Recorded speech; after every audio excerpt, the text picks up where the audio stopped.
To those who bleed orange and black, It is out of here. good morning. This is Murph and Marcus. Brian Murphy and Marcus the Waterboy Boucher. Streaming live at twitch.tv/The Sports Leader. Sponsored by Bigelow Tea. Grab a mug and tea proudly. Oh, heck yeah, beautiful Wednesday. Look at you. We're ready to go, man. Already starting to sniff a little weekend here. Maybe premature. I might have had a neutral zone infraction there, but hey, just kind of feeling, maybe those of us who are off Friday are starting to feel that way. But maybe everybody's in a good mood because the Giants won a baseball game at home, which is freaking unheard of that the Giants won a baseball game at home. And, of course, 49er news. Although the news is, and I use the word from Matt Mayoko's story, murky. Ooh. Murky. Now, my last name is Murphy, but that word is murky. Two different things. Murky, murky. I don't know. I'm riffing. Good morning, Marcus, the Waterboy Boucher, on a Wednesday. Fresh off the yard last night. Feeling good. Murky Murph. That's good. Good morning, San Francisco. Murky Murph. What's up, my man? Good to see you this morning. And yeah, I can tell you're sniffing the weekend already because it is your baby Friday. You're off on Friday. We'll have Dieter Kurtenbach coming in with some hot takes. So you got a lot to build up to over the next 2 days. He'll tell you about the murky Niners. I'll tell you how murky that water is. Don't eat that fish, Murph. There's a lot of mercury in there. 49ers don't have any receivers. They have no receivers. The Jawan Jennings situation got no resolution yesterday. We spent all day on it yesterday, and there's no resolution. Nothing. I'm sorry. I don't know if I can re-up another 4 hours on that, bro. I was hitting the end of the wall. I was like, well, at least we'll get our resolution today. No, we didn't. Not so fast, No, we didn't. We don't know. They have like no receivers. I mean, we spent essentially the entire show yesterday saying, hey, today might be the day that Jawan Jennings either shows up on the practice field or they will place him on the IR before the 53-man cutdown. Yes. Guess what? Neither of those options happened, and we're sitting here still wondering what the hell is going on with Jawan Jennings. Yeah, so rather than drive myself crazy on that, I want to hear about the baseball game last night because the Giants, a lot of things happened last night. A, the Giants won a home game, which is shocking. Shows you how long it's been that you're like, wait, what is this home win? What is this thing?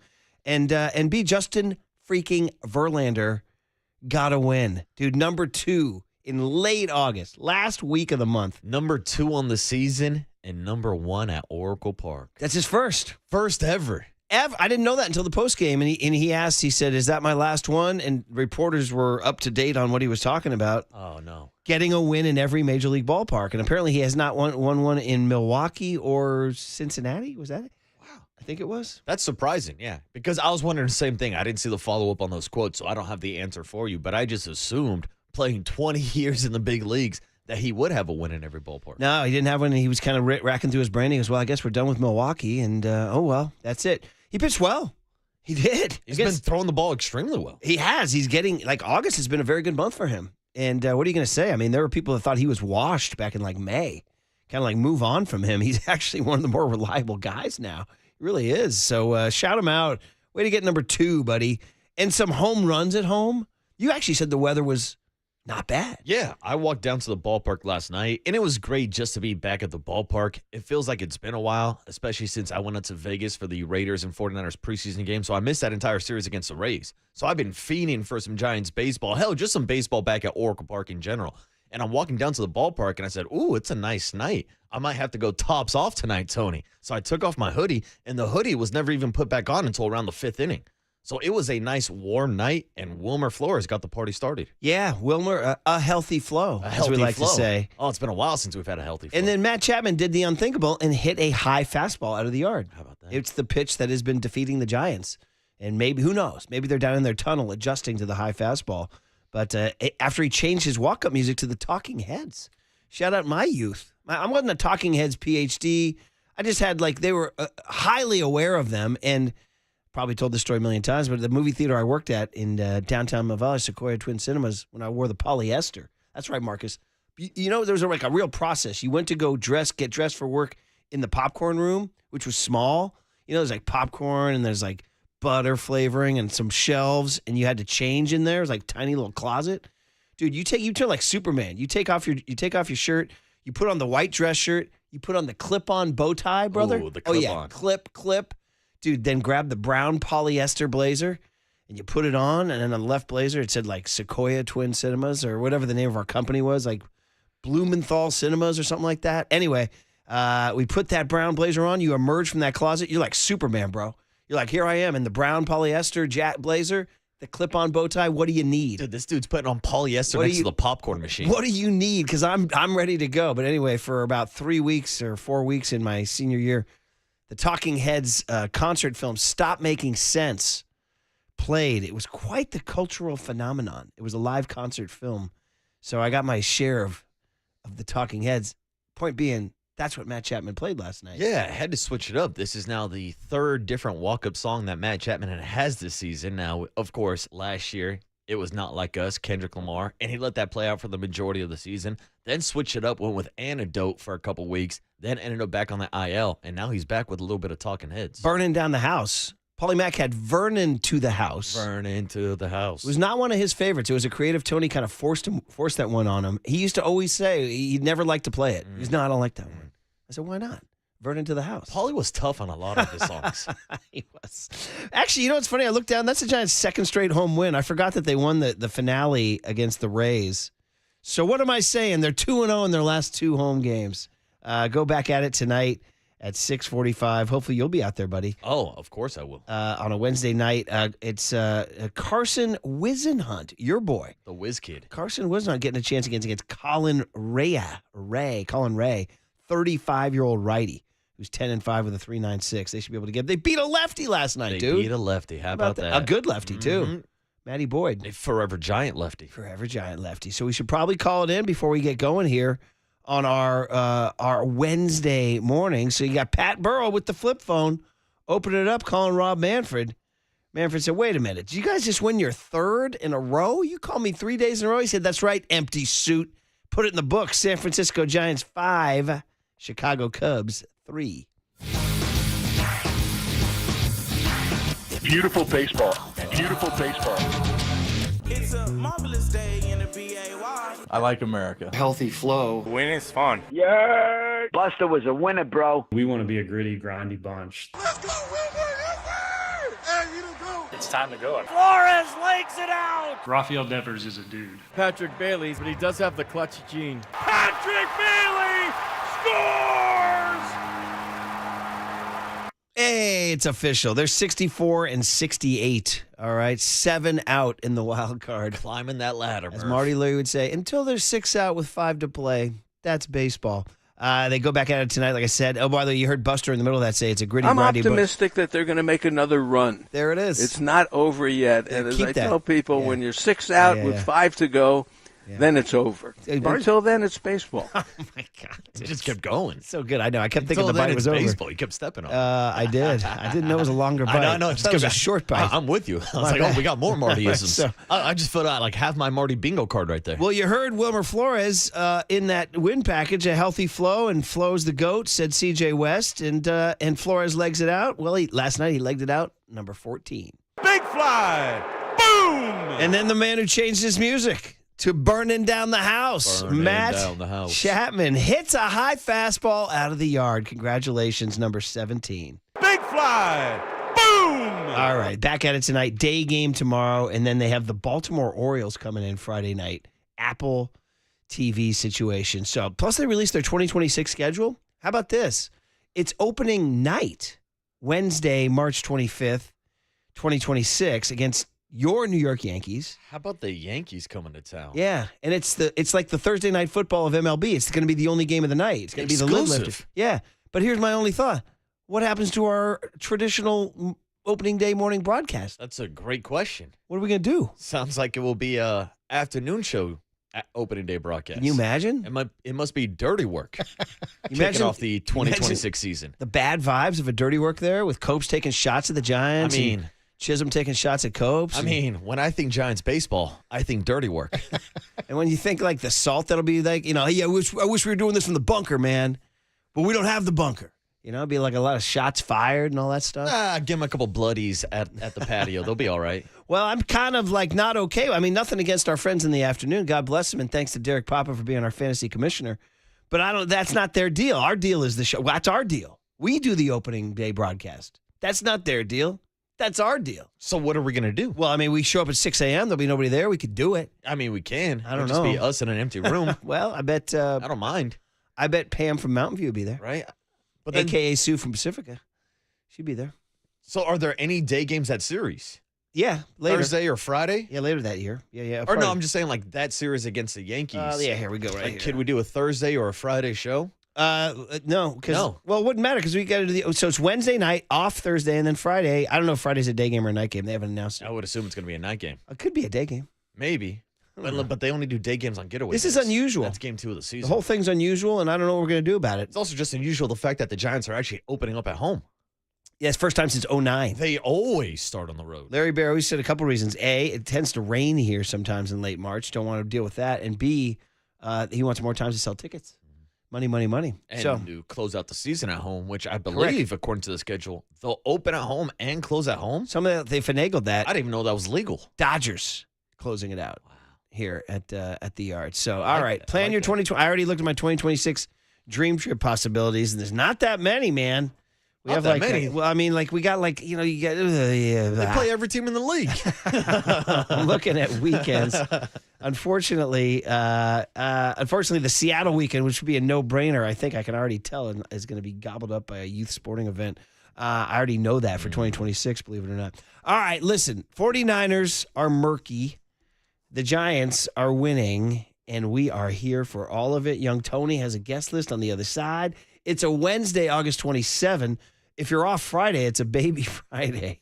Some of you aren't on The Sports Leader. When you're 6 out with 5 to go, then it's over. Until then, it's baseball.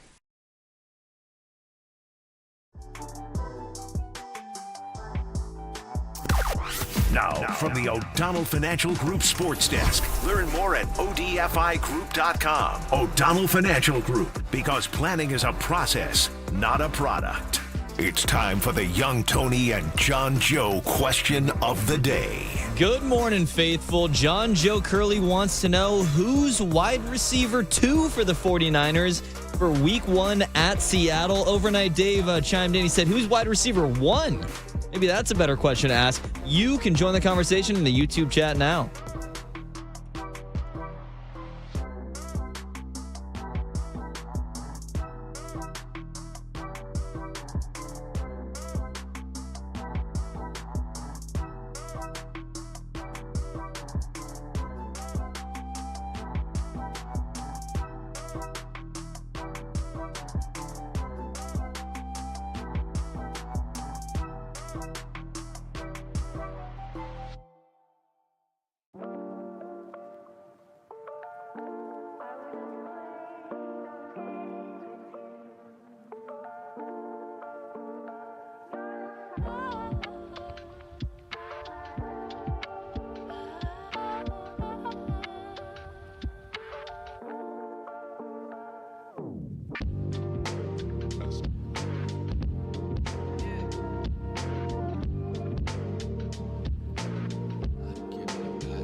And now it's time for the Protect Your Assets Business and Technology Report with me, David Hollander.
Now back to Murph and Marcus on The Sports Leader. Streaming live on thesportsleader.com and KNBR. The Sports Leader app. Murph and Marcus is sponsored by Bigelow Tea. Grab a mug and tea proudly.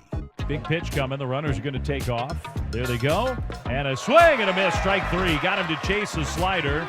Pulled out of the dirt by Bailey as PCA sprints toward first, and Bailey throws to first base, completes the putout, and Verlander gets through it. 2-2 pitch. Swing and a miss. He struck him out on a high fastball. He blew it right by him at the belt. Strong ninth inning and a save here for Ryan Walker. And the Giants take game one of this series 5-2. Wait, we don't get a Taylor Swift rejoin? Come on, Tony. You're breaking like American law here by not rejoining with T-Swizzle. You're going with Verlander's Eminem warm-up music. Yes, you have to pay tribute to Eminem, but I know later on, I believe Eminem and Taylor Swift actually did a song together, so maybe stay tuned for that on a rejoin. I completely forgot about that. They did one together? I believe so. They laid down a joint together? I did not know that. Right, Young Tony? Young Tony, hop on the mic bright and early. Good morning to you, brother. No Taylor Swift. You're spoiling the party here, buddy. I wanted to come back with talking heads, too, but you guys wanted to talk about Verlander, so I was just like, I pivoted. I feel like we have to kind of honor T-Swizzle. Now, can you confirm or deny, have Eminem and Taylor Swift done a song together? Vaguely sounds familiar. Maybe he did a feature on one of her songs. I'm trying to think. Like Bad Blood, that's a song she did with Kendrick on it? Or was it Eminem? Or I don't Kendrick. know. That was Kendrick. That was Kendrick for Which was sure. weird, No, he wasn't on that, was he? Yeah, No, he was on that, He was yeah. on a Bad Blood remix. Eminem mentioned Taylor. According to the AI, Eminem mentioned Taylor. He name-checked her in a song. There is no official song, according to AI. Okay. That's what the robot says. The robot could be wrong, though. Yeah, that AI BS. Well, I can tell you I got a good mashup of Eminem and Taylor Swift last night at the ballpark because after Justin Verlander took the mound to this song, it was nothing but Taylor Swift songs at the ballpark all night. Really, all night? I mean, all night. Even the 8th inning sing-along vote, they put up 4 different Taylor Swift songs as the option. In the spirit of the occasion, I found myself for some strange reason getting algorithmed into that thing yesterday. Listen, I got no shade for. I kind of like Taylor Swift. Whatever, she's a harmless pop star. I admire her great success. She seems to handle it well. People like her. Whatever. I got no beef with her. I don't own any of her music or anything like that. And I told you, Love Song is always seems like a good bar karaoke sing along. You know, everybody's screaming that in the bars or whatever. It seems like a good time, right? I've never seen her in concert or anything like that, but for some reason, and I got no. I listen with Travis Kelce. I don't know. He's a Chief, right? We're supposed to hate him because he's a Chief. Lost 2 Super Bowls to this guy. He's sick of that, right? But I got no shade for that guy either. I mean, he handles himself. He's kind of a funny media personality. The New Heights podcast seems like it's mildly entertaining. I don't listen to that. So, I haven't seen her in concert. I don't listen to his podcast, but I was kind of tickled by the whole thing yesterday. I was like, man, look at people's reactions. It's insane. I just I think I was fascinated by the reactions more than anything else. Are people too emotionally invested into this relationship? Well, it all goes back to the Swift stuff. We the Swiftie thing, like we acknowledge that it's a thing in America. Oh, it's a thing. Until you get reminded of how big of a thing it is. Like the reaction of her fans was unbelievable. Oh, people were going crazy. If you go all the way back, I mean, when my guy Frank was doing his thing in the late 30s, early 40s, ladies were losing they were fainting. They were screaming and passing out in New York when he would appear, Sinatra. I mean, the screams that Elvis got Sinatra got those first. Yeah. Chicks were they were throwing their undergarments on stage back in 1940. But they're doing that for Frank. Were they screaming for Frank's relationships with other famous celebrities that he was dating? Well, they certainly followed it. Yeah. Ava Gardner, all that stuff, as featured in The Godfather. Then Elvis comes along, and he starts shaking the hips. Starts gyrating. Everybody's chucking their stuff on stage again. Shook up. Then the Beatles land, and everybody just starts screaming. They see the Beatles, they start screaming. Yeah, even with those haircuts. Just screaming. Yeah. I mean, it wasn't even like, no, scream. So for Taylor Swift, she just causes this reaction. And I'm sure we got listeners out there right now who are like, I got a daughter. That's how she reacts. No doubt. It's crazy. But I was trying to think, I don't remember people going this crazy when Jay-Z and Beyonce got engaged. Taylor Swift has made it more personal with her fans. But they feel like they're part of her life. I know, but the Kim Kardashian clan, her fan base, Kim and Kanye was pretty big, but not as big as this, it feels like. Can I speak politically incorrectly and maybe lose my job? Yeah, sure, why not? Yeah, but I mean, you can't do that. Kardashian, kind of a skank. You know what I mean? All right? I'm just riffing, everybody. I'm riffing. And now that I think about it, there was a lot of beef between Kanye and Taylor Swift. Was there a sex tape with Kardashian? Oh, yeah, Kim Kardashian with Ray J. So, I mean, we're going down sex tape road here, you know? So, it's a little scandalous. Taylor has kept it so PG or even G-rated, you know, and she's like America's sweetheart. So, all these gals, and social media plays a gigantic role in all this. Huge part. All these people we've talked about, none of them were in the social media era. Dude, these engagements have already been memed. It's the new hottest meme on social media right now. Even, I think KNBR did one, the Giants, and finishing around 500. Wow, I did not see that. Yeah. Wow. So listen, I was fascinated. I don't know. I was like, man, look at this reaction. It's kind of a nutty thing. But that's crazy. I wish the two young lovers well. Yeah. How's that? That's an official statement from KNBR. Now, an official statement from the Water Boy, and I know this is an unpopular take. I saw the news and said, okay. And then I put my phone down, and I just kind of went on with my life. You're like Candace. I was shocked at how much the lovely Candace blew it off. I said, you're not giving this its due. No. And she's like, I don't know. I got things going on. Yeah, me and Candace got to go home and watch Big Brother. We got to figure out what's going on with Rachel Riley. The irony, right? The irony. But it reminded me, and I don't mean to riff on this here, but in 1993, the tragedy of Kurt Cobain, when he took his own life, I was living in the city with two buddies, and it was the news broke on a Friday night, I want to say. And the next morning, I was just watching some college football. And my buddy Malcolm was in his room watching the Cobain tributes all day and drinking. And he just kept shouting from his room, "You're not giving Cobain his due." That's what he was saying to me. And I was like, well, I got football to watch, man. Oh. And then another hour would go by. He's like, you guys aren't giving Cobain his due. And I was like, I don't know, maybe I'm not. And it turns out I didn't give Cobain his due. And to this day, you still haven't given him his due. I feel guilt to this day. I was watching Texas A&M game or something. So Kurt Cobain, I apologize. And so maybe that's why I was giving Taylor and Travis their due. Yeah, now I got Murph down the hall while I'm trying to prep for the show. Waterboy, you're not giving the Swifties their due. Oh man. So anyway, good for them. Even the Prez smoked the peace pipe on that one. See that? Oh, did he? He took the high road. I thought he had beef with Taylor. I've never seen the guy take the high road in his life. He did, believe it or not. That's big. All right, Tony, guest list on a Wednesday, August 27, 2025, 8/27/25. So much for our Verlander segment.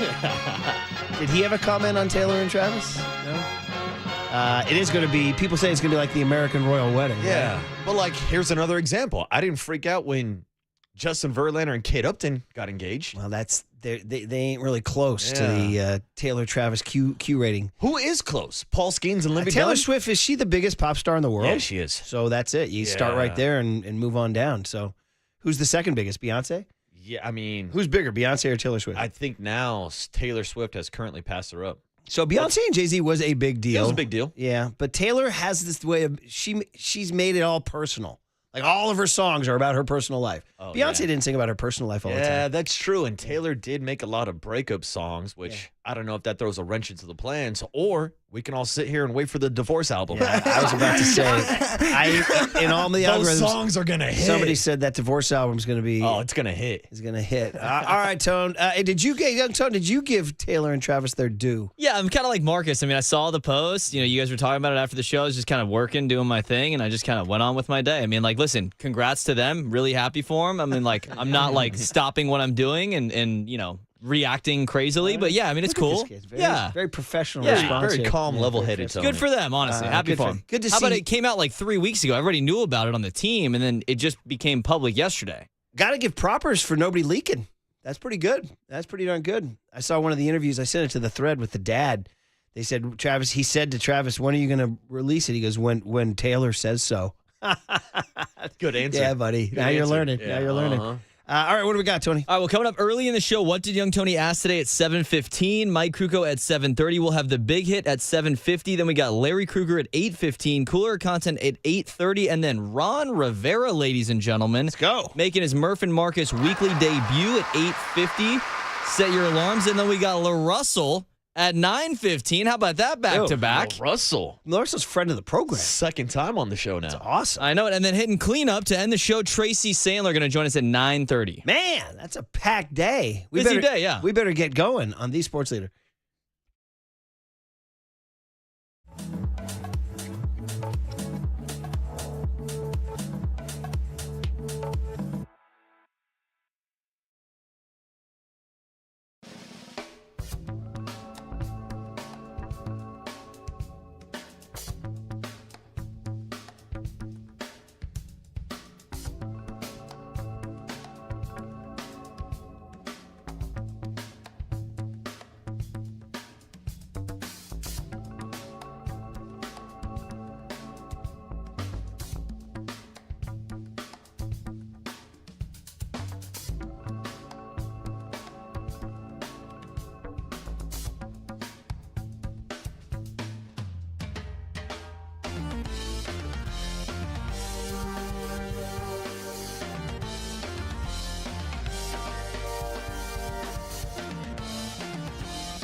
Now back to Murph and Marcus on the Sports Leader. Streaming live on thesportsleader.com and KNBR. The Sports Leader app. Murph and Marcus is sponsored by Bigelow Tea. Grab a mug and tea proudly. There's a swing. There's a shot. Deep left field off the bat of Flores. Way back there. Adios, Pelota.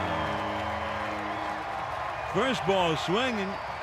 And Wilmer Flores launches one into the bleachers. Ball. There's a drive into left center field. Way back there, still going, has a chance. Goodbye! Into the bleachers. A two-run homer for Matt Chapman. And after all of that soft stuff, Boyd tried to sneak a fastball by him, and boom! We won a game yesterday. And if we win one today, that's 2 in a row. We win one tomorrow, that's called a winning streak. It has happened before. Good pull, Tony. I didn't know you knew your major league. Somebody must have queued you up on that, huh? We have that clip in the system. I can just pull it up whenever I want. I literally thought of that last night. I did. 3 in a row. It has happened before. Very good. 2 rejoins, no Taylor Swift. Very impressive discipline by you. Matt Chapman's walk-up music. And by the way, shout out Darren Chan. Those microphones are awesome. Those cracks were loud. Oh, DC's the best in the business. Give me that. Let's do it again. One more. Damn, thank you, good. sir. May I have another? The crack of the bat. Shot. That sounds good, man. Giants get the win. We called it in. 6:45 tonight.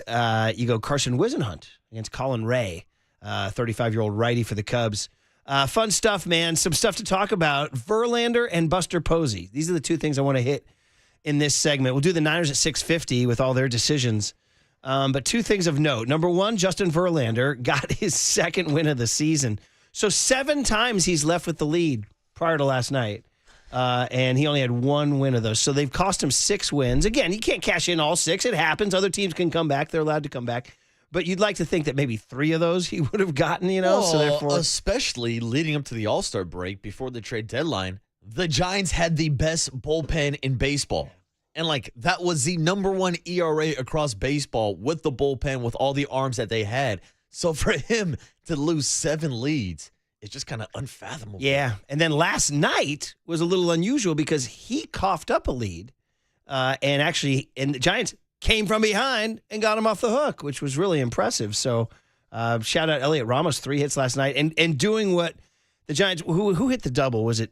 So Matos doubles off the wall. By the way, he's scalding the baseball. He's swinging it well right now. Even his out to left center field that PCA ran down was smoke. Yeah. Yeah. After that weird kind of review of that ball that was caught up against the net. But now, Murph, this is now 5 straight games, which I believe is the longest streak of games that he's played all season. Yeah, it is. Because yesterday we were talking about how 4 games was the longest streak, or at least matched the most consecutive times he's played this year. You played last night, that's 4 in a row. You play tomorrow, that's 5 in a row. It has happened before. You guys have played 5 games in a row. It has happened before. All right, very good.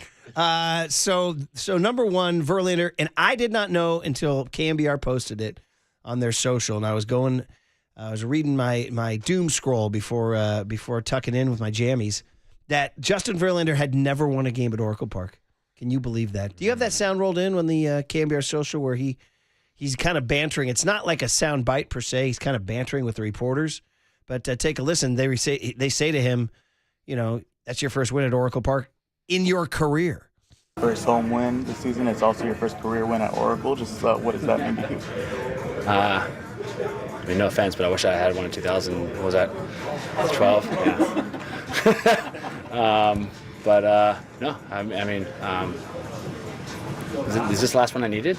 You got 2 more. You got Bush and Bush. I'll pitch there this year, so hopefully we can check that one. Bush and Milwaukee. Oh, I'm done with Milwaukee. So, feels great. You're feeling great house physically. Yeah, there it is. He's kind of. By the way, he couldn't remember 2012. He goes 2000 what? Yeah, I think he tried to wipe that from his memory. We went straight Men in Black. You block out. You will forget this. Your memory has been wiped. Block it out. It was St. Louis and Milwaukee. I had mistakenly said Cincinnati. St. Louis and Milwaukee are the last 2 parks he hasn't gotten a win in. Still trying to check those boxes. Huh? Yeah. Is he going to be back next year? I think so. The question is he back with the Giants? If you're him, are you just freaking sprinting away from the Giants as fast as you can? Absolutely. Yeah. You're going to go find somewhere else to play because I don't know if he will ever reach that elusive number of 300 career wins. It's highly unlikely. Highly unlikely. He has talked about wanting to pitch until he's 45. He's currently 42 and still hitting 96, 97, up to 98 on the gun. So we know that the stuff is still there. I just don't see a future in San Francisco for Justin Verlander. Yeah, he's at 264. And we should note, just for fun, he passed frickin' Walt Johnson last night on the all-time strikeout list. Bro! Yeah. He passed the big train. Walter Johnson, the Washington National icon, mythology, he's freaking amazing name when you're growing up and you're reading all your history books. Walter Johnson, the big train, was unhittable, and Verlander passed him last night, so he's 9th all time. Yeah, and that's why I think he continues to pitch because that was the point that I was going to make. Like, I don't think he's going to reach 300, but you look at this win last night, that now puts him up to 264. He's one behind Jim McCormick for 39th all time. He's right behind Bob Felver and Jim Palmer and Jamie Moyer and Mike Mussina. So there's other guys on this list of wins that he can continue to catch up and climb and pass them in the rankings. Pretty darn cool. He's only 14 strikeouts away, I think, from Gaylord Perry, too. Shout out Second and King. Nice. And he actually commented on the history last night. Yeah, it's pretty amazing. You know, I mean, Walter Johnson's a legend. So,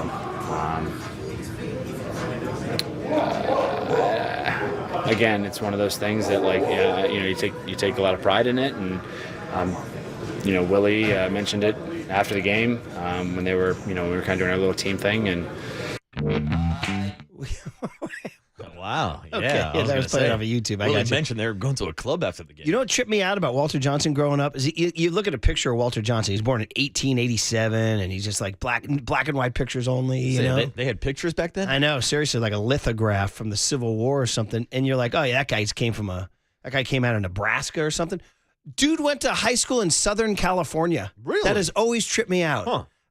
When I was covering preps down in Southern California, and I was going through the record book one day. And it said like Walter Johnson, like 1903 or something. I'm like, no, wait, what? Not Walter Johnson. He's not from L.A. Is he just? Well, it turns out I'm reading it. He was born in Kansas, as you would expect, and spent his first 13 years in Kansas, like he should, because he looks like he came out of a Kansas wheat field. But the family moved to Orange County when he was 14. And we went to high school at Fullerton High. Wow. Struck out 27 batters in a 15-inning game, and that's still like the California state record, dude. We're not in Kansas anymore. So he's a SoCal, man. Can you imagine hang loose Walter Johnson going to In-N-Out and surfing? I cannot imagine that at all. So that always tripped me out. Just one of those weird factoids there. That is funny. I wanted to get that out of the way. And the other thing I wanted to hit in this segment was we got scooped by our buddy Johnny Shay. We love John Shay of the SF Standard. He'll be with Silver and JD this morning. Shout out Greg Papa. We love you, buddy. And he got Buster Posey. How dare he? We have Buster tomorrow. How dare he? I know. So we're going to have to react to Shay's thing. How dare you? Couple of interesting things. Whoa, where's that thing coming from? Oh, that was an old soundbite that Copes used to use a lot when he was on the board. How dare you? Yeah, it was the, what's-her-face, Greta Thunberg or whatever. How dare you? Did you see a couple of things out of this interview with Posey in the SF Standard worth noting? One, no Bryce Eldridge. Okay? I'd say most likely not, Posey says. And Eldridge homered last night, by the way. Yep, number 22 on the year for He Bryce. still strikes out a lot. Yeah, he does. So does everybody else in Major League Baseball. So does everybody else on the Giants, right? Last night, 3, I think, for Adames, right? 3 last night. Tired of the strikeouts here. So he says we want him to get that consistent play, and we want him, when his time does come, to feel like we're putting him in the best position to hit the ground running. Are you heartbroken?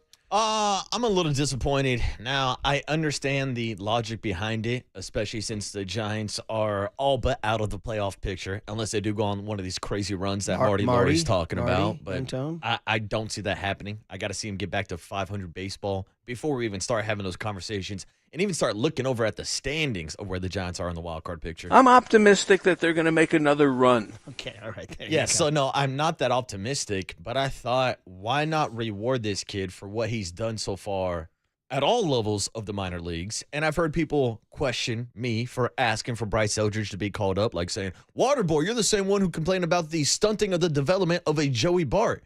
And I'd say, yes, 2 things can be true. I thought Joey Bart was forced up too early out of necessity after Buster Posey decided to take a year off during the pandemic, of course, so they forced him up and never gave him a full opportunity. Bryce Eldridge has now played the entire season over at first base, and the Sacramento season is going to end a couple weeks before the Major League Baseball season ends. So in my mind, at this point of the year, when I'm already thinking about the 2026 schedule and that Wednesday night home opener against the New York Yankees, I expect Bryce Eldridge to be on the 40-man roster. I expect him to be in the starting lineup. I expect him to go out there and compete at least for that starting position. So why not call him up now, give him that first taste of the big leagues, like Buster Posey got that first taste of the big leagues when he was, only 19, 20 years old before he made his rookie debut. College, remember? Excuse my apologies. But Bumgarner got called up early, but you get what I'm saying. Buster Posey got called up late. The Sacramento season's going to end soon, so why not give him a few more extra at-bats at the major league level? Make him hungry.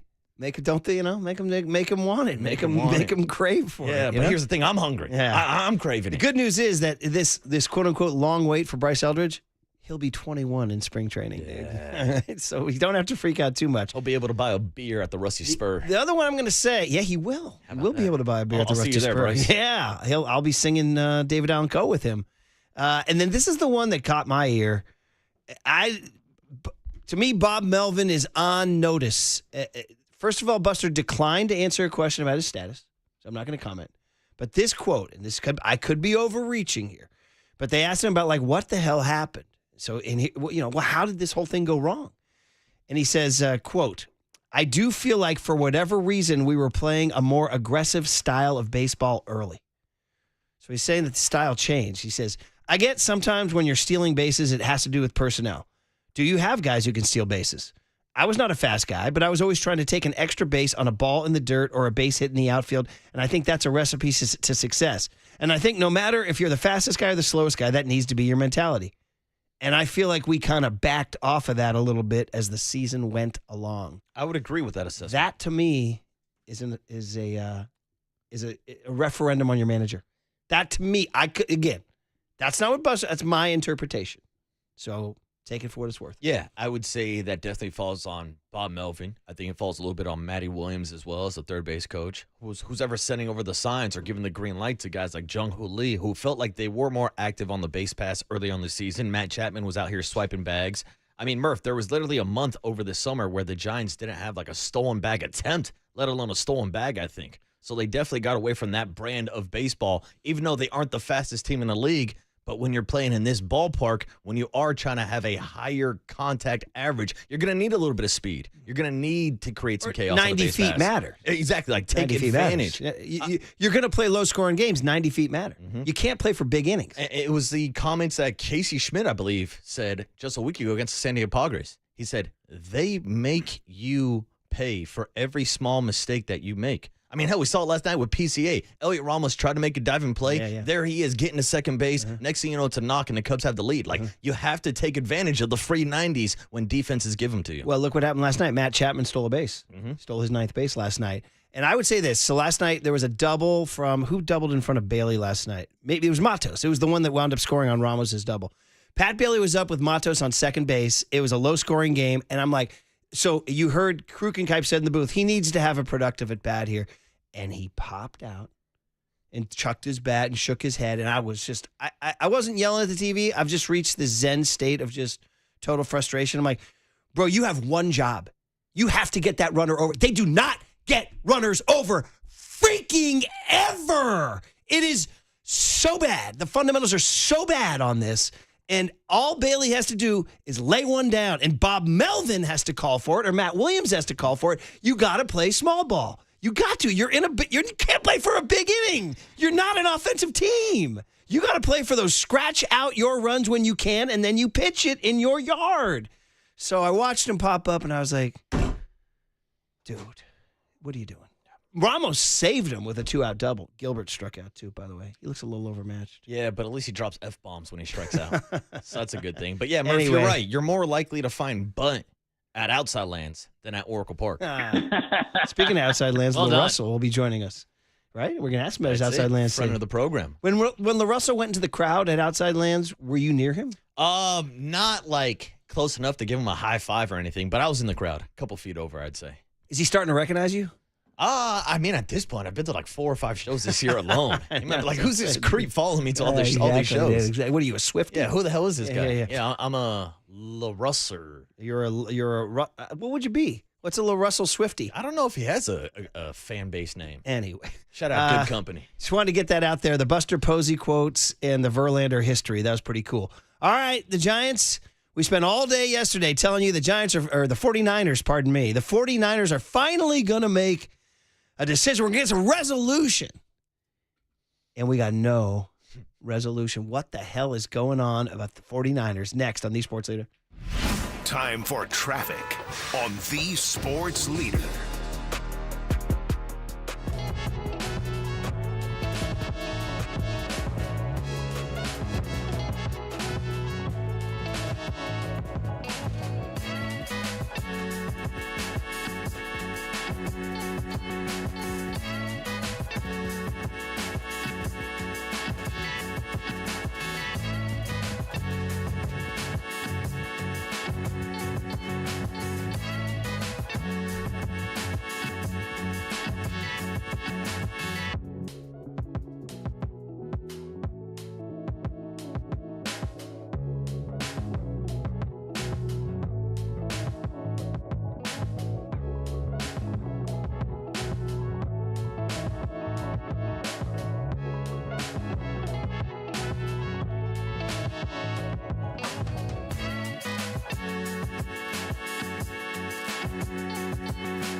Check the mic and make sure it sound right, boys.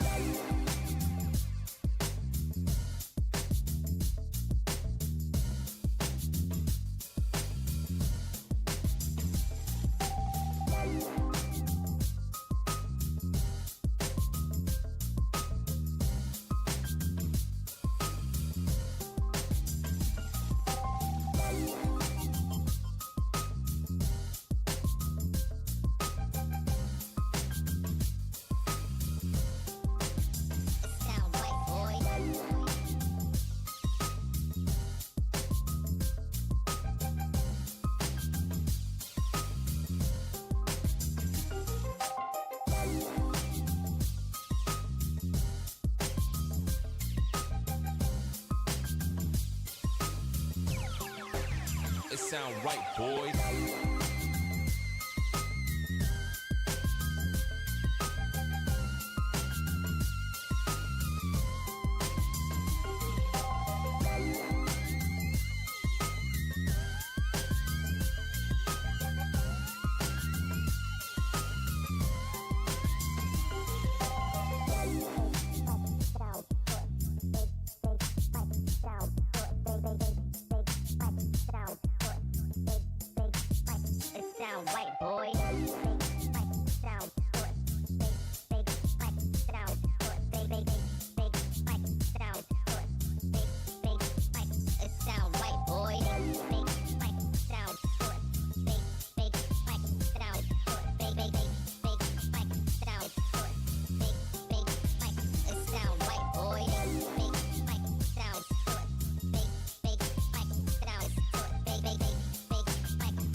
Sound right, boys.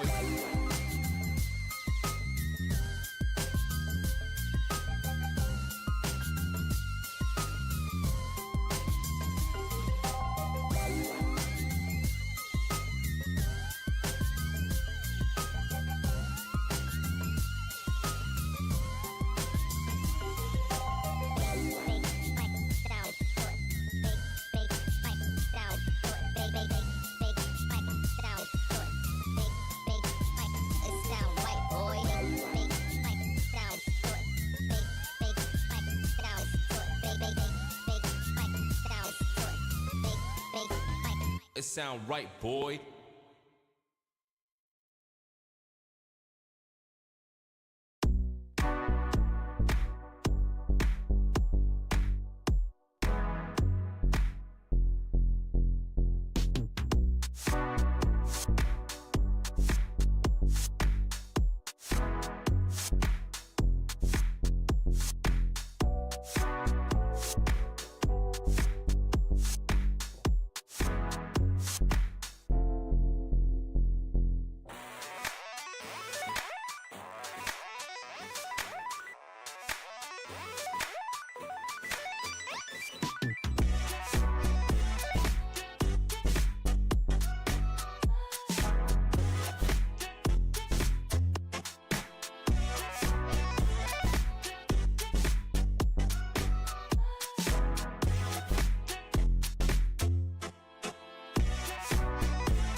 It's time for KNBR's Opening Bell Report. Sponsored by Protect Your Assets with David Hollander. Concerned inflation will ruin your dream retirement? Learn more. Listen to David's show every Saturday morning or call 1-866-PROTECT.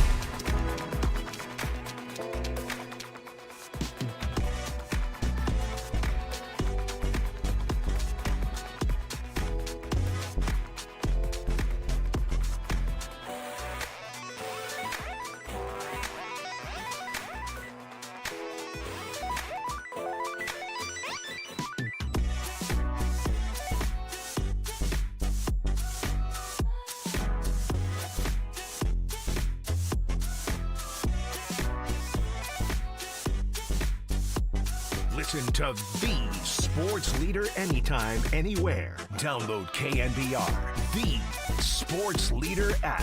Murph and Marcus continue live from the Casino Matrix Progressive Jackpot Studios. Casino Matrix. Progressive jackpots are here. Where are you? Just drop in. 1-800-GAMBLER. No messages.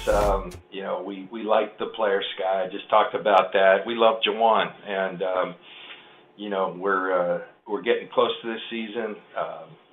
Players got to practice, but if they're not healthy enough to do it, they can't. So it's kind of where we're at with Jawan right now. But Jawan, we're getting there where we got to get out there on that field, and we'll continue to let that thing unfold. Would you say there's a level of frustration from you on this? No, like I said, Jawan's a big part of this team, and we're looking forward to the time when he's back out there again, and hopefully that's soon. All right. I see you working, Tony. You going with a little John Lynch? I didn't want the rap to be over the quote. The quote's an important thing. You got to hear that. And then you got Kendrick rapping. You're obviously not doing Bill Lasky's rejoins. That's correct. On weekends, they just play the most lyric-heavy songs. Yeah, see, and it's like, dude, is that young Kyle Haar we got to slap around here? But Kyle Haar could learn a thing or two from the best board up in the building, young Tony. I almost like how he made it more dramatic, coming back dry with John Lynch, and then he saving him. And then he hit the post pretty well with the bad blood. You're saving him. Saving me. You know what Kyle would say? He goes, "Yeah, but I'm better looking, so it doesn't matter." Yeah. Right. It'd be like $5.99 to subscribe to my OnlyFans page.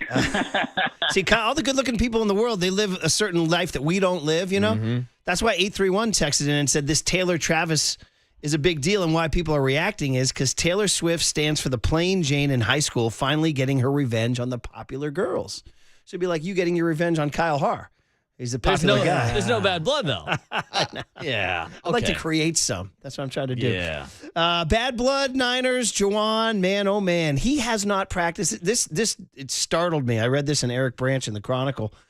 Hasn't practiced since July 27th, dude. July 27th, were the Giants actually still in it on July 27th? Or? They might have a 500 record on July 27th. Maybe not. They're probably already out of it on July 27th. I think they're below 500. I mean, bro, he hasn't practiced in a month. I'm sorry. I don't care how bad your calf is. I could have a calf injury. In a month, I'd be better, So clearly now we're at the point where this thing has reached beyond a problem and now beyond into the bizarre. And it leads to yesterday's roster announcement in which the 49ers did mostly just confused everybody. Again, I'm looking to beat the Seahawks on Sunday, a week from Sunday. I'm looking to beat the. That's all I'm caring. Are you going to beat the Seahawks? Can you beat the Seahawks with this receiver room? And the answer is you don't have as good a chance with this receiver room because they didn't keep but two healthy receivers, and that's Ricky Pearsall and Sky Moore, who we all say, listen, God bless you, Sky, but he's had a modest career to this point. He's been in town for less than a week now. Been in town for a minute. Yeah, I mean, it was just a Sky Moore Thursday last Thursday. It's Wednesday. It hasn't even been 7 days yet. I mean, as Kawakami calls it in the Standard, he said this isn't a roster so much as it is a rough draft. Like, there are so many questions on this roster, so many things that make sort of no sense, starting with the receiver room. Okay, so does it all get answered today on the waiver wire? Do they pick up Marquez Valdez-Scantling, as seems to be the thought? He was waived from Seattle, right? Wasn't that it? This is correct. And he would be a guy, he's a proven NFL receiver. The guy has pelts on the wall. We've seen him in Green Bay scoring touchdowns. Yeah, but let's be realistic. You were just talking about how you want to beat Seattle, and to do that, we're now talking about picking up a wide receiver that Seattle just cut. Yes, correct. Yeah, I mean, that's the situation we're in now with the 49ers wide receiver room. So what the hell is going on with Jawan Jennings? They didn't IR him, and he didn't practice. So neither thing happened. Talking about practice. But he was on the 53-man. So is he on the 53-man because they're going to pick up Valdez-Scantling and then put him on IR? I mean, that's a possibility. Right now, everything we say is pure speculation, which is why you're tuned to KNBR AM and KNBR FM San Francisco, the sports leader, a Cumulus media station. Because honestly, everything we say between now and waiver wire and John Lynch, things are going to be changing by the hour or by the day around here. I think minute by minute, up until our conversations tomorrow with John Lynch, but up until every single conversation that Jawan Jennings and his camp is having right now with John Lynch and the 49ers. Now, with these roster moves or non-roster moves that they made yesterday in the wide receiver room, it would lead me to believe that there maybe is hope that they will figure this out over the next 9 or 10 days leading up to the season. Because you can't go into the NFL season with only 2 healthy wide receivers who have a pulse, because we did get the news yesterday that the Demarcus Robinson suspension is officially official, even though we've been talking about it like it's been official all summer long. Demarcus Robinson's not going to be out there. Russell Gage was cut yesterday. Robbie the Chosen One was cut yesterday. I mean, they're just running out of bodies in this wide receiver room. You can't walk into Seattle and say, yeah, we got Ricky Pearsall and a cast of backup dudes that we're picking up off the waiver wire. A lot of this stuff is paperwork, too. It gets confusing. Like, I'm reading the reports from the beat writers saying, so Jacob Cowing, we know, is out for the start of the season. Russell Gage, we talked to, you just mentioned him. Russell Gage, we talked to John Lynch last week, and he said he's optimistic he could play week 1. By the way, we're talking about Russ Gage now, too. Yeah, dude, Russ Gage. We're talking about Russ Gage. Mm-hmm. All right, not Matt Gage, Russ Gage. Shout out the opener / bullpen arm. Was Matt Gage? Oh, yeah, Matt Gage a Giant. Yeah, lefty. Confused there for a second. Yeah. Hasn't had a bad season. No, not bad at all. Yeah, shout out Matt Gage. Yeah, shout out Matt Gage. He's still on a roster, not like Russell Gage. Shout out random lefties the Giants have had through the years who you kind of forget, like Matt Gage. Mm-hmm. The Giants showed one in Milwaukee watching the game. He was a Wisconsin guy all the way. Jack Tashner. You guys remember Jack Tashner? Wow.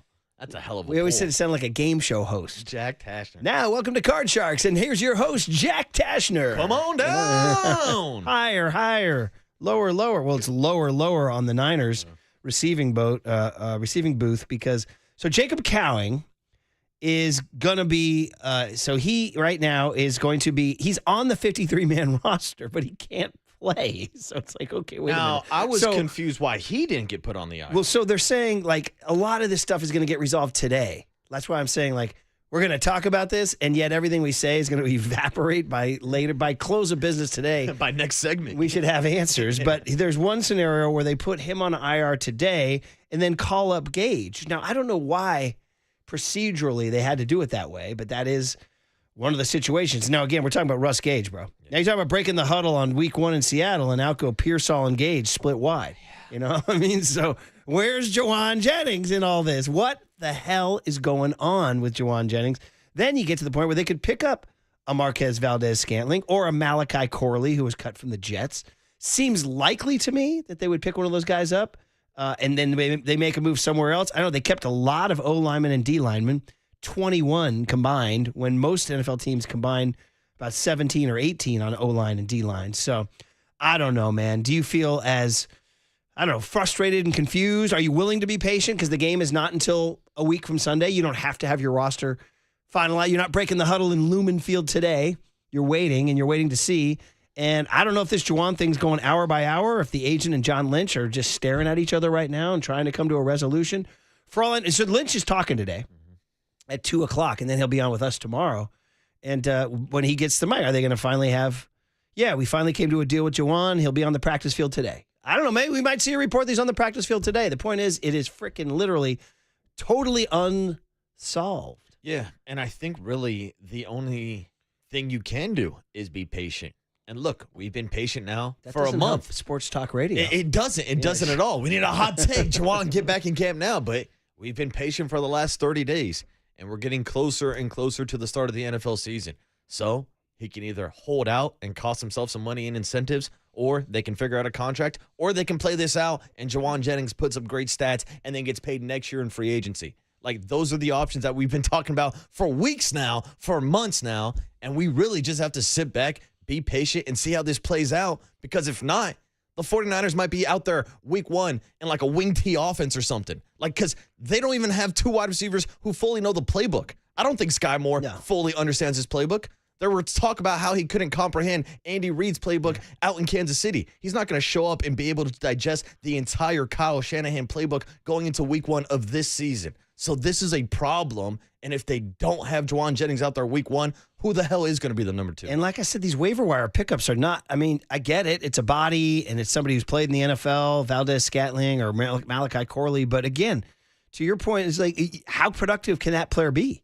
Is Malachi Corley or Marquez Valdez-Scantling going to go out and catch, I don't know, 5 balls for, 70 yards and a touchdown? Probably not. So I don't know, man. It's so bad. And it's so it's been discouraging. We went from the high of the springtime when they drafted all these young bucks. They hired Robert Saleh. They signed Brock Purdy. They signed Fred Warner. They signed George Kittle. Everybody was feeling good. And then this Jawan thing went sideways. And it stayed sideways now for literally a month. Because if July 27 was the last time he practiced, and here's Adam Schefter, listen, it's August 27th. I mean, the only other story out there that's worried is Micah Parsons. If I talk about that, I'm going to I'll lose my mind. So, I mean, that's a whole situation down there that's a problem. But the Niners, man, this receiver room right now, as it stands, have 2 healthy receivers. Now, again, Russell Gage likely to move up to that. That's if he comes back from his injury. How healthy will he be, and how good can he be in the Niners offense? I thought Robbie Chosen was going to have a chance.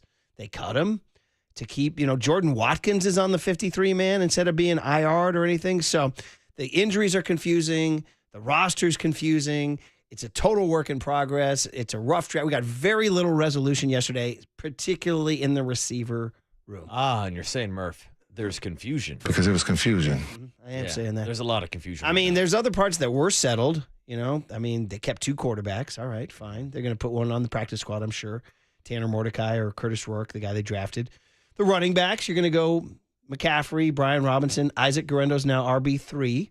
Okay. Jordan James sticking around now with that broken finger.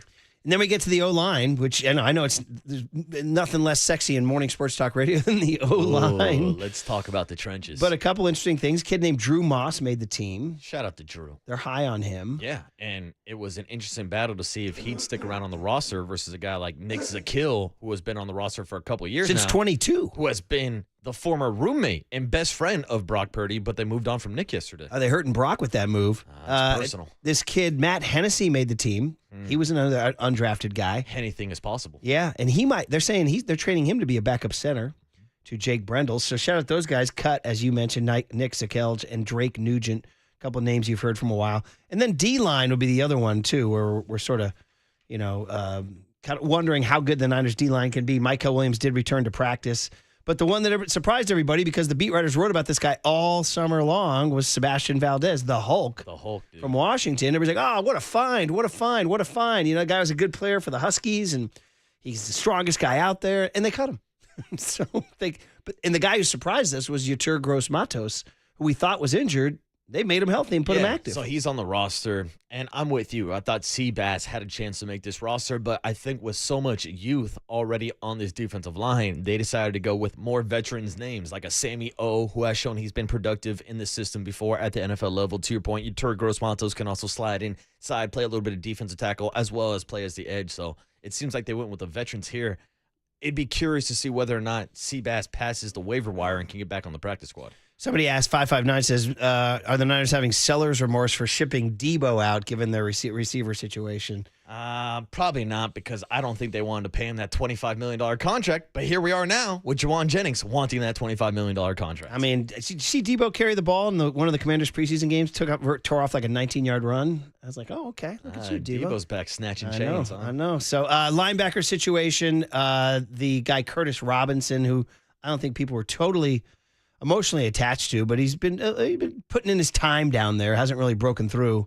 Again, he might be brought back as a special teamer here too, but Nick Martin's there. Luke, are you ready for Luke Gifford to start? When you go, they come out of that on defense and they put the faces up of the defensive guys. On rundowns, when they have three linebackers, Luke Gifford's the guy. That's a guy we haven't paid much attention to at all. I don't think I'm ready for that. But then Nick Martin's coming for his job. Yes. Eventually, I think Nick Martin does take that job. And we know in the NFL, you're playing in so many nickel sets anyways that you're mostly out there with two linebackers. On the corner situation, I don't know how attached you were to Dallas Flowers. He was a guy who got some run this preseason, but Chase Lucas beat him out. I'm glad to see Chase Lucas make the roster. He balled out. Yeah, he's someone that impressed a lot during the preseason games and really throughout entire joint practices. Interesting that they used him almost exclusively in the outside corner role in this final three preseason game, so that showed some of the versatility that he can play outside and inside. And then did you see they fielded a team without a punter? Uh-oh. This is how rough draft this roster is. They literally don't have a punter, which led to the most unexpected skirmish of the day. On a day the nation was celebrating Taylor Swift and Travis Kelce, we had beef between Niner punter Tom Morstead and Mike Silver on Twitter, dude. We had beef between Mike Silver and a punter? I did. Unbelievable. That's why I turned my energy to Taylor and Travis. Dude, Mike's got something against punters because he's gotten into a beef with Pat McAfee before, I believe. You're right. They've gone back and forth. He's got punter beef. Mike Silver's anti-punter. Where's somebody bring on Reggie Roby? Where's Reggie Roby to get into a beef with Silver? Yeah. Where's Tommy Thompson from back in the day? Does Wisnowski have some time on his hands? Yeah. Now? What's Shane Leckler doing these days? Leckler. He was a good punter. Oh, he used to always be your only Pro Bowler. Oh, dude, every year. Not the only Pro Bowler because he would take my guy John Kondo with him. That's his long snapper. That's right. The long snapper always goes with the punter. I want to say Kondo used to do a show on 1050, didn't he? John Kondo was an entertaining dude. Long snappers always are. And he would always lead the Pro Bowl in tackles. We had Brian Jennings for years on the show. We had a long snapper show every Friday morning on the show. He was fantastic too. Well, shout out 107.7 The Bone, who used to do the weekly show with Tabor Pepper. Yeah. I don't know who's going to replace him this year. Let's get political up in this piece with Tabor Pepper. Yeah, so that's a big game, man. So the Niners, for procedural reasons, cut Thomas Morstead, the punter. Like, wait, what? Well, Morstead tweeted out RELAX, which, he didn't have to tweet that out, but he did. The Aaron Rodgers relax. Yeah, meaning like, don't freak out. Mike Silver decided to be like, oh, yeah. He said something like, respectfully, the only person who cares about a punter transaction is a punter. And then they had beef, and then Morstead fired back, and then Silver had to apologize. No, he did not. Yes, he did. Don't apologize, Mike. Out here apologizing to Tommy Morstead. That's hilarious. But, Murk, there's no reason to apologize for a punter not being on the roster. I need you to be a little bit more positive. This just means that the 49ers don't plan on punting this season. Hey, man, I thought about it. I was watching. What game was I watching? Just keep scoring. I was watching, I think, Stanford, Hawaii, and there was a 4th and 2, and I'm like, well, they're going for it. And then I thought to myself, how about my life? I lived long enough to where a 4th and 2 was an automatic punt, to where 4th and 2 is now an automatic go. No, we're getting closer and closer and closer to the true generation of Madden coaches that grew up playing Madden, always going for it on 4th down. It seems like the 4th down rate has gone up a lot the last couple of years to guys like Dan Campbell, but it seems like we're going to get even more and more moving forward. Yeah, Silver had to tweet, this got off the rails quickly. Let's put my poor attempt at humor on unconditional waivers. Apology to Thomas Morstead, who I actually do respect. Around here apologizing to punters, man. All right, guys. Well, there you go. I think we just did a big, long segment on the Niner roster, and none of us knows what the hell is going on. Yeah. So who's wide receiver number 2? Is it Young Tony in the slot? Well, Young Tony's up next. What did Young Tony ask? The Wednesday staple next on The Sports Leader.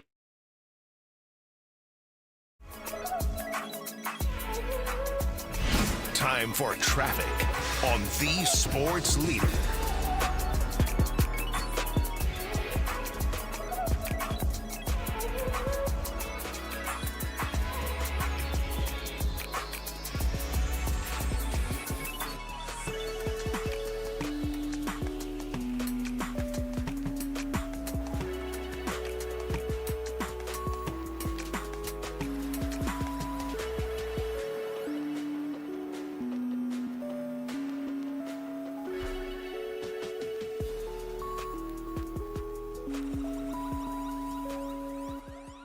Let's talk about something serious here. Life insurance. This is the real deal. Now, taking care of your family.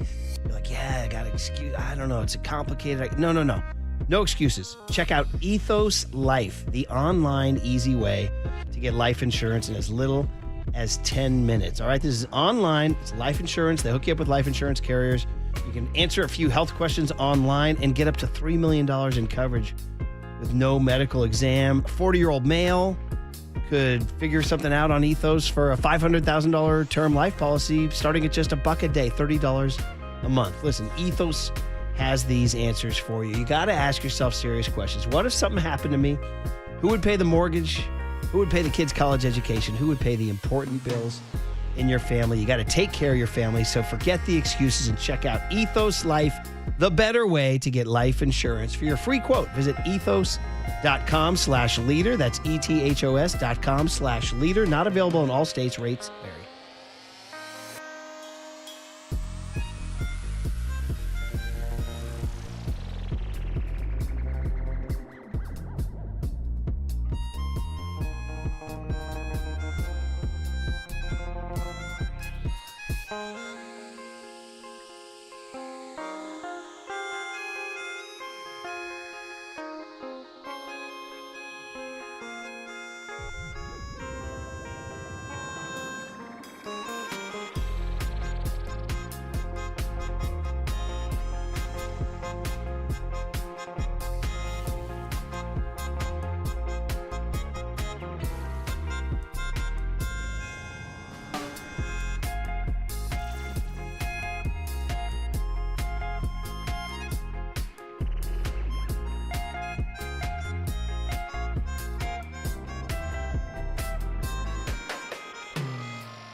Now, it's time for producer Tony Farias to ask Murph and Marcus 3 questions of the day. I saw Murph and young Tony right before the kickoff, and that was awesome. But I'll track him down tomorrow, and I will see if he has some dirt on young Tony.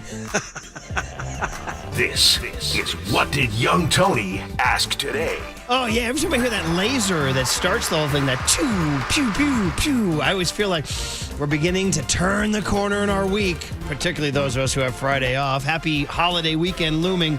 So it's a pre-holiday weekend edition of What Did Young Tony Ask Today? The Murph and Marcus Show, sponsored by Bigelow Tea. Grab a mug and tea proudly.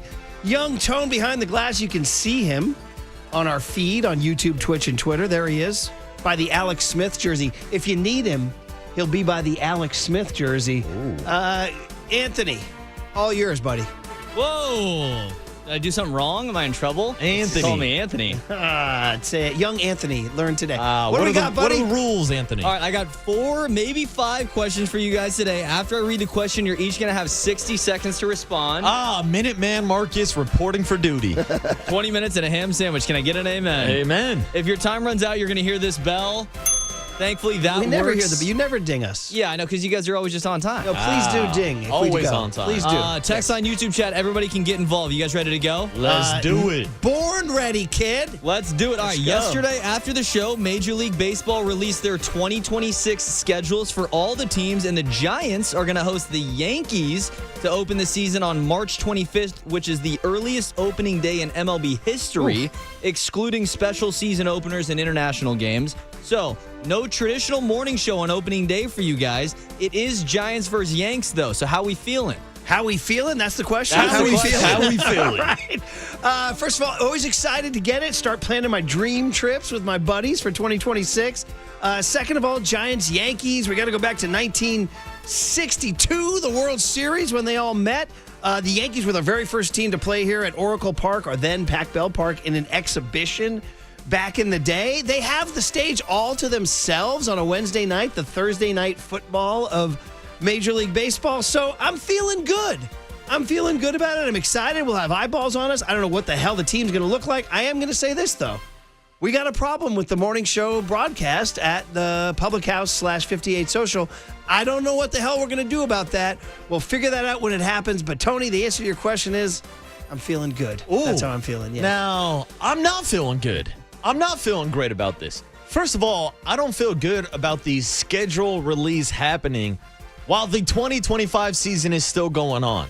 Like, can we push this back to the winter meetings so that people actually care about the schedule? Because outside of the opening series against the Yankees next year, I'm going to forget about every game on the schedule until next year. So I have a problem with the schedule, and I have a problem with them scheduling a Wednesday night game, which takes away our morning broadcast on opening day, Murph. And now this puts me in a rock and a hard place, right in between the two of them, Murph, because you know my loyalty to the Pinstripes. So I don't want to have to go out to Giants opening day and not root for the Giants. Opening day is always great at Oracle Park, but now I got the Yankees coming to town.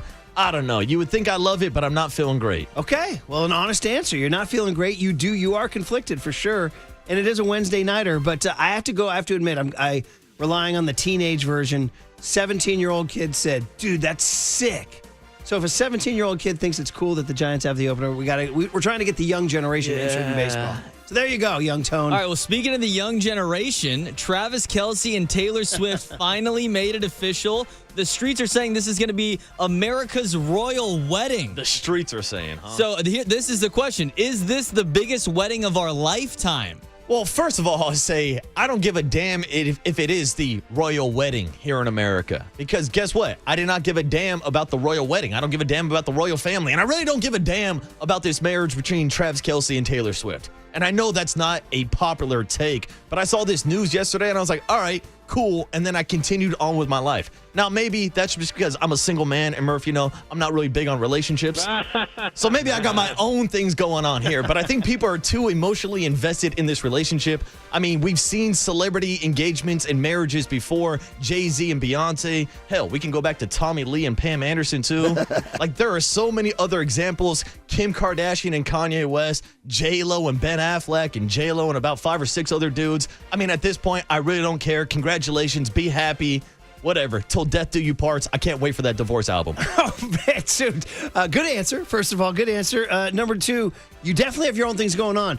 The idea of a wedding and a relationship has caused you to...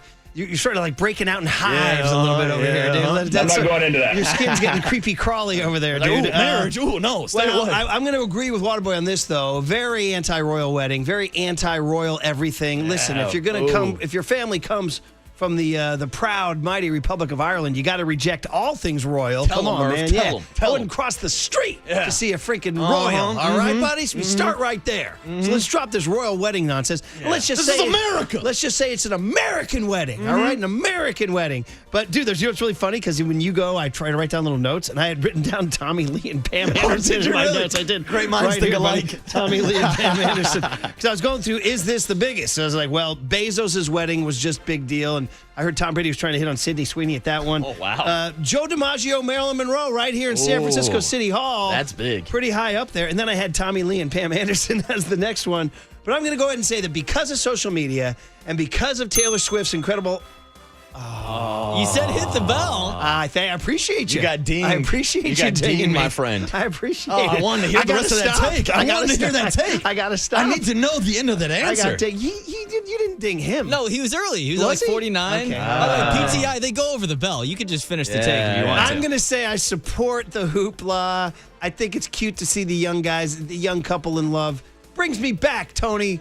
Brings me back to the day when the previous biggest American wedding was Murph and Candace. Yes, That's of what it course. was. All Check right. with Candace. Respect to that. All right, number 3 on the list. Lee Corso first donned a mascot head on ESPN's College Game Day in '96. Almost 30 years later, it's still a thing. And unfortunately, after 38-plus seasons on the desk, 430 headgears later, Corso's retiring from TV and College Game Day. His last show is going to be on Saturday. It's Texas versus Ohio State. Hell of a game, by the way, in Ohio. So here's the question. What is your favorite Lee Corso headgear or maybe just a favorite memory of his? That's good. I'm glad you're doing this because I did raise the kids on College Game Day. When they're very, very young, you can get them involved in the mascot head. So, and it comes on at 8:55, so you have a little time to get the breakfast down and all that stuff. Then you're like, hey, he's going to put on the head. Which one's he going to put on? So it was a fun little memory because they're grown now. They're big boys now. And the innocence of those days. But do I have a favorite? Well, first of all, I used to hate it if he ever put on that freaking SC helmet and did the stupid fight on. I would freaking want to break my television set when that would happen. It's kind of hard to beat. I mean, you got the Brutus the Buckeye head is pretty funny. It's just a big, gigantic, fat head. The elephant head for Alabama's not bad, but I think I got to go, if we're going to stick with the anti-royal theme, anytime he puts on the leprechaun Notre Dame thing and does his little Irish jig, he would come out and do the little Irish step dance. So I'm going to go ahead. Corso doing river dance, Michael Flatley Irish step dance for the win. You know, Murph, those are all great answers. And I do go back to my childhood also. And I think one of the first mascot helmets I remember him putting on was Brutus at Ohio State. So I think that would be my answer for my favorite mascot head. But my favorite moment is when he had the little guy on the stage, the kid, and called him a word that we probably shouldn't be talking about on the radio, the M word. So that was one of my favorite Lee Corso moments. The M word. Yeah, the M word, dude. Yes, he did drop that. Was it Pedro Martinez's little guy? Remember when Martinez had a little guy? Did he really? Oh, dude, Pedro during the whole run in 2004 had a little guy. Remember the little guy? Oh, okay. Yeah. You've heard the Mulaney bit on that word, right? Yes, I have heard that bit. Were you still going? I'm sorry. Oh, no, that's it. Quick answer for Lee Corso. Not so fast, my friend. Under 60. Do you have one, Tony? Favorite memory? Honestly, what Marcus just said that's the first thing that comes to mind. Not so fast, and then he drops that word. Just the not so fast, just his energy. Yeah. He's just a legend. He's a coach. I think he was a player, a coach, and then an analyst and a broadcaster. Guy's an absolute legend. I'm sad to see him go, but dude, what a run. Life moves on. Yeah, exactly. What a run. What is the guy? Almost 90? 96. He was starting. Wait, he's I wasn't not even 96. born yet. No, he started. The first mascot head was in 96. He started before 96. He did 38-plus seasons. He was an influence on Steve Mariucci, and when Mooch was he's had a line that I use to this day. He was born in 1935, so what's that, 65 plus 20? 90. Yeah. 90, my God. Mooch used to say, Lee Corso used to tell us at Louisville, Kentucky, I forget where they were, work expands to time allotted, so let's make this quick. So, for example, I was involved in something where somebody allotted 2 hours for an upcoming session. I'm like, dude, don't allot 2 hours for that. Because if you allot 2 hours, we got to hang around for 2 hours. a lot 1 hour, and we'll be out in an hour. So, Lee Corso, thank you. Work expands the time allotted. I believe he made his living in Indiana, IU. Is that, He's a coach there. Yeah. He was around other places, too. But anyway, go on, Tony. All right, so fourth on the list is probably going to be the last one. It's a fun one. After being cut for the 7th time in the NFL, former Broncos quarterback Ben DiNucci tweeted out a picture at an airport bar enjoying an airport beer, which raises the question. Where is the best place to enjoy a nice cold beer? I like this question. Now, I can answer like this and say anywhere you're having a nice cold beer is a good place to have a beer. But if I have to specifically get into one example, I've talked about enjoying shower beers before. I've talked about enjoying beers at ball games and concerts. But I think my favorite beer spot might be sitting on the back of the boat on the lake drinking a beer, which I just did about a week ago up at Lake Folsom. Took out my dad's 89 Sanger that he's had for nearly 30 years now. And there we are bumping tunes with a couple ice cold beers on the back of the boat. Sun's going down. The vibes are good, Murph. Back of the boat beer might be my favorite beer out there. Okay, number one, you understand the beef you're causing now, right? Because Thin Tim on the afternoon show literally did his beer place hierarchy ranking. Did he really? Yes. It's a good thing that this is a bit on the afternoon show. Oh, I missed that. I was in the car. I heard it. I was going to say. So there's some thievery going on. There's going to be some beef. Uh-oh. Going to be some, just letting you know. Just get ready for the shots Did he fired. rank his or did he ask the questions? Well, see, I asked the questions. It's the Murph and Marcus show, and I know my role here, guys. Tony's asking questions. You're not going to believe this. I'm just letting you know. Getting ready for the shots. You're not going to see that right there? I see this because when you answer, I write my notes down. Yeah. See, boat. I had boat as dude. one of my boat beer I tastes had so my good. Lana Lake boat beer was number one. That was a runner-up for sure. I'm going to go ahead and say the new golf course beer cart at Mill Valley Golf Course with our patio situation after 9 with your buddies. That sip for sure. Some would say the shower. I don't know about that. I like a shower No beer. glass. No glass in the shower. The hiss and the crack of a dream trip beer with my buddies that's starting that day in the rented house or rented apartment or rented RV. That wake-up beer. But I got to pay tribute to my late father who raised me on a few key things in life. First of all, you always got to give a firm handshake in life, okay? He said never follow a motorcycle through a toll booth because the guy would have to take his gloves off like this, and it would take him forever to get his wallet out. Because back when toll booths was before Fast Track. Yeah. And his other one was never, ever, ever fail to appreciate the first sip of an ice cold beer on a very hot day. Oh, yeah. So in honor of Pops, I'm going to say the best place to have a beer is on a hot day, enjoying your first sip wherever you are. But that first crack into your mouth. Yes.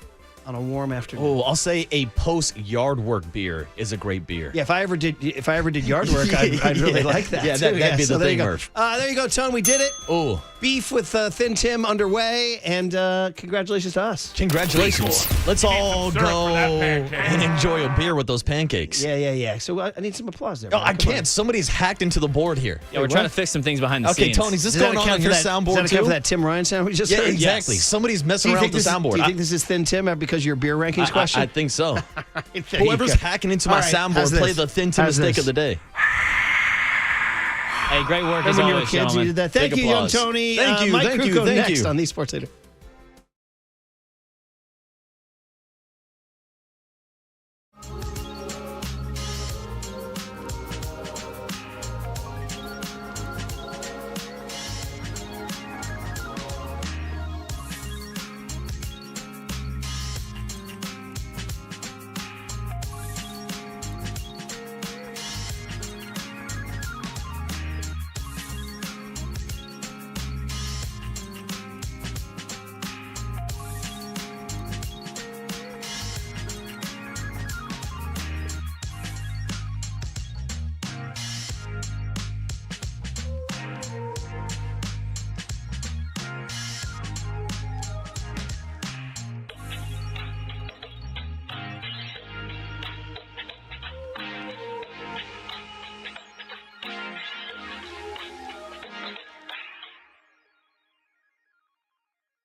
There's no question we've got the best in the booth. That's why Murph and Marcus catch up with Krug right now. On KNBR 104.5 FM and 680 AM.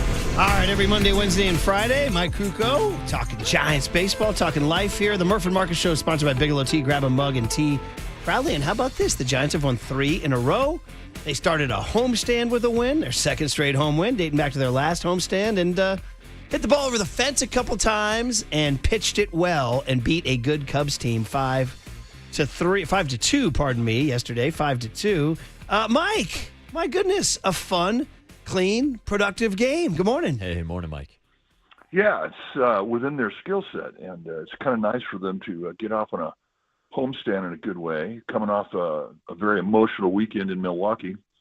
It can happen quickly. I mean, they can turn things around. You can find your confidence as a team in a series like they did in Milwaukee, and you know, they kind of shake their heads because they're playing 2 really good teams that are contending for the National League Central Division Championship. And there's a lot at stake for the Brewers and the Cubs. And when you find yourself in the middle of a series like that as an opposing team, you know you have to play your best baseball. And they've known this for a long time, but they finally did. And in a good way. And they did some things that they haven't been able to do. Like in these last 4 games, they've hit some high fastballs. Teams have been pounding these guys across the letters, and they haven't been able to do a whole lot with them. But these last 4 games they have, so they just look great. And the vibe last night at the ballpark was so cool. The crowds have been amazing, and they haven't been rewarded, but they were last night. It was a good game. Yeah, for sure. And you mentioned the home runs too, but we got to talk about the pitcher, Justin Verlander, who seems to be throwing among the best he's thrown all year, and against a good team yesterday, and he was rewarded. 6 innings, 2 runs. He gets that second win. A couple of interesting things. One, he passes Walter Johnson on the all-time strikeout list. That's incredible.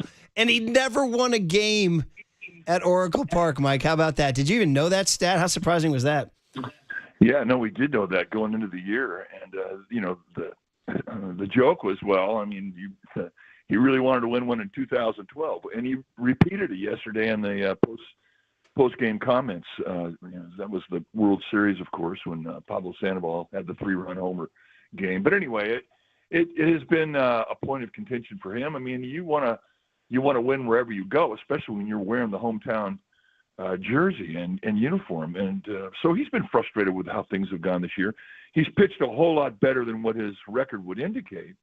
But I thought last night was really one of the rare times this year that the offense gave him support, and the bullpen protected the lead that he gave them. And, there's 6 wins on the table that did not get cashed in with the failure of the bullpen. And so, I mean, from Verlander's perspective, he's not going to moan and groan about it. He's going to move on and take the ball and try and keep his team in the game, give him a chance to win.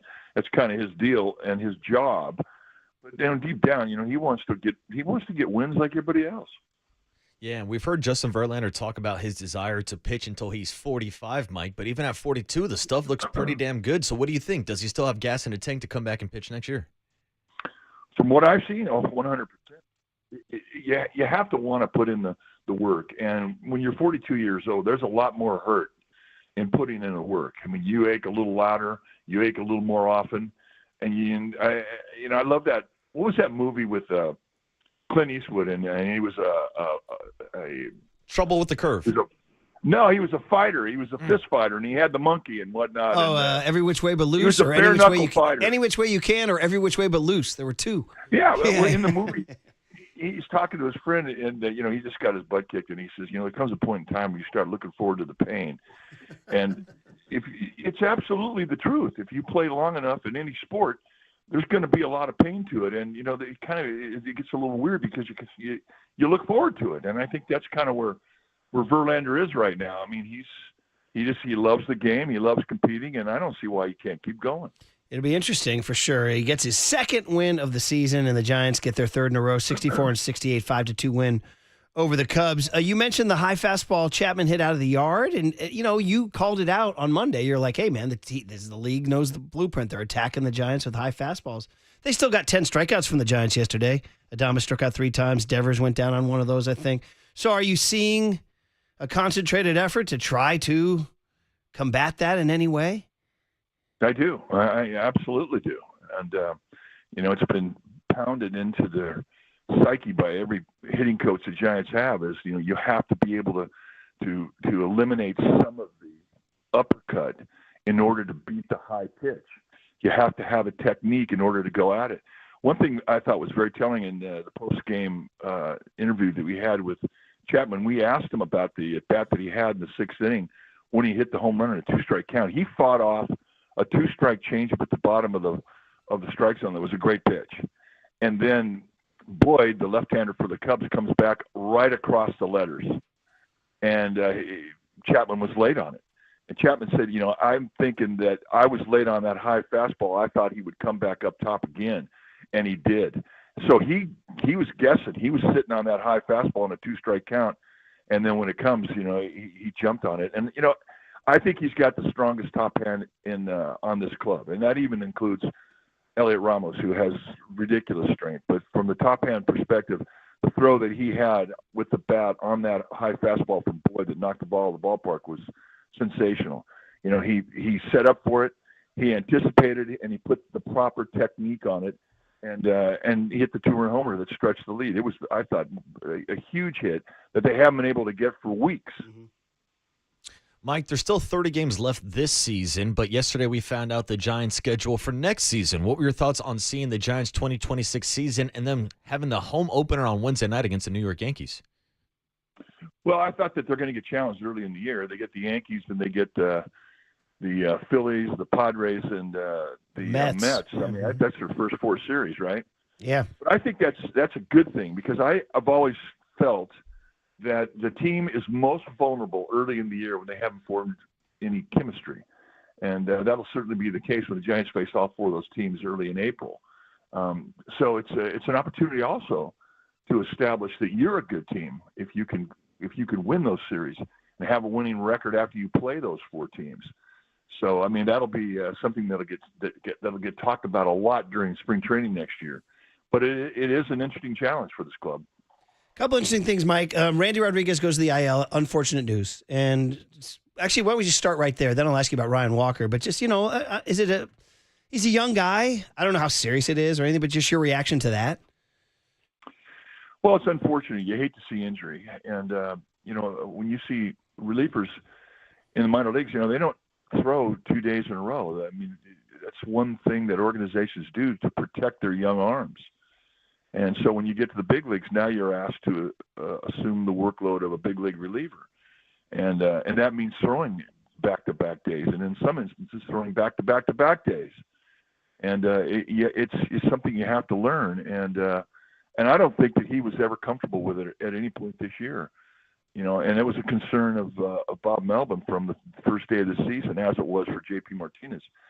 And unfortunately, the wear and tear of the season has injured his arm, and we're hoping now that it's something that he can get over with without having to go under the knife, which would cost him a year and some change. So they haven't yet diagnosed the arm. There's still people who within the organization that have to see the MRI to make the decision, but we're all concerned at this point. Okay, that's definitely sobering news. That said, as you always say, opportunity knocks, and here's Ryan Walker.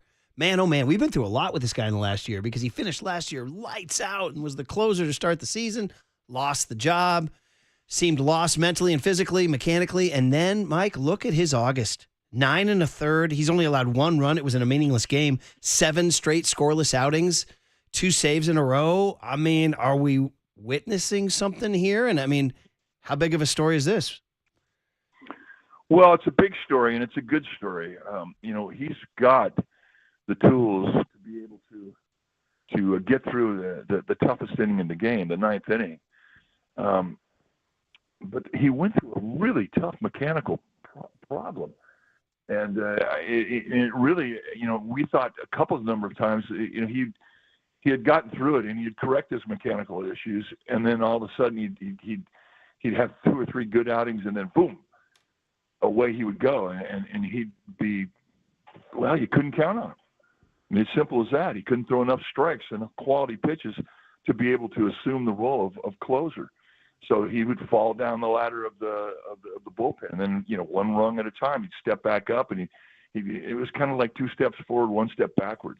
And so now with Duvall gone and Tyler Rogers gone and Rodriguez gone, and Miller gone, he's the guy left standing that has been the late inning, one of the late inning guys all year. So he's the guy that has to assume that responsibility, and he was great last night, so hopefully he can keep it going. It's a story for sure. Watch how he pitches down the stretch. It was going to be Randy Rodriguez, and now all of a sudden it's Ryan Walker, so we'll see.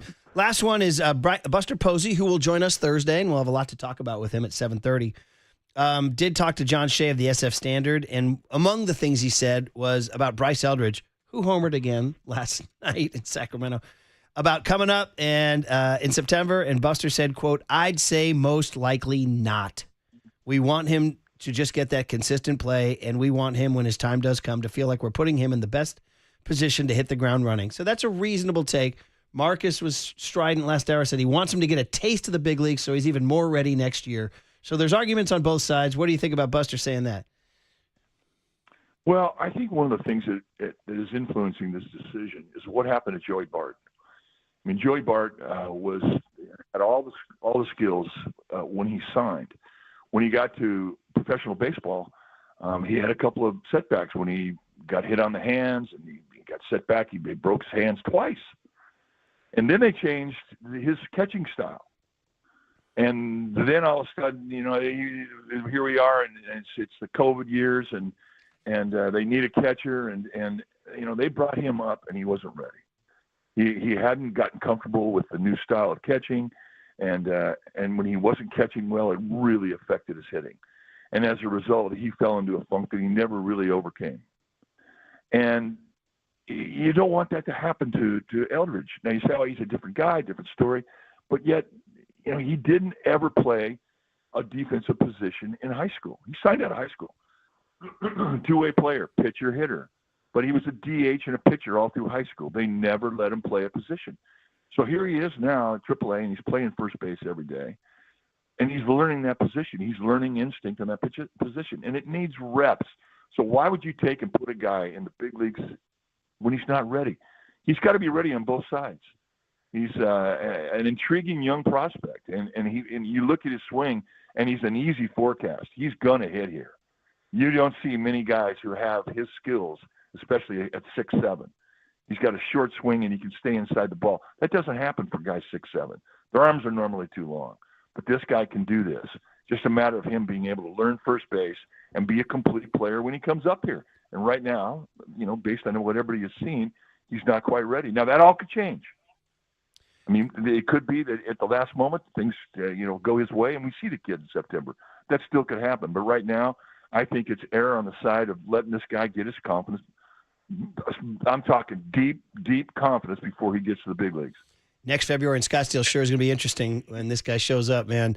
Final one is Carson Wisenhunt's pitching tonight. And this, of course, Landon Roop. We got the decent news on Landon Roop that it wasn't a ligament. It was a bone bruise, but he is out for 4 weeks, maybe shut down for the rest of the year, which is unfortunate. But it's an opportunity for Carson Wisenhunt.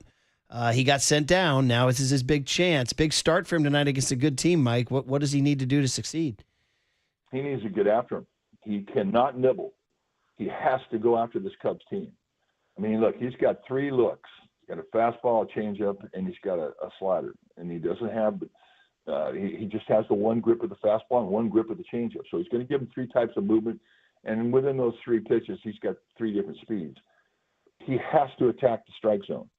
If you nibble and you give the Cubs hitting counts, they're going to knock you out of the game. It's that simple. So that's what he has to do. He has to go out there and trust his stuff, trust his defense, and we'll see how he plays. But he's got the ability to do it. There's no question. This kid is going to be good. He's learning, and this is going to be a learning experience. And if he trusts his stuff and gets after him, I think he can do well and give this team a chance to win. All right, good wide-ranging chat, man. We'll look forward to the broadcast tonight. Talk to you Friday. Yeah, thanks, Mike. Mike Krukow every Monday, Wednesday, and Friday. There's a lot, for us talking about the Niners. There's a lot going on. The Randy Rodriguez news was bad. You just heard him say that's something to keep an eye on.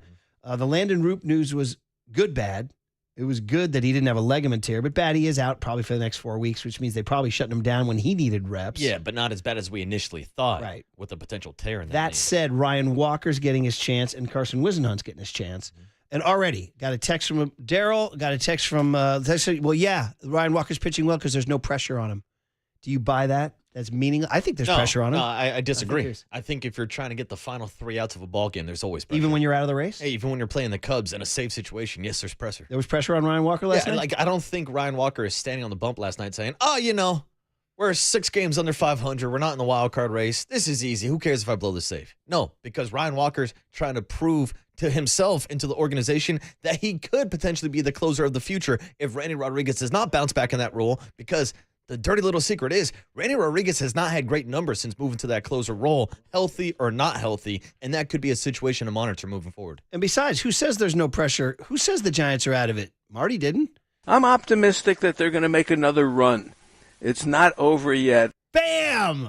Let's go. It's not over yet. It's still boys. August. It's not over yet. I've actually thought about this. Like, if you can get to 5 out on September 1, you're in it. There's 7 out on August 27. Yeah, they just got to get to 500. Yeah. So, Get ways to go. Yeah, There's I still know. 4 Like, under. that's a climb. And Mike. that Cubs team, with PCA out there swiping bags and running down balls in the gap and all that, I don't need it. But thankfully, they beat a lefty last night. They got a righty tonight. We'll see what happens. All right, that was fun. That was enjoyable. Here we go. Big hit. 49er murkiness. What the hell is going on in the wide receiver room? And then Larry Krueger at 8:15 on the Sports Leader. When you're 6 out with 5 to go, then it's over. Until then, it's baseball. Now, from the O'Donnell Financial Group Sports Desk. Learn more at odfigroup.com. O'Donnell Financial Group, because planning is a process, not a product. It's time for the Young Tony and John Joe question of the day. All right, let's hear it, faithful. John Joe Curley wants to know, who's wide receiver 2 for the 49ers for week 1 at Seattle on September 7th? It's a big game. Overnight Dave chimed in. He said, who's wide receiver 1? Am I right? You can join the conversation in the YouTube chat now.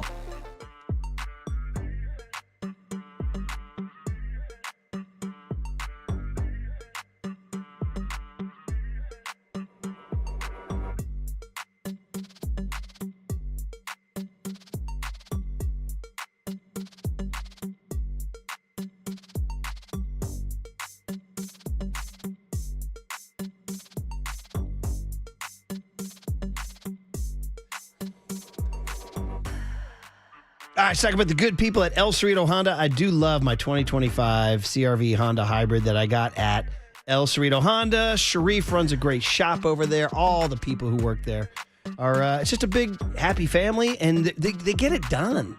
El Cerrito Honda. They have the end of summer sales event at El Cerrito Honda. Savings, selection, service you will love. You want the hybrids like I have, the CRV Hybrid or the Civic or the Accord. You go electric with the Prologue too.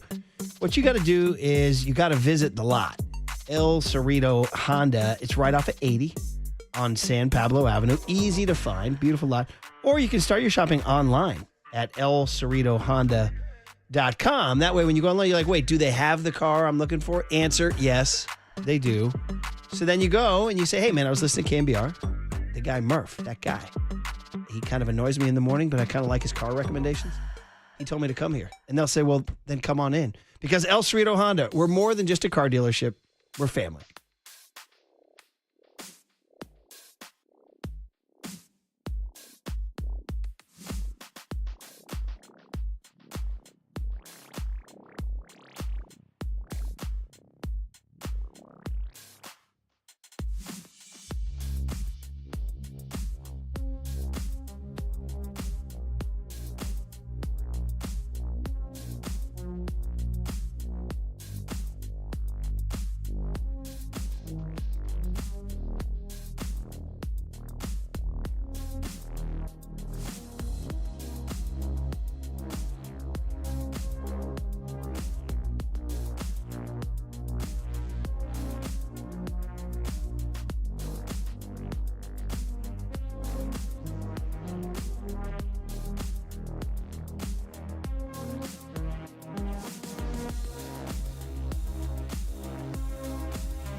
This is The Big Hit, sponsored by Benjamin Moore Paints. Experience the Benjamin Moore retail difference at our independently owned authorized retailers today or at benjaminmoore.com. Murph and Marcus continue live from the Casino Matrix Progressive Jackpot Studios. Casino Matrix. Progressive jackpots are here. Where are you? Just drop in. 1-800-GAMBLER. Hey, happy Wednesday morning, everybody. Brian Murphy, Marcus Boucher, Murph, and Marcus got a big guest list coming our way. Larry Krueger at 8:15. Ron Rivera, Riverboat Ron, general manager of the Cal Golden Bears, and, of course, former NFL head coach, NFL player, and the Bay Area zone, or Northern California zone. He'll join us at 8:50. LaRussell at 9:15. Hell yeah. Ron Rivera, Arrow, LaRussell. Dude, I said it yesterday in our promo, Murph. We not only have the GM of the Cal Bears, but we have a rapper who filmed a music video with Marshawn Lynch at Memorial Stadium on Cal's campus, LaRussell at 9:15. So those are all the great vibes set against our big hit, which is the bad vibes of the 49ers.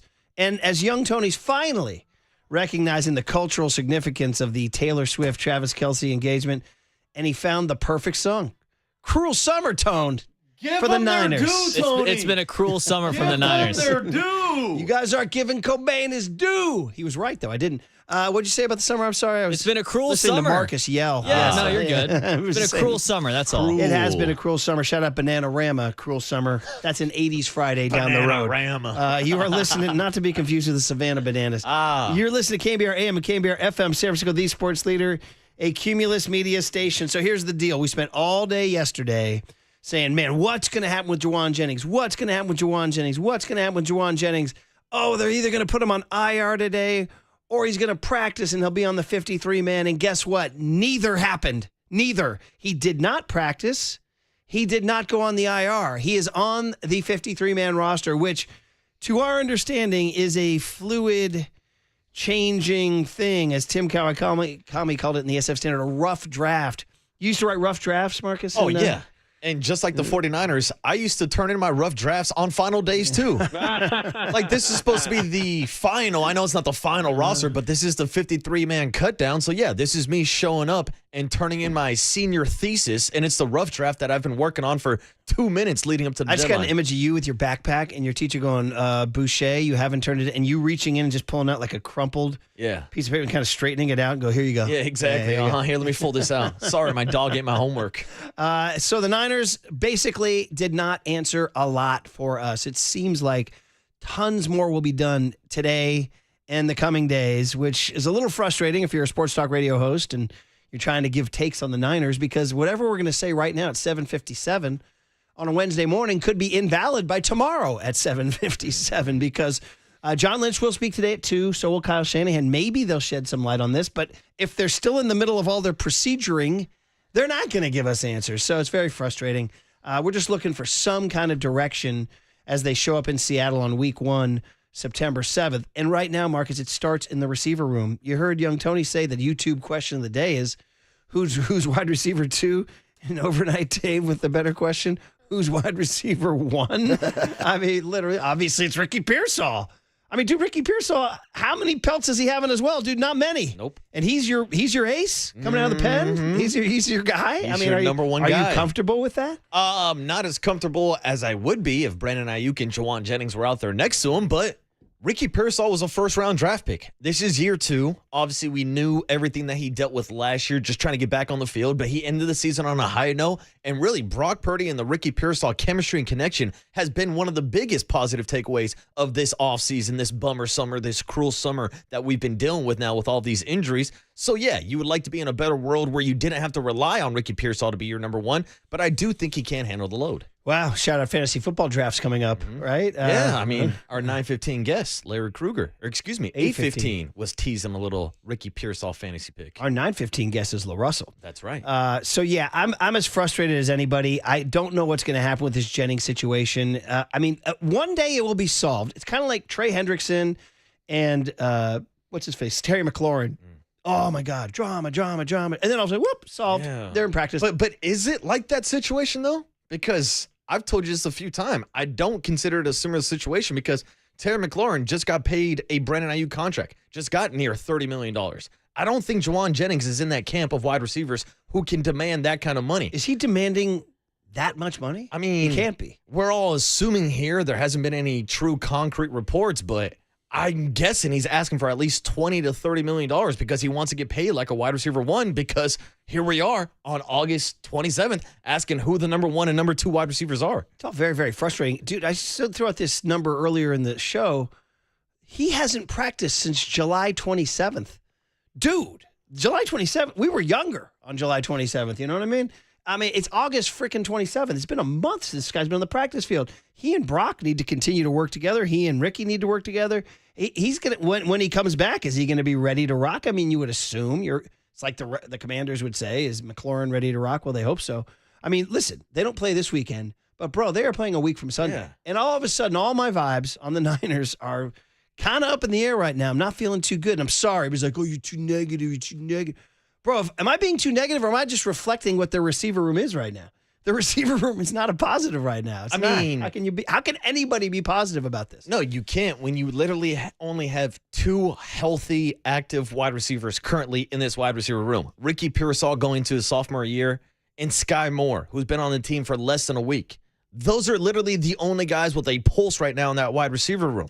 I mean, Jordan Watkins, rookie, hurt. Jacob Cowing, hurt. Jawan Jennings, calf/injury/contract. Let me ask you, if you heard that in the next few hours they picked up Marquez Valdez-Scantling, would you feel better?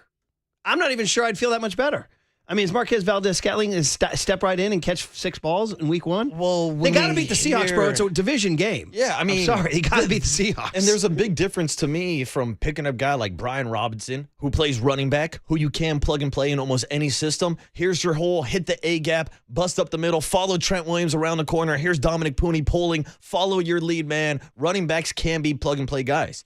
I don't view it the same way with wide receivers because of the complications of the route tree of a Kyle Shanahan, because of that system, because there's so many moving pieces that Kyle uses to get guys open. No, I don't think MVS can step in. Same takeaway with Sky Moore. He's had less than a week now to learn the playbook. He'll have 2-3 weeks leading up to the regular season, but I don't think he's going to fully digest and be ready to go week 1 as your wide receiver number 2. I mean, the name that comes to mind for me is Emmanuel Sanders. They traded for him in the middle of the season, and in my memory, he played pretty darn well. He started 9 games. He only caught 36 balls. So he only averaged 4 balls a game. But he did seem to make a difference, 52 yards. And that's a veteran, though. He was 32 years old. He'd been around. Yeah, and I'd say even at that point, he's probably a better player than both Sky Moore and MVS currently are. What about Malachi Corley from the Jets? That's another guy they're talking about picking up. Not moving the needle for I know. me. So if this Jennings thing doesn't get situated and you break the huddle with Pearsall, Sky Moore, and Malachi Corley, I mean, yo, Christian McCaffrey, how you feeling? Yeah, yo, Christian McCaffrey, line up in the slot. We'll put B-Rob in the backfield. I was just saying, maybe they go to Seattle and just run the ball. And then Marcus Thompson yesterday was like, yeah, and the Seahawks will just stack the box. Yeah, let's go. Pull out the wing tee, pull out the VR offense, do everything you can. I don't know. Brian Robinson get 12 touches in week 1? We're going on a lot of 2 tight end sets. I mean, you got to get creative. You got to find different ways to use it. We've talked about using Isaac Guerrero in a gadget role with his past experience playing wide receiver in high school and college. Maybe he's the guy that then can maybe slide out there, but who knows, because really you're running out of options now in this wide receiver room. A lot of texts coming in on the Golden State Lumber and Showroom text line 808 KNBR. 415 says the player's only responsibility is to find the market rate for their service. Teams use leverage to eke out profit margin gains. If a player doesn't sign, it's on the team to understand and accept responsibility for that. That's what I've been saying. Those are people who come out and say, Jennings signed a contract, honor it. I'm like, bro, have you seen the NFL?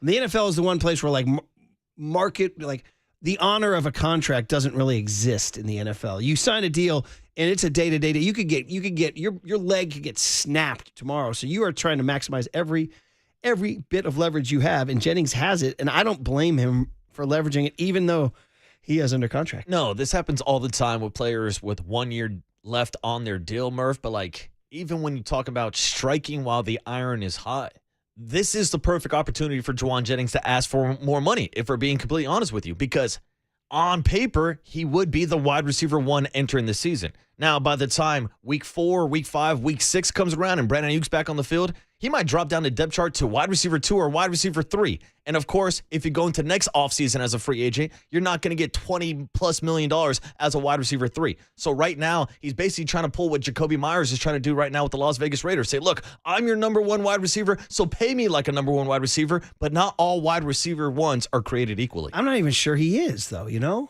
I mean, is he? I would go Ricky Pearsall ahead of him. Now you go with the experience. I mean, is Jennings ready to become that guy, that 8, 9, 10 catch a game guy? I mean, I mean, we've seen him move the chains before, but no, I don't think Jawan Jennings is your Terry McLaurin's, your DK Metcalf's, your Devontae Adams, your wide receiver 1s that can go around the league and go to different teams and prove to be a wide receiver 1. A lot of Jawan Jennings' value comes in the Kyle Shanahan system. And I think they should reward him for that. But the question is, what's the reward? What's the contract? How much money does Jawan Jennings want? And how much money do you need, Jawan? Well, there you go. Gene Simmons will tell us how much money you need. Everybody wants more money. I mean, why not? If you're Jawan Jennings, what are you going to be? Just sit there? Or his agent is telling him, buddy, this is your chance. Yeah. It's your chance to set up generations, you know? And as Gene Simmons would tell you right here. And anybody that tells you that they want less money in life, be suspicious of this person. This is a liar. Everybody wants more money. I just want enough money. You're full of shit. It's never enough. You know when it's enough? When you're dead. That's when it's enough. There it is. 530 says, I support Jennings and players over ownership, but using an injury as a bargaining chip after you just renegotiated your contract is blanked. If you're hurt, go to the IR. He's going to be a free agent next year. Do you feel good about negotiating with him next year? Trade him now and get some picks. 707 says, Jennings will be wide receiver 3 by week 4 or 5. When Ayuk comes back. Mm-hmm. He made the most out of his injuries and opportunities last year, but let's be honest, he's a role player that blocks really well and is a fan favorite. He's not a star player. Show up and play. So, Ayuk comes back, and you're assuming Ayuk will be full speed. We don't know. But if he does, let's say it's a 17-week season, bro. I mean, this is crazy. So let's just say by mid-season, week 8, is Jennings back to wide receiver 3, and then he shouldn't be making $25 million a year. I agree. Right? Mm-hmm. So, I mean, but again, oof. Yeah, but I guess here's a question, too. If you want to throw a wrinkle into the future of that wide receiver room, who says the 49ers are committed to Brandon Ayuk long-term? Now, there were talks about maybe him being moved and his contract after he signed it last year. We saw Deebo Samuel get shipped out. So if the 49ers are thinking about maybe locking up a long-term contract with a guy like Jawan Jennings, maybe that's writing on the wall for the future of Brandon Ayuk. Man, oh, man. Hey, how about this one? Changing the total subject here. 408 says, as worried as I am about the wide receiver room, I'm as worried about the defensive line.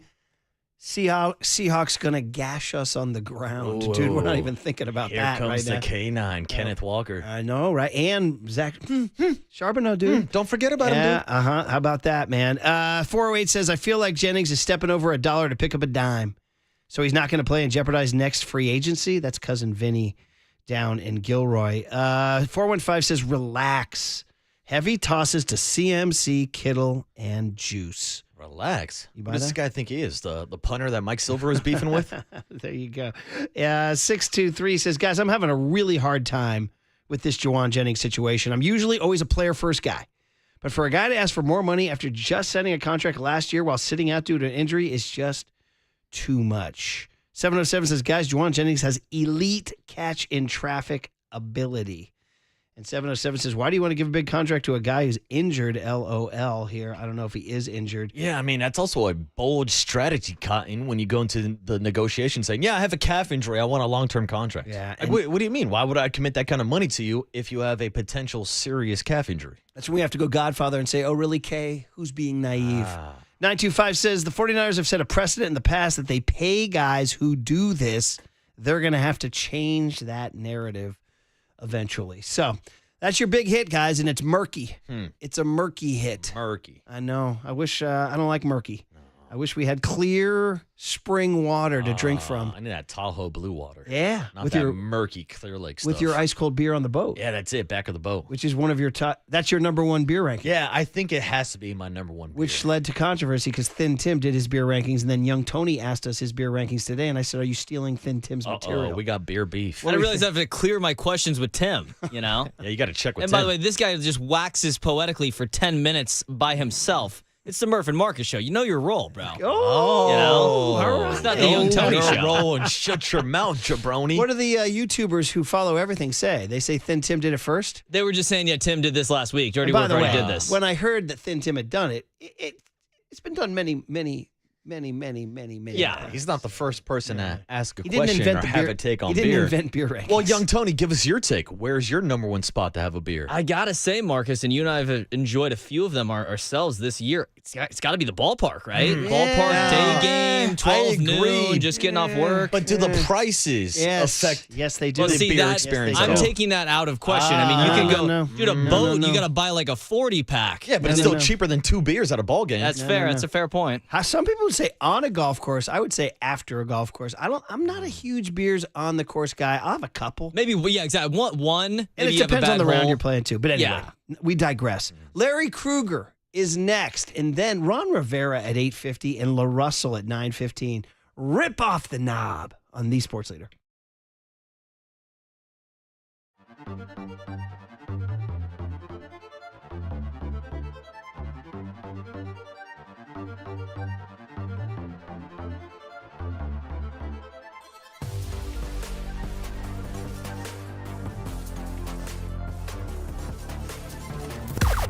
Now, from the O'Donnell Financial Group Sports Desk. Learn more at odfigroup.com. O'Donnell Financial Group, because planning is a process, not a product. It's time for the Young Tony and John Joe question of the day. Well, you just heard the guys break it all down. Who is wide receiver 2 for the 49ers for week 1 at Seattle on September 7th? Get ready to go. It's going to be a fun game. And who's going to be out there? You can join the conversation in the YouTube chat now.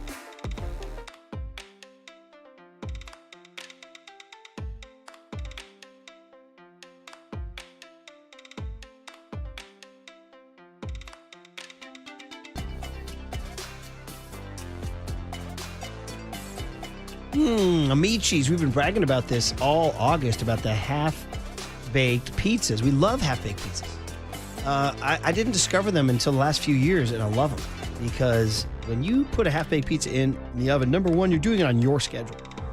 So as prompt, courteous, and professional as their delivery is, and I do love that because sometimes you're like, hey, man, I just need the pizza.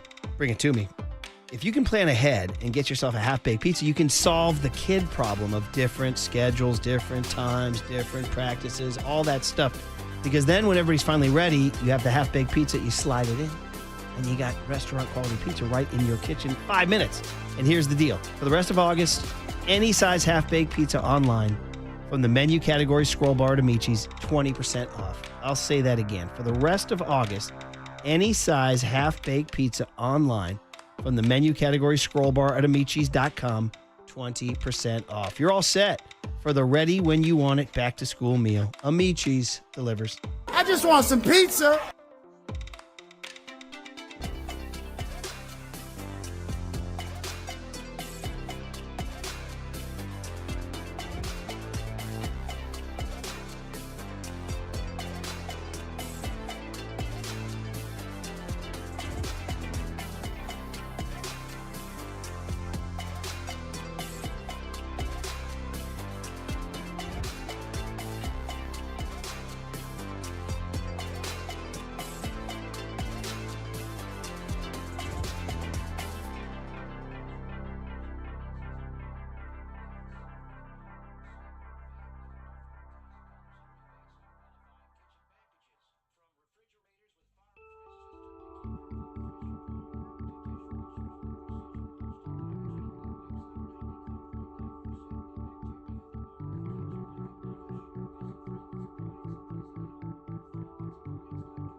And now it's time for the Protect Your Assets Business and Technology Report with me, David Hollander.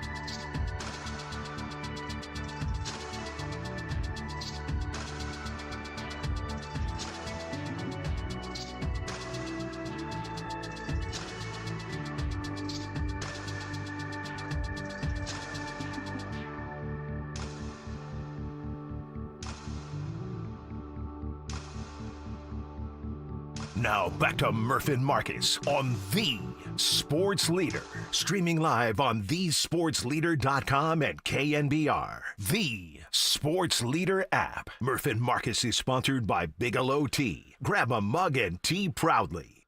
Nice, Tony. It is messy down there in Santa Clara. We don't know what the 53-man roster will look like, even after they named the 53-man roster. That's quite a trick. Here's our 53-man roster, but it's not our 53-man roster. So let's figure this out, man. Let's figure this mess out with Larry Krueger.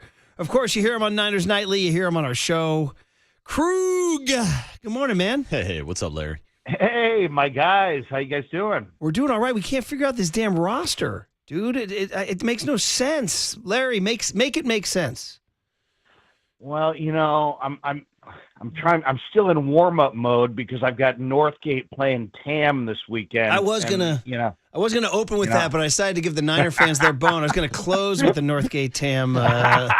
Close with the. Yes, your son's playing, right? Yes, he is. Yes, he is. He'll be out there, looking for vicious hitting. But yes, looking forward to that. But yes, this has been very much a moving target, right? And I think the 49ers, I was going to ask, can either of you guys play wide receiver? Because if so, you may want to roll by the facility. Oh, bro. I mean, honestly, two healthy wide receivers. Now, obviously, they're not going to Seattle with two. I mean, I thought Robbie Chosen would make the team. No. I thought Russell Gage would make the team. No. But apparently there's some procedural, because Cowing and Watkins are on the roster, but they're both injured. What? Do you know what's going on here? Of course. Well, okay, so you're trying to kind of preserve your inventory, and so you've got to first make sure the guys go on the 53. Then you can make your decision. Like Cowing is not going to play for a while, so they're going to take him, put him on another list, and have another roster spot. John Lynch told you guys, I think a week ago, that Russell Gage was likely to be ready for week 1. I think he's a guy that for sure is going to be called back. But then there's also Robbie Chosen. And then, of course, there's a bunch of other guys. And then the league, there's 1,200 guys that just hit the beach. So I'm sure the Niners, are going to have meetings and all kinds of, discuss, is Robbie Chosen better than, Hunter Renfrow? Is he better than, Marquez Valdez-Scantling? And there are other guys out there even after that. There's rookies, there's veterans. Malachi Corley, for example, guys, is an interesting name. Robert Saleh and Joe Douglas from the Jets a year ago drafted Corley out of Western Kentucky in the 3rd round. He got cut yesterday by the Jets. Is Robert Saleh interested in bringing back, reuniting with Malachi Corley? So there's any number of possible permutations to the way this thing could go.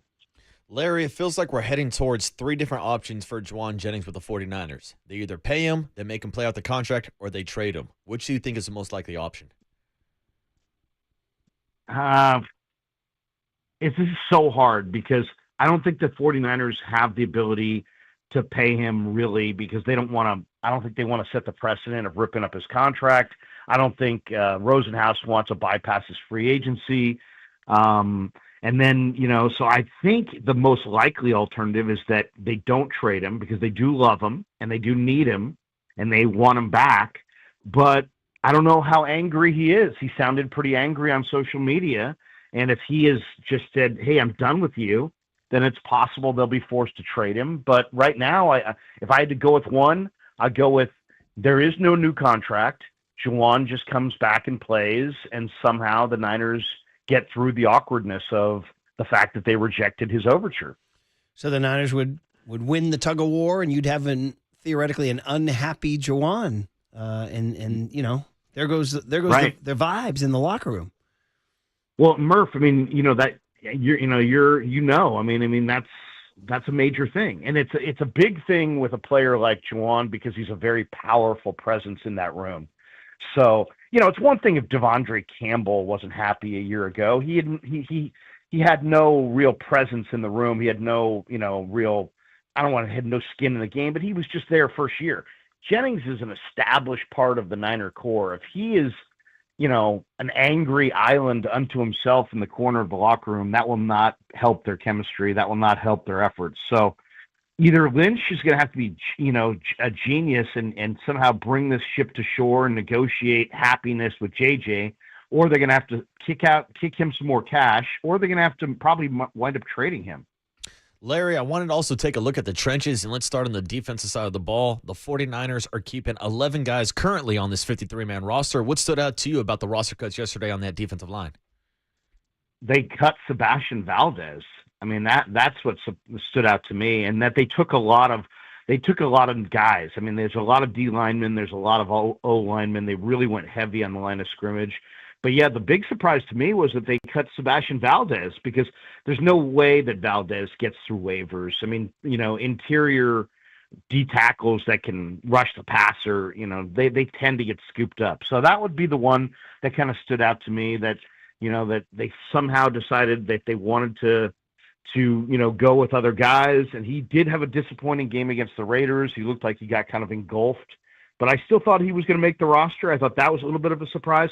I thought the other surprise was Dallas Flowers, the veteran, was released. But I'm sure they talked to Flowers, and because he was with Gus Bradley in Indianapolis, and I think that's another way of retaining your inventory. You keep Luter, you keep Lucas, you cut Flowers, but then you have an agreement with Flowers to come back in a couple days when the numbers, are a little bit more favorable. And I think that's probably what's going to happen. Talking to Larry Krueger, we do it every week, and you hear him every night on Niners Nightly as the 49ers try to make sense. I know, right? The whole nother deal. 49ers try to make sense of this 53-man roster and this wide receiver room with more procedures to come. And as Larry says, possibly a trade. Who knows? That could happen. By the way, I want to compliment some verbiage there. You said, I like that Sebastian Valdez got engulfed. Good word there, buddy. I like that. You like that? I also liked Jawan shouldn't be an island unto himself in the locker room. These are highfalutin phrases here, buddy. Hey, this is that's what you get for SI Wildcat education. Go Cats! It's amazing when Wildcats. Wildcats. When Miss D DeBenedetti, my cousin, is your English teacher. That's what you get, right? That's right. When your parents fork out that extra cash for the private school, you can bust out the unto. Northgate is free. I'll drop an ergo in there every now and then too. The Northgate, whatever. What are you guys, the Broncos, or I think are you guys? What are you guys, the What are you guys, the horse? You're a horse, aren't you? We're the Broncos, and you'll know that big that. time by the end of the weekend. 11:30 JV, 2:00 varsity. Yes, Marcus. Broncos country. Yeah, let's ride. Broncos country. Let's ride. Very good. Okay. Right. You mentioned the D line, O line. I don't know how sexy it is to talk about the O line on morning sports talk radio, but a little bit of note that Nick Zakelj, who was Brock Purdy's roommate and a guy they'd invested some time and energy, he got bumped. Drew Moss and Matt Hennessy step in. These are future. I guess 49ers fans should probably get to know them. They're part of theoretically part of the Niners' future. Well, no question. I think, Murph, maybe one of the brightest parts about the summer, if you're looking for a surprise, was the play of Connor Colby and Drew Moss. It's funny, all these Niner fans wanted to load up on Lynch and just be like, you ignored the O-line, you. But you know what? Last year he got Pooney in round one. It was the best offensive lineman in the draft. This year, without even using any day one or day two draft capital, he found Drew Moss undrafted out of Colorado State and Connor Colby. And Colby looks like he could start. Chris Furster told me that he reminds him of Pooney a year ago because he's ready for 5-man protections. He's ready to pass block right now. So he says when you're ready to pass block in a league like this, you can play right away. So Colby, they're not afraid of putting out there on the field if they have to. If Ben Barch isn't ready, if Pooney can't go, they'll go with Colby. And Drew Moss, I thought maybe had some of the best individual blocks of any O lineman the Niners had this summer. And he looks like a center, but he's played a lot of guard. Went to Colorado State. Those two guys plus that was kind of a surprise. They went deep on the O-line. They went 10 O-linemen. Some teams go with 8. The Niners couldn't decide between Pleasance and Burford and went with both. And I kind of think there might be some better tackles that were cut yesterday out there. So we'll see if those guys stick around. There's also Matt Hennessy. So they went with 5 backup offensive linemen, and something tells me they'll probably pare that down by at least 1 before week 1. Larry, we have not talked to you since the Brian Robinson trade. So what are your thoughts on that trade and how he fits into Kyle's offense next to Christian McCaffrey? It's funny. I asked him the other day about, just what, this first presser, playing with Christian, and he was just like, "Hey, look, I'm not here to back up anybody, man. I'm a starter, So it's you want a great RB2, guys. The best way to do that is to shop in the RB1, lane, because that's what he is. He runs upright. He's going to take some hits, but he is a legitimate running back 2. He's a legitimate starter. I thought he was a necessity because if they really want to win this year, they got to get to the playoffs with a Christian McCaffrey that's healthy and fresh and rested. The only way that's going to happen is if they share the carries. Garendo, I don't think's up to it. The rookies got hurt. So they were kind of forced into this, but man, what a price, huh? A 6th-round pick. I think this is one of Lynch's better heists. Yeah, he's going to talk today, right? Around 2:00, yeah. I think. Yeah. Yeah, Lynch and Shanahan. And he may or may not have Jawan Jennings news, right? It's almost like hour by hour here. Anything could happen. Right. I got to think that the Jennings thing is coming to a head, right? He seems angry on social media. Their stance is that it's an injury. He sounds very upset. Where does this thing going? They've allowed him a wide berth to kind of, get his arms around this whole situation. But it's time to go. Lynch said it last week on KNBR. It's time to put on the uniform and hit the field and play football. And so this is going to have to come to a head one way or another. He's either going to have to get over the fact that he's not getting the contract. He's going to have to either get a contract, or they're going to have to decide if they can live with him if they don't give him the contract. So all of these topics, I'm sure, will come up today. We'll look forward to it, man. We'll look forward to your questions in the big auditorium, and always enjoy the chat, man. Northgate versus Tam. This time it's personal. Saturday. And my guy is a JV guy. Yeah, 11:30 in the morning. I'm out of town this weekend, so I'm going to miss you, Krug. I actually thought about that because I do the Tam Boosters Instagram and I promote these things. And as I put that down as the football opener on Saturday, I said, "Oh man, Krug's coming and I'm out of town, so I'll have to miss you." I'm going to miss Mr. Tam. You are. You're going to miss Mr. Tam. Yeah, I'll give you a roadmap of where to go, and the answer is the 2 a.m. club. That's the answer. All right. Guys, have a great rest of your show, and go Niners, and we'll talk to you soon. Take care, Larry. Thanks, Larry Larry Krueger, he'll be in Mill Valley at Sam Chapman Stadium on Saturday for a little JV action, Northgate versus Tam. Coming after the Tam I'll Redhawks. miss him. The red-tailed Hawks. Excuse me. You can go back to the Indians if you want. Yeah, I know. Well, I'd rather be anything from Tam than a drip from Redwood High. By the way, it's a raindrop from the sky. I was corrected quite violently.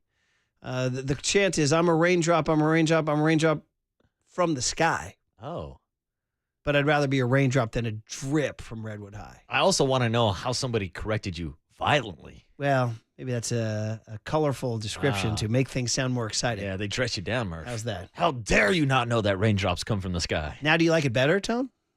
I still am kind of confused about the drip part at the end. Like, You're a drip. A drip is a, Hey, Tone, you're a real drip. Yeah, you're a drip, Tony. I've never been called that, but now I have. It's a good G-rated insult from like the 50th. You're a drip. You're a real drip. But I will say for young Tony's generation and even for my generation, drip is now considered a good thing. That's true. This kid's got drip. It's like swag. Yeah, exactly. Murk's got drip. Yeah, but it used to be, this guy's a real drip. Yeah. You know what I mean? That's like, what happens. You don't want drips around. Yeah, Drips are a pain. Drips are the kind of guys you would ditch in high school. Ah, yeah. Did you ever ditch anybody in high school, or were you the one getting ditched, Tony? No. I was friends with everybody. I wouldn't ditch anyone. It was always tough. We had off-campus lunch, and there was always that one kid from you didn't want him to go with the you. 53rd man on the varsity and he was roster. like, "Hey, Marcus, where are you going for lunch?" And I'm like, we're going out of town. Yeah. And then just boom, then you guys one time we had hop in the car and peel out. We had a group of girls follow us on lunch, and it was a group of girls that we did not want to follow us. And so we're like, just follow us to lunch. And we just kept driving, and we ended up ditching fifth period, never came back after lunch. And Just to after shake about these half gals? an hour, they're like,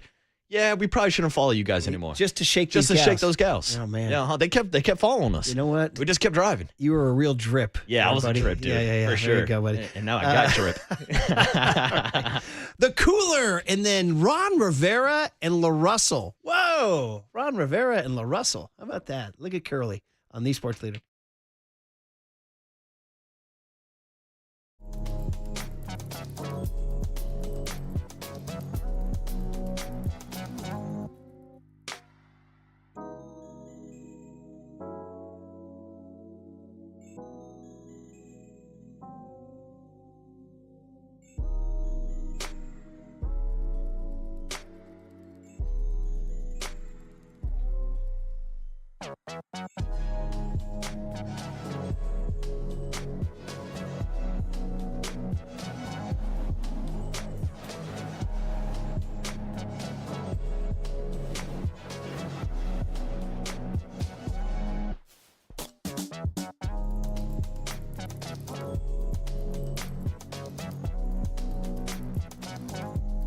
Hey, what's up, everybody? Marcus Boucher here on a Wednesday morning with Prize Picks because preseason football is over and college football is here this weekend. So don't miss out on any of this action this season on Prize Picks, the best place to win cash while watching sports.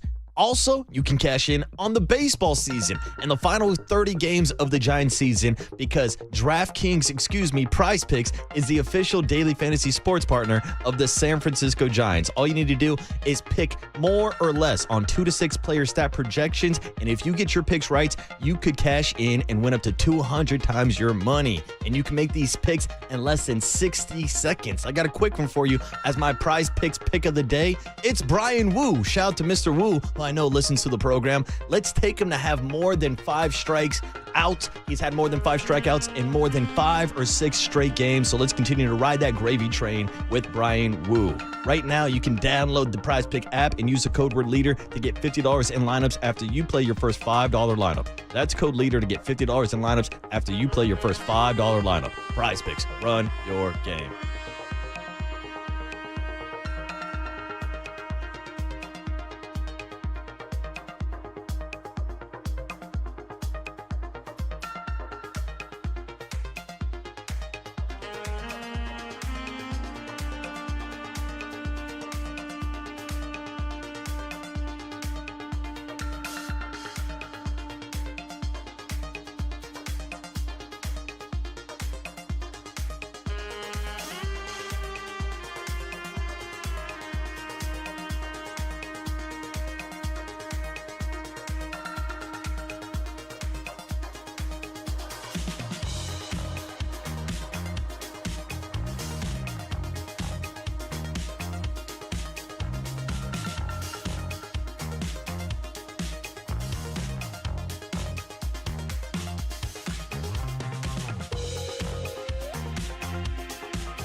right, everyone.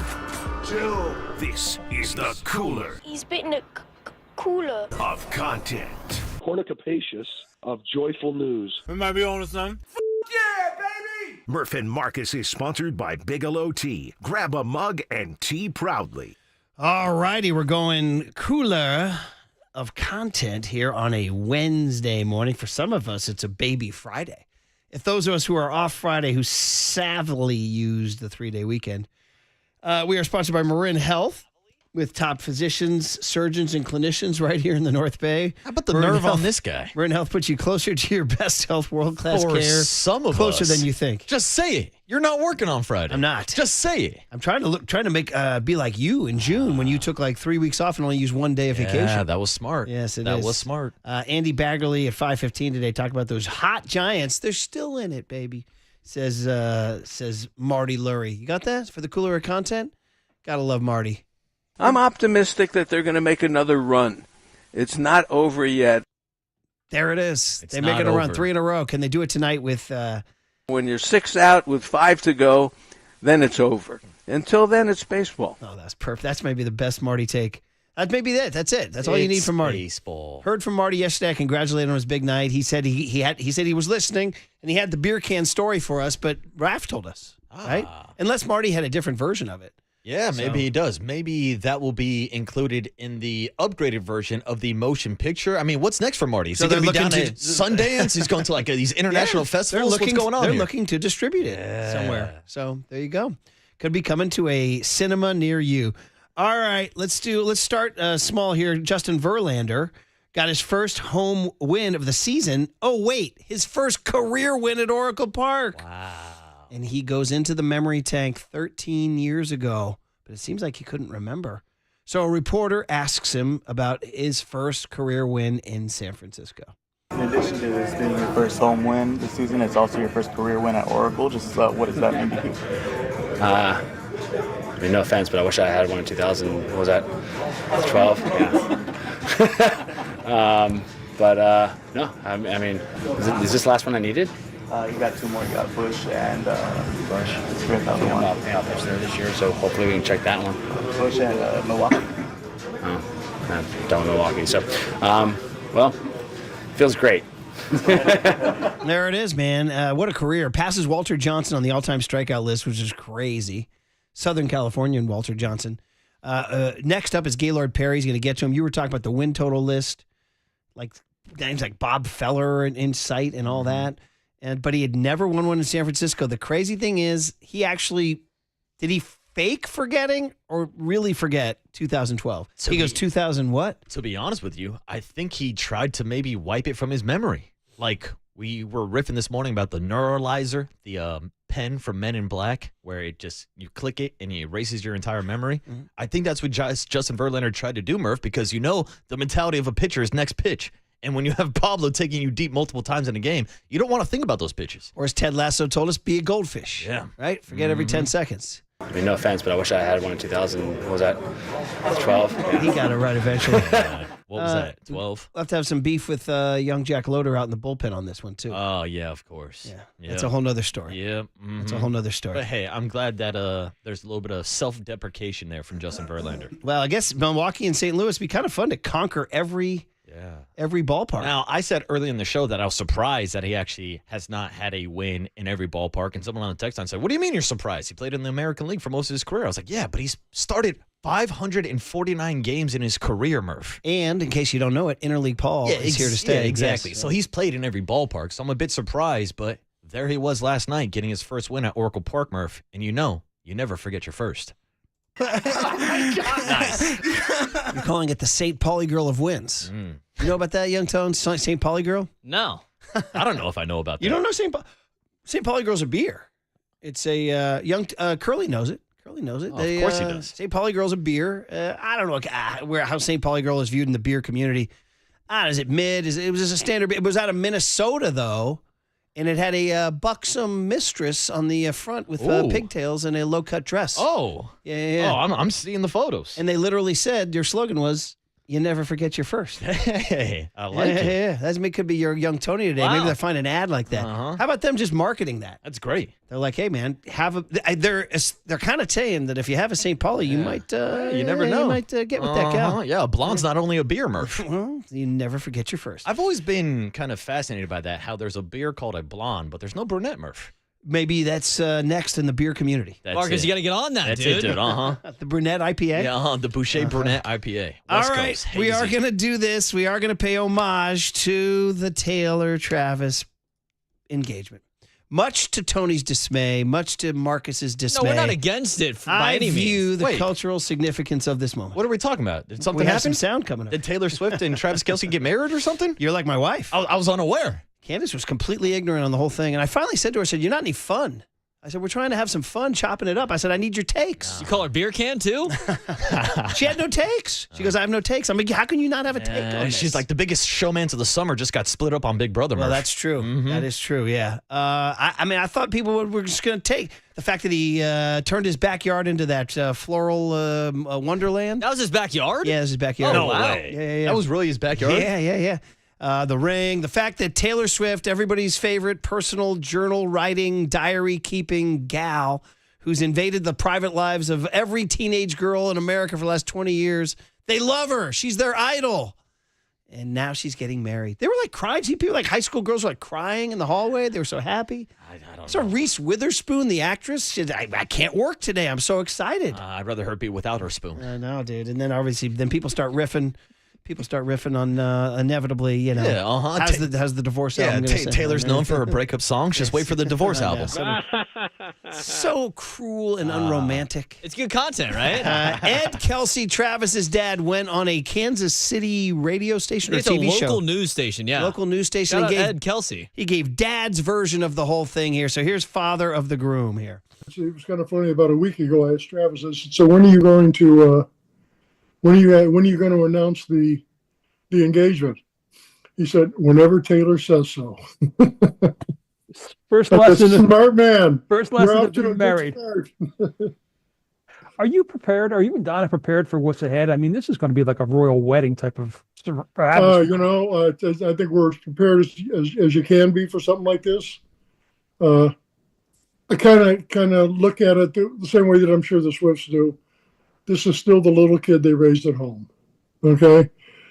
Yes, they've both had a lot of success in their endeavors, and they get a lot of notoriety and a lot of attention. But they're still the same people that we raised, and it just makes you feel good to see a couple this much in love. Now, I don't know how etiquette still works anymore, but it's the father of the groom. Are you still on the hook for the rehearsal dinner, or do you think he's going to help you out with that? I think he'll help me out on that one. Ed, thank you so very much. There it is. It is true. The father of the groom is responsible for the rehearsal.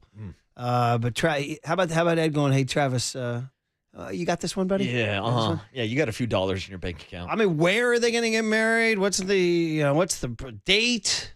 What's the music? What song is she going to walk down the What's aisle the to? music? I mean, I think we know all the music that's going to be played. Well, they have like a wedding band there. The Dan band, perhaps, from remember from old school? Nice. Every singing "Turn Around," every effing now I get a little bit lonely. All that they can do the Dan band. I'll take Adam Sandler as a wedding singer. There you go. Why the hell not? Will Taylor Swift perform at her own wedding? That's a great question. See, these are the questions. These we are gotta questions, ask. and I gotta say, props to Travis Kelce and Taylor Swift. They got the parents in on that. You just heard from Papa Kelce right there. They are really trying to sell this fake relationship, Murph. Very good. It's all just a hoax, right? It's just marketing purposes. It is conspiracy theories, yes. And then finally, we got to settle this deal. Young Tony today, and what did Young Tony ask today? Said that the offensive lineman who got cut tweeted out his beer. He said there's nothing like just got cut from an NFL No, it was team. Ben DiNucci, the Ben Broncos DiNucci. quarterback, was in an airport. Oh, it was a quarterback. I'm sorry. My bad. And he said there's nothing like your seventh. I just got cut from an NFL team airport beer, meaning 7 different times, not 7 in one sitting. And then it led to Young Tony asking us, well, then you got to rank what are the best beers? And I said, wait a minute, are you stealing Tim Webb's Thin Tim's Tuesday Takes? Oh, no. You claim not to know. Well, first of all, like, we have our own bits here. And let's be honest, multiple shows steal a lot of stuff from us, including the cooler content, what we're going to play right now. But this is Tim's take on the best situational beers. The first beer of the weekend. Who does not love that first Friday brew? You've worked all week. You're ready to forget your stupid boss, Marge from accounting, and that cubicle that reminds you of prison. Your stupid boss. That was directed at somebody. No, it wasn't. Right now. Yeah. How about the shower beer? The shower beer's kind of underrated. I'm a huge shower beer guy. What about the red zone beer? If Scott Hansen isn't taking a bathroom break, then neither are you. The golf beer, everybody likes getting away from your life for 4 hours with your buddy. Right. The barbecue beer. Oh, yeah. And finally, my absolute favorite, the airport beer. You can call it a vacation beer if you want. It's the airport beer. Okay, I'm going to go ahead and say of that list, the only one I really truly endorse is the first Friday beer. That is an outstanding one for me, and I do enjoy it. But I'm not a huge shower beer guy. I've done it. It's good. I don't know. There's a lot of logistical stuff going on there. You got to be careful. Red zone beer, I don't understand. I don't understand that one. Like on your couch watching football, drinking beer. All right, that's fine. Okay. Barbecue beer, well, listen. Yeah. You can't have a barbecue without beer. And airport beer, except for the fact that the airport beer is like ballpark prices. Yeah, they charge you. Yeah. They charge you. I like the first beer once you actually get to your vacation destination. Yeah, that's not always bad. a good one. Yeah. I'm surprised he didn't have a beach beer listed on that list. Because those beers hit different when we were in Hawaii. And that's Love your you, Timmy. cooler of content, Love you, Timmy. buddy. Ron Rivera doing our first weekly hit with Ron Rivera. We're looking forward to it next on The Sports Leader. Time for traffic on The Sports Leader.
Born and raised on the Monterey Peninsula, he was a Cal Bear, a Chicago Bear, and two-time NFL Coach of the Year. But now Ron Rivera has returned to his roots. One of the biggest things I'm here to do is support Justin and his coaching staff, because this is about getting butts in the seats, getting eyeballs on the television, and re-engaging with our fan base and getting them excited about it, which will help us elevate our programs. Here's the general manager of Cal football, Ron Rivera, with Murph and Marcus on The Sports Leader.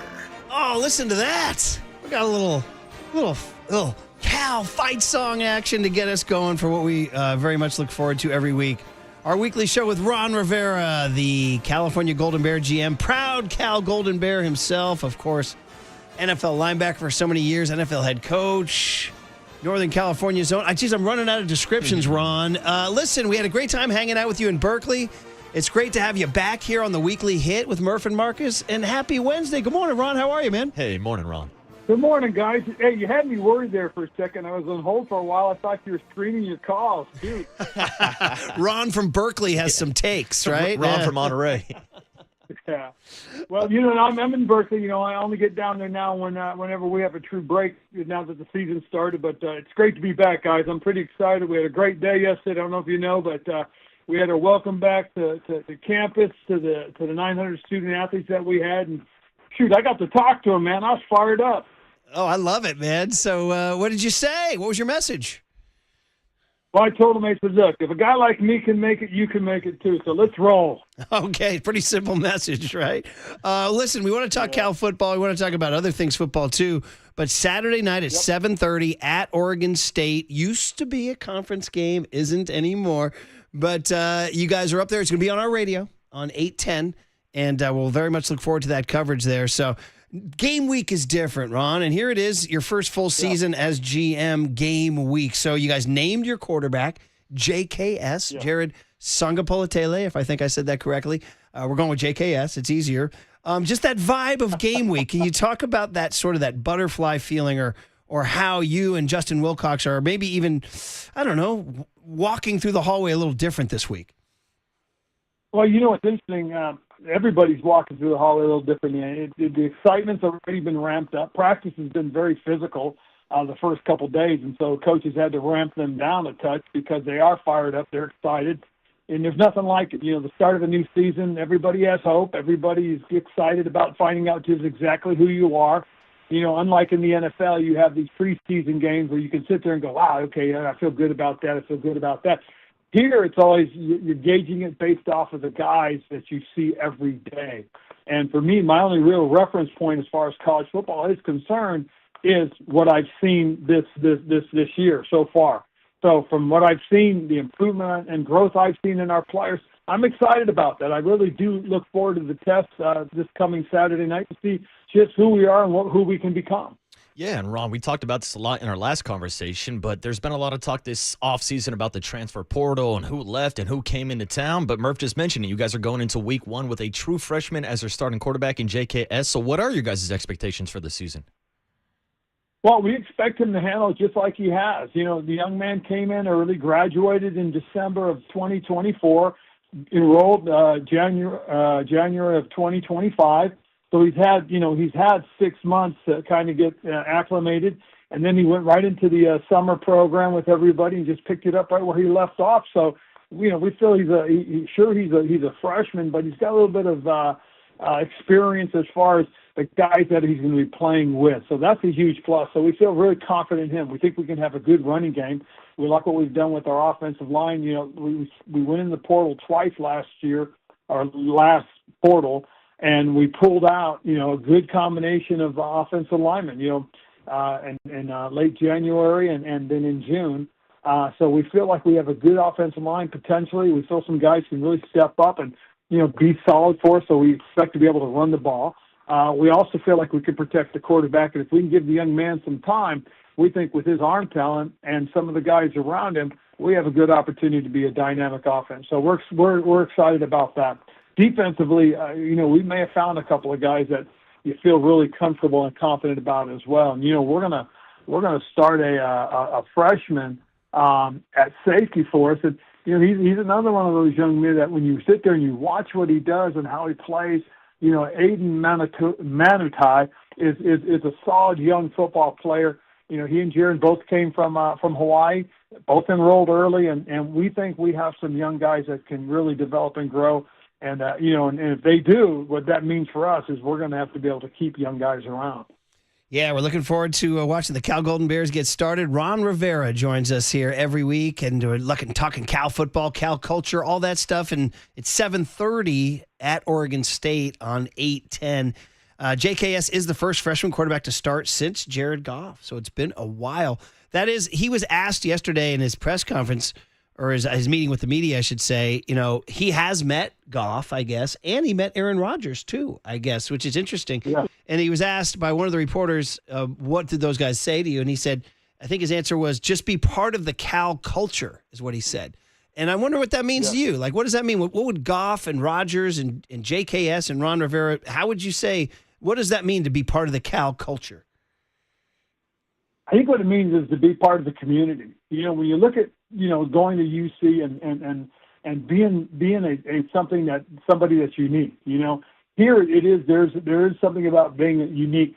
Coming to the university, because everything here at Cal, to do everything, it's hard. It really is. It tests you. It grinds you. It makes you work at things. And if you learn to be part of that culture, understanding that it's going to take work, it's going to take an extraordinarily different type of effort to be successful here, and then become successful, it bodes very well for who you are. So to me, it's just be part of that community. Come in and assimilate to this place. And at the same time, keep your individualism. Be that unique person that you are. Because here at Cal, it's not about, finding problems. It's about solving problems. We don't whine about them. We learn to deal with them. We learn to fix them. We learn to correct them. And then we go on. And I think that's kind of what it is. What it's always kind of been for me. I've always felt this way about being here at Cal, is that it's always been a challenge. It's always been tough. But at the end of the day, having graduated from Cal, having played Division I football, that's a heck of an accomplishment. I think that's really what they're trying to get to these guys is, hey, come in, have a good time, have a great experience, and at the same time, be who you are, be unique. Ron, you mentioned the defense side of the ball, so we have to ask you about Cade Uluave, who has the potential to be one of the best linebackers in the country this year. He was recently named team captain, so what can you tell us about about him as a tone setter of that defense? I'll tell you what, he's a young man who, as I've watched him for the last couple of years and then get an opportunity to get to know who he is, I'm very impressed. He's got a lot of personality traits that are very similar to a linebacker I had in Carolina and Luke Kuechly. In fact, when we went to the ACC days, media days, I was able to facilitate a meeting with him and Luke just to say hello and get a chance to talk. And Luke liked him enough that he said to Kate, here's my phone number. If you need anything, just give me a call. That's the kind of young man he is. He's that kind of an impressive guy. He's really serious, very focused on his craft. I love his work ethic. I love the way he works at things. He's got a good read and react. He's got a good first initial step. I love how he plays downhill with his hat in hands. He pops and presses the blocker off so he can visually pick up his target and then go from there. I think he's got good coverage skills, ability. I love his quickness. I love how he plays man coverage. He does have that shock to jam a guy at the line if he has to. But then he's got the speed and quickness to run with these guys. So this is a young man that is going to be an NFL player, in my opinion, someday. Hopefully it's not for a couple more years. But, it's one of those things that if he has a great year, the league's going to find out who he is. Pretty good stuff here. Ron Rivera, so much to talk about. You're listening to KNBR AM and KNBR FM San Francisco, the sports leader, a Cumulus media station. Some business here. After you guys debut Saturday night in Corvallis at 7:30 on 810, you can listen to it. Home Saturday afternoon, September 6th, 3 p.m., $20 tickets. Hey, man, these days? Are you kidding me? $20 tickets. Well, what we're trying to do, but again, what we're trying to do is what we talked about. That is, we're not trying to devalue anything. We're just trying to get, butts in the seats. It's one of the most important things. And, when you get to this close to the game, you've got to figure out something. You got to be able to say, hey, look, folks, come here, be part of this. If we can present the kind of in-game experience that you want, and create a fun atmosphere, people want to come back, but we got to get them to show up first and foremost. So that's the big thing that we're working on. And if we can do that, I think that helps us going forward. So I hope everybody understands that, this is about that. We talked about, and you guys had, when we first started the show, 3 metrics. That's going to be important. Butts in the seats, eyeballs on the TV, and again, winning and losing. And also one other thing, too, is if you're going to be a butts in the seat, make sure you turn your TV on before you leave home. All right, $20 for a college football, Division I college football game is awesome, especially in a beautiful setting like Memorial Stadium. So that's Saturday, September 6th against Texas Southern. The following week is a night game for those of you night creatures hosting Minnesota, who's pretty darn good under PJ Fleck, and that's a gold out. Yep. CalBears.com is where you go. Those tickets, CalBears.com. Marcus, yeah. Yeah, and Ron, just like from your perspective, of course, with your history with college football and NFL football, what is the biggest difference between week 1 or I guess week 0, which we saw last week in college football, for you guys, for week 1 heading into the season, maybe the mindset, the mentality, and the biggest differences between college football and pro football? Well, part of it is, too, is right now we're dealing with the academic side of it. We have guys that have to declare their major, which they're doing. We also have enrollment, which in terms of classes, has happened all week. And first day of class. I mean, all those things happen this week, so just trying to make sure our guys stay focused. And as long as we are in that position, that these guys are prepared, they are ready. Now let's focus just on getting ready for the game. And that's probably been the one thing. So, kind of a little model I had that I learned from a very good friend of mine who used to always say, hey, be where your feet are. That's what we got to make sure our guys are. Wherever their feet are, they are there. Ron, before we let you go, just a quick word on the 49ers trading for Brian Robinson. You know him. You drafted him in Washington. Yes, I did. Tell us all about it. You scouted him, your front office, and you drafted the young man. You coached him. I need the full Ron Rivera scouting report on Brian Robinson. Well, what I'm happy about is apparently the 49ers backfield is the guys that I drafted in the first round. Christian McCaffrey and Promise. Yeah. Don't forget I had McCaffrey too, even though he went to Stanford, but I love the kid. So I like them both. I really do. I think, first of all, Christian, from everything I've seen, is roaring to go. He's had a good offseason. He had a good rehab program. Everything that he needed to do, I think he's prepared and ready. I think with Brian Robinson, you have a big physical guy that can play downhill, that can help wear a defense down and make the running even easier and even better for Christian. But also, I think with what Coach Shanahan wants to do, and he knows play action is a big part of their offense. And so, if you have a dangerous running game, it's going to even help Brock Purdy even more to be much more effective. So I like what they're doing. I think it's a great move. I really do. I think John Lynch has done a great job in trying to retool. And again, everybody's got to understand, teams get old, and as they get old, you got to make tough decisions, but then you also got to build for the future. I think building a strong running game is going to be one of the best friends they could have for Brock. At the same time, it's going to help their defense. So I really do like the direction they're headed. I think it's really sharp. With B-Rob, you're going to get a big physical downhill runner. He's a one-cut back that puts his foot in the ground and can really, move the pile. If you go back and you look at the game we played against Philadelphia when he was with the Commanders on Monday Night Football, he had a pretty big day. He had some really big, powerful runs. So that's who this kid is, and I think he's going to make an impact for them. How well do you think he complements a running back like Christian McCaffrey, and how do you think Kyle Shanahan's going to be able to maybe use both of them? Do you think there's a possibility you could see both of them on the field at the same time, or how do you think he's going to be using this offense? No, I honestly do think you can, because I think with that now you can move Christian to another position we always felt he could play, and that would be a great slot receiver. Now all of a sudden you've got two backs in the backfield. You got to worry about the fact that if Christian comes across in any jet motion, that the potential to hand the ball off to him is there. Brian could be a decoy. But one thing about Brian people don't understand either is he's got better hands than people realize. He really does. And so I think if B-Rob gets an opportunity to showcase that as well, now, just because he comes in the game doesn't mean they can't throw the ball, especially to him. So this can be a very good dynamic set in the backfield. And, again, I just think B-Rob's got to, take a deep breath, understand where his situation and circumstances are, understand the offense. And I think, I really do think John did a nice job in this trade, and I think this will be a very effective tandem for Kyle Shanahan to use and exploit. It was interesting that Washington was willing to part with him. Ron, what do you think? It's one of those things that they had a couple of good running backs. They had a kid named C-Rod that we had. I think he was from Kentucky, a good runner. I think he's younger by a couple seasons. So, again, with that is like, well, we don't have to pay him, and we feel he's as good a back as B-Rob. And, again, with them, they're going to have to try and save as much as they can because they've got to get geared up for that young quarterback's new salary in a couple of years. I mean, again, this is always about thinking forward, thinking ahead. And that's what they're doing in Washington. Is they're looking at the guys that they want that they want to be able to afford, keep around for a while, because when that young man's contract comes up, and I think he's going to be he'll be a blockbuster, because I expect him to continue to get good under Kings Cliffberry's offense. Good stuff. Hey, Ron, finally, I'm going to leave it on this. October 13th, 1984. Cal at Oregon State, a tough 9-6 loss your senior year. I hate to bring up that bad memory, but was that the last time you set foot in Reser Stadium in Corvallis, Oregon? Yeah, it was. It was. So here you go. 41 years later, dude, you're back. Yeah, way to drag me down.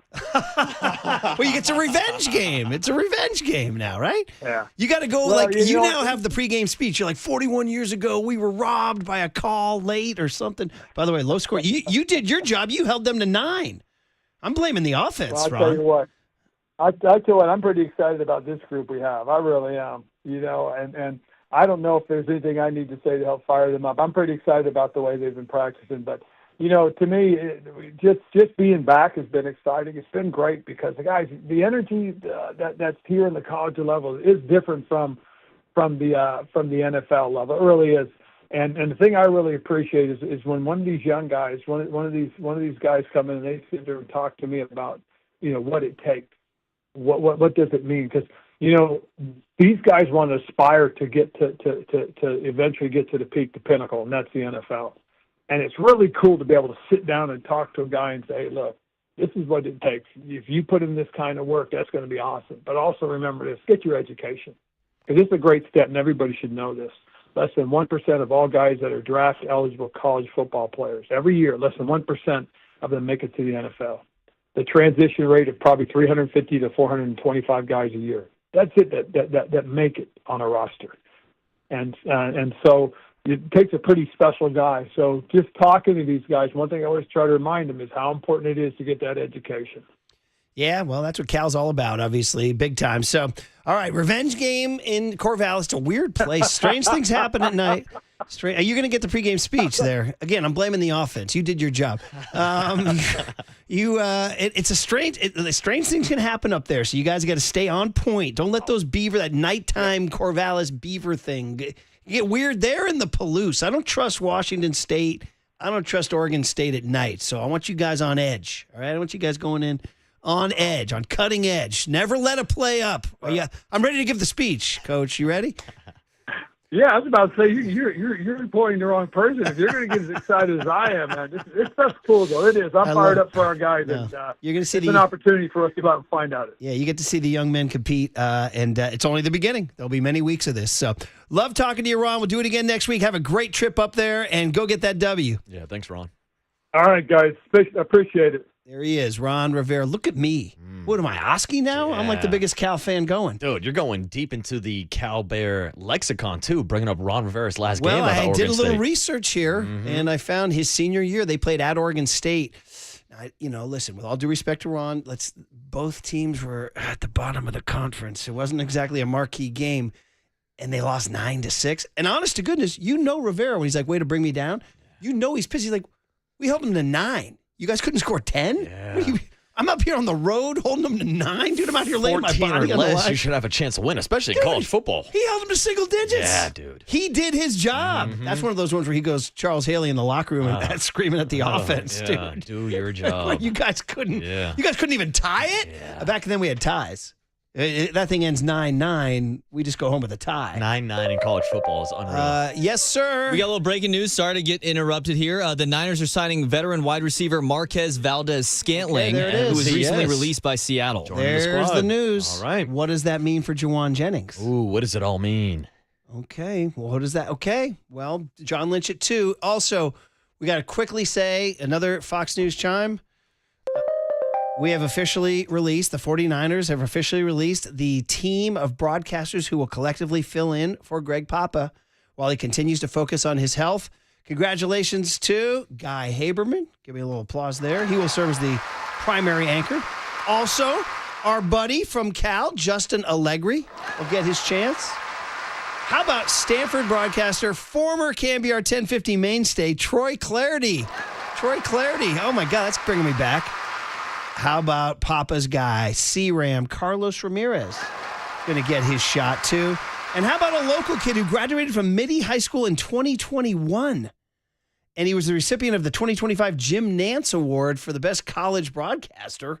A local kid named Jack Smith.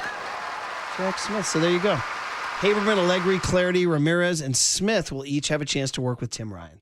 All right. Man, a lot of news coming on. All right, we're going to have to get into that Valdez-Scantling thing with Tracy Sandler at 9:30. But any chance you get a chance to talk to LaRussell, our buddy. Come on There's down. nothing like it. LaRussell next. Slide to the morning show and catch a vibe. On the Sports Leader.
And now it's time for the Protect Your Assets Business and Technology Report with me, David Hollander.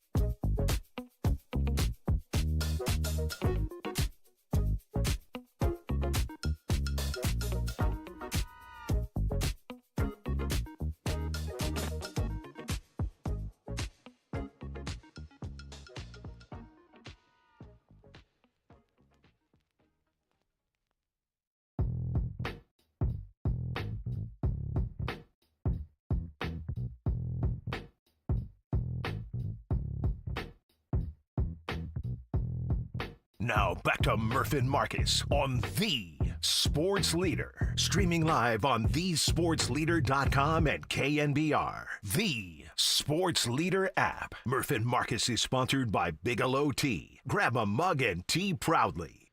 All right, man, this is fun. We, at the start of the season, had Vallejo's own, the awesome rapper LaRussell on after he recorded Nothing Like It.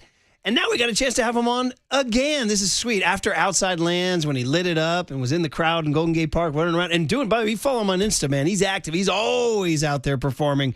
And he will be performing on September 6th, the 5th annual Dock Bay Mare Island Musical Festival on the Napa River takes place.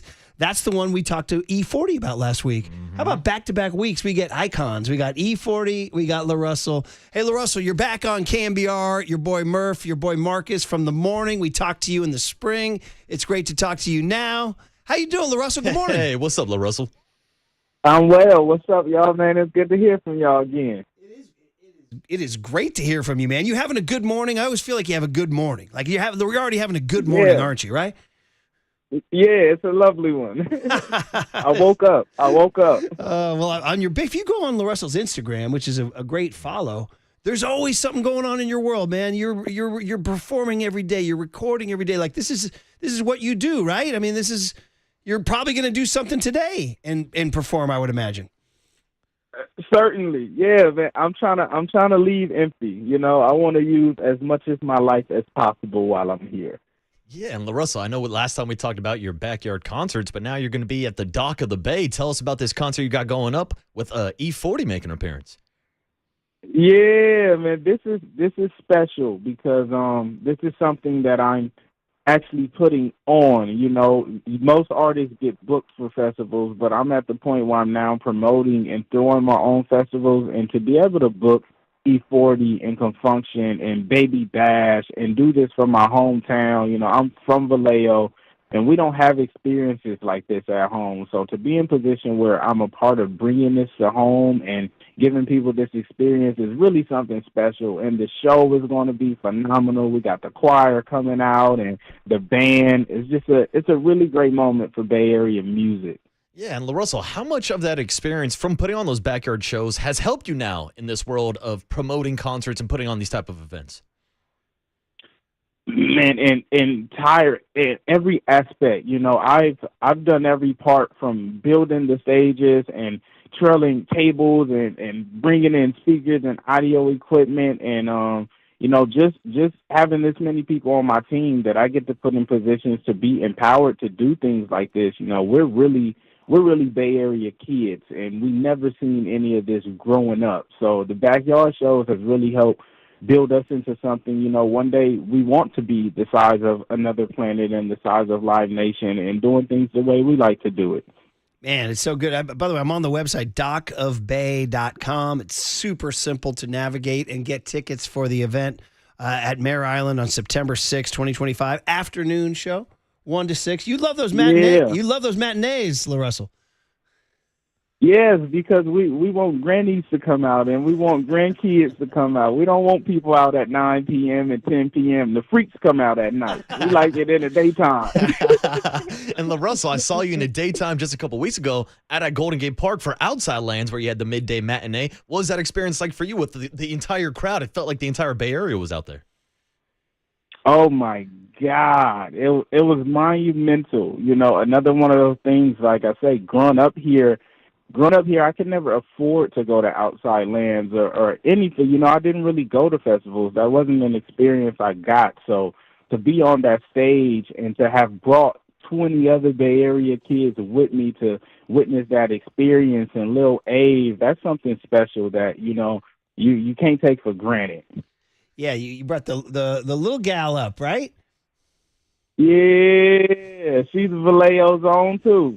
A lot of talent over there, man. You guys are some talent. Speaking of which, CC Sabathia, keeping it on the sports tip, went into the Baseball Hall of Fame. Now, are you too young to remember CC, or did you ever meet him? No, I did, and when I was a kid running around, he was still kind of doing a lot of work in Vallejo. And he used to do these Toyota Vallejo commercials for like a local dealership in the city, so we always got to see him. And you know, that's a beautiful thing. He's adding to the legacy of our city, which is really special. Yeah, and LaRussell, talking about baseball players, we actually had one of your former high school classmates on our show, Daniel Johnson, who was with the Giants for a little bit this summer. We had him on the show, and he told us he remembers you rapping in the bathroom during lunch. Yes, Daniel is my dog, and I've witnessed him work really, really, really hard. There's very few from where we're from that get to make it to the league and get to do things like this. And I've seen him go from like the scrawny kid who people counted out and thought didn't have it to like he's a monster and he's deserving. Absolutely. Shout out Jesse Bethel High School. That's where they went there, too. Yeah. I do want to remind everybody before we let LaRussell go here that the event is Saturday, September 6th. The weather's going to be great. Obviously, that's our favorite time of year. It is the Dock of Bay Music Festival, 5th annual, Mare Island, Dock of Bay. And the website is dockofbay.com. E40, LaRussell, Confunction. Man, it sounds like it's going to be a fantastic time. Now, at Outside Lands, we saw you hop in the crowd. Big crowd, and it made a big stirring on Instagram. Everybody put that up. So I don't want to predict anything, but might you mingle with the masses out at the Dock of the Bay Festival, too? Oh yeah, I'm gonna be.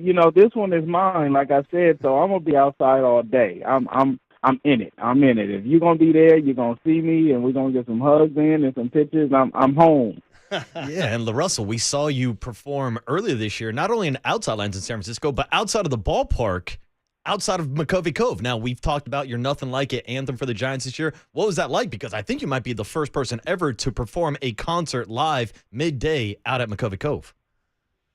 Yes, I am. Yes, I am. That is the history. You heard. Man, that was lovely. Another thing, like I say, I'm really, really grateful for these opportunities, and I know how unique and how special these are. So, man, I'm just soaking it in. Yeah, and it seems like you're just like all the opportunities out there, not only what you have going on with Dock of the Bay, but also talk to us about these Bay Area music showcases that you're doing now and trying to put other people on game. Yeah, man, we just did a showcase last week with KQED, and over 200 artists locally came out and got a chance to perform, and not just perform, but get critique and get assistance and help with their journey. And this week I've just been sharing, all the artists that came up that we loved, and so many have been going viral. It's really like a life-changing moment. I've been able to use my platform that I've grown to this world-renowned thing to share artists who only have 1,000 followers, 2,000 followers. They don't even have a lot of streams yet. They're just growing, and to be able to give them this look, no one ever gave that to me. So, this is another thing where we have to keep doing this. I love where I'm from, and I love home, and I got to keep serving while I'm here. And how was the talent? Phenomenal. We found some stars. We're about to do it again because we want more and more to come as it grows. A lot of people are now getting aware, and they want that opportunity. So we trying to really. I want to make sure this next wave and decade of music has a lot of Bay Area artists involved in it. Yeah, and LaRussell, you're not only bringing new artists out of Vallejo, but you're bringing old artists back. I mean, I think it was E40 just a couple weeks ago told us that he hasn't had a show out in Vallejo since the 80s or the 90s. So how big of a moment is this for the entire city? Oh, my God. That was my intention this entire time. When I first got on with Kevin and the Frazier and Traeger and the original Dock of Bay team, I told them, this was a goal of mine. I'm going to bring 40 home. And that was about a year ago. So to be here 12 months later and it's really happening, and I've been on the phone with 40 and just making sure this all goes smooth because a lot of artists from Vallejo don't get to perform in Vallejo. We tour the world and go everywhere else, but we don't get to serve home. So for me, not just for the city, but for me, this is a special moment. I never got to see 40 at home, and neither has my parents or all of these kids who are from this city. And he's a heavy representative of where we're from. So this is something that the entire city just deserves to witness and experience. And you can hear the enthusiasm and excitement for the hometown scene. That is Dock of Bay, the 5th annual Mare Island Dock of Bay Music Festival. The website is dockofbay.com, DOCK of bay.com. It's a cool website. It's got a little animation going. It's got some background on all the bands like Confunction, which you see, I'm a little older now. Russell, that'd be more my style. All right, buddy. So I'll show up for the Confunction set. That's for my crowd. Me and E40 are the same age. Hey, the last one before I let you go, because I know you got to go do your thing and spread your love. Montel Jordan. Did I see Montel Jordan on your Instagram? Was he in your backyard? Yeah, him and Lil Jon was just in my backyard. Wow. Man, it was incredible. Absolutely incredible. Did Mom cook him up something maybe? No, but she was back there chilling. She was back there chilling and enjoying the vibe. She actually got on the song. So my mom literally has royalties on a Montel Jordan song, which is something that, man, that is insane. You are living the dream. Awesome. You are living the dream. All right, everybody go out there. Have a great Saturday out in Vallejo. Mare Island Dock of Bay Festival. This looks like a great event. We're happy to promote it. And you go do your thing, LaRussell. You're always welcome on KNBR with Murph and Marcus. And have a wonderful day. Yeah, congrats, man. Gratitude, man. I really appreciate you guys. I'm super grateful. You guys don't have to do this, but y'all choose to do it every time. There he is. LaRussell on the UMA guest line. We'll let him go do his thing. He's just a positive vibe. He's a vibe, Murph. Yeah, he is. Good energy. I love the matinees. I'm like, another matinee? He goes, yeah, we want the grannies. Dude, he's right. He wants everybody. He wants the kids out there. He wants the grandmas. He wants Murph out there with E40 and his old high school baseball teammates. Dwayne Morgan, Big Fun. By the way, I told you that there was a follow-up text between Big Fun and E40, and E40 told him, yeah, fam, it was a good interview. That's it. So there you go. So. You feel me, Tony? You feel me? Dude, Confunction, I mean, that's my era, buddy. They were from the late 70s, man, mid to late 70s. So also spilled into the 80s. The website's good, docabay.com. Should be a good event. E40 and Russell and Baby Bash and Confunction. So it's just good vibes. And the weather will be great. It's always that good time of year to have a festival. Yeah, but how crazy is that? LaRussell was around the same age as me, so he's right around 30, and he's never seen E40 in Vallejo. He said, I gotta get him home. That's awesome. He did. docofbay.com. All right, well, listen, while that all happened, at the very start of the thing, we got the news that Marquez Valdez-Scantling has agreed to terms with the Niners. We got the new broadcast team filling in for Greg Papa. We'll talk about it all with Tracy Sandler, our weekly hit with our 49er friend, next on The Sports Leader. We want grannies to come out. Yeah.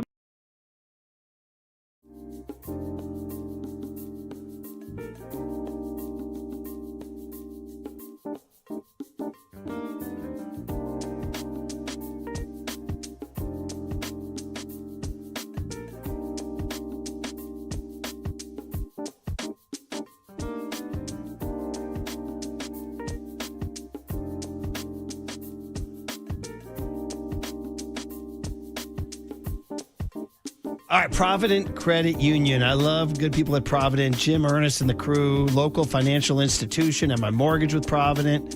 Listen, when it comes to your savings, Provident will take care of you. And not really, what am I trying to say? They don't want you to settle for one size fits all. That's what I'm trying to say. Because we have varied options for you. It's Provident Credit Union's Pick a Term certificate. So you choose what works best. Do you need a 3-month certificate, 6-month certificate, or 12-month certificate? Either way, you're going to lock in a high dividend rate, up to 4.13% annual percentage yield. It's short term, it's stable, it's all on your terms. So whatever your savings goal, this limited time certificate puts you in control with strong returns and none of the market stress. Okay, so don't wait. This 4.13% rate will not last. Open up your account at providencecu.org or stop by your local branch for local help getting set up. Rate is effective as of August 5, 2025. Minimum balance of $10,000. Early withdrawal penalties may apply. Federally insured by the NCUA. Provident Credit Union. Discover the best in retail and business banking right here in your community. Learn more at providencecu.org.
Now back to Murph and Marcus on The Sports Leader. Streaming live on thesportsleader.com and KNBR. The Sports Leader app. Murph and Marcus is sponsored by Bigelow Tea. Grab a mug and tea proudly.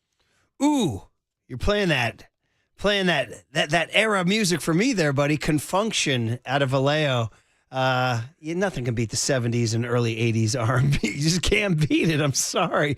I may go to the festival right now and pitch a tent. All right, guys, here's the deal. Tracy Sandler joins us every Wednesday at this time, and we have a question for her. What's the bigger transaction? Marquez Valdez-Scantling agreeing to terms with the 49ers, or Travis Kelce and Taylor Swift agreeing to terms with each other? Tracy, good morning. Hey, morning, Tracy. Good morning. I don't think there is any bigger transaction than Taylor Swift and Travis Kelce. I mean, once that news broke yesterday, it was like, why are we even doing anything else today? Let's just move on to tomorrow or maybe next week. So That's. You are an avowed Swiftie. Is that true? Oh, I am. I'm a avowed Swiftie. I'm not a Swiftie that knows all the Easter eggs and the signs and what the numbers mean, but I love her music. I always have. Huge fan of Taylor. Went to the Eras tour. I've actually seen her a number of times in concert. So I would say yes, I am a Swiftie. So Tracy, this means we can finally stop wondering if this is a fake relationship just to grow the game of football and to grow her promo store? I think we can probably stop wondering about that, which I always thought was the funniest thing, that she'd be using him. That because he's the bigger star. I never understood that. But I think we can stop wondering. I think they're for real. It's a love story. She said yes. Oh, there it is, man. I mean, I'm telling you, you know what, welcome. Tracy? I was fascinated. Thank you, Tracy. I was fascinated by the reactions around the country. My partners were like, okay, cool, and they moved on. But I did feel like the seismic ripple through the cultural landscape. So yeah, it just feels like people are treating it like the royal wedding. I'm not a fan of the royal wedding. No royals. But it is our royal wedding. But not. It's Like, not. we don't have a royal wedding. It's our American wedding. We're not royals. Okay. It's just our straight American. Okay. Wedding. All right. There we go. Some could say Taylor Swift is royal, but we can agree to disagree. All right. Marquez Valdez-Scantling. That's the news. I forget who reported it first. I have to give them credit. No, that's not who reported it, Tony. It was somebody else who reported it. Whoever reported it, we'll get them credit when they do get it. What does this mean, Tracy? Whose roster spot would he take? Oh, that is a great question. They have a little bit of maneuvering to do today in a number of positions. I would say that he will take. Give me 1 second. I would say probably. Maybe someone goes to IR. I think you put Jacob Cowing on IR, and he gets that spot. There's my guess. There's my best guess for the morning. Yeah, and Tracy, we've been trying to guess all week long who's going to be wide receiver number 2 or even wide receiver number 1. Now, we put Ricky Pearsall in that conversation for wide receiver number 1. Of course, there's so much going on right now with Jawan Jennings, but if Jawan Jennings is not out there, who do you think has the best chance to be wide receiver number 2? Well, I mean, it's going to be between Sky Moore and Marquez Valdez-Scantling, mainly because they're the only 2 receivers, even if they haven't been in Santa Clara all of training camp, they're the only 2 that have been healthy all of training camp. MVS I'm just going to go ahead and call him that because I think that's what everybody does. MVS, of course, is on the Seahawks, so he's going to be playing his old team. But I think at the moment, it's Sky Moore. I think Sky Moore because he's been there longer. Wow, and who would have thought that when training camp began? Right. Man, that's a tough deal. What's your latest take on Jawan Jennings? I mean, what do you think is going to happen? That is such a good question. I really had felt confident that he would, be on the field week 1. I felt like by the last week this would have been handled. Saturday before the game, I felt like he'll still be there week 1. By Saturday night, I felt differently.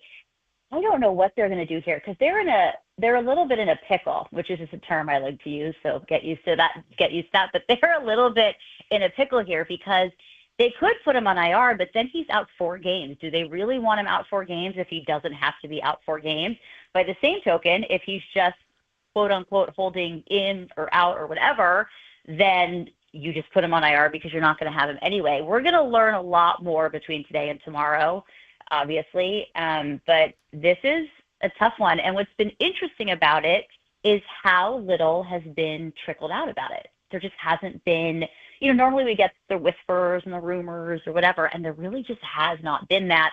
There was the Instagram post the other day by Jawan, but who knows what that actually means. So this is a really tough one, but they may be at a point where they're saying, we just have to put you on IR and hope your calf gets better. Calves are tricky, and we'll see you in 4 weeks. Yeah, and it feels like with all these questions with the wide receivers, the answer might just be to run the ball more. And, of course, Christian McCaffrey is going to lead that charge, but the 49ers made a trade last week to bring in Brian Robinson to take some of that load off his work carry, I should say. So what were your thoughts on them bringing in B-Rob to complement Christian McCaffrey? I thought it was a great move. I really did. I mean, Brian Robinson in Washington was their top receiver for the last 3 years. So you're bringing in a guy who is used to being the number 1 guy. I don't think mine's being the number 2, obviously, to Christian McCaffrey. And it does open up the offense. And with all these questions at wide receiver, like you said, now you have another opportunity, another back who can take some of the workload, but you also potentially could get Christian McCaffrey even more involved in the passing game if you have another back there on the field. Maybe we see Kyle Shanahan with a 2-back system for a little while, but I think it was a great move, super smart. He'll work well in this offense, and it was a move that said our offense needs a boost somewhere, so let's do it where we can do it. So that's the good news. I want to circle back to the Jennings stuff where you're talking about possibly going to IR. So, Tracy, I mean, this whole offseason, I'm going big picture here. Now, back to January when the season ended, and we were like, okay, that season's over. Season from hell. Refresh, refuel, no long playoff run, heal up the bodies, hire Robert Saleh, all that good stuff. I just feel like this Jennings thing has been this gigantic cloud. So, I mean, are we going into week 1 in Seattle kind of, damaged or, feeling a little less optimistic about the Niners? Well, I think a little less optimistic about the offense because the thing with this Niners team is you have this core group of veterans, right? And Bosa and Warner obviously on the defense, but most of those guys are on the offensive side. So I think the feeling going in was like, okay, defense going to have a lot of young guys, a lot of new guys, could be up and down. The offense can carry this team. Now, who are they throwing the ball to? I mean, they can't be done at wide receiver. MVS can't be it. They need at least one more guy. So I think, I still have a lot of faith in George Kittle, Christian McCaffrey, Kyle Juszczyk, Trent Williams, Brock Purdy, Brian Robinson, but you certainly have a severe wide receiver issue.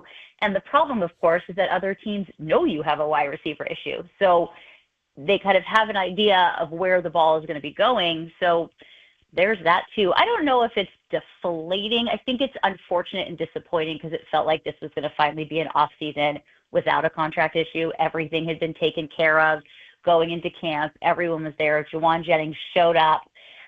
And then, I do believe in the beginning it was a calf issue. He was at practice that day. He left practice early with this calf issue that's been bothering him. But now it's been a lot of weeks, and I know Kyle Shanahan keeps telling us calves are tricky, but I think contracts are trickier. You were talking about another receiver, and we probably should say just within the last 20 minutes, Kendrick Bourne was released. You retweeted that on your Twitter, and I mean, is it too easy to just say, wow, well, go get Kendrick Bourne, and then all of a sudden now you have Pearsall, MVS, Bourne, and Sky Moore, and all of a sudden you're at least looking better at that point. So I don't know what's the hurdle. I mean, right now, would you expect the 49ers to make a move for Kendrick Bourne? I would think so. As long as he truly is healthy, what it sounds like, and it sounds like he is, yes, I would think so. It makes so much sense. I mean, sometimes the easiest answer just is the answer. Mm-hmm. And it makes so much sense for Kyle Shanahan, for this offense. He knows the offense. They like Kendrick Bourne. He likes the 49ers. So I think it makes a lot of sense. And I would imagine if they can do it, that will be the other move they make. They could make a couple other moves, but I would consider that the most imminent and likely. Tracy, last question for me is on the 53-man roster, and you mentioned it already. This is not going to be the final roster that the 49ers finish the season with, but for the 53 guys that did make the roster yesterday, were there any surprising cuts or guys that made the team that kind of stood out to you? I thought the Sebastian Valdez was surprising, but by the same token, there's always a guy that everybody loves in the preseason and does great and doesn't make it. So I obviously wouldn't be surprised he makes it onto the practice squad. And then I think, somebody that people were really excited about in the last couple of preseason games, weren't sure if they was going to make the team, was Drew Moss. And I think that was a pleasant surprise on the offensive line. You have a couple pleasant surprises on the offensive line in Connor Colby and Drew Moss. So I think those would be, I don't know if they were surprises to make the team yesterday, but when training camp started, potentially surprising. And Drew Moss really came on the last couple weeks. But Valdez was my biggest surprise not to, but I think we'll see what happens practice squad-wise. Well, John Lynch speaks at 2, right? Yes, he does. Wow. He and Kyle both. Should be eventful, right? It should be. Sometimes I feel for John Lynch. He was probably like, oh, finally I'm going to do that roster. I'm going to do the 53-man conversation, not have to talk about drama. Well, guess what? Drama. This is the life he has chosen. All right. You know what? That's a fair point. This is the life he has chosen. I mean, seriously, they are just like, the 53-man roster was not the 53-man roster. So we shall see what the 49ers do. Maybe Kendrick Bourne and Marquez Valdez-Scantling all of a sudden buff out the receiver room. We'll see what happens with Jawan Jennings. What a story. So, all right, Tracy, enjoy. And Jordan Watkins. When is he healthy? Oh, Jordan Watkins, yeah. Question mark. So lots to discuss, gentlemen. All that and a wedding sometime down in the future, right? Yes, exactly. It's a big week. All right, Tracy. Take care. All right. Thanks, Tracy. You too. Have a great day. Tracy Bye. Sandler, 49ers Fangirl Network. You can check her out. This is the business we've chosen, is what I was trying to say from Godfather Part 2. This is the business we have chosen. It's not business. Yes. It's not personal. It's business. Yeah. All right. Well, I mean, Kendrick Bourne's the latest now. So we opened the show at 6 saying whatever we say in the 6 o'clock hour or 7 o'clock hour or 8 o'clock hour is going to change as the day goes on. And sure enough, Marquez Valdez-Scantling, when we started the show, was not a Niner, and now he is. Yeah, young Tony, don't post the first hour of our show today. And his numbers have not been big, brother, in the last couple of years. No. He's been pretty low-key. No, but he's a vet, and really, we're at the point where we're literally just looking for warm bodies to put in that wide receiver room. They had 2 active wide receivers on the 53-man roster yesterday. Can you fog a mirror, Tony? That's it. You know what I mean? Can you fog a mirror? Yeah, you're going to war, MVS. There it is. And then if Kendrick Bourne joins, all of a sudden, you got these guys who are veteran dudes who know how to run a route. But again, is it enough to beat the Seahawks? You got to beat the Seahawks, by the way. I'm not losing that game. I know it's only week 1, but it's a divisional game. They lost all their divisional games last year. You're telling me we're storming Normandy with Marquez Valdez-Scantling? Correct. Yeah, we are. And maybe Kendrick Bourne. And maybe Sky Moore. Yeah, here we go. All right. Suit up, boys. And Jawan Jennings, what the hell? We'll figure it out. All right, we'll give you that. We didn't talk about the Willie Adamas dumping Gatorade on Matt Chapman. You see, I just sent it to the thread. Ooh. There was a little moment last night, and it got caught on camera, and then they discussed. Ooh, they had a moment. I don't know, just a fun little thing. And then we'll figure out the receivers. I don't know. Young Tony Will we? has a little Julian Edelman figure out there for us on The Sports Leader. I said to myself, this is the business we've chosen. Time for traffic on The Sports Leader.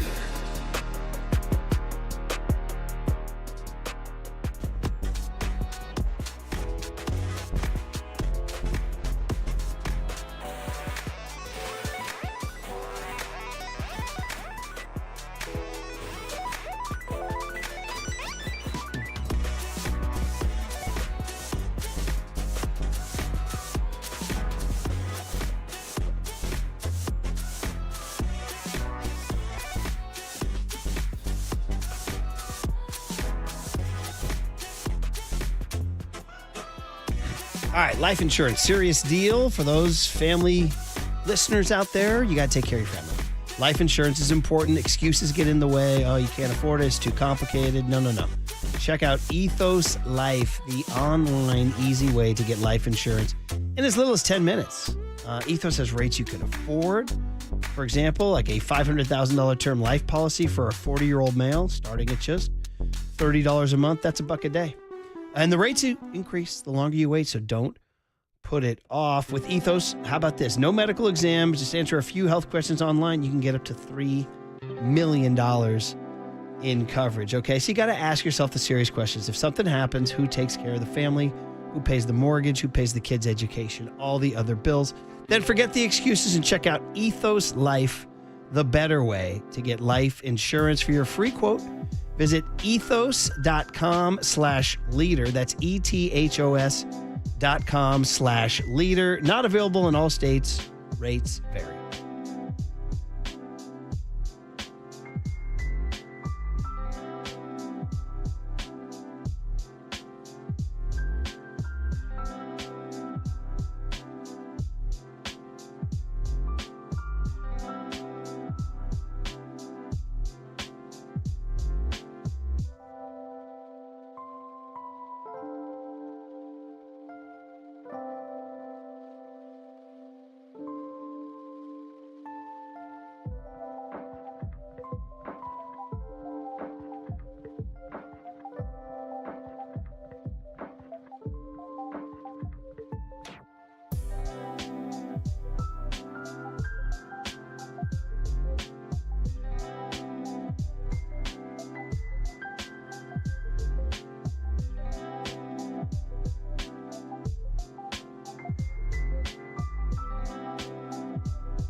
Listen to the sports leader anytime, anywhere. Download KNBR, the sports leader app. Murph and Marcus continue live from the Casino Matrix Progressive Jackpot Studios. Casino Matrix. Progressive jackpots are here. Where are you? Just drop in. 1-800-GAMBLER. Hey, LaRussell. We enjoyed him very much. Everybody go check him out with E40 at dockofbay.com. Dockofbay.com. Looks like a great event. September 6th out in Vallejo. Should be beautiful weather and all that good stuff. Man, a lot going on between LaRussell and hitting us up and the Niners with all this news, because now the latest is Matt Barrows reports that Sebastian Valdez, everybody's favorite summer story, the Hulk, will sign with the Niner practice squad. Nice. So that's good news. So he did pass through waivers. That's according to Matt Barrows' source. Okay, Sources are saying. So that's number one. Kendrick Bourne remains number two on that whole situation, that he's been released. He may join the receiving corps. And I also want to remind everybody that tomorrow is a big day here on The Leader. It's my Friday, first of all. Congrats. And second of all, Buster Posey, 7:30. Hey now. Hey now. Hey now. But wait, there's more. John Lynch. John, this is the business we have chosen Lynch at 8 a.m. So where else would you rather be than tomorrow's Murph and Marcus show? I know that Russell likes it. When Curly was getting him ready for the interview, he's like, oh, yeah, those are my guys. Yeah, and I think I said this last time LaRussell ever came on our show, or should I say the first time he ever came on our show. We are the only morning show, maybe in radio history, to have Buster Posey and LaRussell on the same day, and now we have them on back-to-back days, throwing a Ron Rivera and a John Lynch, too. These are some pretty damn good guest lists. This is groundbreaking stuff, Yes. everybody. It's all sponsored by Marin Health, with top physicians, surgeons, and clinicians right here in the North Bay. Marin Health puts you closer to your best health. World-class care, closer than you think. And here's what I was trying to say. This is why. Here's the New York. This is why I was the one who cared about the Travis and Taylor thing, and you guys were like, bro. Yeah, Murph's got feelings. You're like, I just scrolled past. Yeah, I saw it. I put my phone down and continued on with my life. Here's the New York Times on this. Quote, the news feels like a tiny piece of joy in a sea of troubles. A little bit of brightness in the dark. It made me happy and hopeful.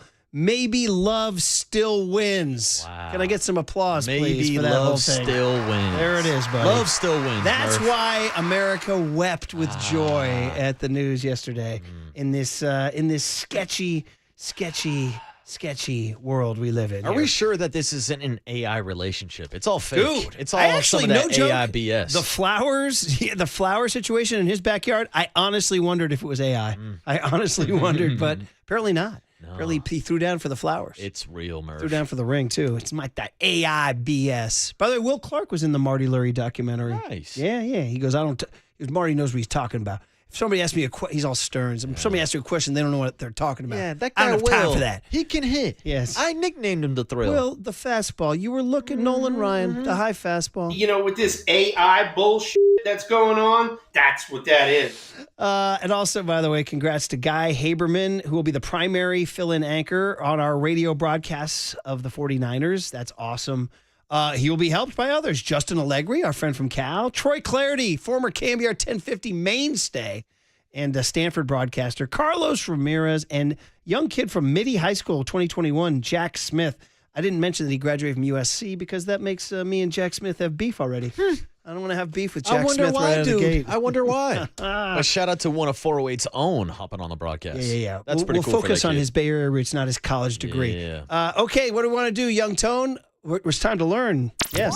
Murph and Marcus want to know, what did young Tony learn today? Well, so the joke is he's very, very young and innocent. Hey, I know that now. Okay. All right, earlier in the show, Marcus, was you who said, did you say you never forget your first? Yes, we were talking about Justin Verlander and how he finally got his first win ever at Oracle Park. And Murph, nobody forgets their first. I said, what are you, a St. Pauli girl fan? And you both said St. Pauli girl. What? Unk? Murph? What are you talking about? Put us on game, Murph. So there was a beer. It's still around, I think. St. Pauli beer. Oh, we don't have the video? Oh, man. You sure? I mean, we could. It's the video is kind of the key to the whole give thing. you a minute? It really give you a minute. It really enhances the So entire for those who experience, don't if you know what know, I'm St. talking Pauli about. Girl was a beer, and it's St. Pauli Girl's mascot was an attractive young lass, a blonde, pigtailed lass holding two steins of beer. I say 2 because 2 is the operative number because she also is wearing a low-cut dress. You know what I mean? I understand, Murph. I understand. And they say you never forget your first girl. And as they show this maiden holding these beers in her low-cut dress, and you're like, what are we doing here? Yeah. I think we know what we're doing what's here. What's going on here? We're talking beer, or what are we talking about? And so that was now something for you. Now we might be selling some St. Pauli girls right now. Oh, do it. I'll take a sponsor. I'm not sure how well regarded St. Pauli girl is in this day and age when beer is like. I was going to say, beer's like wine now. If they want to sponsor the morning show, I'll throw that dress on. Somebody actually wrote in and said there's a name for the dress. That's like a German maiden's dress or something. It's like the dresses that they wear over at Beer Fest. The beer's name. So we actually have the video going, Young Tone. What do you think? It's a German beer. Okay, I thought it was. The Germans. The first year it began in 1982. They actually had, they have a list on Wiki of all the ladies who were the St. Pauli girl. Wow. So anyway, is that like Germany's version of like Baywatch girls? Kind of. Yeah. You nailed it there, Shout buddy. out Pam and Tommy Lee. I don't know. Did people like St. Pauli girls? I mean, they had a hell of a marketing campaign. Here it is, everybody on YouTube, Twitch, and Twitter. You never forget your first girl. There's something irresistible about her. She's friendly, fun-loving. You remember everything about her. St. Pauli Girl Beer. The first time you meet is unforgettable, and the second is just as good as the first. St. Pauli Girl. Friendly, irresistible, fun-loving beer from Germany. A smooth imported beer to remember. You never forget your first girl. Okay, I think it's all your questions That are answered right advertisement there, worked. baby. By the way, I'm a Marcus, and they say the second is just as good. Yeah, the second is just as good. Hey, I need something before my second beer. Let's start with the first one. As Nigel Tuffle asked, what's wrong with being sexy? There you go. All right, fun day. Thank you, everybody. And tomorrow, Posey and Lynch, 7:30 and 8. Sponsored by Bigelow Tea, by the way. That whole St. Pauli girl was sponsored by Bigelow Tea. Grab a mug and tea proudly.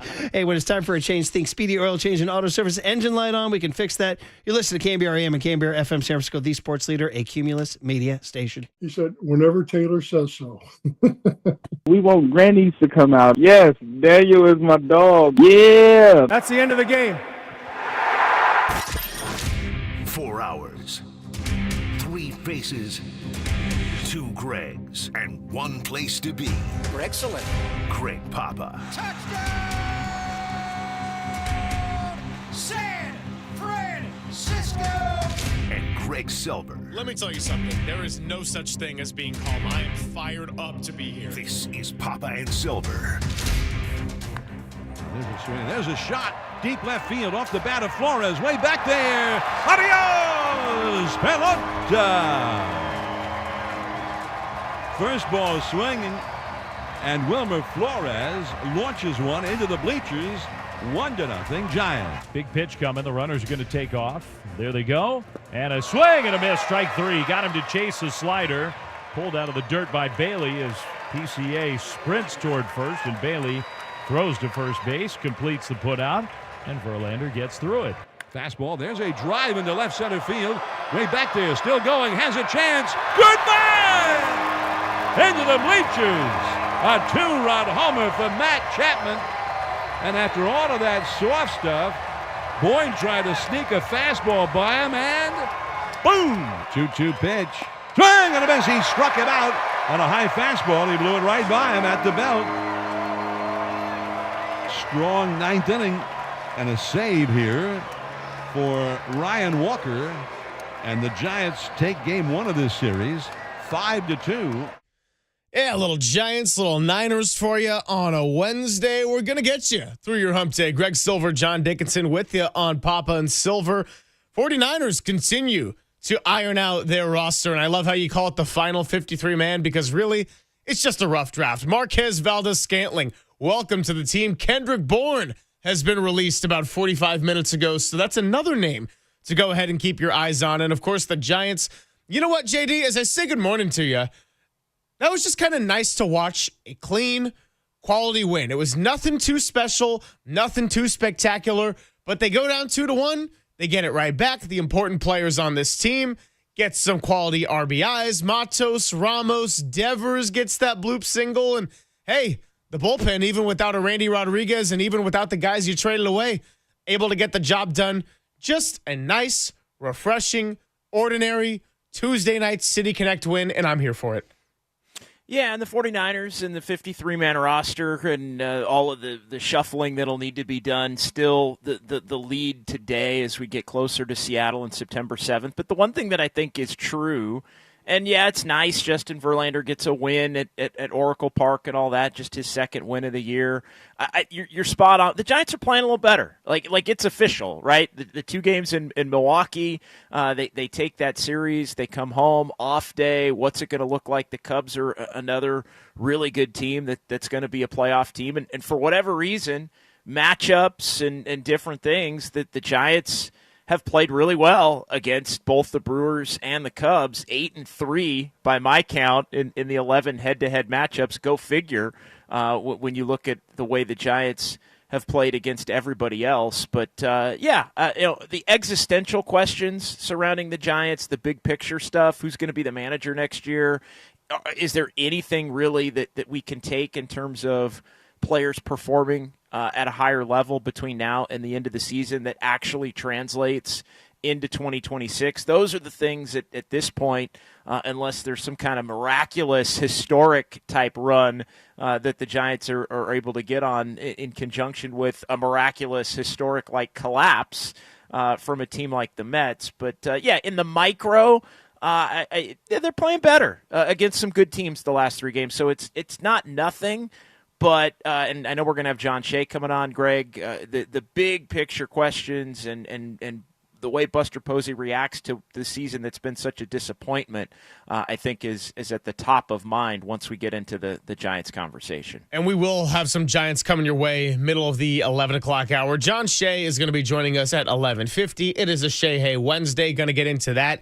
The noon hour is going to be a place for us to have some fun. Got some trivia to throw your way, JD, around 12:30 or so. Walter's going to throw some questions at us as well at the end of the 12 o'clock hour, because a lot of different headlines slipping through the cracks, and that's a good way to make something out of the scraps. You know, one man's trash is another man's treasure, and we're going to try to create something here on the Sports Leader. As far as this first hour, a lot of recapping yesterday, resetting, letting the dust fall a little bit on the 49ers. They cut Thomas Morstead. They're going to get him back. So what does that mean as far as manipulating the rest of the roster? After the final 53 cuts went down, the big question in terms of position group was wide receiver, because two of those five, you had Jacob Cowing and Jordan Watkins, and they're both injured right now. Marquez Valdes-Scantling was with the Seahawks all camp. And guess what? It's the MVS revenge game coming your way September 7th, because he has now agreed to a one-year deal with the 49ers. I mentioned Kendrick Bourne getting released about 45 minutes ago. He missed most of camp with a foot injury. Now he gets a fresh start, or maybe a restart if he ends up back here with the 49ers. Matt Mayoko putting out there that the Niners are highly interested in that. And what does it all mean as far as Jawan Jennings? Is this a message to Jawan? Is it entirely independent because you need bodies? Those are some of the important questions we're going to be answering in the first chunk of the show today. Yeah, no question. And we'll see if there are there's going to be a lot of names, I think, leaked and reported on here as teams look to start to fill out their practice squads as well. So we'll keep you updated on who the 49ers lose among their cuts. And there's a lot of players I think the 49ers would prefer to get back on their roster, or at the very least their practice squad, from those who didn't make the initial 53 yesterday at 1 o'clock. What do they do to add Marquez Valdes-Scantling? It sounds like that's something that could become official either today or tomorrow. I know everybody's expecting Jacob Cowing to go on injury reserve. It really was a unique cut down in the sense that it felt like, with all of the offensive and defensive linemen the 49ers kept, only having the two healthy wide receivers on the roster at all, it felt like a complete stashing of some young players that you didn't want to risk potentially losing to the waiver process, while cutting some players that are veterans that you don't think are going to wind up on other rosters, and that you also are planning on needing, I feel like, in the first 3 to 5 weeks of the season. So it was a unique a unique roster construct in that I feel like there's more players on the actual initial 53 that aren't necessarily in the plans to play, and more players that were cut that potentially could be in the plans to play or necessary to play.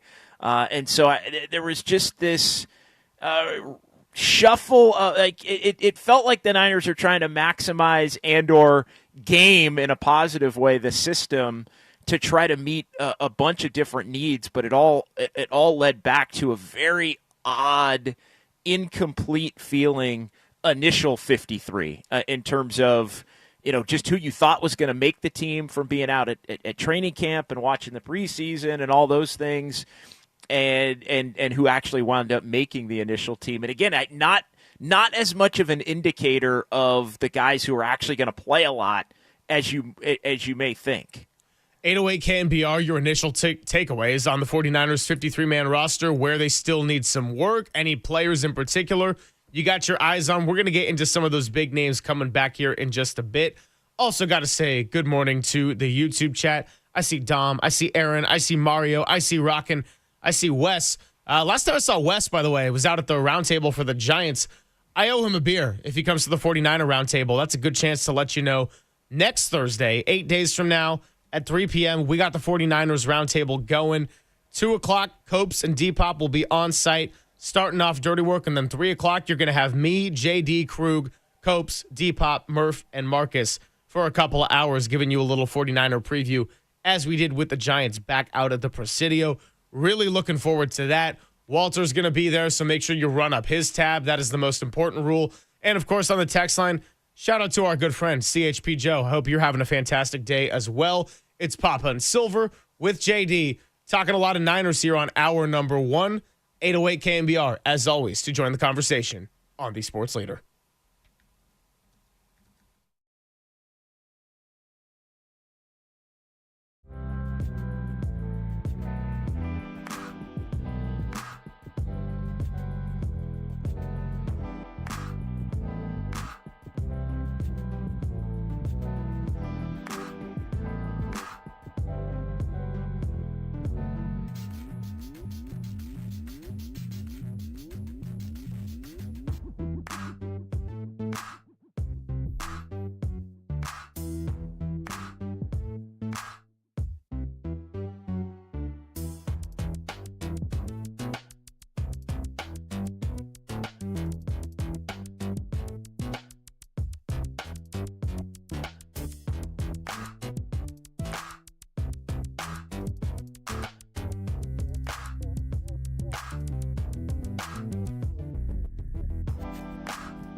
Now, from the O'Donnell Financial Group Sports Desk. Learn more at odfigroup.com. O'Donnell Financial Group, because planning is a process, not a product.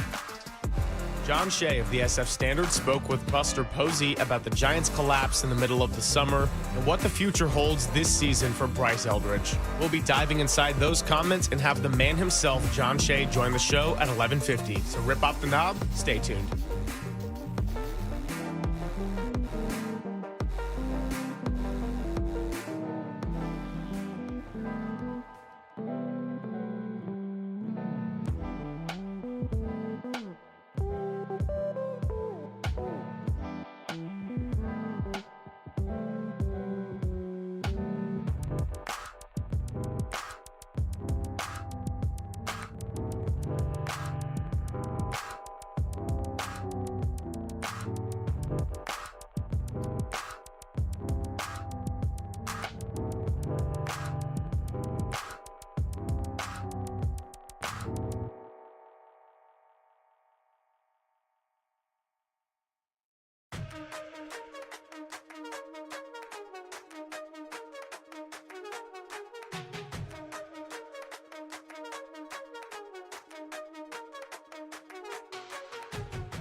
Now back to Greg Papa and Greg Silver on KNBR, the sports leader.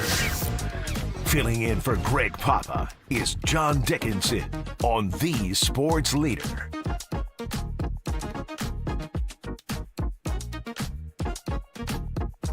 On third down here, Carr steps up, looking long, heaving one. Valdez-Scantling, touchdown! What a connection, Carr to MVS.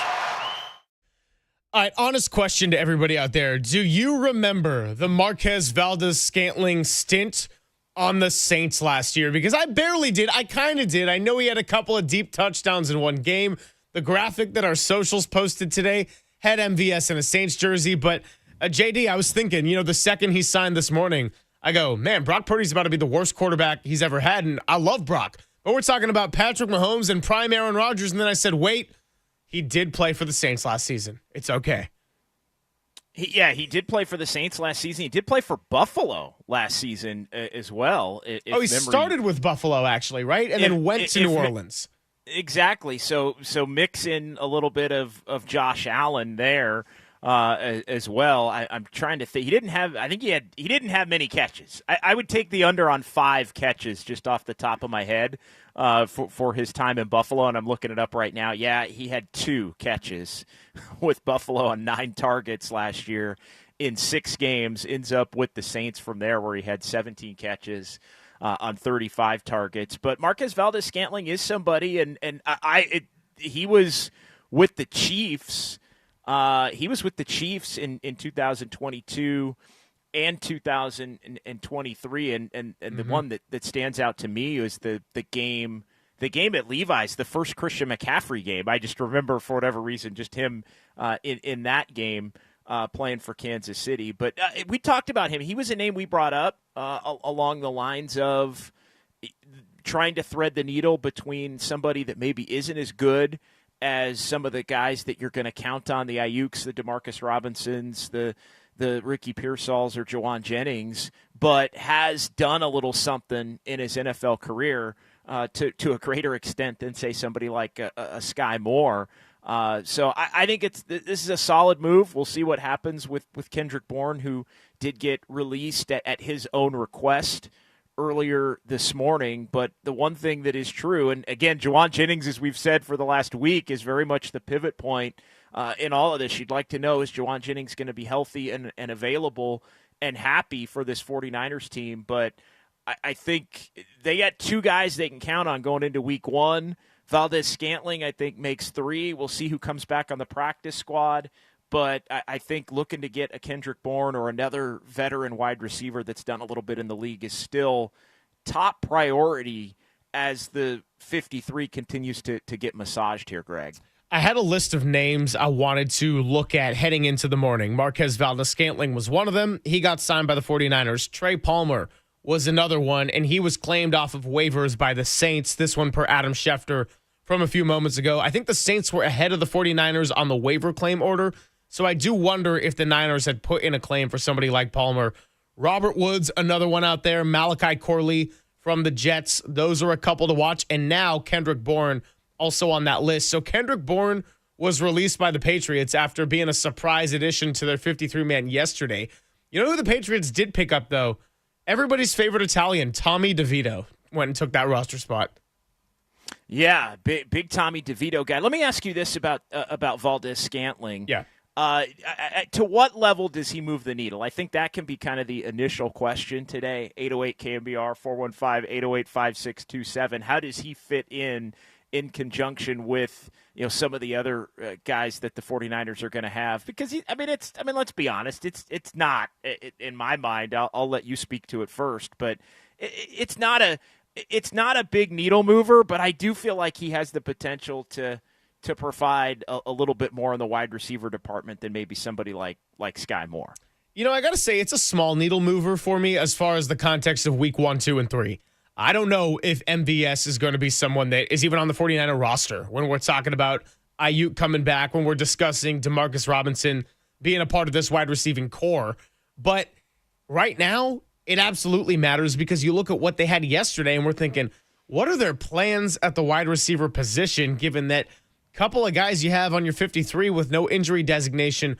One is Jordan Watkins, who's going to be hurt maybe to start this year, and the other one is Jacob Cowing, who's going to miss another 6 weeks or so. A 650 chiming in right off the bat.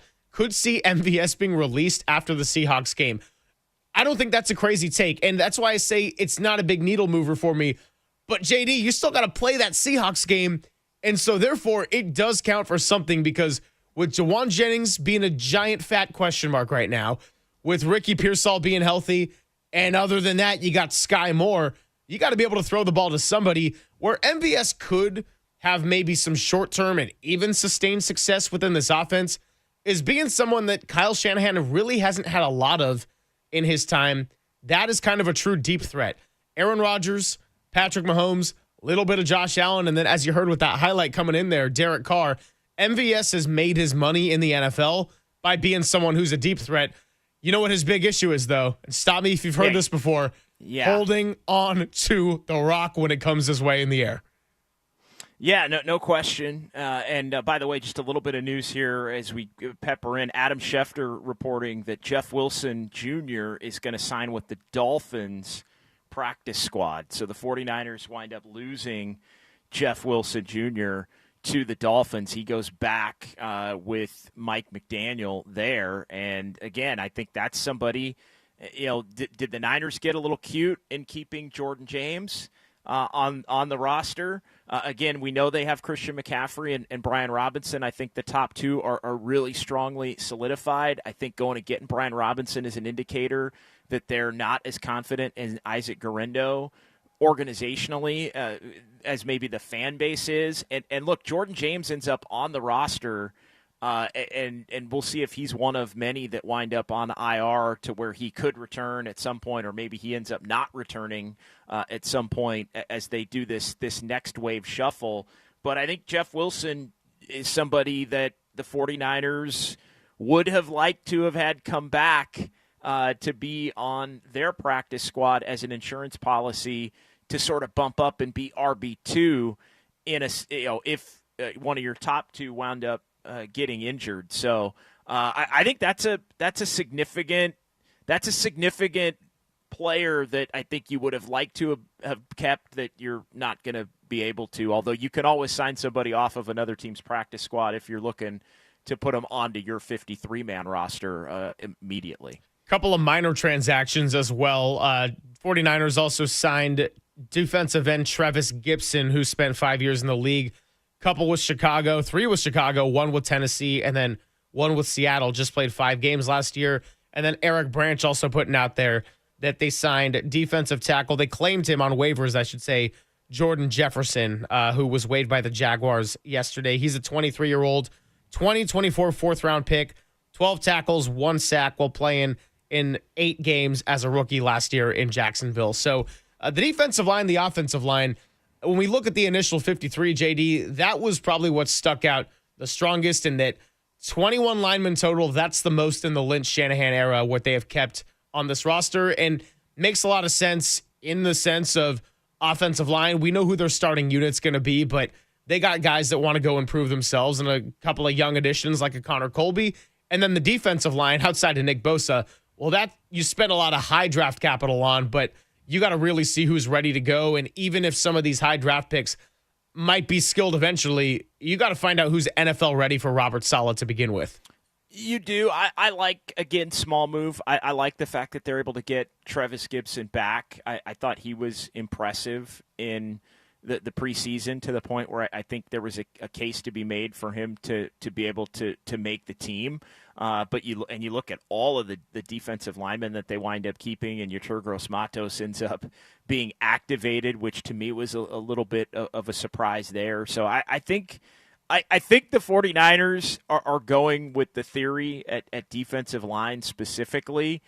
You've got your guys that you know you're going to be counting on, your Nick Bosa's, your Bryce Huffs, Kalia Davis is somebody that's been around. You've got your Michael Williams and CJ West and guys that are draft picks, maybe Alfred Collins eventually that you're hoping can step in and make a nice leap. You've got your guys that have been there, Evan Anderson, Robert Beal, and then Okawanu now, and then you've got some other veteran types that you've added to the. I feel like it's keep as many guys as we possibly can is kind of the mentality with it, Greg, and then just hope that your best 8 or 9 kind of come to the forefront, and you just kind of know, all right, you give some guys, 3 or 4 guys, an opportunity almost to battle for a couple of spots, and you just kind of let it play out during the year, and the best players are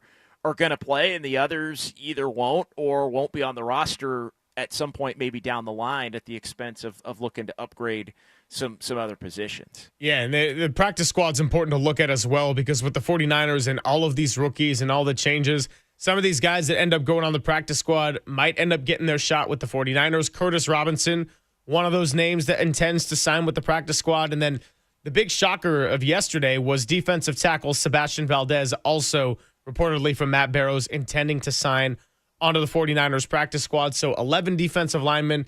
Valdez had a big camp, and one of the surprises yesterday was Yetur Gross-Matos not getting the injury designation, and he's getting the go-ahead to be part of this 11-man unit, JD.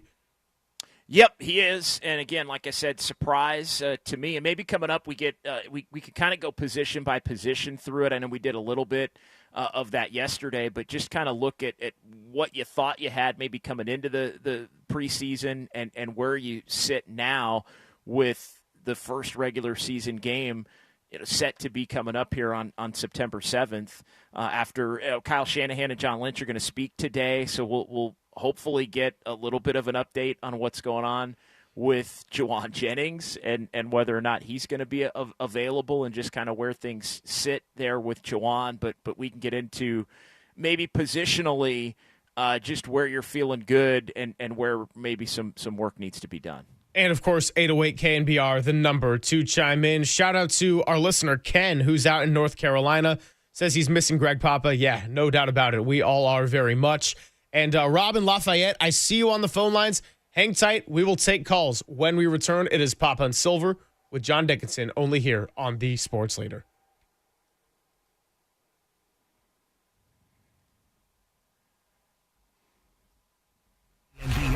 sports leader.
Papa and Silver now continues live from the KNBR Casino Matrix Progressive Jackpot Studios. Casino Matrix. Progressive jackpots are here. Where are you? Just drop in. Please play responsibly. 1-800-GAMBLER.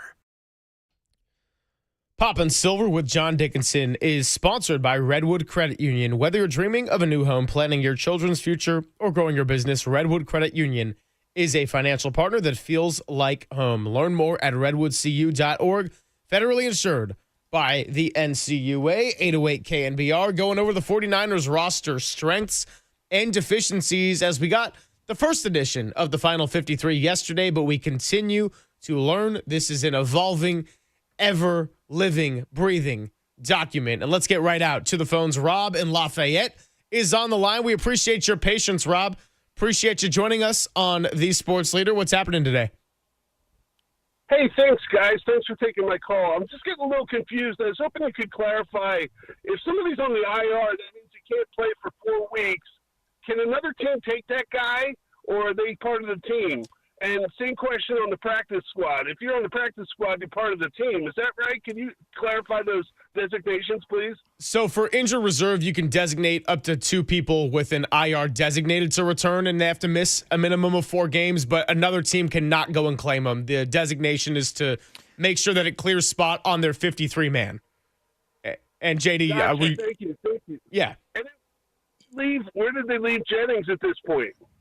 Jennings is part of the 53 right now, so he would be eligible to go week 1 if he is healthy enough to go, if they work something out with the contract, and if they were to place him on IR, Rob, then Jennings would have to miss the first 4 weeks, but that would be a bad move for both Jennings and for the 49ers, and so it's something they don't want to do and something they have not done yet.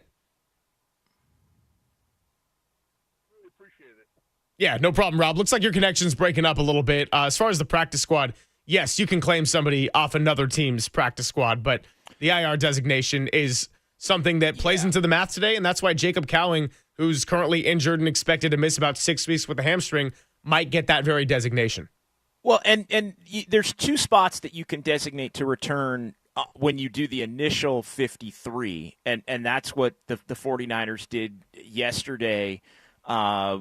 That's what they did yesterday with Givens, right? He was the one, I believe, that was designated to return for yesterday, so he didn't have to count on the initial 53 as far as that purpose went. Now, you can players that go on injured reserve throughout the season, which is basically now that the initial 53 they can be brought back after they miss that appropriate amount of time, the 4-week time, and I believe it's up to 8 players you can bring back at some point during the entire season. So Jacob Cowing would if he goes on today, but basically the guys that go on today and moving forward here don't have to be specifically designated to return. You can kind of let it play out and see who you're really going to need to return more than maybe others, and see who physically is able to return more than others. So Cowing, by going on today,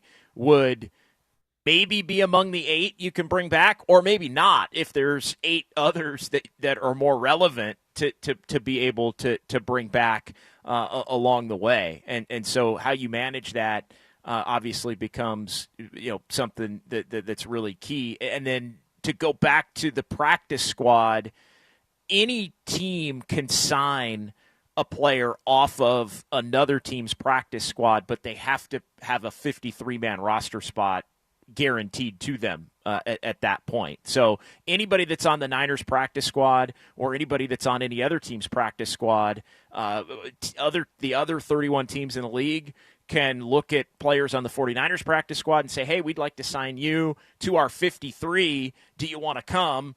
That player obviously would, and then you can do a deal that way, and they can just take a player off of your practice squad. But the 49ers also have the ability to do that with the other 31 teams. If there's a player they really like, they can take them off of the practice squad from another team. But the only way you can do that is by guaranteeing them a spot on your 53-man roster. At basically a promotion. If you can leave if you're a practice squad player. Yeah.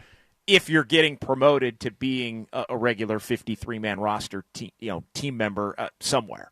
No, and good questions by Rob in Lafayette. Appreciate the call, 808 KNBR, because a lot of this stuff is confusing right now. And 415 hitting us on the Golden State Lumber and Showroom text line.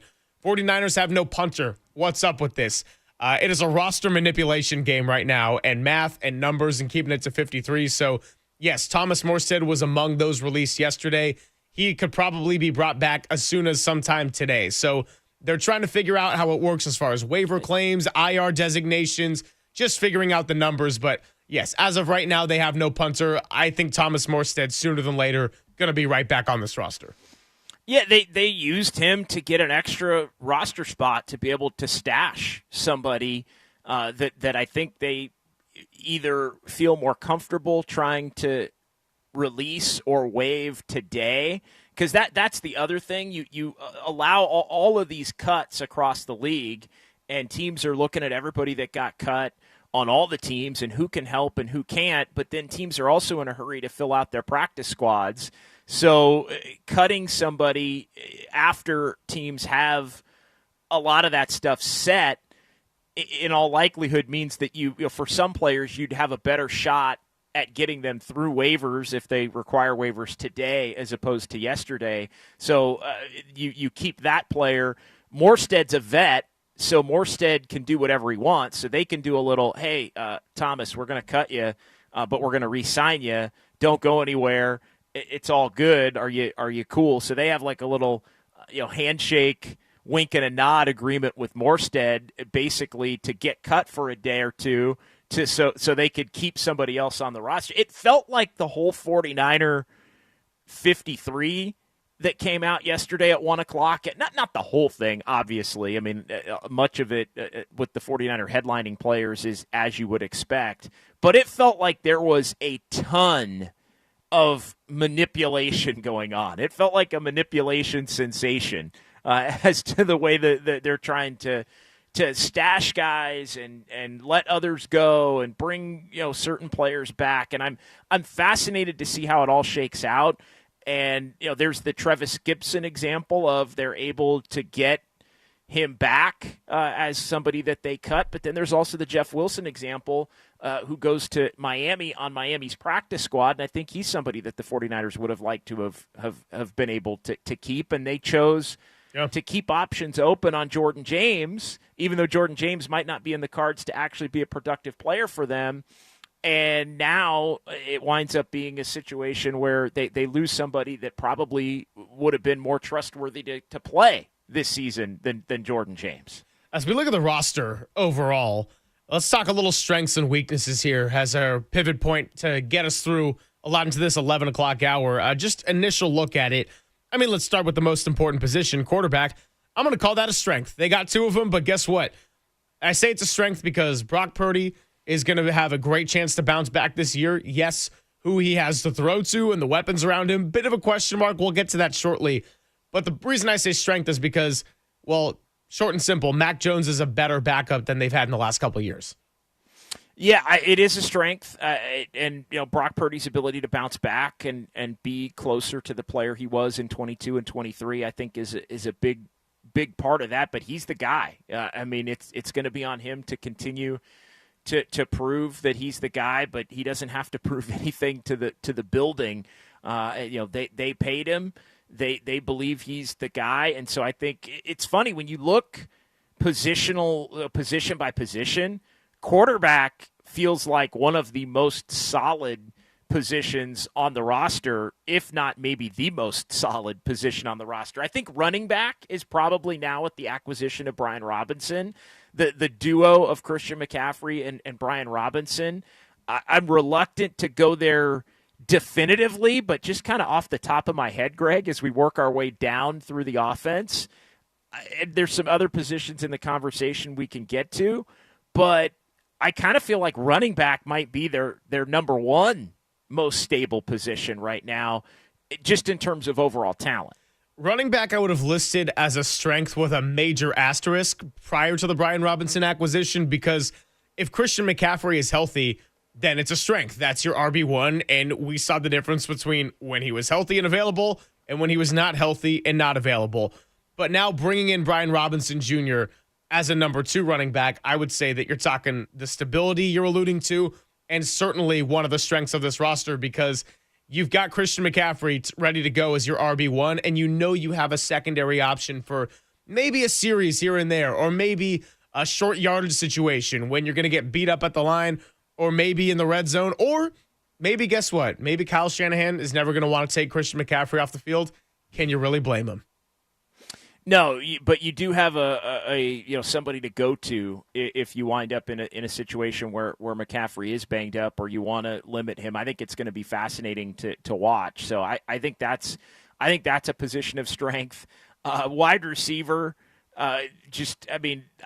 we've said it a lot. You like where this wide receiver room is in theory by the middle of the season. If you have Brandon Ayuk back and maybe the Jawan Jennings situation gets sorted out and you have those two with Ricky Pearsall and Demarcus Robinson. Like, if you can get to a point where you have those four all healthy and happy, then I think you could make the case the Niners go from, and I think you said this, one of the most questionable wide receiver rooms to one of the best wide receiver rooms, or at least a top third wide receiver room in the league. But it is a big question mark, and I think Jawan Jennings is the pivot point. Does Ricky Pearsall stay healthy? What does Demarcus Robinson truly have? He's looked really good in training camp. I think he's going to be a find there. And how does Brandon Ayuk come back from his injury as well? So there are question marks, but I think there's a potential for a high ceiling mid-season if those guys can come back. It just is a matter of how do you get through those first 3 to 5 weeks. And I think Marquez Valdez-Scantling, who they signed this morning or agreed to sign this morning, and maybe one other player not currently on the roster, whether it's Kendrick Bourne or somebody else, is probably going to be necessary in addition to Sky Moore to sort of protect themselves and be able to just have enough guys who have played the position at an NFL caliber to be able to function offensively the first few weeks. No question. Wide receiver, as it stands right now, certainly a weakness. Has the potential to be a pretty strong unit by the time we get to the second half of the season. But guess what? It's August 27th, and we're focusing on the here and now. By the way, Jawan Jennings hasn't practiced in a month now. July 27th. Eric Branch putting this one out there. July 27th was his last practice. So calf, contract, whatever the drama, it's been a month of him off the field now. Not exactly a good sign heading into week one. No, but still time. And still again, time. I think that it continues to be the number one headline to follow as we get closer here now, about a week and a half to go until the opener in Seattle. And what does something happen today? I mean, Kyle Shanahan and John Lynch speaking at 2:00, right as we get off the air, and Dirty Work comes on the air, and that's also basically when all the daily transactions become official. So it's going to be interesting to hear what they have to say about Jawan Jennings, to hear what they have to say as to how they put this roster together. But does something break with Jawan today? Because I think we're at that point now where he's either got to get on the field or they're going to have to truly start to project what it's going to look like without having him, at least for week one and maybe for the first couple of weeks. 808 KNBR 415-808-5627. Join the conversation. We'll continue on the strengths and weaknesses of the 49ers roster when we return. It's Papa and Silver with JD on the Sports Leader.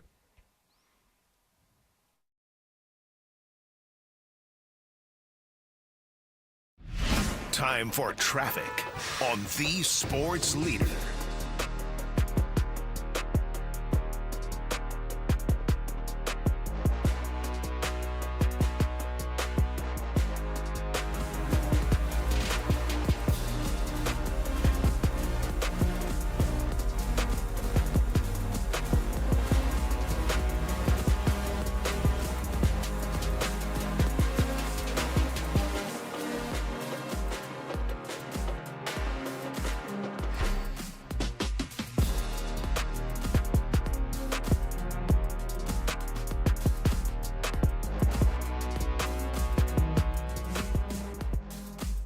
What's going on, everybody? Greg Silver here. And did you know that many of the attorney ads you've seen or heard aren't based in the Bay Area and sometimes not even in the state of California? Well, Chris Dolan and his law firm have been based here in the Bay Area for over 25 years. And these are award-winning personal injury and employment attorneys who are fighting for you where you live. So if you've been discriminated against at work, sexually harassed, wrongfully terminated, or had your rights violated, you can go to dolanlawfirm.com and learn more about how your rights can be protected by the best in the business. Unfortunately, over the past year, Chris and his team also saw a sharp increase in no-fault injury accidents. And with all the schools getting in and out of session these days, the bikes on the street, the hills of San Francisco, the freeways, traffic, you know the drill. Please be careful and let's work together to make the Bay Area as safe as it can be. Feel confident that you're in good hands with award-winning California Lawyer of the Year, because the Dolan Law Firm has secured more than $1 billion in verdicts and settlements on behalf of their clients. You pay nothing up front, no hourly rates, no upfront fees, and they don't get paid until you get paid. So they live here and they work here, but most importantly, they win here. DolanLawFirm.com.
This is Papa and Silver on KNBR, the sports leader.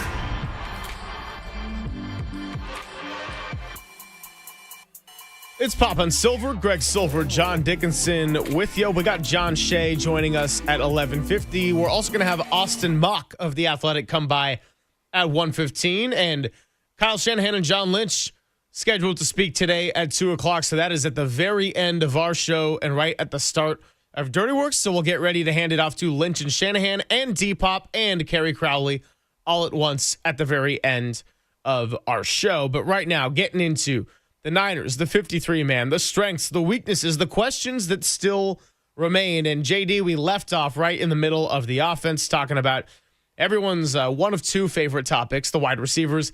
Let's go over to the tight end. This clearly is a strength because you have George Kittle, because you have two elite blocking tight ends and Luke Farrell and George Kittle. Oh, and by the way, Kittle does both at an exceptionally high level. And congratulations to Jake Tonjes on taking that third spot too. 49ers might be running more two tight end sets at points, so you could get some action for Jake Tonjes. And just from watching him at his days at Cal, good story. Glad he gets to remain in the Bay Area, and well-deserved third roster spot there. Yeah, tight end's a strength. Obviously, you got to keep George Kittle healthy. I do think they improved with Luke Farrell. I do think you're spot on. We are going to see more two tight end personnel for the 49ers in 2025. I think especially early in the year as they look to really try to run the football, potentially with the lack of wide receivers. I'll throw another question out there, too, at 808 KNBR, 415-808-5627. 49ers signing Marquez Valdez-Scantling. Just what do you think about that in terms of a short-term type of a move to get through the first 3 to 5 weeks of the season? And would Kendrick Bourne, who is now going to be released by the Patriots, should that be the next move for the 49ers in the wide receiver room as we kind of shift our attention toward the tight end? So, yeah, I would agree. Tight end position of strength for the 49ers, and I think they're going to need, especially early, another what looks like an extension of last year type of production out of George Kittle. Teams are going to know it, that Kittle's going to be, I think, the primary target in terms of who the 49ers and Brock Purdy are going to throw the football to, but you still have to be able to design an offense that allows for the 49ers to get the football to him. We've talked a lot about what Seattle's going to do and trying to really sell out to stop the run, really try to be physical with Ricky Pearsall, try to take George Kittle away, and then can the 49ers function if they're able to slow down some of the running game and what the 49ers are looking to do there. Where are you at on the offensive line? I know that this is always everybody's favorite topic, right? A lightning rod type thing. Because it truly is the position on the roster.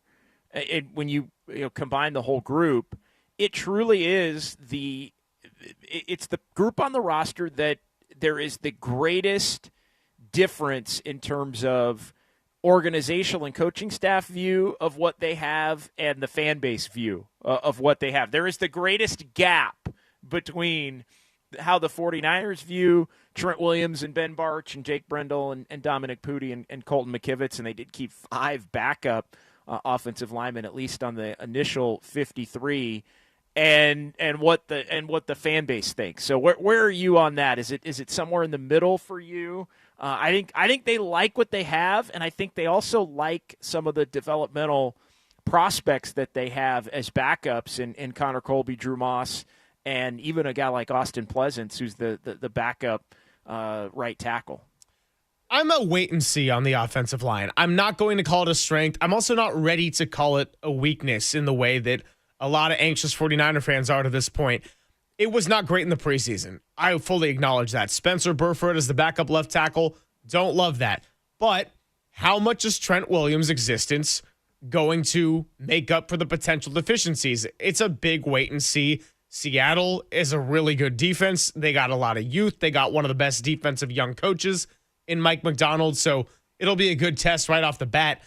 Offensive line, this has kind of been the case for the 49ers really in the entire time they've had Chris Foerster as part of the staff, where, yeah, he's gotten the most out of all of his offensive linemen, and the 49ers have typically felt better about what they have than the public feels what they have. So if Dominic Poone's ready to go week 1 and you got Trent Williams out there, let's see how it goes. I'm not going to call it a strength. I'm not ready to label it a weakness either, JD.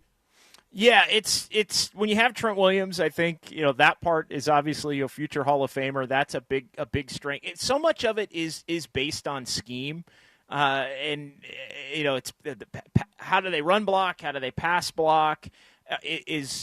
I feel like when the Niners have it dialed offensively, Greg, nobody really thinks about the offensive line very much. Everything's kind of on time, on schedule. They do a capable enough job, even with maybe not having the big names at some of the positions other than left tackle and Trent Williams that you'd want. But they get the job done, and then immediately when things get a little bit off kilter, typically you can always start up front and say, wow, on the interior, up the middle, typically, McKivitz has been somebody that's been, everybody's, the guy that everybody's kind of ripped on at different points. Before that, it was McGlinchey as well. So I think it works in conjunction with when Kyle's got everything dialed. I think he can make do with a lesser offensive line on paper.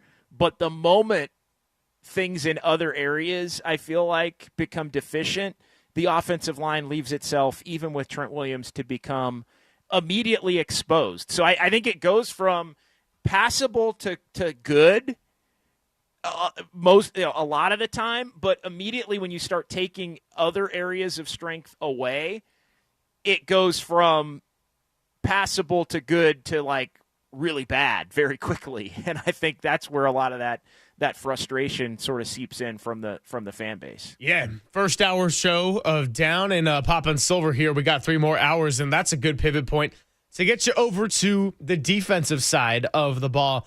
11 defensive linemen. I'm going to name all of them. Mykel Williams, Jordan Elliott, Kalia Davis, Nick Bosa, Bryce Huff, CJ West, Alfred Collins, Evan Anderson, Sam Okuanu, Yetur Gross-Matos, Robert Beal Jr., and the 12th on injured reserve designated for return, Kevin Givens. Where are you at with so many bodies, strength or weakness? Yeah, it's I can't call it a strength. I think there's too many question marks, and that's even with Nick Bosa. It's kind of like the offensive line with Trent Williams as the anchor and the future Hall of Famer. Nick Bosa, I feel like if you've got Nick Bosa, he has the ability any Sunday to completely wreck shop and wreck a game. I love the addition of Bryce Huff. I think he's going to give the 49ers an element that they truly haven't had since D Ford. But then there's the question marks among the young players, Mykel Williams and CJ West. How much of CJ West do we actually see once things get going here in the regular season? Alfred Collins is somebody that I think, I don't want to call him a project, but he has a ways to go here in terms of his rookie year. I don't think he's somebody that you hope is able to be a bigger factor, I think, toward the end of the season as opposed to the beginning, which from a second-round pick, let's be honest, I think you're hoping you would get a little bit more quickly from Alfred Collins. But so there's questions about the young players. I like the addition of Bosa and Huff. I think Yetur Gross-Matos being healthy really is a boon to this defense. He's somebody that can play inside, play outside, can rush the quarterback when healthy. So I like where they are more on the outside, believe it or not. And I think a lot of the question marks are on the inside. And, Kalia Davis and Evan Anderson and Jordan Elliott. And, what do they get from CJ West? This Sebastian Valdez, who is going to come back on the practice squad. I know a lot of people are happy about that. Does he push his way onto the active roster some weeks? So this team was incredibly vulnerable against the run. They could not stop the run. As much as we all love to talk about pass rushing, and pass rushing is sexy, you got to be able to stop the run. I feel like Mykel Williams should help that as an edge setter. But do they have enough on the interior, I think, to really, truly be physical enough and stout enough against the run, I think is why I have to call it more of a question mark than a true strength. Yeah, I think that I have optimism on certain players, right? Kalia Davis was a good mention and someone that had a nice preseason opener against Denver. Bryce Huff is a signing that, although someone who plays limited amount of snaps, I'm pretty optimistic on because Robert Saleh got the most out of him, and he had his best season in 2023 when he was with the Jets. Mykel Williams, when you have that kind of talent you draft in the first round, 49ers haven't had the luxury of first-round talent in a few years. You saw Jared Verse and what he did with the Rams last year. kind of another reminder of while first-round picks have about a 1 out of every 2 hit rate, when it does hit, there's a certain level of talent that can display. And Micah Williams, I am optimistic about. But again, JD, I'm not calling it a strength just yet because they got to be able to stop the run, and they are going to get tested right away with 2 hard-hitting running backs and one of my favorite running back tandems in the league, a little bit under the radar to me, Kenneth Walker, Zach Charbonnet. When you got 2 of those guys that can run like that, that's a team that if you can't stop the run like the 49ers struggled to do last year, they can burn you really bad for it. No, and they're going to come out, and I think they're going to test the 49ers immediately, early and often, as to whether or not they have the ability to stop the run. And I think the Niners are going to know it, and we'll see how they're able to defend it. But I think Seattle is going to go into week 1, and we'll see how the 49ers match. It's such a great first game because you have the 49ers on the get back, right, trying to come off the 6-11, trying to prove that a lot of the things they didn't do well last year were a fluke, but they're doing it with a largely new roster in many areas. They've been dominant up in Seattle, and I feel like the Seahawks winning 10 games a year ago but not making the playoffs, they're of the belief that they're a team that is on the come and can win the division and are going to have an elite defense, and it's almost a we back kind of a vibe. I feel like it's going to be up in Seattle for week 1 with the 12s and really trying to recreate a dominant defensive identity to where Lumen Field is a place that nobody wants to go and play. It has not been that way the last few years. Teams have been able to go in there, and the Niners are a perfect example. I mean, the Niners went in there 22, 23, 24, Thursday night, different points in the season, all with Brock Purdy, who's been dominant himself against Seattle and been able to just kind of control shop and win the games there. And so I think Seattle is truly they are going to try to impose their will on the 49ers physically. And we know the 49ers, when they're at their best, that's what they want to do to teams. So I think it has the potential week 1 to be, and I mean this in the most positive way possible, to just be a knockdown, drag-out kind of a bloodbath from an NFL standpoint. Can we also just call this what it is with the Seahawks? They're so annoying. They never stink. Even when they're supposed to stink, even when you think they might stink, even when Geno Smith or Drew Lock is fighting for the QB1 position. Yeah, they never bottom out, They right? just find a way to be competitive. And yeah, sure, maybe they've missed the playoffs a handful of years, and maybe they haven't reached that level of dominance like they were when they were battling with the Jim Harbaugh 49er teams. They have not bottomed out. They haven't been bad. Why should I expect the Seahawks, who's now somehow this under-the-radar team, after winning 10 games last year, they just bother me. They never stink, and I'm not taking that lightly. Week 1. No, it's going to be. I think, and we'll talk about it a ton. Obviously, next week when we're together, Wednesday, Thursday, and Friday before I head up to Seattle. Copes and I going to be on hand pre and post game from Lumen Field. It's going to be terrific, and then be on with you obviously Monday from up there after the 49ers and Seahawks on the 8th. There go. In week 1. So really looking forward to all of that. Linebacker is probably one of the positions, Greg, where I would have thought a lot of question marks coming into training camp. I actually feel better about it than I did a month ago, that position. I still think D. Winters, although he's earned the job with a great offseason and camp, and there was never really a battle between Winters and Nick Martin for the second linebacker spot next to Fred Warner. Winters earned the opportunity, and I think Martin improved significantly over the course of the last month in the preseason. So I think Martin almost now is going to be pushing Winters as the season goes on. It's a great problem to have. Gifford is the third running back and a special teamer. Tatum Bethune has looked pretty good. They only keep 5. We'll see what happens with Curtis Robinson and the potential for him to come back and be a practice squad player or on the roster. I haven't seen anything as it relates to him yet today. But they only keep 5. Question marks, I think, to be sure, but also I think some options for the 49ers at the position if D. Winters proves to not be up to the challenge once you start to get into games that count.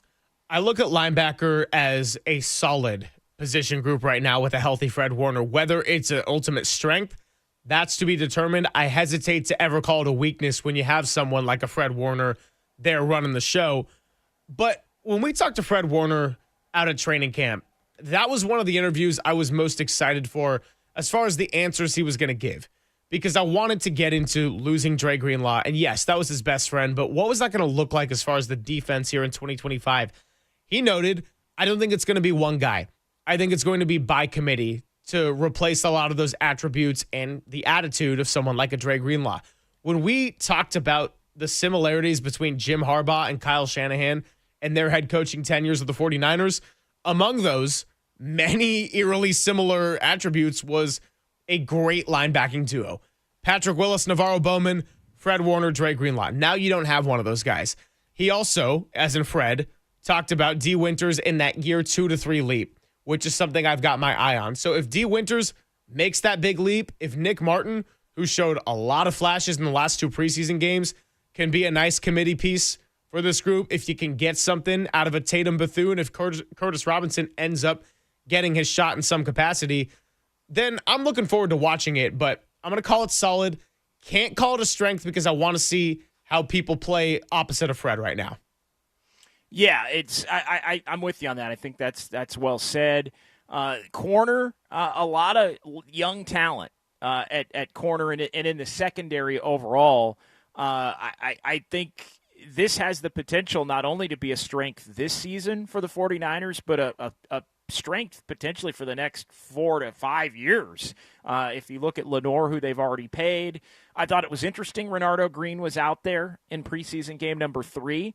Could that be a little bit of a tell that they felt Renardo needed some reps to get out there and get right to be ready as the number 2 outside corner to begin the season? Upton Stout impressed as much as anybody through the early part of training camp before his injury.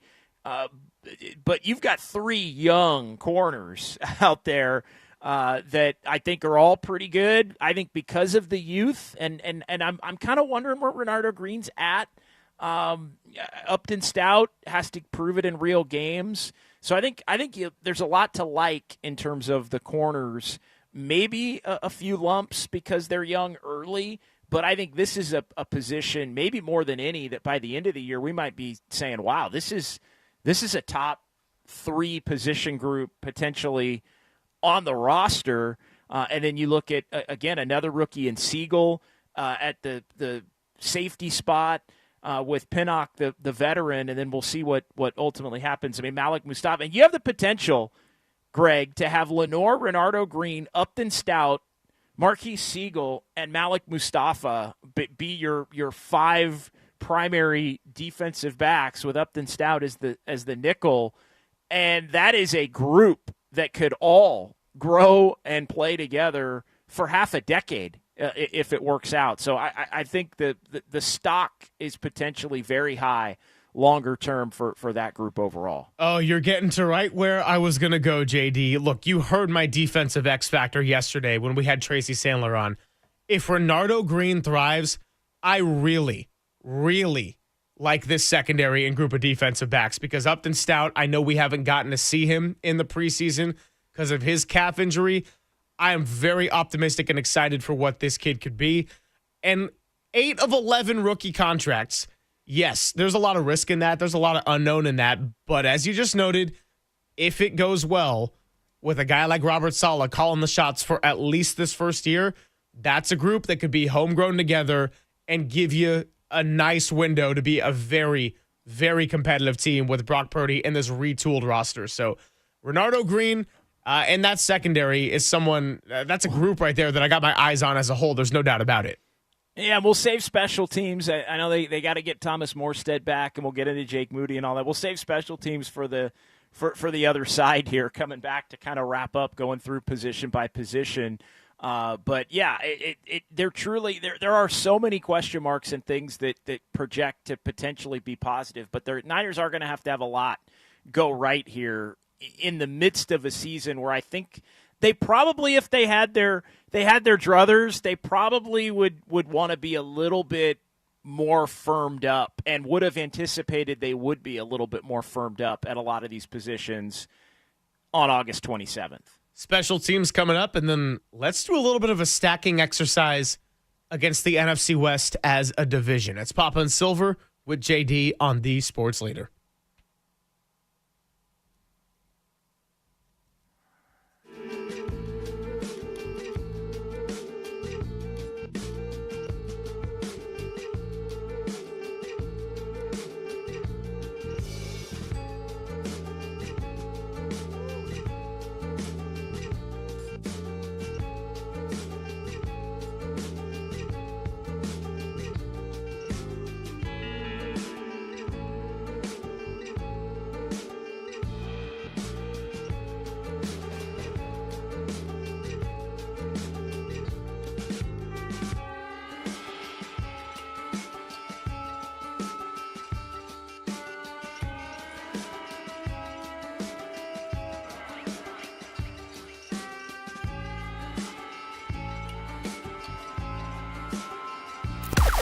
Now, from the O'Donnell Financial Group Sports Desk. Learn more at odfigroup.com. O'Donnell Financial Group, because planning is a process, not a product. 49ers released the first edition of their final 53-man roster yesterday, keeping 11 defensive linemen and 10 offensive linemen, the most in the John Lynch, Kyle Shanahan era. The roster also includes 10 rookies, and if they were to all play in Week 1, that would be the most for the 49ers since 2001. One finalization is done, but a lot of questions remain, and we'll be answering those right here on Papa and Silver.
and Greg, Papa and Silver. This is KNBR, the sports leader. Filling in for Greg Papa is John Dickinson on the sports leader.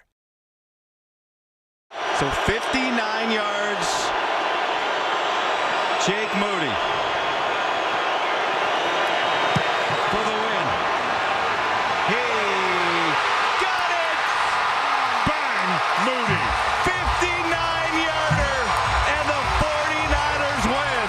And Chase Lucas is running another victory lap down on the field. That is a great kick from Moody, and I am so glad it worked out where he could kick a career long. Certainly it's in the preseason, but to smash that through the uprights, awesome. I know what you're all thinking. When are we going to talk special teams? That's right. Going through the 49ers roster strengths and deficiencies. It's Papa and Silver. Greg Silver, John Dickinson with you. All right, JD, we've been giving you the strengths and the weaknesses. We did the offense, we did the defense, and let's go to everybody's least favorite unit from 2024, the special teams. I'm going to say something controversial. Oh, do it. I think other than Moody, who I am not confident in coming into the season, although I understand why he's on the roster, but I'm going to make a statement. I think the 49ers special teams, and look, Moody has to be a part of it, and if Moody isn't good, then it wrecks the whole thing from being good. But I am going to separate for the purposes of this conversation. And you could tell me of fair or foul. Am I out of bounds on this? I think the 49ers special teams, aside from Moody, is going to be significantly improved this year. I think coverage is going to be better. I think returns are going to be better. I think Morstead, when he gets back and signed, I think is going to be a weapon because of his ability to pin teams deep and different kinds of punts. And, I mean, he truly is a master at his craft as somebody that's been in the league as long as he has, going back to 2009. So I think the 49ers are going to be better on special teams, noticeably better on special teams. That being said, if Jake Moody misses kicks that cost him games, the entire thing has to go down as not being good enough. And he still, in my mind, is maybe the biggest single question mark on the entire roster. That's a big, that being said, on the Jake Moody front. Look, special teams, as we're talking right now, Walter, special teams. Can't call it a strength. It's a weakness. It is a weakness. You are innocent until you're proven guilty. You don't have a punter right now. And yes, I know it's a procedural thing. You're going to have a punter. But I can't be sitting here with no punter, a long snapper, and John Weeks, who actually our guy Greg Papa loves and said he had a man crush on him. So I'm going to give some love to John Weeks as Tabor Pepper's replacement at the long snapper position. I don't feel any more comfortable about Jake Moody than I did on July 27th when Jawan Jennings was last practicing. I might feel more comfortable about Jake Moody in week 8. I don't know. I'm not going to sit here and call this a strength. Look, special teams units, they do vary year to year. I do not anticipate the same disaster from Brant Boyer's unit, but even if a lot of coverage and penalties and turnovers and disasters get cleaned up and Jake Moody's still missing kicks, I'm not going to call it a strength either. So I think a lot of ways it will be better, but right now, yeah, it's a full-on weakness. It's a weakness, and you said it, I think, perfectly, and I don't disagree at all. You're guilty until proven innocent, right? In this case, no, you have to show that it is going to be different for anyone to believe that it's actually different. I think the signs are there in every area not named Jake Moody that they are going to be significantly improved. But to your point, if Jake Moody isn't part of it, then the entire thing will remain a weakness because that's putting points on the board and that's potentially winning or losing you games. I also think, and I've said this too, if Jake Moody is not good and or costs them a game, probably more the latter, he's not going to be on the roster. I do think, and I've said this for weeks, I do think it's going to be a short leash for Moody. He has a game-winning kick in Seattle that's inside of 50 the first week of the season. All right, 45-yarder, it's 20-19, 49ers going for the win. Lumen Field's going crazy. He misses it in the weird open end zone, and he's gone. Right there. He has a game like the Tampa game last year where he misses a couple of kicks and they don't win the game anyway. He's gone right there on the spot. And so I think he in some ways earned I'll say it this way. I think the 49ers believe that he at least earned one more benefit of the doubt, whereas most people would have already made the move to somebody different. But let me be clear here. I do believe this is the final benefit of the doubt that Jake Moody's going to get. Yeah, I think we've reached that point. We probably reached that point in last December, and at that point, they were mathematically eliminated from the playoffs by the time you got to the new year, so you were going to finish the season, and everyone was trying to get to the end. You know what special teams is about? And this is a good text from 209. Don't say SF special teams is good aside from Moody, Sky Moore, fumbles. Yeah, you know what special teams is really about when you distill it down to its true essence? It's about not giving your opponent easy opportunity for points, because when you have a special teams turnover, in all likelihood, they're going to be in field goal range or at the very least in a really solid field position when their offense takes the field. And it's about not leaving points on the table with missed kicks and penalties that set up harder kicks, etc. That's really what special teams is in this context.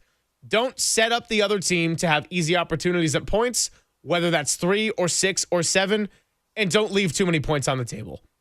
I'll give you another one. If Sky Moore's going to fumble, and you're right, the texter is 100% correct. He has fumbled too much in his NFL career to a point where the Chiefs completely went away from him, basically, at that particular position.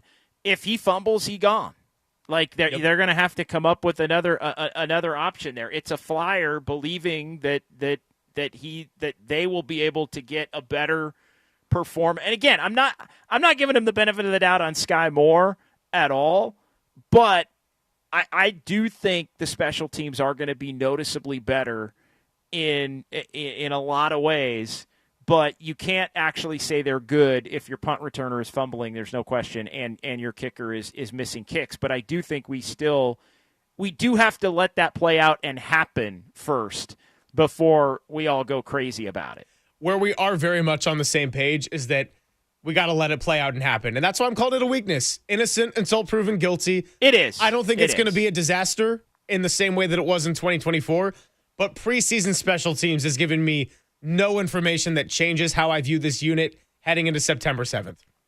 Yeah, that's where I would disagree. I do think there's a different energy to it. I do think they've got more dogs on the coverage units. I do think they've tried to craft roster spots around having enough quality special teams player. But again, it's the guys that everybody sees. It's the kicker, it's the punt returner. Like that's all of that is massively important, and like I said, the most important. But I think they're going to be a better. I think they're going to be a better coverage unit. I think they're going to be a better pin a team deep unit. I think Morstead's going to be a weapon in a lot of ways. I think they're going to fly around and force turnovers. I do. I think they're going to be a special teams group that really looks to get the ball out and create extra possessions. Like those are things that I do think have been just the energy to it. I feel like is a little bit different. Again, make no mistake. You miss kicks and fumble punts and lose kickoffs and then you can't. The whole thing. It doesn't matter how good you are in those other areas. If you're missing kicks and fumbling returns, you're going to end up in a very bad way very quickly. But I think if that winds up being the case, the 49ers are set up very quickly with the players at both of those positions to cut bait, move on, get somebody else in there ASAP. All right, I like it. We got JD's juice on the special teams, feeling optimistic about the preseason, and we've got Silver stubbornness on the special teams. Wait and see week 1. I welcome both perspectives here. John Shay joining us at 11:50. Let's continue a little 49er. How do these position groups stack up across the division? We'll get into some of that and then talk to Shay on the Sports Leader.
Papa and Silver now continues live from the KNBR Casino Matrix Progressive Jackpot Studios. Casino Matrix. Progressive jackpots are here. Where are you? Just drop in. Please play responsibly. 1-800-GAMBLER. It's Papa and Silver, Greg Silver, John Dickinson, John Shay joining us coming up next segment, and we'll get into the Giants a little bit as we close out the 11 o'clock and move into the 12 o'clock hour. We've also got a little take it or leave it coming from Walter around 12:50. We got a little trivia for you at 1:30. Austin Mock is going to come by at 1:15. It's a busy but a fun day on a hump day. Austin Mock, that's the projections guy, right? That is. From The Athletic? That is the projections guy. All right. With his model. Right. So yeah, we talked about his model yesterday a little bit. So I'm going to say, Austin, why 10.7 wins for the 49ers? No, it'll be good to get into that and kind of get a greater understanding of that model. And if he sees the 49ers in a similar light to the way that his model played out across the NFC landscape. So nice little conversation we got coming in less than 2 hours. Before we get to John Shay, wanted to get into the position groups now that teams have cut it down to 53. Now that we're getting closer to week one and the group of players that we're really going to see out there, where do the 49ers stack across their division going from 1 to 4? So I want to give you a few categories, and we'll do this together. But let's start with the most obvious one. QB1, how are you ranking the 4 quarterbacks in the NFC West? Brock Purdy, Sam Darnold, Matthew Stafford with the little asterisk going on the back, and Kyler Murray. Yeah, Matthew Stafford is number 1 in the division. I think Brock Purdy is number 2 in the division at this point. It's pretty clear cut there. Stafford is and can perform like the elite of the elite quarterbacks. He's got the Super Bowl behind him now as well. So I would go Stafford 1, Brock 2. I think Kyler Murray's stock is down at this point, but Kyler Murray's done more in the NFL positively than Sam Darnold has. So I think that's where it gets a little bit more difficult for me. I think like coming into the year, it's probably Darnold off the year he had with Minnesota, and now coming to Seattle and maybe being in a better overall situation to succeed. But it wouldn't surprise me if Kyler Murray actually had a decent year. But I'll go Darnold 3 and Kyler Murray 4, while noting that Kyler Murray's done more in his career overall, but may not be as well set up to succeed this season as compared to Sam Darnold. Yeah, I flip-flopped 3 and 4. I went Stafford, Purdy, Kyler, Darnold, just for the sake of, Kyler Murray maybe playing more so for his long-term future here. Sam Darnold had an unbelievable season in Minnesota, but he's got to go and prove it again. And I'm not saying that's an easy out by any means come September 7th, but if we're going to go full big picture, Kyler Murray 3 and Sam Darnold 4. How about this one for you? Running back tandems. Not just RB1s, but running back tandems. So for San Francisco, we now know it's Christian McCaffrey, Brian Robinson Jr. For the Rams, you've got Kyron Williams, who was newly extended, along with Blake Corum, the second-year player from Michigan.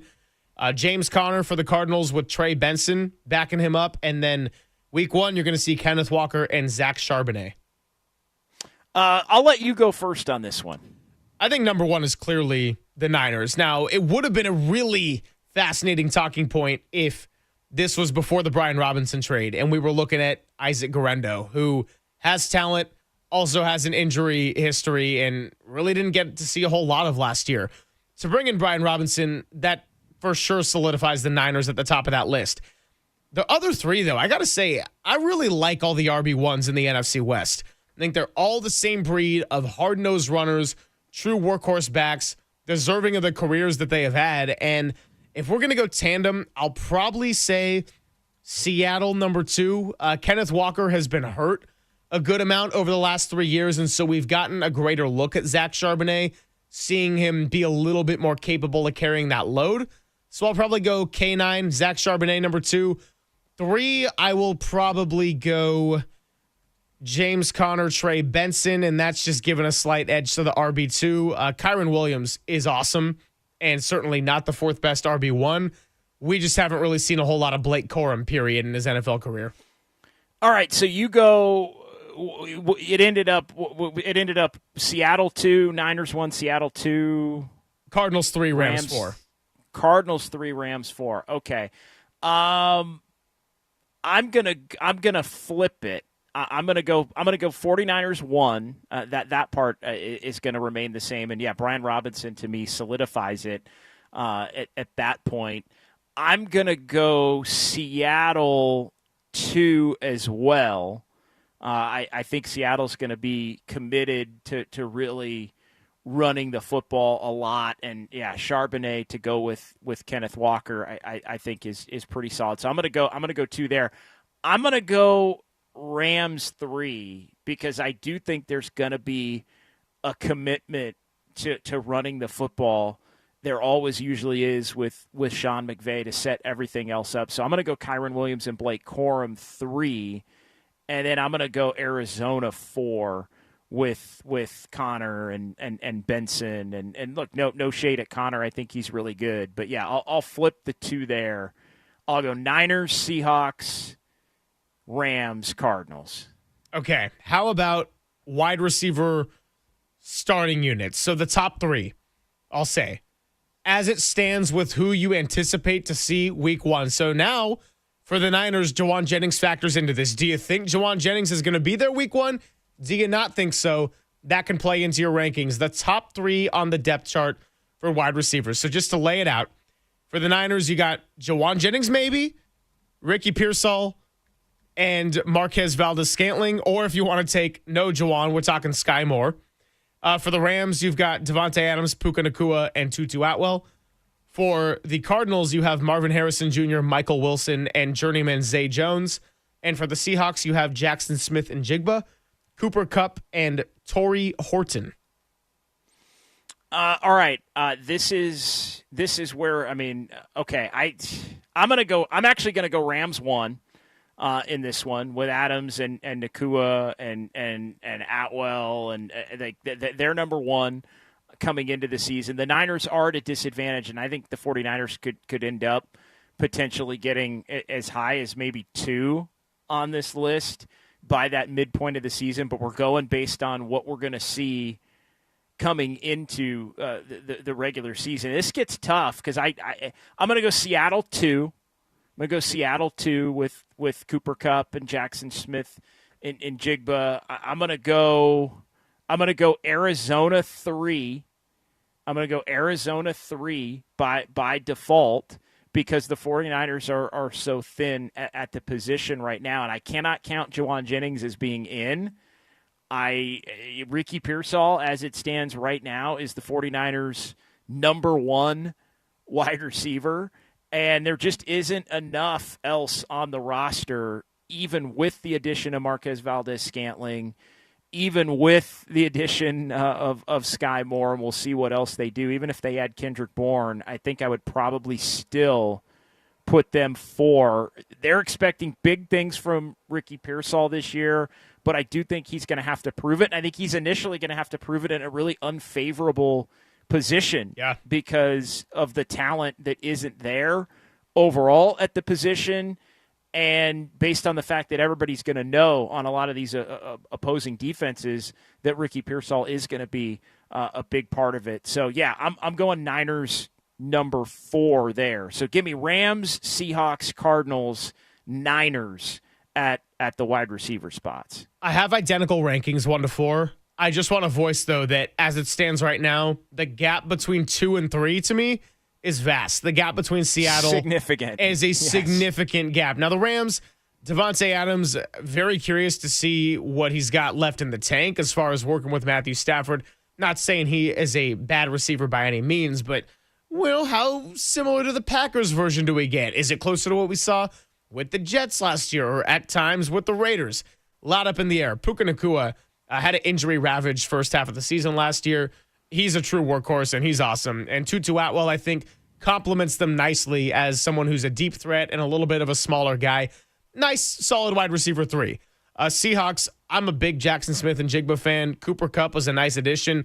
Wide receiver 3 position, much more of a question mark there. Cardinals, high hopes for Marvin Harrison Jr. I think Michael Wilson is a very solid wide receiver too, and Zay Jones has kind of bounced around, and he's a solid veteran piece. But if Marvin Harrison Jr. doesn't pop, then this is a really large gap. And then the 49ers, again, they got a chance to grow it right now. But to your point, and you said where I was kind of going to go with this, I'm a believer in Ricky Pearsall.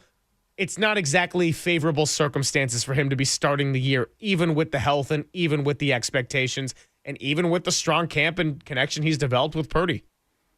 Yeah, he's in a really tough spot to begin the year. Doesn't mean he can't be successful. Again, I think a lot of it is going to be contingent on the 49ers' overall scheme and the ability to run and play action, and can Kyle Shanahan create space for Ricky Pearsall to thrive. I think that's what it's going to come down to, as much as Ricky Pearsall being the number one and get separation and get open. He's going to have to be schemed open, I think, early, and it's going to be a lot more difficult to do, I think, because, again, teams know what the Niners are going to want to try to do. They're going to try to take the run away. They're going to try to make Brock Purdy beat them with that wide receiver core. It's not even necessarily a slap against Brock Purdy. It's the combo of, McCaffrey and Brian Robinson ain't beating us. Kittle ain't beating us. Purdy to Ricky Pearsall is going to have to beat us. Purdy to Sky Moore. Purdy to Marquez Valdez-Scantling is going to have to beat us. That's where the 49ers are going to have to look to go there. By the way, Malachi Corley signing with the Cleveland Browns, the former Jets wide receiver. I know his name had been bandied about. Didn't do much for me, Malachi Corley, but his name got thrown around. I think the connection to Saleh and obviously being a higher round pick going back in the draft, last year, right? 24, 23? I want to say it's 23. Malachi Corley? Okay. Let's see. Yeah. Anyway, it doesn't matter. He's somebody that had been... No, 24. You're right. Had been linked to the Niners possibly as a younger receiver, but he's going to the Browns per Jordan Schultz.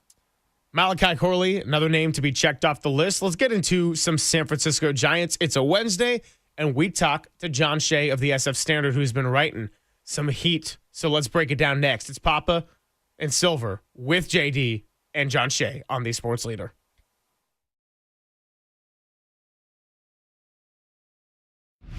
Time for traffic on the Sports Leader.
Papa and Silver now continues live from the KNBR Casino Matrix Progressive Jackpot Studios. Casino Matrix. Progressive jackpots are here. Where are you? Just drop in. Please play responsibly. 1-800-GAMBLER.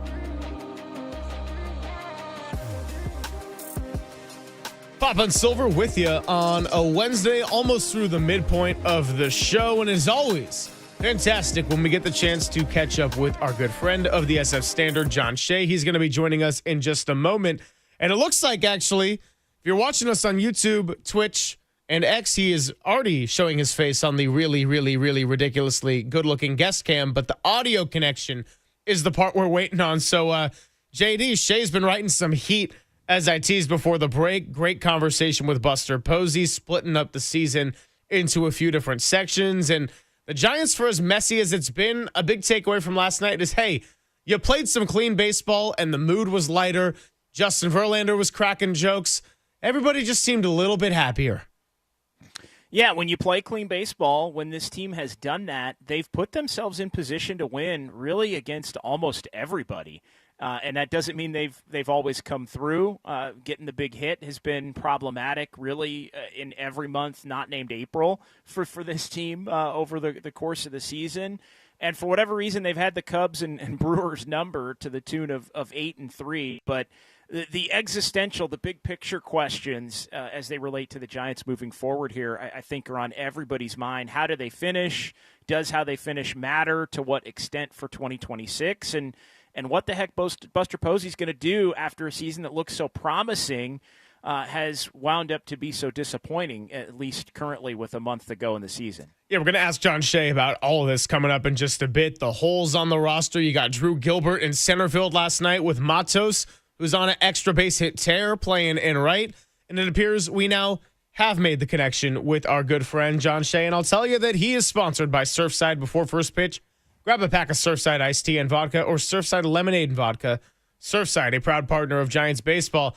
All right, John, so the joke goes, we got nothing to talk about because the Giants didn't implode around Justin Verlander last night. Go figure.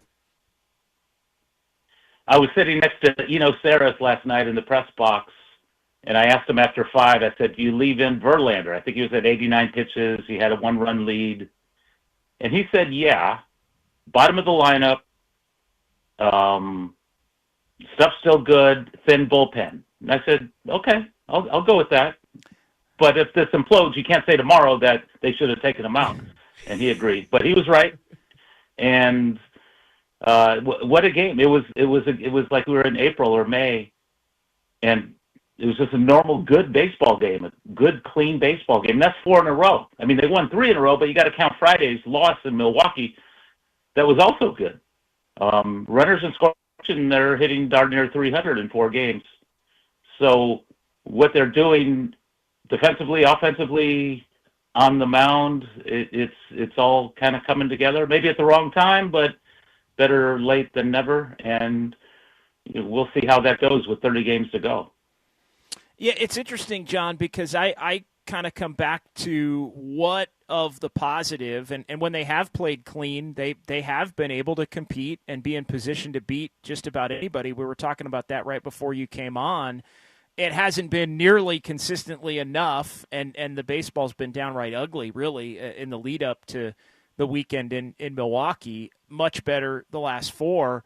But how much of what we see in the final month here truly can translate into 2026 as they start to evaluate how to improve? Because the only way to improve is to do some things a little bit differently, as opposed to relying on the fact that some things didn't go their way, and if some things had gone their way, then the whole woulda, coulda, shoulda game. I don't want to hear the woulda, coulda, shoulda about how this roster should have been better and they could have done this, and if it had been a little cleaner. Like, how do you reconcile all of that?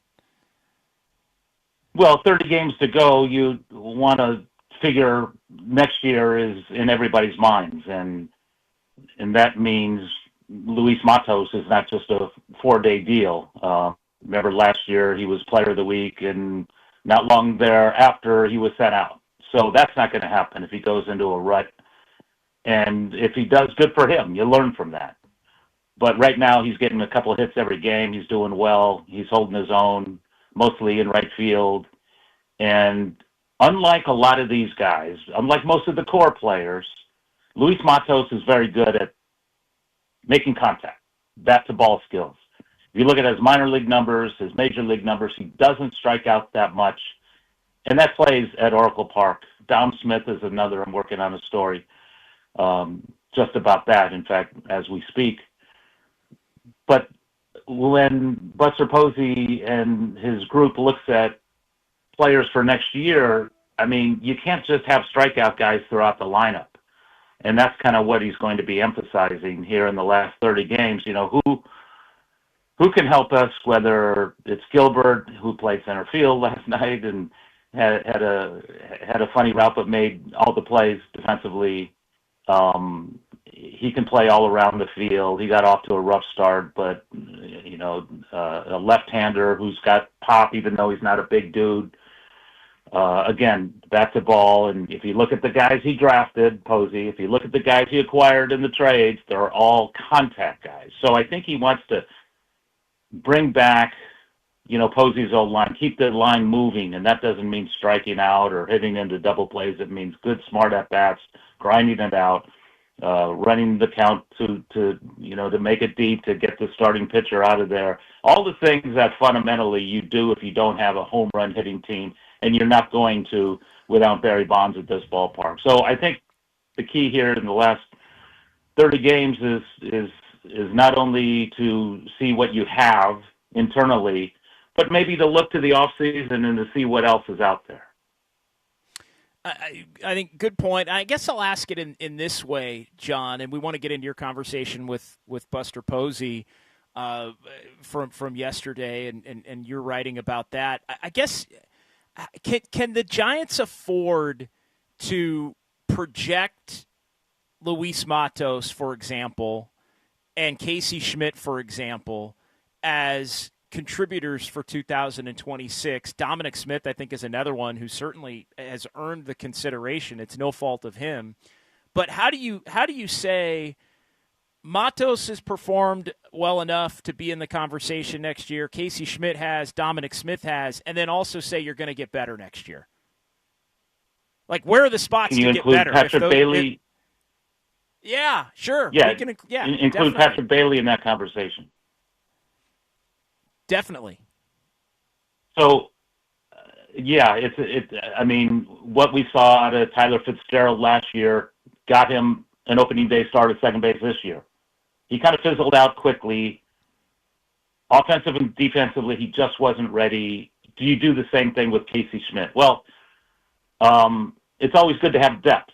And if Tyler Fitzgerald and Casey Schmidt are not in the opening day lineup, but are on the roster, at least one of them, that means the Giants have gone out and gotten superior, more advanced, more talented, and more experienced players to take down these positions. And there's nothing wrong with that.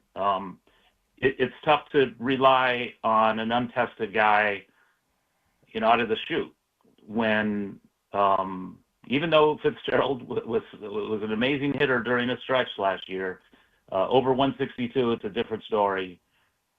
And you talk about Dom Smith. I love Dom Smith. He you know, the way he talks, the way he plays, the way he presents himself in the clubhouse, it's just so old school. I mean, he's got a two-strike approach, and who does that anymore? He's got a terrible launch angle, an awful exit velocity. But guess what? He leads the team in batting average. He's up there in on-base percentage. You know, he's doing well, runners in scoring position. He's doing well as a pinch hitter. You know, who cares about all the metrics when those stats are front and center? And I think you need more of those guys going forward at this ballpark. I thought Jung-Hoo Lee would be the perfect Oracle Park hitter. He's been up and down this year. He's coming around now, but when he uses all the fields, he's so much better than when he's pull happy. I mean, those 3 games in Yankee Stadium maybe screwed him up because he hit 3 home runs over the short porch, and I don't know if he thought he was a power hitter. He never said that. But it just seemed he pulled the ball too much, and now he's kind of spraying it around the field and doing much better. He's having a couple of games off here because to look at Gilbert and center and, to shut him down a couple of games to give him rest, because I don't know how important these games, you don't call them meaningless, because winning 3 in a row here, 2 out of 3 in Milwaukee against the best team in the league, is significant. And the more they win, the closer they come to 500. I think they're 4 games back, so they have to play 4 games over 500 the rest of the way to finish 500, which is what we saw the last 3 years under Farhan Zaidi, which we all got tired of, but we also got tired of the brand and the lack of progress moving forward. And now it's all about, hey, who do you have? Early in the season, it was 2 starting pitchers that we were going to look at the whole season. One was traded, one is down now in AAA.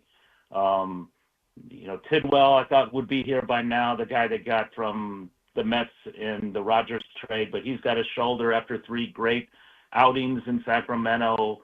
Hopefully for the Giants' sake, he comes around, gets better, and we see him in the final month, because they only have, that's the problem in September now for a team that's trying to rebuild or trying to, replenish and figure it out for next year. You only have 2 extra roster spots in September, 26-man roster, so you only get up to 28. In the old days, before 2020, you could bring up, when they had 25-man roster, you could bring up 15 guys. You could have 20 pitchers. And it was kind of an unfair advantage for those teams going for it, or the big market teams willing to pay those big league salaries, versus teams out of it or without the revenue stream of the Dodgers or Yankees, who would call up just 2 or 3 prospects. They would love to call up more, but for fairness and everything else, you only get 2. And if that means Marco Luciano and maybe 1 pitcher, if Tidwell is healthy, then so be it. They got to play by the rules, and it won't be Bryce Eldridge. Talking to John Shay here on the UMA guest line. We'll get to Eldridge in just a second. I want to go to last night, though, with Ryan Walker having a bit of a bounce back here and Randy Rodriguez going on the 15-day IL. Rodriguez has had his ups and downs closing, and Walker's starting to get it back. Do you see Ryan Walker as potentially competing for that closing role when we start 2026? I mean, he'd have to. You just can't give it away to Rodriguez. He was an all-star as a non-closer, maybe the best pitcher in the league as a non-closer. Once he got into the closer's position, he wasn't quite as good, still effective. He blew the save the other day in Milwaukee on the Friday night. And it's tough because they don't have a Rod Beck or a Rob Nen or a Brian Wilson who can get 40 saves. So it might just be a competition between those 2 in spring training. Again, nothing wrong with that. Doval is out of the equation, and I think they're going to have to beef up the bullpen. I mean, it was excellent, maybe the best in the league in the first half, but they traded 2 of them away, and 2 of them now are injured, so they're very thin. And maybe that's one reason Verlander went the extra inning last night. And good for him. He got the win, his first in San Francisco. I think now it's Busch Stadium and maybe Milwaukee, the only 2 major league parks that he didn't get a win. I'm not counting Sacramento or the new Steinbrenner Field in Tampa. Those aren't really major league parks. So, it's interesting. I mean, there's going to be all kinds of competition next March for spots because of how this season played out. And then on the front of Bryce Eldridge, you spoke with Buster Posey. He said, I'd say most likely not as far as Eldridge coming up to the majors before this season ends, even if the Giants are officially mathematically eliminated at some point. He is on fire down there in AAA. There's the argument for getting that big league experience. There's also the argument for rushing prospects up a little bit too soon. Why do you think Buster Posey and this front office is so intentional about keeping Bryce Eldridge down in AAA for the time being? Yeah, you're right, and he is hot. I think he has 10 hits in 9 games. He had another home run last night. His 15th in Sacramento, but 22nd on the season because I think he hit 7 more in Double-A earlier. But, I mean, all along he was hesitant to bring him up. All along he never said anything about he could be called up this year. We're going to leave it open, or even let's wait till September. It was always a cautious tone in his voice and sentiments about Bryce Eldridge. Just too many factors. I mean, I would love to see him here tomorrow. I mean, I'm with probably a lot of fans who said, what the heck, bring him up. He's the next Will Clark. Well, Will Clark went to college, played in the Olympics. He did a lot more than Bryce Eldridge ever did at this point in Bryce Eldridge's career. I mean, Will was still in college at 20, but shortly thereafter, he was in the Olympics and he was tearing it up in the minors, and he was a difference maker when those Roger Craig Giants went from very bad to very good in the late 80s. He was kind of the face of the franchise. So that's a lot. That's a lot to compare. But in this kid's case, he's 20. He's learning a new position. He's facing AAA pitchers for the first time. Will faced a lot of college pitchers who were pro-bound, good pitchers in the Olympics. So it's so much different. And I could see both sides. I could see him coming up now and developing up here. But Buster Posey told me, you're right, in the conversation we had last night before the game, that when he arrives, he just wants to see him, fully running, not to the point where, shoot, where am I supposed to be on that cutoff throw, or how do I flip to first base if I'm wide of the bag on a ground ball to my right? All those things that, go into playing first base, it's just not that easy. You just can't stick a guy there. So, his batting average is not good. His on-base percentage is not good. Yeah, he's been hitting home runs, but they would like to see more bat to ball. And, until that happens, or if that happens, only then will you see him up here in the big leagues. Does that mean opening day next season? Well, that's going to play out in spring training because they're going to have a logjam at first base. John, you did ask Buster about the status of Bob Melvin. He didn't really want to get into it. The quote is in the story.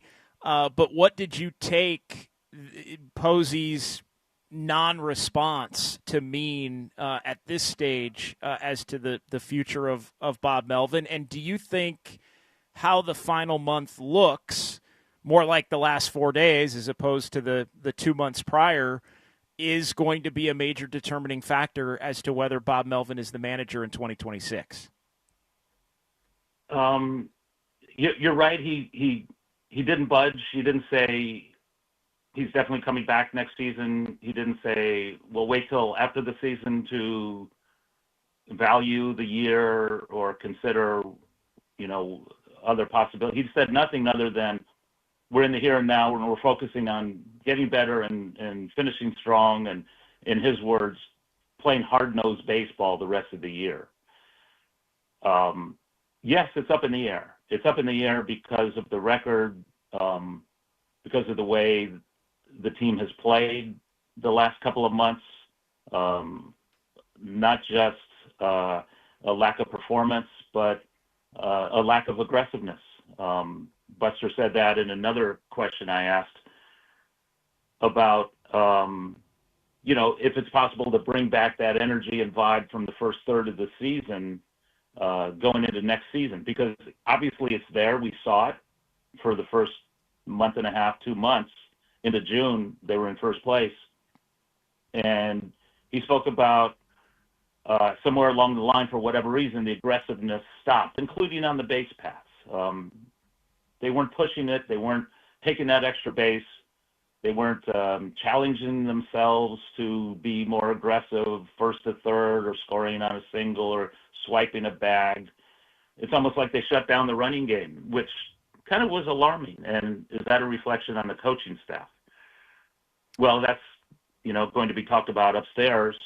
And if that style of game is brought back in the final 30 here, then it might be a whole new ball game and renewed hope for this staff to return. But if not, if these 4 or 5 games are an aberration, and we go back to that style of play where nothing is really working and it's lethargic and there's no offense and nobody's hitting with runners in scoring position and nobody's aggressive on the bases or in the batter's box, then things can change. I mean, Buster Posey did pick up the option for 2026 in early July. And I think he did that at that time because the draft was coming up. The trade deadline was coming up. He didn't want interference. If he was going to do it anyway, why not do it now? Yeah, the team was playing poorly, but, just get it out of the way because we got all this other business to conduct in the next month here. So, I mean, if he's going to do it anyway, he was going to do it. So it doesn't mean he'll be back next year. That's kind of irrelevant. There are plenty of times. I mean, Gabe Kapler's final season, I think he was paid through next season, even though he didn't manage. He had another year on his contract. So that happens all the time in baseball, especially with managers. You want to give them some security, but at the same time, if there's reason to move on, there's reason to move on. But he hasn't lost the clubhouse. He hasn't turned players away from him. The core players still are supportive. You hear almost every day different players crediting him or praising him for the trust he has in them. So I don't think it's the same situation as Gabe Kapler down the stretch. But again, it's all up to Buster Posey and company to figure that out when the season ends. Final question for you, John. I want to throw another potential wrinkle into this. Would you consider Bruce Bochy a viable option if he does, in fact, not return to the Rangers? He's in the final year of his deal. Is that something that you would think Buster Posey would at least check in on? Because for me, part of moving on from Melvin would be, well, you got to get somebody better. And right. I don't think there are a lot of potential candidates that are better, but Bruce Bochy certainly would apply. Is there anything real behind the potential for Bruce Bochy to come back to San Francisco? Yeah, unless the next Stephen Vogt is out there, and we don't know if that's the case. But with Bruce Bochy, I would say no. I mean, it's really romantic to think about that, but he has a wife who was overjoyed when he stepped away from the Giants, and then when he signed up to manage the Rangers, she said okay. She checked off on it, and guess what? If Bruce Bochy retires after this season, and it's his third in Texas, and his contract runs through this season, he's won a World Series. What else does the man have to do? If he retires after this season, he would be eligible for the Hall of Fame for the class of 2027. And guess who's also eligible for the class of 2027? Dusty Baker and Buster Posey. And how cool would that be if those three dudes were inducted on the same stage in Cooperstown in July of 2027? So if he does manage next season, he wouldn't be eligible for another 3 years because it's cyclical with the manager elections. They go hand in hand with the executives and umpires, and that vote is only every 3 years. So it's coming up in December 26th, and if he manages in 26, he has to wait 6 more months before an election, and at the end of the 26th season, before the election, that's only 3 months. So if you get what I'm saying, he wouldn't be eligible for that class of 27. He wouldn't be eligible if he until the class of 30. So does he want to wait? He always says, oh, that's secondary. I don't want to think about it. But, of course, he thinks about it. The Hall of Fame is the best thing in baseball. It's the epitome. It's heaven for these guys to get there. So I don't know if – I mean, Bruce Bochy, the thing about Bruce Bochy when he left the Giants, he said, hey, what are you going to do? What do you want to do? He said, well, I don't really want to do anything except manage. And he never used the R word when he left the Giants. He never said, I'm retiring. He said, I'm just stepping away. And it worked out pretty well because he stepped away right before the 2020 season. You know, he would have been in a mask, and I don't know if there's a mask big enough for Bruce Bochy, but that's an inside joke. I don't see it. I just don't see it. I don't see it. John, we know we kept you super long, so we appreciate your time, and we'll continue to monitor the possible Bob Melvin, Bruce Bochy, Luis Matos, Dominic Smith situations, all for 2026, and of course, Bryce Eldridge. Thanks so much for coming on with us, and maybe I'll catch you out there tomorrow. We'll be on the patio with JT Snow for a 58 Social show. Oh, good to hear. Hey, thanks a lot, guys. Absolutely. We appreciate him. He is John Shay. You can read him in the SF Standard, and you can give him a follow on Twitter at John Shay. Hey, lots to unpack. Let's keep it right here on the Giants, and then Walter's got a little trivia thrown at us in about a half an hour. So keep it right here. It's Papa and Silver with JD on the Sports Leader.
Now, from the O'Donnell Financial Group Sports Desk. Learn more at ODFIGroup.com. O'Donnell Financial Group, because planning is a process, not a product.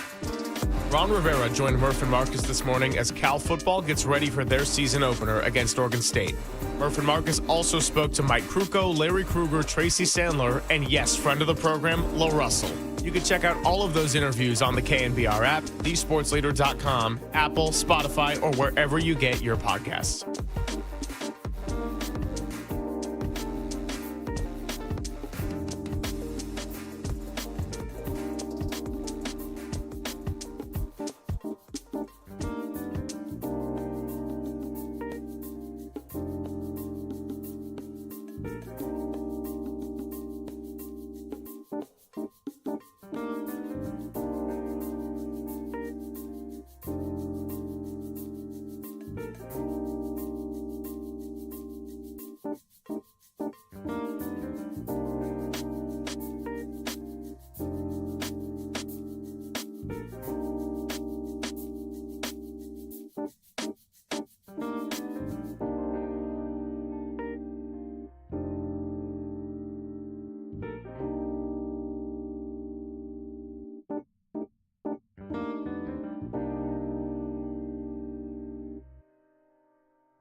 And now it's time for the Protect Your Assets Business and Technology Report with me, David Hollander.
Papa and Silver now continues live from the KNBR Casino Matrix Progressive Jackpot Studios. Casino Matrix. Progressive jackpots are here. Where are you? Just drop in. Please play responsibly. 1-800-GAMBLER. It's Papa and Silver. Got another hour and a half or so, and then we're going to hear from Kyle Shanahan and John Lynch toward the end of this one. They got their press conference to talk about 49ers' final 53-man cuts and some of the moves that have already occurred since yesterday's deadline at 1 o'clock. Great to have John Shay on with us. Wrote a masterpiece in the SF Standard about Buster Posey, the Giants' collapse, Bryce Eldridge, and everything in between. A lot of takeaways as we had a lengthy conversation with our guy John Shay. And, one of my takeaways, JD, is how Buster viewed this season as being split up into three different sections. There was the hot start. Then there was a little bit of mediocrity where maybe some of the clean baseball and fundamentals they had were little here, little there. They were kind of hovering around 500, being buoyed by that hot start. And then it really fell off after the acquisition of Rafael Devers against all odds there. And so, the quote from Buster that I wanted to unpack is how he doesn't see that hot start as a fluke. He said, I don't think it's a fluke. We played well as we did for the first, whatever it was, 6 weeks. I do feel like for whatever reason, we were playing a more aggressive style of baseball early on. Yeah, they were. Fluke. I don't know. I mean, we can quibble about Fluke. I do think they overachieved. The one thing that I don't want, and I mentioned this to Shay, I think a potential positive, and I know I'm seemingly in the minority among the fans on this note. I really do think the only positive of this team finishing strong would be that Bob Melvin winds up being the manager in 2026, which I do think would be a positive. Now, yes, I think changes are going to have to be made to the coaching staff. Yes, he's going to have to manage as he was at the beginning of this year on the final year of his deal to kind of prove that he's the guy beyond 2026. But I think them finishing strong and playing the style of baseball they've played the last 4 games over the next month, if there is one positive that comes from it, to me, it could be that. I'll speak to myself or for myself on that. But the one thing I don't want is the revisionist history, Greg, of, well, the beginning was not a fluke, and now we see Matos is maybe a guy, and Casey Schmidt's a guy, and Dom Smith's a guy, and this team should have been better than they really were, and they underperformed, and our projections say an 80-win team or a 78-win team really should have been an 85-win team, and we're going to be better for this. Like, you got to go get better players. You have to go get better players, and I understand stylistically, you know, as kind of a scrappy underdog team up until the point at which they got Rafi Devers was sort of their identity. Play clean, play hard. Nobody thinks we're really all that good, and they overachieved. They played up, and the moment we've gotten into the expectations thing, the moment they were at that point, and then they added a talent like Devers, it sort of became real. Like, they were on the national radar for about a month, really 2, you know, up until they completely flamed out here a couple of weeks ago, and they showed themselves to not be up to par with what's necessary for that level of play. So they wound up making the decisions they did at the trade deadline. But for me, Greg, like, I just don't want to see the disappointing parts of this year viewed as, you know, natural bounce backs for 2026. You got to go get better players at a number of different spots. And whatever has to happen for the Giants in the next month to have them unequivocally believe that, I think is probably better for the long-term future of the franchise. And I don't even mean long-term like 28, 29, 30. I mean, like, you got a better shot of being better next year if you go into the offseason believing that you have to be aggressive in terms of making changes at the positions in which you can make changes. You can view the first start of the year with the Giants getting hot and being tied with the Dodgers at 41-29. You can view that as a fluke or not. But regardless of where you stand on that, you certainly cannot view the last 6 weeks as a fluke. Doesn't mean they're going to play that bad. Doesn't mean that if you go through a whole season in 2026 that way, you're going to be the worst team in baseball and have that degree of struggles. But again, to your point, JD, it is an indicator that you do need better players. And you went and got Rafael Devers, and you committed to Matt Chapman and Willie Adames, and Jung-Hoo Lee's on a large contract, although even he could be up for somewhat of an audition here in the near future if things start to go south there and he doesn't go back into that perfect Oracle Park hitter. You know, he has been better in the month of August. He picked it up in July, but that June he had, he was hitting in the mid-100s at one point, and you just can't have that on this roster when you have too many guys who are strikeout prone. There's the whole talk about stealing bases and making the most on the base path, getting your run. A big issue for the Giants, they weren't getting on base, period. They were having double-digit strikeout games, and they had a streak of 5 in a row fairly recently until they picked it up in the last few games. And for whatever reason, against the Brewers and the Cubs, now 8-3 facing those opponents this year. Let's continue to unpack this little reset of the clock, and then Walter's got some action for us at 12:50. It's Papa and Silver on the Sports Leader. KNBR, the Sports Leader.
Hey everyone, Greg Silver here. Did you know that many of the attorney ads you've seen or heard aren't based in the Bay Area, and some not even in California?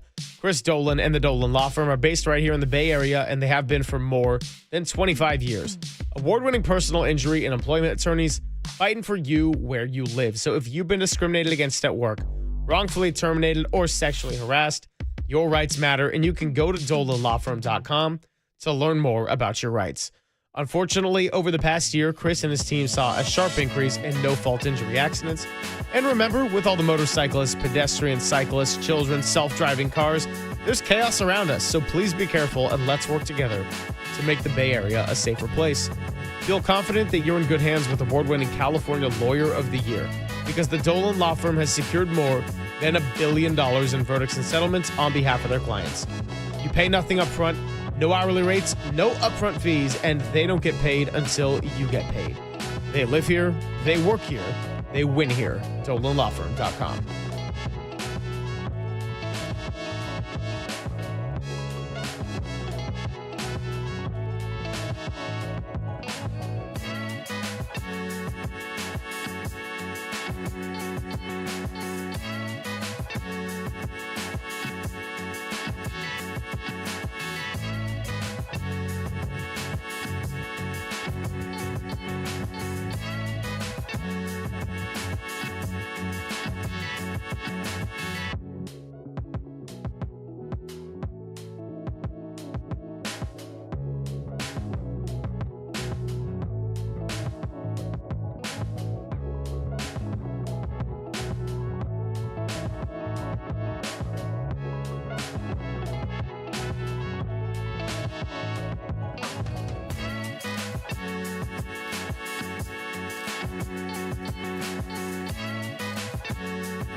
Check the mic and make sure it sound right, boys.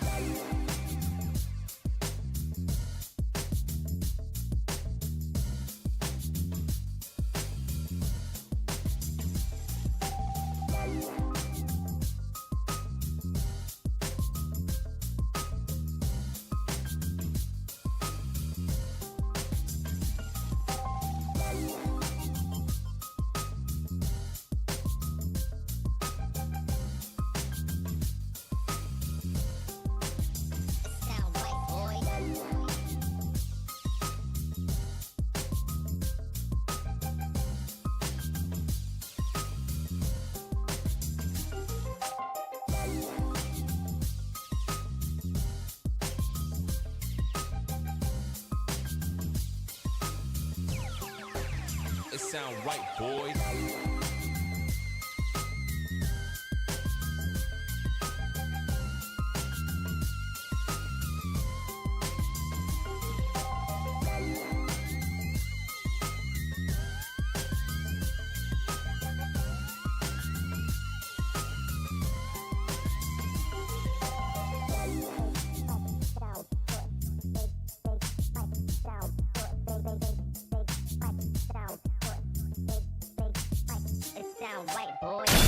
Now back to Greg Papa and Greg Silver on KNBR, the sports leader.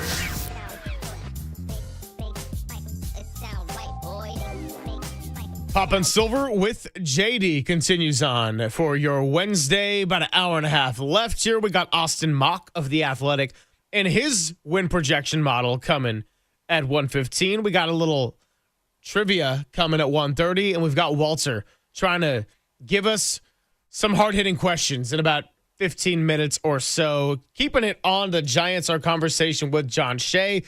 Got to get better players for 2026. They're certainly playing better baseball. Last night was fun, and Justin Verlander checked off another ballpark on his list of places to get a win. Ideally, wouldn't have taken until August 26th as a member of the Giants to check off Oracle Park, but hey, better late than never, and it's win number 264. Yeah, win 264, so good for him, and we'll see if they can keep it rolling tonight. I guess to kind of bring it back to where we were talking in the last segment, I'm just always reluctant to believe that individual success, once a team is essentially out of the race, translates into the next season. It may not. It would hit different for me if, say, a Bryce Eldridge came up and had a great final month of the year, like that would be, okay, wow, now pencil him in for a spot next year. And then even then you'd still have to figure out whether it's translatable, moving forward into 2026 if he's truly ready. But it's, so for like a top prospect call-up type, I'm more inclined to believe in it as you start to plan your roster. I'm less inclined. And look, I don't think anybody's doing that necessarily with Matos. I mean, he's shown in the past that he has the ability to get as hot as anybody and then ultimately get as cold as anybody. So maybe he proves to be a little bit more consistent with the opportunity to play a lot here between now and the end of September. But, Casey Schmidt's kind of the other one. For me, it's like, he's had a pretty solid year, I think, overall in some ways. He's been a bright spot in comparison to some other areas that have been disappointments. And I have heard a little and seen a little bit more of this as it relates to Casey Schmidt. Like, the Giants have found their second baseman, and the Giants have, that's a position they're not going to have to look at next year. I would just, not really. Like, not really in my mind. And maybe he winds up being the guy, but maybe he can be. But to me, the only way he can be is if you upgrade like 3 other positions to where he's basically a 7-8 hitter.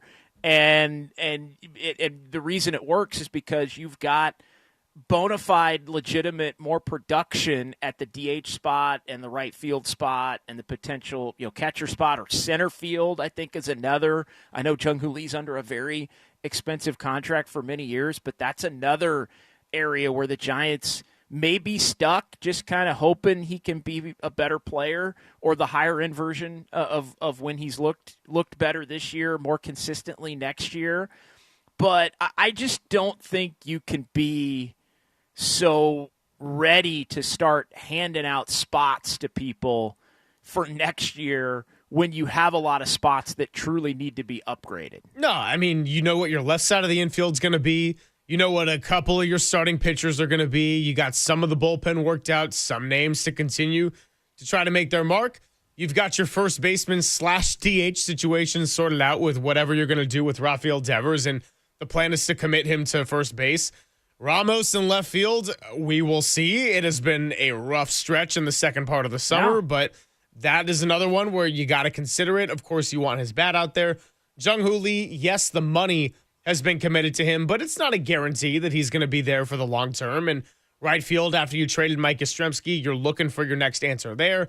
Second base, same thing. Casey Schmidt has been a bright spot, but you don't want this to be Tyler Fitzgerald 2.0 where you put too much stock into a hot stretch at the end of the season. And so, yeah, there are a lot of question marks. Oh, and by the way, I didn't mention a position where there was a Gold Glove won last year in catcher with Patrick Bailey. The offense picked up a little bit at times, but if you're going to be hitting below 200 for an extended stretch on a team with enough guys who, yes, have power, but also just way too high of a strikeout rate, if you're not going to be a home run hitter, then you got to be a bat-to-ball guy, a contact guy, and that's why the conversation of a Dominic Smith or what you would hope a Jung-Hoo Lee could be or what Luis Matos has been lately, that's why those guys always get a lot of traction in conversation like this. You just have to look at the guys that you're married to contractually, and some of them maybe you look at and you wish you weren't, but you are. So and that's the reality.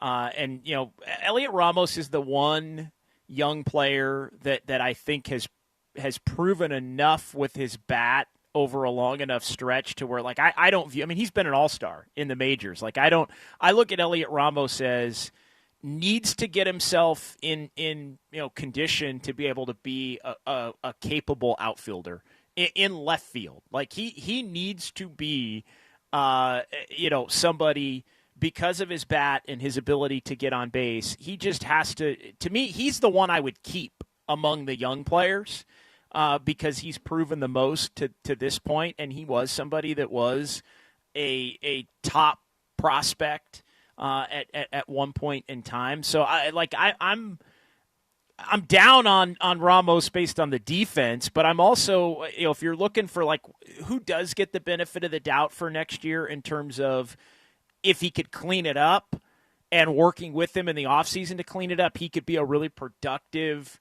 player for this team. He would be the one. But you have to look at those areas of Chapman's your third baseman, Adames is your shortstop. You know that. And because you're beholden to that, you have to look at the other areas. Devers, if he's your first baseman, you just have to look at those other open spots as areas where you must improve and must improve.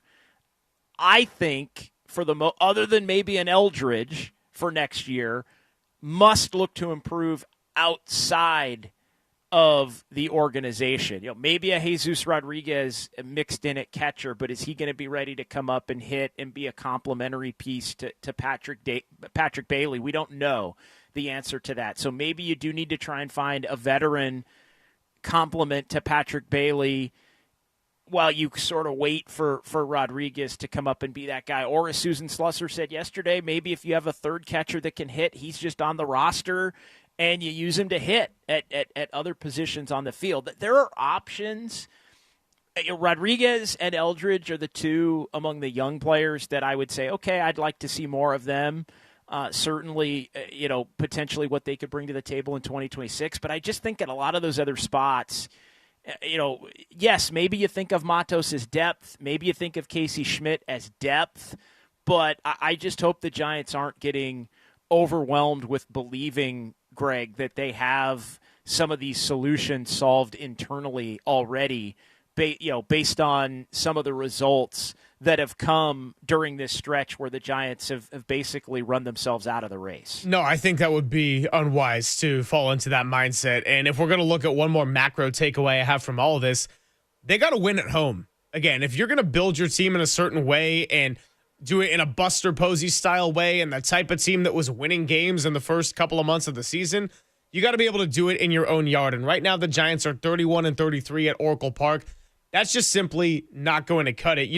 I got this note from a different John Shay column that he wrote in the past few days. The Giants in their first 25 years at 3rd and King, 20 times they posted a winning record. 20 times, over 80% of the time they went above 500. So in order to have success, you got to be a team that is able to win with your style of baseball in your ballpark. And while the team was kind of suffering as a whole, anytime they had little flashes, it was in Atlanta. It was the Rafael Devers multi-home run game. It was on the East Coast. At home is when they really just slid, and it was the kind of game where we're talking, 3 runs out of 4 total games?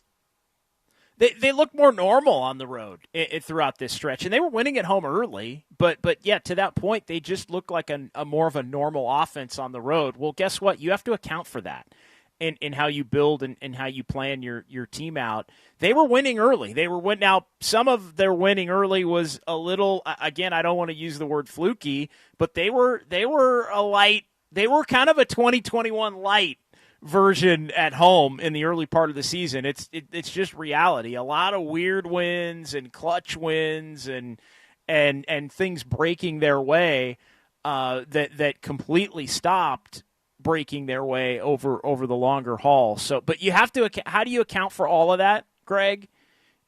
Add talent. Add guys who can hit it. Like I'm kind of sick of the.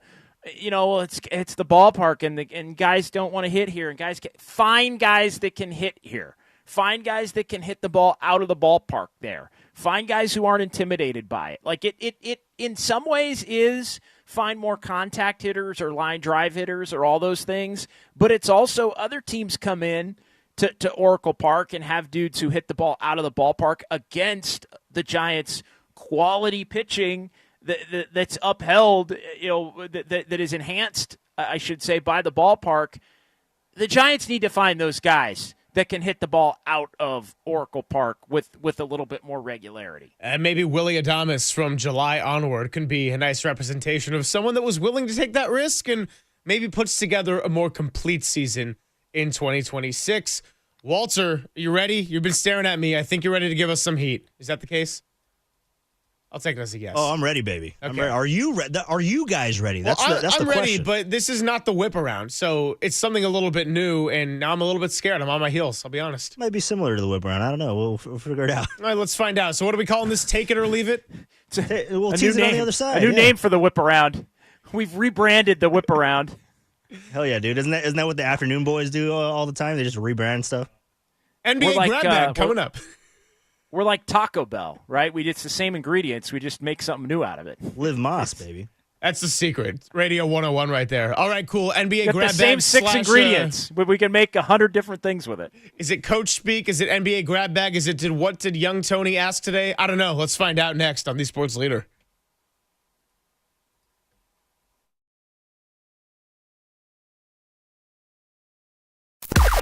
Now, from the O'Donnell Financial Group Sports Desk. Learn more at odfigroup.com. O'Donnell Financial Group, because planning is a process, not a product.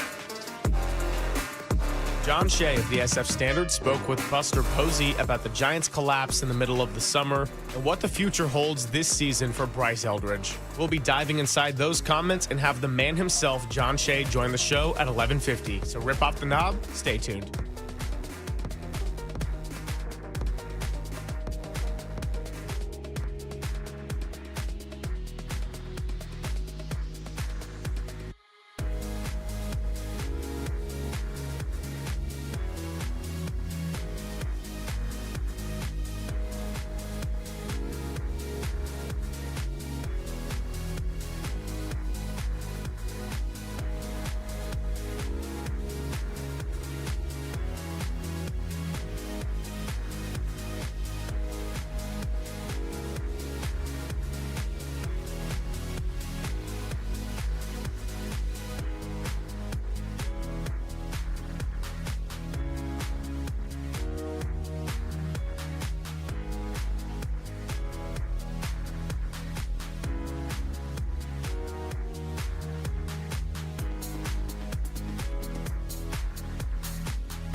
Papa and Silver now continues live from the KNBR Casino Matrix Progressive Jackpot Studios. Casino Matrix. Progressive jackpots are here. Where are you? Just drop in. Please play responsibly. 1-800-GAMBLER. Filling in for Greg Papa is John Dickinson on the Sports Leader. I see what you did there. We're not going to take it, or maybe we're not going to leave it, because it's a little take it or leave it action here on the Sports Leader. Getting you through the middle of your week. It's Greg Silver. It's John Dickinson. We've got the man himself, Walter Ikabalseta, behind the glass. NBA grab bag. Okay, no, come on. Not every segment is created equally and the same. What do we got today? So it's not the whip around. You're going to give us a handful of categories. You ask us a question, we either take it and back it up, or we leave it and kick it to the curb. Yes, and that is why it is called Take It or Leave It. So, yeah, wow. I got a couple of categories in here. I'm going to read off the categories for you guys. What's up, JD? What's up, Greg Silver? I'll read you guys off the categories. We'll spin a little wheel, a figurative wheel, and then I'll read you off the take for said category. There's several options within a category. It's kind of like Jeopardy in that aspect, so you never know what I'm going to ask. Okay, so what are the categories? All right, so you guys ready for the categories? I'm so ready. Here are the categories for Take It or Leave It. Yeah, thank you. Take It or Leave It. We gotta like dub over our voices, get that into a open. All right, so our categories that we have 30 for 30. What does it mean? Who knows? You guys got to land on it, and I'll get you the take on it. Milestone Mayhem. That's another category for you. Rhymes with Turdy is another category for you. Yeah, what? And then finally, thank you. Finally, rock, paper, scissors. What do they all mean? Well, we'll find out in just a second. Wow. Okay, I'm already intrigued. Milestone Mayhem, rock, paper, scissors, rhymes with turdy, and a little 30 for 30 action. Talk about things that rhyme with turdy. 30. There we go. All right. So how does this work? Are you going to give us a category, or do we select? We're going to spin a wheel, and it's just going to be a category. Waltz wheel. Yeah, Waltz wheel is in full effect. Here we go. All right, we got some wheel action going, and it lands on 30 for 30. Now, we haven't been talking too much Giants, but this is going to be a Giants question here. Willie Adames, the take is, will finish with more than 30 home runs. Take it or leave it, Silver, go. Ooh, okay. Quickly pulling up the Willie Adames. He is at 22, has been mighty hot since the end of the month of July. I am going to leave it, but next year I will take it. Now, that's a problem for 2026. Listen, his OPS in March was like 309. It was something atrocious. He didn't get above 700 until July. So maybe he's not going to have a month that hot all the time next year. But Willie Adames, full season in Oracle Park. We see this all the time in baseball. Change of scenery, takes a little second to adjust. Maybe Rafael Devers is going to give us the same thing. This year, he will not hit 30 home runs with 8 to go, but I do think he gets that mark next year and becomes the first Giant to do it in quite some time. All right, well, I'm going to leave it as well. But I do think it's a extremely positive sign that he did not use the slow start, and it didn't completely wreck him for the 2025 season. He showed the ability to withstand and persevere and still have a relatively productive season from a power standpoint. But 22 now, that means 8 basically in the last month.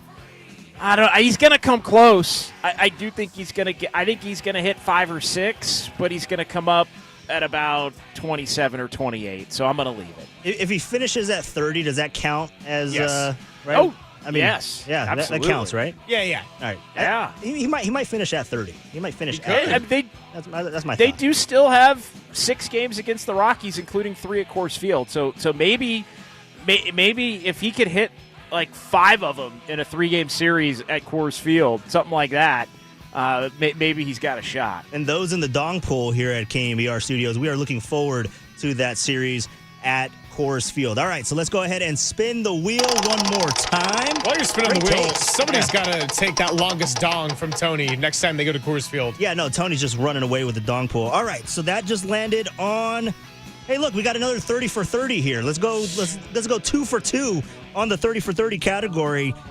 Brian Robinson, he's wearing number 30, so this is related to him.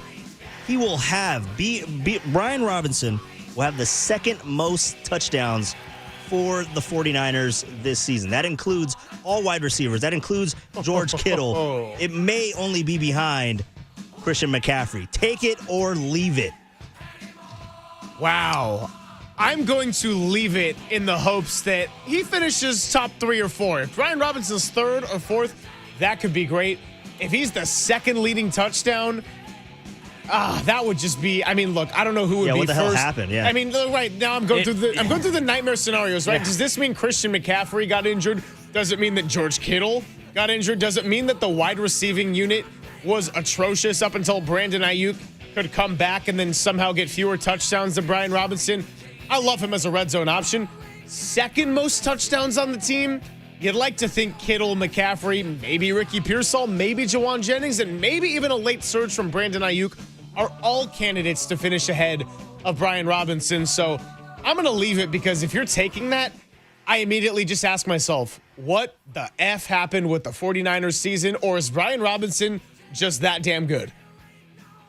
I'm going to leave it as well, and I'm going to leave it. Why? Because you don't want it. You don't want it. It's along those lines. Exactly. That is something very bad has happened to Christian McCaffrey, I believe. Again, no shade at Brian Robinson, but you want it to be McCaffrey. You want it to be Kittle. You want it to be Ricky Pearsall, I think, would be somebody else in the conversation there. And I'm going to give you another wild card. Even missing the first 3 games of the year, I think a potential wild card pick to be as high as number 2, Demarcus Robinson. Ooh. He has a knack for finding the end zone. So I'm going to leave it because you don't want it, and I'm going to give you a guy that it may wind up being a good thing if he ends up number 2, and that's Demarcus Robinson. For those of us who are dialed into fantasy football, do you have any? I know JD loves this. I could see the eyes rolling right now. Do you think Brian Robinson could be like a vulture in the red zone, or is that all McCaffrey zone? I think he could be opportunistic, but if I'm playing fantasy football, I'm not banking on that. No. I'm not, because Walt, if you have like Christian McCaffrey, like, you still want to give the ball to him. Yes. In short yardage. I know a lot of the conversation has been, well, Brian Robinson, great short yardage back, and that's true. He is. But, Christian McCaffrey is also somebody that, when you get close to the end zone, he wants to be the touchdown guy too. And I think Kyle Shanahan, as much as he likes and loves Brian Robinson, he was brought here to be back number 2. I still think it's going to be a lot of Christian McCaffrey on the field. That's the one part of the field, I will say, guys, in the red zone, I wonder if maybe we don't see those two on the field together a lot, but in the red zone we do see them sets, on the field together. Yeah. No, I'm with you on that, JD. I mean, like, if you got one best pitch, if the fastball's your best pitch and you got 2 strikes, you're going to use the fastball more likely than not. So if Christian McCaffrey's available, I still think he gets the ball a lot. Yeah, I like to use Uncle Charlie. All right, let's go on over and spin the wheel a couple more times here. We got some more time here. Yeah, thank you, Silver. Take it or leave it. We got to shorten it up somehow. All right, so it just look at this. We're talking 49ers, and it lands on rhymes with turdy. Now, quarterback talk is what we love to do here on The Sports Leader. Give me your take. Take it or leave it. Brock Purdy isn't a top 10 quarterback. JD, go. Wait, he isn't one? Is not one. That's the take here. He is not. I'm going to leave it. He's going to perform as a top 10 quarterback in 2025. Absolutely. I think he's going to be in lockstep with Kyle Shanahan. I think Christian McCaffrey's emergence back into the conversation. He may not be one right now, but he's going to be one. You can book it right now. Brock Purdy will be a top 10 quarterback in the NFL in 2025. Less is more. The play action game is coming back. He's going to be in lockstep with Kyle Shanahan. Christian McCaffrey gives him the opportunity to take a little bit of the pressure off of him. in an attempt to make plays. It may be a little clunky early because of the lack of weaponry, but I think the weaponry improves as the season goes on, and we're talking about Brock Purdy by the middle of October on into November and December as a top 10 performing quarterback in the NFL. Leaving that sorry-ass take, Walt. All right, I got a two-layered answer. I'm going to take it in the sense, if we're going to be consistent here on my special teams evaluation, you're innocent until you're proven guilty. Brock Purdy last year was not a top 10 quarterback. So if we're going to go into the season, I'll take that. However, he will be a top 10 quarterback in this season. And I'm not just going to say that in the sense of agreeing with JD. I got this one for you. By the end of the year, I believe we could be talking about a top 2 quarterback in the conference with performance of 2025. Is that with Jalen Hurts? Is that with Matthew Stafford? Is that with Dak Prescott, who everyone likes to make fun of? Is that with Jared Goff? Is that with Jaden Daniels? I don't know. The NFC quarterback situation is not what the AFC is in terms of those perennial stars that are going to be there for the next decade. It's a little bit more of guys on the rise, guys who have had career resurrection. Baker Mayfield, another one who could have a really good year. But I believe Brock Purdy could have a top 2 NFC QB kind of season. Wow, that's a declaration there, Silver. Also, I got to maybe put a disclaimer out there. These are not my takes. No, I'm just kidding. I'll own these takes. Own them, Walt. You got to own them, bro. You're saying them. These are mine. Yeah, these are my takes. There's video evidence, Walt. Yeah, we're live on YouTube and Twitch. All right, so let's go ahead and spin the wheel a couple more times. You guys having fun? That's a good one. Yeah. You guys liking it? All right, so we got a rock, paper, scissors. What does that mean? I'll tell you. Contracts. That's paper. Jawan Jennings, this is the take, will play week 1 without a contract extension. Go. All right. He will play. Jawan Jennings is going to play. He might not play. He might not be happy. But here's the deal. You're going into free agency next season anyway. So if this harms your relationship with the 49ers and you can go get money elsewhere, maybe that's the reality. Drew Rosenhaus is not a rookie agent. He is not going to lead his clients off a cliff in some kind of direction that makes no sense. I couldn't be talking about any other agents out there. Drew Rosenhaus knows what he's doing, and Jawan Jennings is going to be there to play.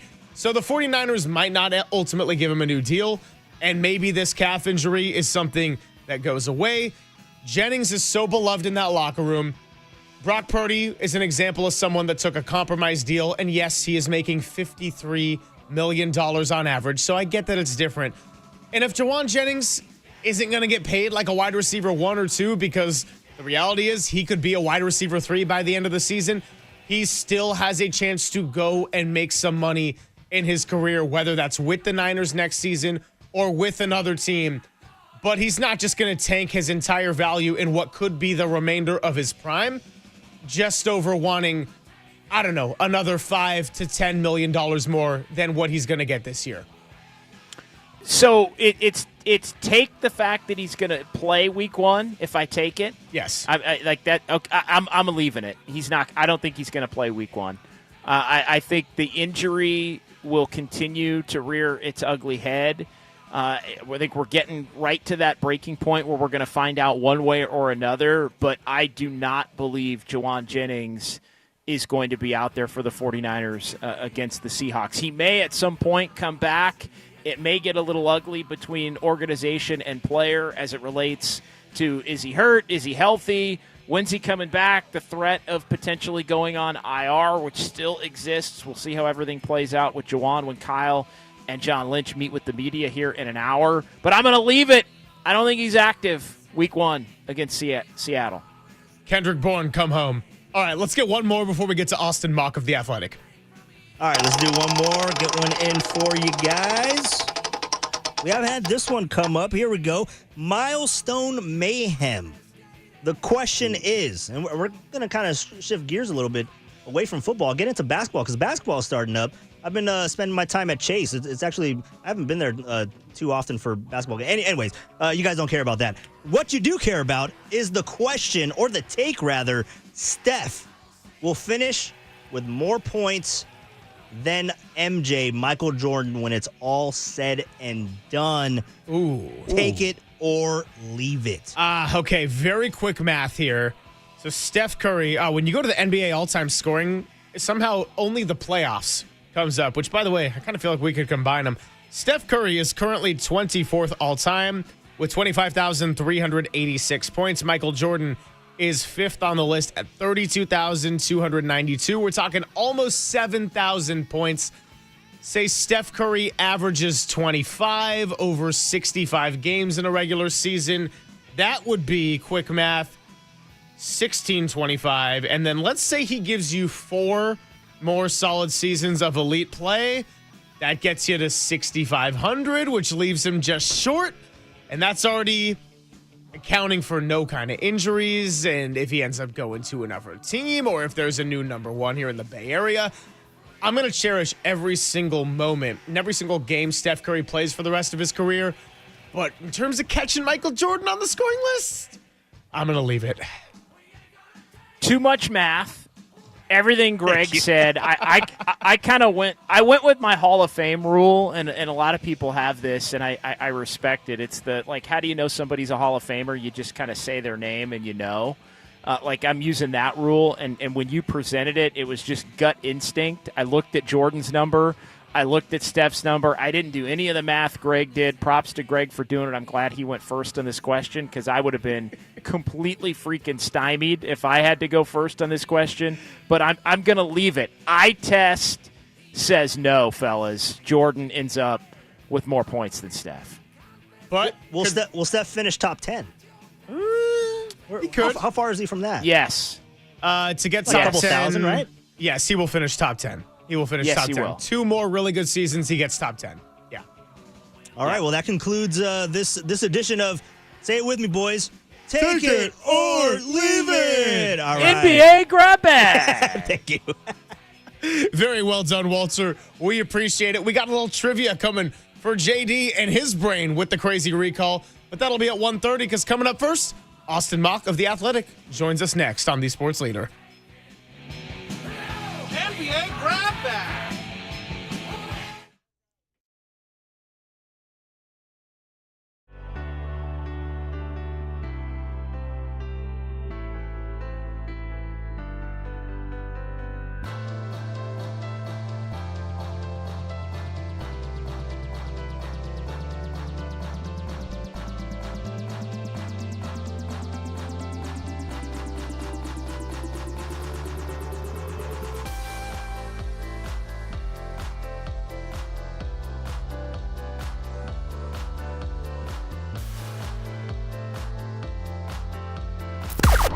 Now, from the O'Donnell Financial Group Sports Desk. Learn more at ODFIGroup.com. O'Donnell Financial Group, because planning is a process, not a product.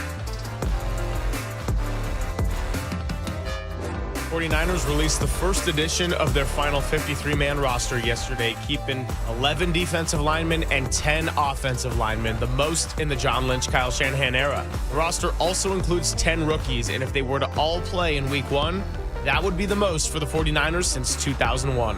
One finalization is done, but a lot of questions remain, and we'll be answering those right here on Papa and Silver.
And now it's time for the Protect Your Assets Business and Technology Report with me, David Hollander.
This is Papa and Silver on KNBR, the sports leader.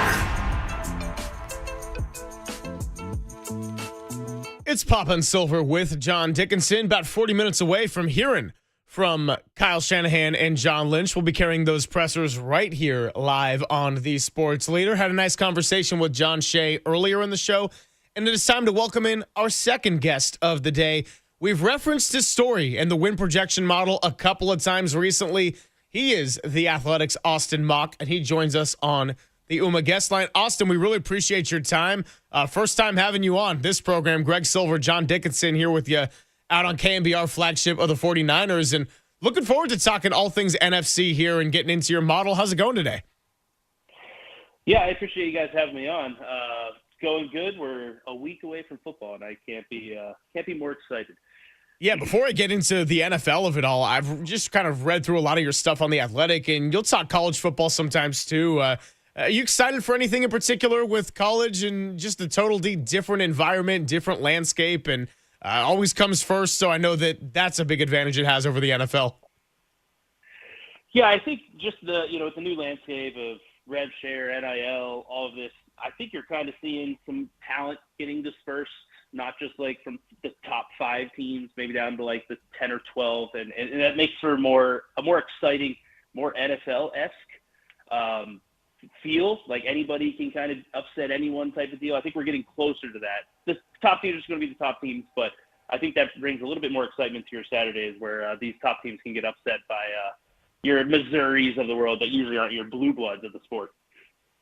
Austin, I'm fascinated by projections. Anybody that's got a model, anybody that looks at the math and breaks it down, I like to take it all in preparation of an NFL season. And yours was one that I came across here recently within the last couple of days. And explain to everyone what goes into your NFL win projection model first and foremost, and then I'll follow up with you just on some of the takeaways from it. Yeah, so basically I look at play-by-play data. I'm adjusting for your opponent. I'm looking at stats, EPA per play, success rates, pass and run, like extracting the stats and the metrics for those as well. And then from there, I'm able to basically build a power rating for each team, and I can convert that to a win probability for every game, and I simulate through every game, so I get to see how often you win this game, add all those up for a win total, how often you win the Super Bowl, how often you win a division. That's pretty much the gist of it in the landscape. I'm just simming that 100,000 times and getting the averages from all the sim results. I got a quick follow on this one. So does the model account for injury luck and kind of recent history there? Because that's a big topic here in the Bay Area. And does it also account for maybe the type of scheme run by offensive or defensive play callers?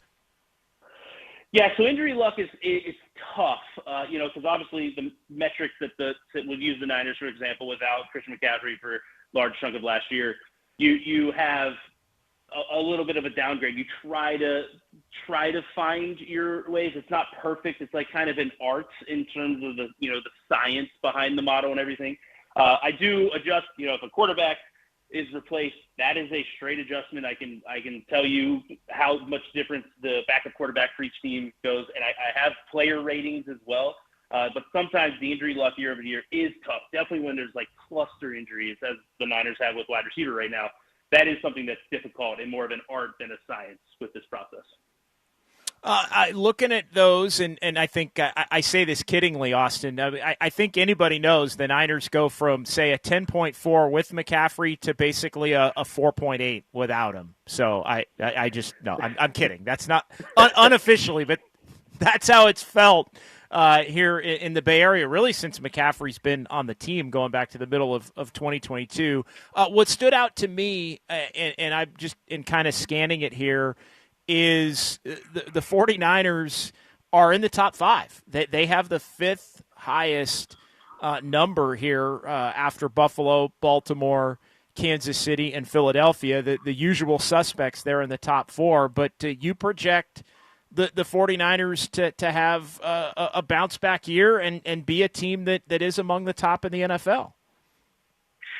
Yeah, and when you're simulating the results and not just looking at an overall power rating, you obviously have to factor in schedule. And that's the biggest thing when I look at the 49ers this year is the schedule is very favorable. It's a bottom 5 schedule in the NFL in terms of it's the easiest, one of the easiest in the NFL. So that's going to boost up your win total over the course of the simulation. So sometimes I think we don't talk about strength of schedule as much, but when you win a division, you play a first place schedule, you have tougher teams come in. The Niners did finish 3rd in the division. That brings down your strength of schedule. So that is one of the benefits of why they're a fringe top 10 team in the NFL per my model, but because of the schedule, it boosts them up a ton, despite being in what I think is a tough NFC West, boost them up their win total to where they have the 5th highest win total across the NFL. Well, and it's incredible because as you look at it, and a lot of these obviously go hand in hand because I'm sure you're projecting the Niners to win these games, but I'm looking at the 49ers play 7 of the bottom 8 teams in terms of the model's projection. 7 of the bottom 8 and 8 of the bottom 10 the 49ers play. Obviously, the folks out here in the Bay know it's the AFC South, it's the NFC South, but it's incredible. I'm looking at it. Jacksonville, Indy, the Bears, the Panthers, the Titans, the Giants, the Browns, and the Saints, who are projected at the bottom in terms of 32 out of 32. The 49ers play 7 of the bottom 8 and 8 of the bottom 10. Yeah, and I think on the flip side of that, they obviously play a bunch of weak opponents. I don't know how many Super Bowl or conference contending teams are on the schedule. Not that many, even from the AFC or the NFC. So obviously, when you play a bunch of the weaker teams, they don't even play. It's not like they get a Kansas City or Philly squeaked in here. They aren't playing the top of the top either. So they kind of get it twofold in that they're playing a bunch of the weak teams, and they're pretty much avoiding all the so-called elite teams that my model has, and I think what people would perceive as the elite teams. So it's kind of like twofold, where you're getting both of that. You're not getting those top teams sprinkled in, which are much tougher games, which bring down your win total. So, yeah, it's nothing sets up. Obviously, you have to stay healthy and everything, but in terms of schedule, you can't ask for a better slate for the 49ers this year. Talking to Austin Mock here on the UMA guest line and his NFL projection model. Now, you mentioned the play-by-play simulation aspect of this. Do you have a way of breaking down whether it's the defense or offense that might be accounting for more? And the reason I ask that is the 49ers defense, with all their youth, has a lot of question marks on it. Now, the offense has question marks in some areas. I think if you're local versus national, it depends. I think locally we all feel pretty good about Brock Purdy. Nationally, maybe a little bit more doubts after he got that contract. But have you had a way of sort of separating between different units and how much they contribute to a possible win in this model? Yeah, so the team rating, the team projection that I have is broken down in an offensive and defensive component. So for me, I have the much more faith in the 49ers offense. I understand the hesitance with Brock Purdy from a lot of people nationally, but in that system, he has been very, very good, and I think you can kind of say that that's to be expected. Defense, for the most part, broad spectrum across the NFL, defense is much more rocky year over year. whether that's injuries or just defense is harder to play.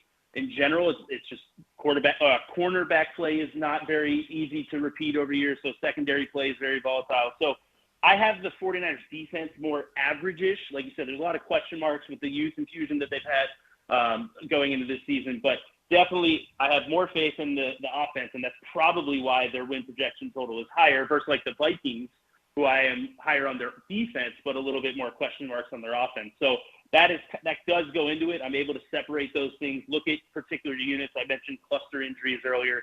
That's something that is tracked when I'm running these projections.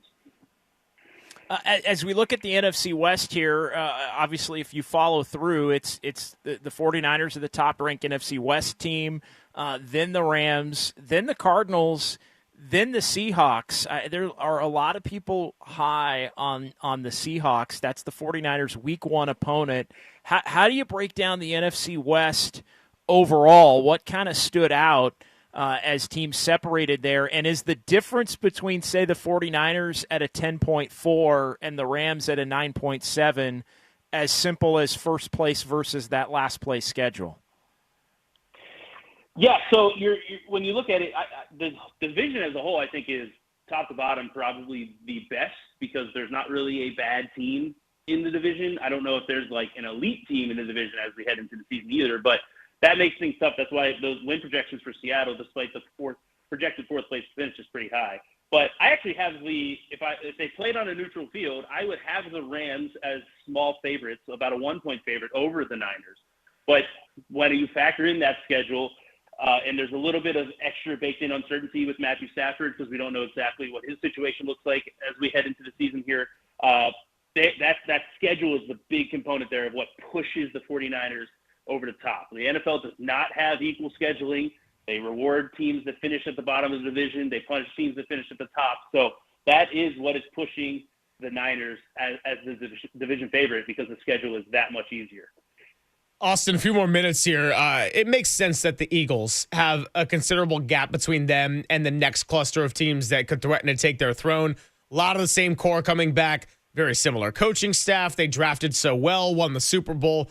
How much do you think the Eagles will be challenged within their own division? The Commanders had a nice rise out of nowhere last year, and the Cowboys and Giants, while predicted to be 3-4 by most people around the NFL world, those are teams where I could see it going very south very quickly or also being competitive to a playoff spot for the final end.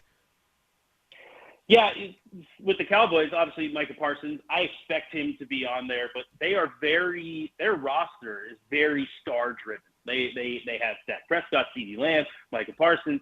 Outside of those guys, though, you start seeing drop-offs to where if one of those stars get hurt, it doesn't look pretty. I'm with you that I think the bottom could fall out pretty quickly there.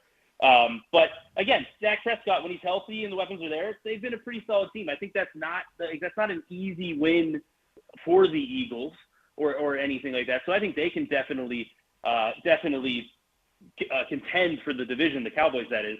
The Commanders, I love Jaden Daniels. I think a lot of late game stuff went right for them last year. So I could see them taking a little bit of a step back, but he was so talented. If he, does improve in his second season, then yeah, I mean, they made the NFC Championship game. If he's getting better, their ceiling is kind of unlimited. The Giants, I love the defensive line. Don't know if I love much else, but the biggest thing for the Eagles is they do change their offensive coordinator. Does that change things? Saquon Barkley had a huge workload last year. Does that change things for them from an offensive efficiency standpoint? So I do think they can contend, but again, I think there is still a gap in terms of just how well they are built top to bottom of that roster compared to the rest of the division.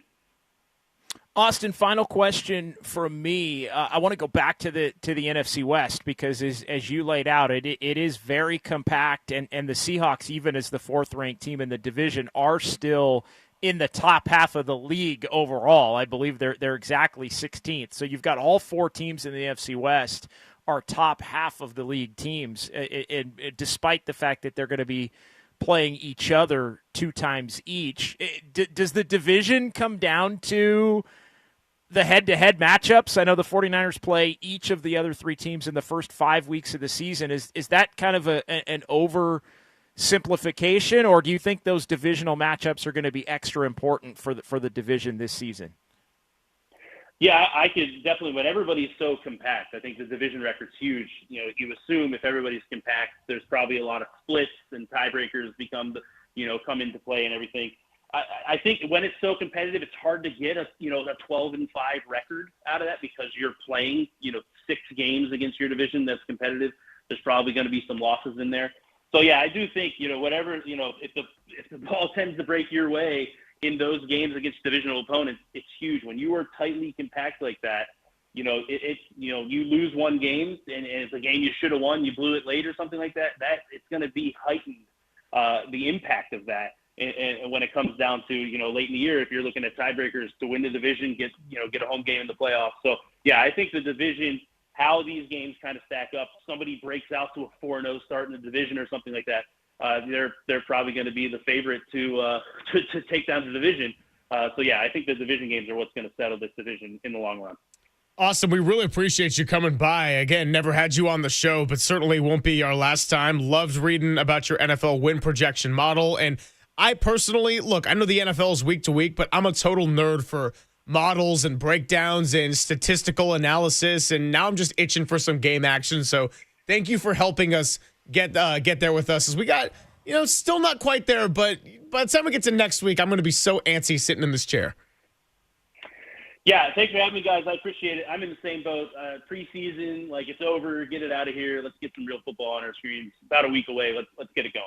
Absolutely. Thank you so much. He is Austin Mock. You can read him in The Athletic. And, maybe for take it or leave it, Austin Mock would be full leave it in terms of the NFL preseason, even with all the statistical breakdowns he did. You can read that column in The Athletic. And by the way, JD, I know what you're about to say. The 49ers have a punter. It's some breaking news. Some breaking 49ers news coming up here on the other side. We'll talk about Thomas Morstead's future in this organization on the Sports Leader. KNBR, the Sports Leader.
Papa and Silver now continues live from the KNBR Casino Matrix Progressive Jackpot Studios. Casino Matrix. Progressive jackpots are here. Where are you? Just drop in.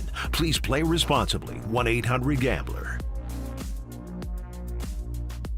Papa and Silver with JD, about 20 minutes away from hearing in on Kyle Shanahan, John Lynch. We'll hand it over to Dirty Work. It's going to be D-Pop and Crowley with Tim Webb today. And tomorrow we'll be at the patio with JT Snow.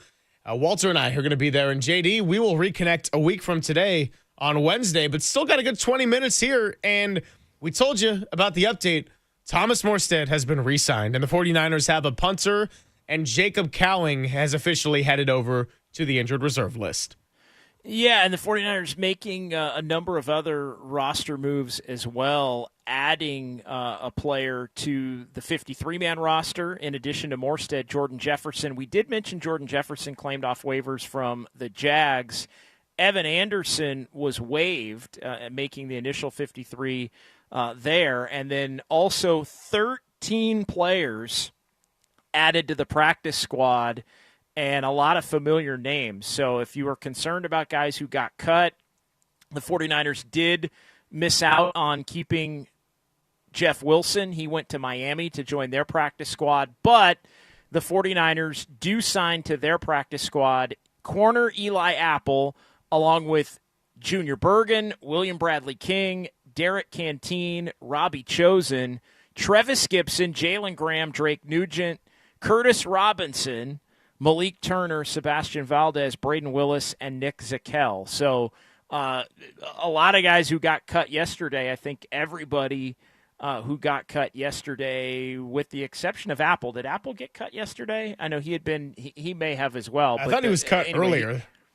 Yeah, no, he was. I think you're right on that. He was cut earlier and then brought back to the practice squad. He had been in training camp. So everybody else on the roster among the 13 added to the practice squad were cuts from yesterday. So if you were wondering, Tonjes over Willis, or Valdez not making the team, or what's going to happen with Robbie Chosen, even Junior Bergen comes back after getting cut, the returner. So the 49ers still have a couple of more spots on the practice squad, but they have been able to add a bunch of players that were on the team. Jeff Wilson Jr., the one that I think they would have liked to have added, they are unable to add as he goes to Miami. Mike McDaniel hanging out over there. We appreciate the conversation we had with Austin Mock on the 49ers. We appreciate Walter bringing some knowledge to the table in his categories as part of Take It or Leave It. I got a little bit of trivia action for you here before we get ready to check in with D-Pop, Crowley, and Lynch and Shanahan, which should be airing right at the end of our show at 2 o'clock. So there have been a lot of random headlines floating around. We're trying to keep up. Sports and football, not quite in full swing yet, but you get a lot of little snippets of news. And I thought, hey, why not take this whole little collage and, in the words of Marty Lurie, make it a mosaic? And going to ask you a whole series of items, JD, and with your recall on dates and your memory, I'm going to try to see if you can get the last time that X happened, whatever that item is. We're going to call this What Did Young Tony Learn Today? Because Tony probably will get some new knowledge out of this one, and we like to have a recycling of segments here on these sports later. So, for example, the 49ers just traded with Brian Robinson Jr., to get Brian Robinson Jr., I should say. And if I said the last time that the 49ers and Commanders made a transaction via trade, well, you would say, because you don't have to go back that far, the answer would be Debo. Correct. Getting Debo Samuel around the time of the NFL Combine. So let's go with the fact that the 49ers need a wide receiver. This is not a secret. And Jacoby Myers of the Las Vegas Raiders is somebody who has requested a trade. Now, the Raiders aren't budging a whole lot on negotiations to this point.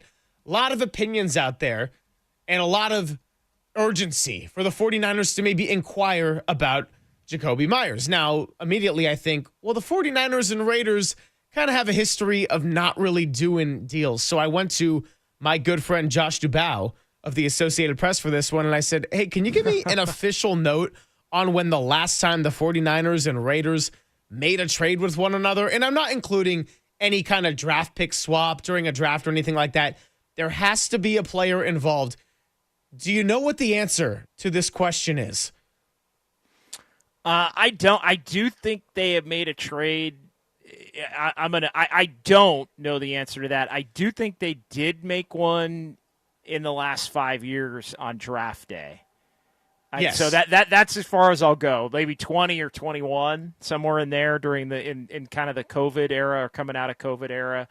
That would be my guess on that. I do not recall the last time there was a player trade. Well, you're forgiven on this one because if we're talking a player trade, the only one found was 1982 when the Raiders traded tackle Lindsey Mason to the Niners for a 5th-round pick. We all know that John Lynch offered a nice package to go and get Khalil Mack. The Raiders did not want to budge whatsoever. Mark Davis said no thank you. Wow. These two teams have a history of making no deals, and you got to go all the way back to 1982 for that one. Wow, that's incredible. That I did not think it was going to be that far. I really didn't. I mean, that's essentially my entire life, which I would not have imagined. Wow, and good stuff. All right, what else you got? I came in with the fastball to start this one off. All right, so the 49ers play in Cleveland this season, and they haven't really done a whole lot of winning in Cleveland. We all remember the rain game where Debo went down and Brock Purdy had that nice drive at the end and Jake Moody missed the kick. And the 49ers started 5-0 in 2023, but they lost that one. Well, guess what? They're going back to Cleveland to start this year. Can you tell me the last time that the San Francisco 49ers won a game at Cleveland? It was in the 80s. Yeah. It was a long time ago. I mean, you played every 3 years against Cleveland, and sometimes it was home, sometimes it was away. I'm going to guess 80. I'm trying to remember the years they would have gone there. I'm going to say 80. I'm going to say 84 because that was the year the Niners went 15-1, so they basically beat everybody. Ding, ding, ding, ding. Walter in my ear said, was it 86? It was 1984, November 11th. A little 11-11. That is correct. Make a wish for the 49ers to get it done. They won that game 41-7. And since then, they have lost 4 straight, of course, with the most recent being in not 2023. very many games there. Yeah, not very many games there. 2023 and what, 92 maybe or something like that. I don't know, 93, one of those. But yeah, 84. Wow. 84. We got to go all the way back to 15-1. They were 15-1 that year. So that was a good year for the Niners, and they won their second Super Bowl that season. Yes, correct. So at Cleveland, they lost in 2015. They lost in 2007. They lost in 1993. And then previously before that, it was then it was a 1984 win. So, okay, let's keep it going. So Taylor Swift and Travis Kelce, they got engaged yesterday. It was a big deal. And here's the thing. I'm very happy for them as a couple. I'm happy for them as individuals. But in the words of Greg Papa, beat KC. When was the last time that the 49ers defeated the Kansas City Chiefs? 2014? That is correct. It was October 5th. At Levi's. 2014. One of the first games at Levi's. First 2 or 3 games at Levi's. One of the first few games at Levi's, and it was Colin Kaepernick out-dueling Alex Smith in the revenge game. 69. I do remember that. I don't know. I just wanted to hit that. Yeah. Thank you, Walter. All right, so JD's on fire. Last time they beat him was October 5th of 2014. Colin Kaepernick against Alex Smith.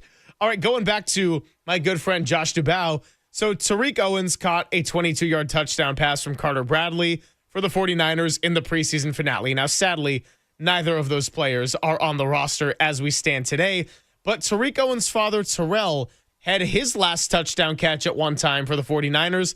That was back on December 14th of what year? A 58-yard pass from Jeff Garcia in Cincinnati.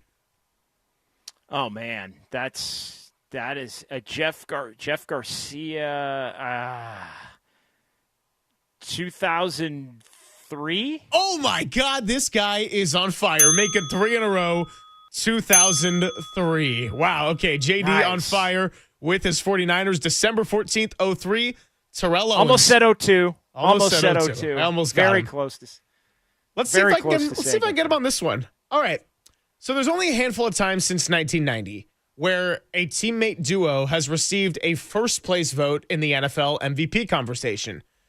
The last time that a 49ers teammate duo got first-place MVP votes in the same season, which two teammates and what year? Okay. I'm gonna say I'm gonna say 1989 Joe Montana and Jerry Rice. It actually happened 3 separate times in the 1990s with 3 different teammate duos. In 1990, it was the two you mentioned, Joe Montana, Jerry Rice. In 1993, it was Steve Young and Jerry Rice. But most recently, in 1997, you got an offense-defense duo, Steve Young and Dana Stubblefield, both with first-place votes. Wow. Now, that one I don't remember, even as being most recent. I would have bet 95, the other Super Bowl year, as one of them. And I would have also bet 92. That was the year Steve Young did win the MVP in 92, and maybe Jerry Rice would have been along for the ride at that point. But wow, okay, impressive. Yeah, my first instinct was also 92 for the Steve Young MVP vote, but you got a little offense-defense, Steve Young, Dana Stubblefield, all the way in 97. Yeah, impressive. All right, let's get you one more, and then I'll read a sponsor. This one going outside the world of football, but we're going to go deep into the weeds. WNBA expansion. The Valkyries have had one hell of a first season. They passed the mark for most wins by an expansion franchise previously set by the Detroit Shock, who finished with 17 wins in 1998. What was the last season in which an expansion franchise won double-digit games in their debut season? I'm going to say second year of the league, 98. Not a bad call, actually. The answer is 2000. Now, the Indiana Fever were more recent. The Seattle Storm were more recent. The Atlanta Dream and Chicago Sky more recent. But they all had rough goes the first time around. It was 2 teams who did it in 2000. The now defunct Miami Soul, who only lasted 3 seasons, were 13-19. And the now resurrected Portland Fire, who went defunct and are coming back as part of the new expansion. They went 10-22 back in 2000. So there you have it. Good stuff. Yeah, nice little perspective checker on what the Valks here have done in season 1. And Walter, you said you've been to Chase a lot. Go ahead and check out those raucous crowds and try to stop throwing items on the court too, because I have a feeling I know who's been doing that one. Let's get ready for Kyle Shanahan and John Lynch. After I tell you that Papa and Silver with JD is sponsored by Redwood Credit Union. Whether you're dreaming of a new home, planning your children's future, or growing your business, Redwood Credit Union is a financial partner that feels like home. Learn more at redwoodcu.org. Federally insured by NCUA. Great work on the trivia, JD. Now I know how deep in the weeds I have to go to try to stump you. You were on fire there with those dates. Let's get ready to wrap up the show when we come back on the Sports Leader.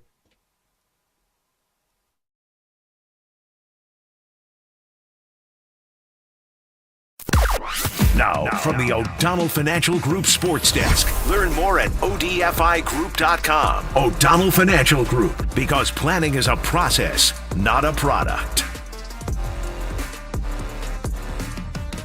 Ron Rivera joined Murph and Marcus this morning as Cal football gets ready for their season opener against Oregon State.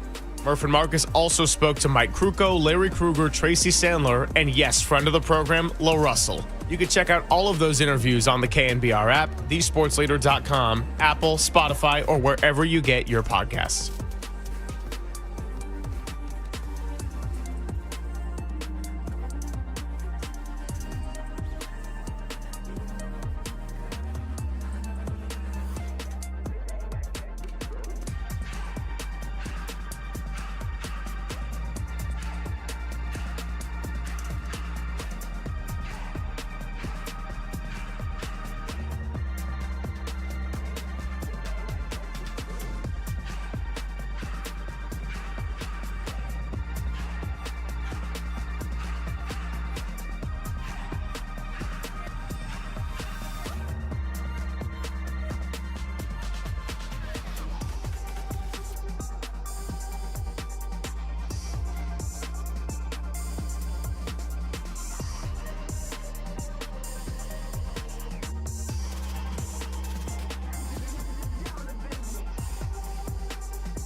Greg and Greg, Papa and Silver. This is KNBR, the sports leader. Final couple of minutes here as we get ready for Kyle Shanahan and John Lynch to address reporters. We'll carry that live here on the Sports Leader. Greg Silver, John Dickinson, had a blast with you, and I made a mistake earlier. I said Kerry Crowley on the show today. He's actually back tomorrow and was with Derek Papa on the patio yesterday. It's going to be none other than Tim Webb, and we've got a couple of those guys ready for a crosstalk right now. Tim getting his thing sorted. Derek Papa. How dare you make that mistake? In the house. What's happening, my friend? How was the patio? Patio was cool. Me and Kerry yesterday chopping it up. He gave me his review on Marty Lurie's thrilling documentary. And, Kerry will be back with me tomorrow and Friday. And tomorrow we will have Kyle Shanahan with us. And we'll see how this press conference goes. Hopefully we get some details on Jawan Jennings. I saw that Thomas Morstead's back on the roster, so that's good. But huge. Jacob Cowing officially on IR now, so we'll see if Jawan Jennings joins him, but I highly doubt that. I think when push comes to shove, Jawan Jennings will be out there week one. That's just my opinion. You know, JD and I had a little bit of a debate segment earlier when Walter gave us a little take it or leave it. Yeah. Take it or leave it. Jawan Jennings going to be on the field week one. I took it. JD left it. Really? Yeah. JD, what makes you think that Jawan Jennings won't be out there? I think there's still an opportunity to, I don't even like saying it this way, but milk the injury to the point where, at some point he will not be able to do that.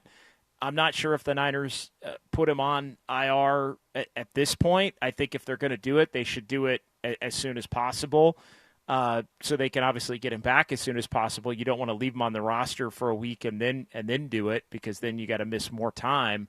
But I feel like it's still murky enough, and maybe John and Kyle come out here in the next couple minutes and say, hey, Jawan's going to be back at practice and everything's worked out. I kind of doubt that. Yeah. But I feel like there's enough with the injury to this point, Derek, where it's probably going to linger at least into that first week. At least more likely than not. Yeah, I hope not. And if it's a legitimate injury, then that's what you need to do. You need to put him on IR. But if it is contract-related, I don't think that Jawan Jennings has the leverage to play this game. I understand that he had a really good season a year ago, a career year, but he is not the focal point of this offense. And if he thinks that he should be paid in the same realm as these other running backs, these wide receivers that are making $20 million a year or $25, that's ridiculous. And I think that Jacoby Myers is a good comp. He has a trade request from a couple days ago. And that was the guy that Matt Mayoko was comping with me and Cope, saying, look to his contract. He's only making $11 a year. Yeah. Here we go. John Lynch and Kyle Shanahan right now at the podium. Go ahead. Can you bring us up to date on Jawan Jennings and just how that fits into the overall picture of the 53? Yeah, so Jawan's still working through his calf issue, making progress. We're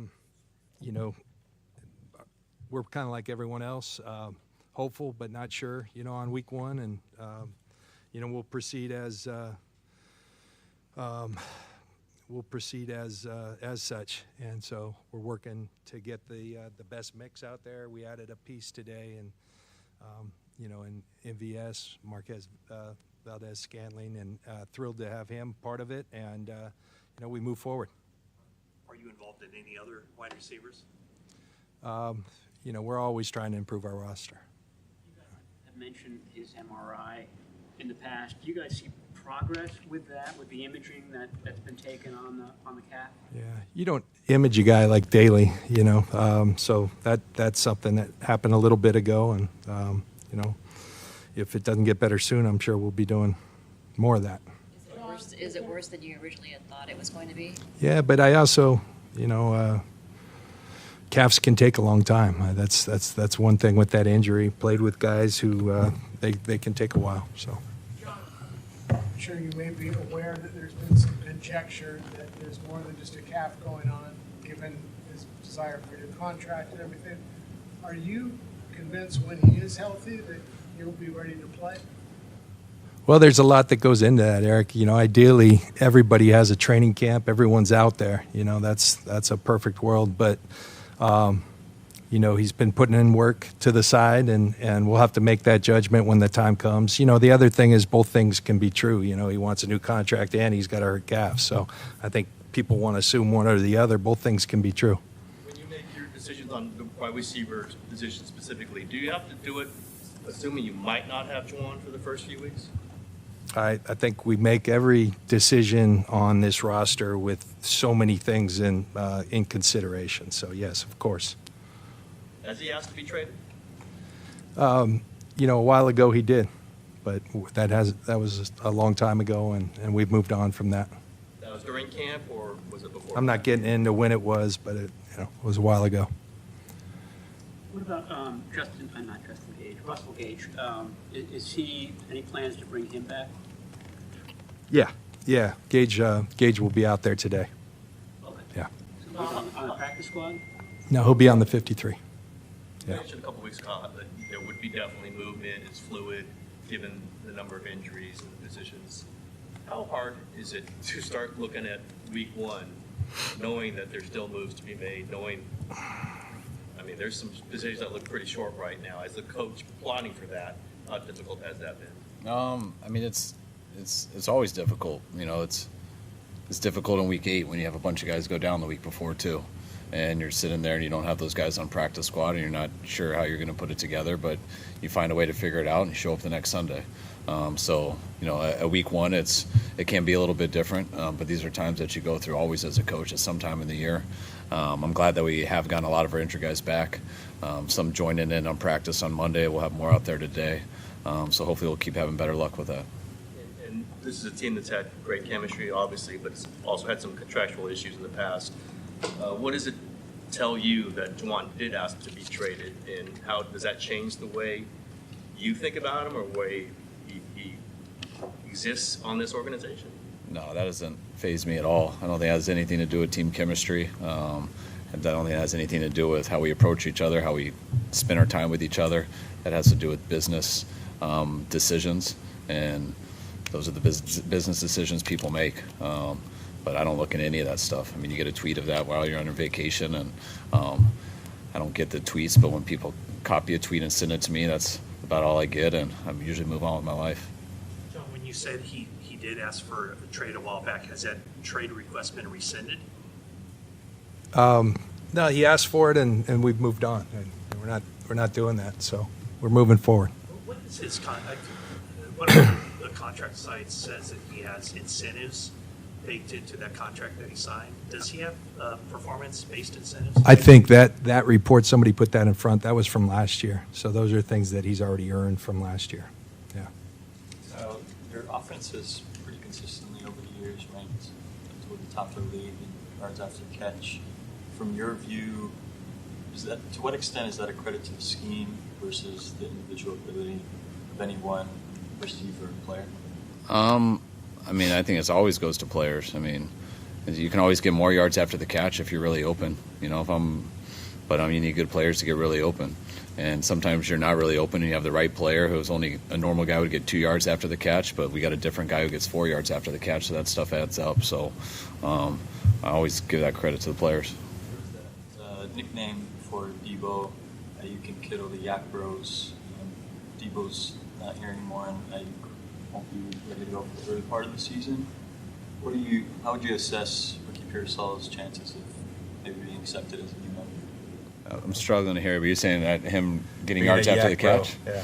Oh, a Yak Bro? How would you assess his chances of maybe being a new member? I think anytime you have really good hands, that's where it starts with having yards after the catch. How quickly you can stop the spin of a ball and tuck it away and get immediately vertical usually has to do with how good your hands are. And Ricky is very good at that. Then other stuff goes into breaking tackles and stuff. Debo was elite at that because of how big he was and how powerful he was.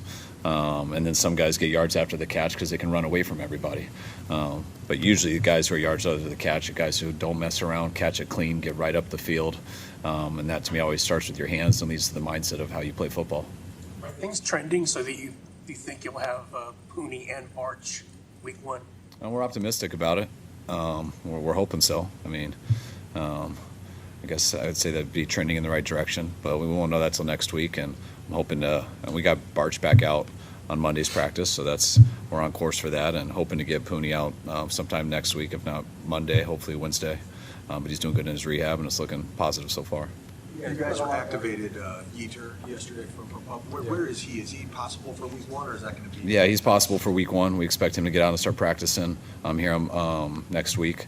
But we've been working him out like he's going to play week 1. He's been handling that well, and hopefully that'll continue, and he'll be out there on Sunday. You guys did that overhaul of that defensive front was a big emphasis all off season. So now that you're about on the cusp of the season, how does that unit look? You guys stocked up on them at the 53-man roster. I'm sure there's changes now too, but how has it come along? There's a lot of change to it, but we like the group, and I think they've all gotten better throughout camp. I mean, Bosa's Bosa. He's going to be Bosa. Mikel started off really good, had a great offseason, then got nicked in training camps, as did C.J. West. But they've both done a nice job. Alfred Collins, we're really happy and proud of the efforts he's put forth, and I think he's improving as he's getting his legs underneath him. Sam O making great contributions. Kyle just talked about Yeater.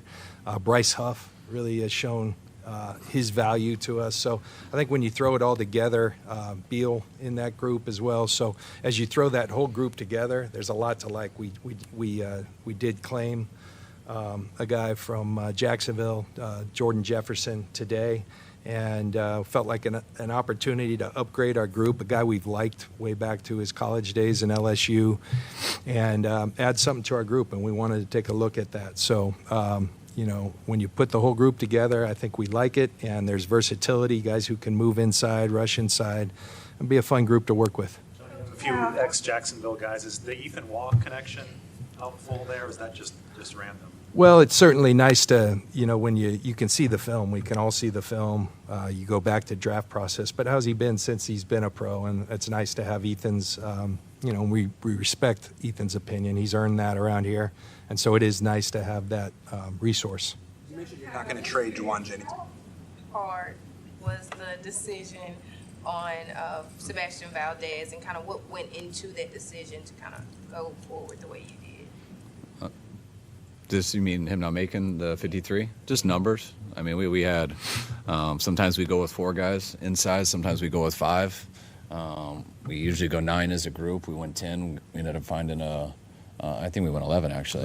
11. Finding out we could get one from another roster, and we're glad that he's still here on our practice squad. So you always take a risk of losing those guys, but there's no difference to me between our 53 and the 16 guys on practice squad. I know for those guys there's a difference because it's a different paycheck, which I fully understand.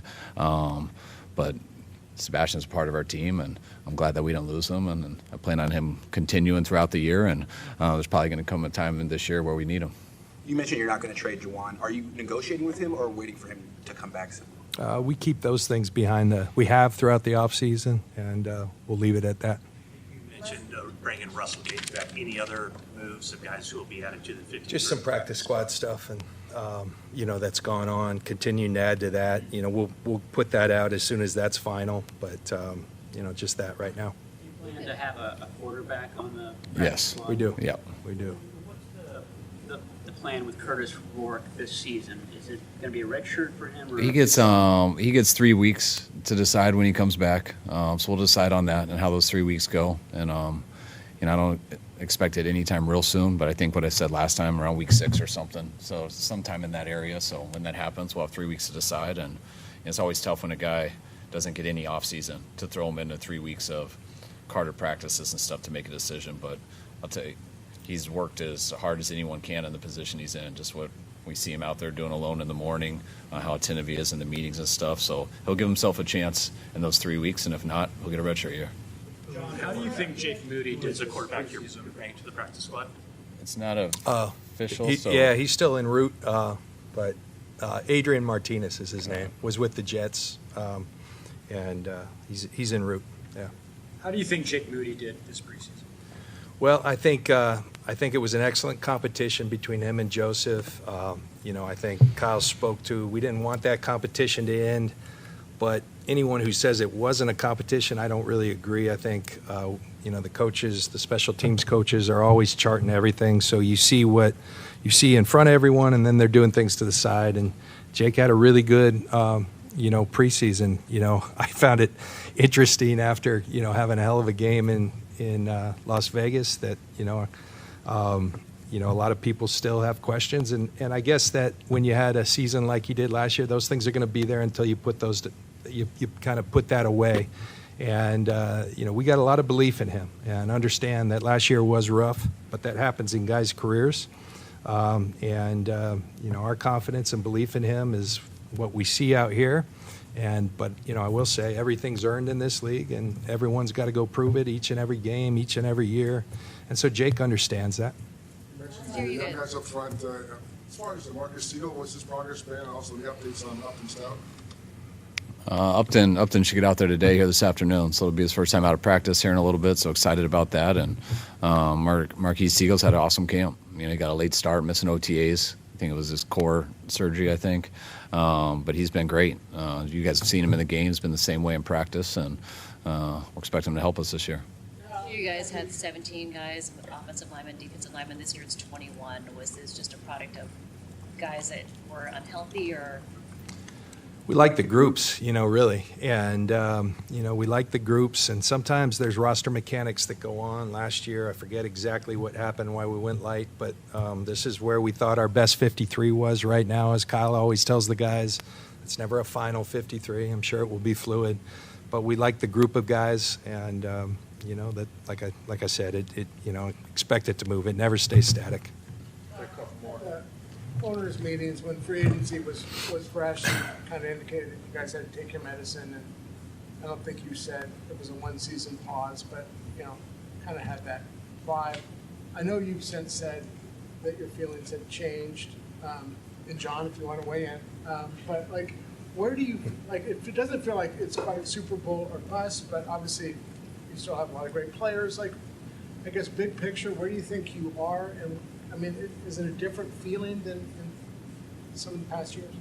I mean, I've been feeling the same for a while. I mean, we can go back to free agency. I mean, we lost a lot of our team that day, and we didn't sign a bunch of guys, so there was a lot of uncertainty. I felt a lot better after the draft when we filled up some of those holes. When you look at it today, I mean, the draft makes you feel better because you fill up some of those holes, but you're not going to feel good until you actually see those guys make your team and play.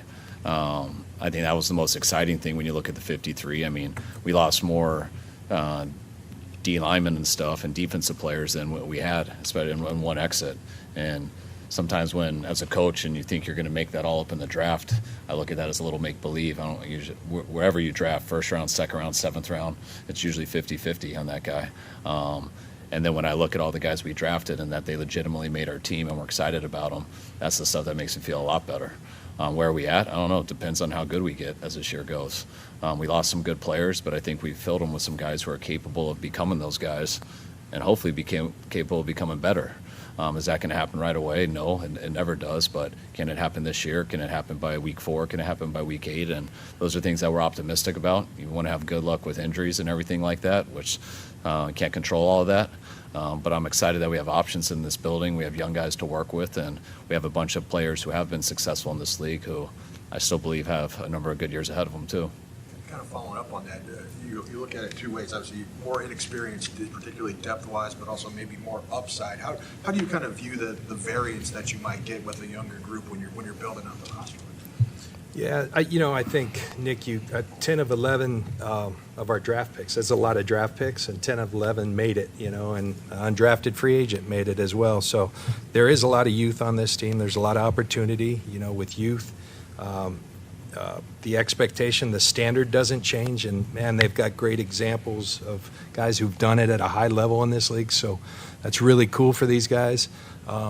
But you don't expect for it to go perfectly, and hopefully you've worked through a lot of that during the offseason, during training camp. These guys have played preseason games because of some injuries in camp. A lot of these guys probably got more reps than they've expected. Now, in the same tune, some of our rookies were hurt for a couple weeks during training camp. So I think a lot of it just remains to be seen, But we're excited about what this group has infused into our team. We're excited about the team in general. Did a lot of talent leave this team last year? Absolutely. And but that's the league, and we made the best of it, and I like where our team's at. When you look at the construction of this team, despite turnover, there's at least a guy in every room who's a veteran, who's been there, who can kind of show guys the ropes. Is that encouraging for you in terms of looking at how the transition can be smooth because of that? Yeah, it's a great mix. I mean, I remember when I was a rookie having Hardy Nickerson next to me. So to be a young guy and have an established vet who's been really successful, who can help you on the field but help you off the field too, take you through that. That's what you want in a locker room, and I think we've got that throughout this locker room. There's a lot of really impressive people, and obviously their work on the field speaks for itself. So tremendous for these rookies to have role models. And you want to be successful, study successful people. They're all over this locker room, so I think that bodes well for us. Yeah, thank you. All right, thanks, guys.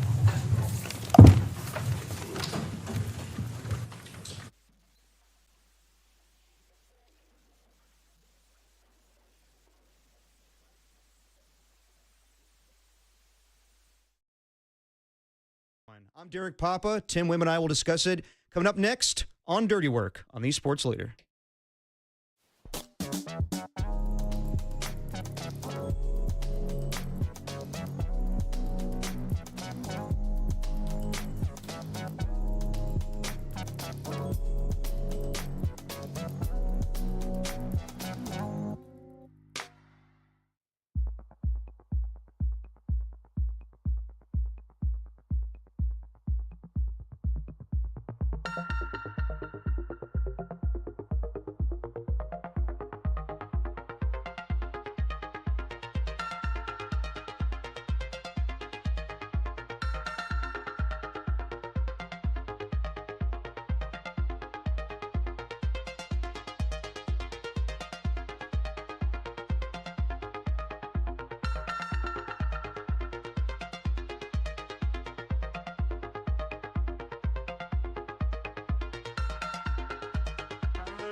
All right, faithful. Niners leaders Kyle Shanahan and John Lynch just spoke. Big presser talking about the roster, talking about Jawan Jennings. We're going to chop that up for you, play it back to you on the Dirty Work today, and you can find that interview and that presser on KNBR.com, thesportsleader.com. Keep it locked in here, Niner fans.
And now it's time for the Protect Your Assets Business and Technology Report with me, David Hollander.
Dirty Work is on the air. No Adam Copeland. Ha, no problem. Derek Papa. And we call this guy many names. Yeah, they're all. I don't like any of them. Well, we're going to go through them. Tim Webb, Tim the Hornman Webb, Tim Tubin Webb. But today I just call him co-host. Thank you. Ladies and I was gentlemen. waiting for you to say Mayo as well. Oh, could throw that in there. Tim Mayo Webb. Nice. Tim Webb, what's going on, man? I am so excited to do this with you today. Yeah, me too. I've been fired up about it all week, actually. It was weird being on the patio yesterday with you and Carrie, and you guys were going back and forth, and I was like, man, I got all these opinions about this stuff. And Just it was give like, it time, my just friend. Plug something in. You're good. And today we got on the ones and twos, my main man, Jacob Liceboy Violante. What up, Liceboy? I'm going to mute your mic. You call me that one more time. All right. So, I'm not calling you Tubin. I mean, yeah, geez. I know. There's worse nicknames out there, Liceboy. Calm down. All right, so we're going to have a fun show today. We'll take you up until 5:45 before the Giants take on the Chicago Cubs. Got a win last night, 3 in a row. Not bad. Hey. But today we're going to focus mostly on the 49ers and the press conference you just heard with John Lynch and Kyle Shanahan. And we'll talk to Brian Peacock, host of the Locked On 49ers podcast. My guy. At 3:50, one of our close friends, Ray Ratto, joins us at 4:50 with a defector. We'll talk, I don't know what we'll talk about with Ray, but it's always good to catch up with him. Talk about insults. His will be way worse than anything that you could say, I promise. Probably. And he's actually a much smarter man than I. So, yeah, I'll pick his brain on everything with sports. And we'll talk to him about what's going on with the 49ers, though I'm sure he'll be more crusty about that than what we just saw with John Lynch and Kyle Shanahan. And then at 5:15, Andy Baggerly will join us right before we get to Giants pregame. But, Tim, just your quick thoughts on what we just heard. We'll play a little bit of Kyle and John on the other side. But if you were hoping for a resolution with Jawan Jennings, it's not there. We're still waiting for anything with him, if he's going to practice, if he's going to get the contract, what's going on with the calf. I go back to a year ago where we had this press conference with Brandon Ayuk, and John Lynch looked frustrated. And it was the day before they gave him the contract. I think it was exactly a year ago today, because I want to say Brandon Ayuk signed that Thursday. And then the day before, or prior to the day, or the day before, John Lynch said he needs to practice. He needs to play. And they were going to trade him the next day. And then Kyle Shanahan came in his room, kicked the door in, and said, I need this guy. And they signed the contract. Today, they sounded just as frustrated as a year ago with what's going on with Jawan Jennings. Annoyed. You know, you were watching them, and I pointed it out at one point, too. I was like, look at the body language. Yeah. Slumped over. No, they knew that they had to come into this press conference, and that was going to be the first question. It was going to be the first 10 questions. And that's exactly how it played out. And you could just tell every single question that came after it with the annoyance just grew more and more and more. It's like they've done this dance how many years in a row? We were talking about it, but we were planning the show. It's 4 years in a row, 5 years in a row, where it's just, okay, well, now we get to, training camp time, and we're going to hold out, or, we're not going to do our contract, or the team and the player can't agree. He does have to practice. I thought the reveal that Russell Gage was going to be on the 53 is telling. To me, that says he's not ready to play, and we're not counting on him to be ready to go. I think that, I think they're going to take a long look at Kendrick Bourne. I think the signing of Marquez Valdez-Scantling today says everything that you need to know about this. They're thin at receiver, and they have a guy who's probably not in game shape.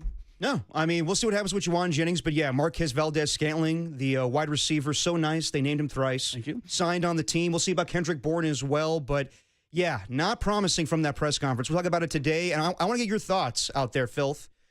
Chime in on the text line or the YouTube chat, or call in at 415-808-5627. That's 415-808-KNBR. Like I said, we'll be joined by Brian Peacock at 3:50, Ray Ratto 4:50, and Andy Baggerly at 5:15. But let's get into this more. Let's hear from John Lynch on the other side. It's Dirty Work with Derek Papa, Tim Webb, Jacob Violante on the Sports Leader.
Now, back to Dirty Work. Adam Copeland and Derek Papa on KNBR 104.5 and 680 AM. The sports leader. They break the huddle with 15. They're up on the line with 10. Juszczyk is the only back in. Ayuk and Jennings are slotted left. JJ's inside. Tonjes is right. Third down. Purdy back. Purdy time. Purdy throws. Downfield wide open. Caught. Jawan Jennings has a hat trick in LA. Touchdown! San Francisco! Dirty Work on a Wednesday. Derek Papa, Tim Webb, Jacob Violante, and that was Jawan Jennings back last year in his 3-touchdown performance against the Los Angeles Rams. Hell of a game that day. Had a hell of a game and had a hell of a season. And I understand why he wants to get a new contract, but if he wants to be paid in the $25 to $20 million range, I think that's a little nuts. But we'll talk about it. Jawan Jennings, that is on the forefront of everybody's mind right now when it comes to the 49ers. And it seems we go through this every single season, Tim, when a new guy for the 49ers wants a contract. In 2022, it was Deebo Samuel. In 2023, it was Nick Bosa, and they got that done right before the season started. Last year was Brandon Ayuk, and that was way more contentious than what this is. Like, that was, I mean, I felt like that was a whole saga since they lost the Super Bowl, where Brandon Ayuk was cleaning out his locker and saying, I don't know if I'm going to be here next year. All the TikToks, all the podcast interviews, all the FaceTimes with Jaden Daniels. Social media bloviations. Right? Exactly. And I thought, okay, we're over that. Brandon Ayuk got paid. Trent Williams got paid. And Trent will never pull any of that crap. He's, I think, more of a professional that way, where he's not going to, go on podcasts and anything like that. But Jawan Jennings, we got the alert, I think back in July when I was on vacation, that Jawan Jennings wants a new contract, and he requested a trade. And John Lynch did acknowledge that today. He did say that Jawan Jennings did request a trade at some point, but he wasn't going to say when it happened. And I'm assuming since that Adam Schefter reported that back in July, it was then. So now, Jawan Jennings did show up to practice when training camp opened up, and he practiced for a few days. And since then, it's been a whole thing of my calf hurts. And I don't want to make it seem like I don't believe that he doesn't have a calf injury. He does. It's legitimate. But I think everybody's thinking, as soon as he gets paid, does that calf injury just kind of go away? And calves are tricky, as Kyle and John keep saying. But I think they're even thinking, yeah, calves are tricky, but when are you going to show up? When we're playing football next Sunday. Are you going to be out there? So I think it's a big mystery right now, and just by the tone of their voice, I'm a little worried that Jawan Jennings won't be out there week one, given what they just said. Well, it feels like it's like a playbook, right? It's like this whole idea of like, okay, well, we're going to negotiate for a contract. So the first thing we have to do is say, we want a new contract or a trade. And again, it just feels like this is like, okay, well, this is how it works in the NFL. And the real loser here is the fans, because you can feel the fatigue. You know what I mean? The fatigue that people have about these topics. And of course, everybody wants Jawan Jennings to get paid. Everybody sees the value that he brings to this team. It just becomes this soup of just holding out and waiting and dragging it all out. And so every day, Kyle and John have to answer these questions, or they're presented with these questions. Like, is he going to be out there? How's his calf? What does it have to do with the contract? Did he demand a trade? Did he not demand a trade? This whole just spiel. And the worst part about it is you can feel the fans not turning on Jawan Jennings, but being annoyed. It's the same way that Kyle and John are, where they're sitting there in the chairs and they're slumped into it and going, you know what? We have to deal with this again. And you said it wasn't as contentious as the Brandon Ayuk thing, but we're in the same spot. Like the results are the same. So I would not be surprised, and I would love to hear the filth feedback on this. I wouldn't be surprised at all if they put him on the injured reserve at this point, because it's almost like we called your bluff. Here's what you tried to do, and we're not budging it. This is our proverbial line in the sand. We're not going to do this every offseason. We don't want to be known as the club that you can negotiate all the way to the last second and ultimately get what you want. They're making a line and say, okay, well, our offense is explosive. Our offense is run through Christian McCaffrey and the run game and George Kittle and whatnot.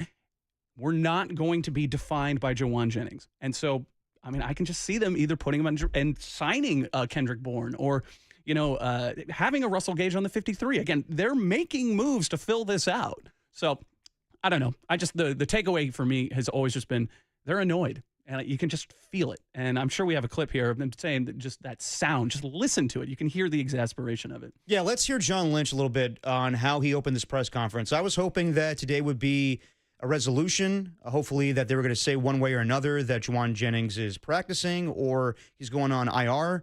Now it's just a big mystery. So this is how John Lynch opened up the press conference today. Hopeful, but not sure, on week one. And, we'll proceed as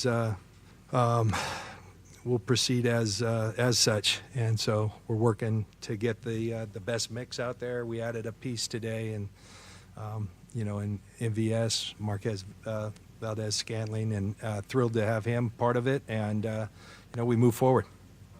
Can you, Jacob, when you have a chance, can you get the sigh in between there where John Lynch is?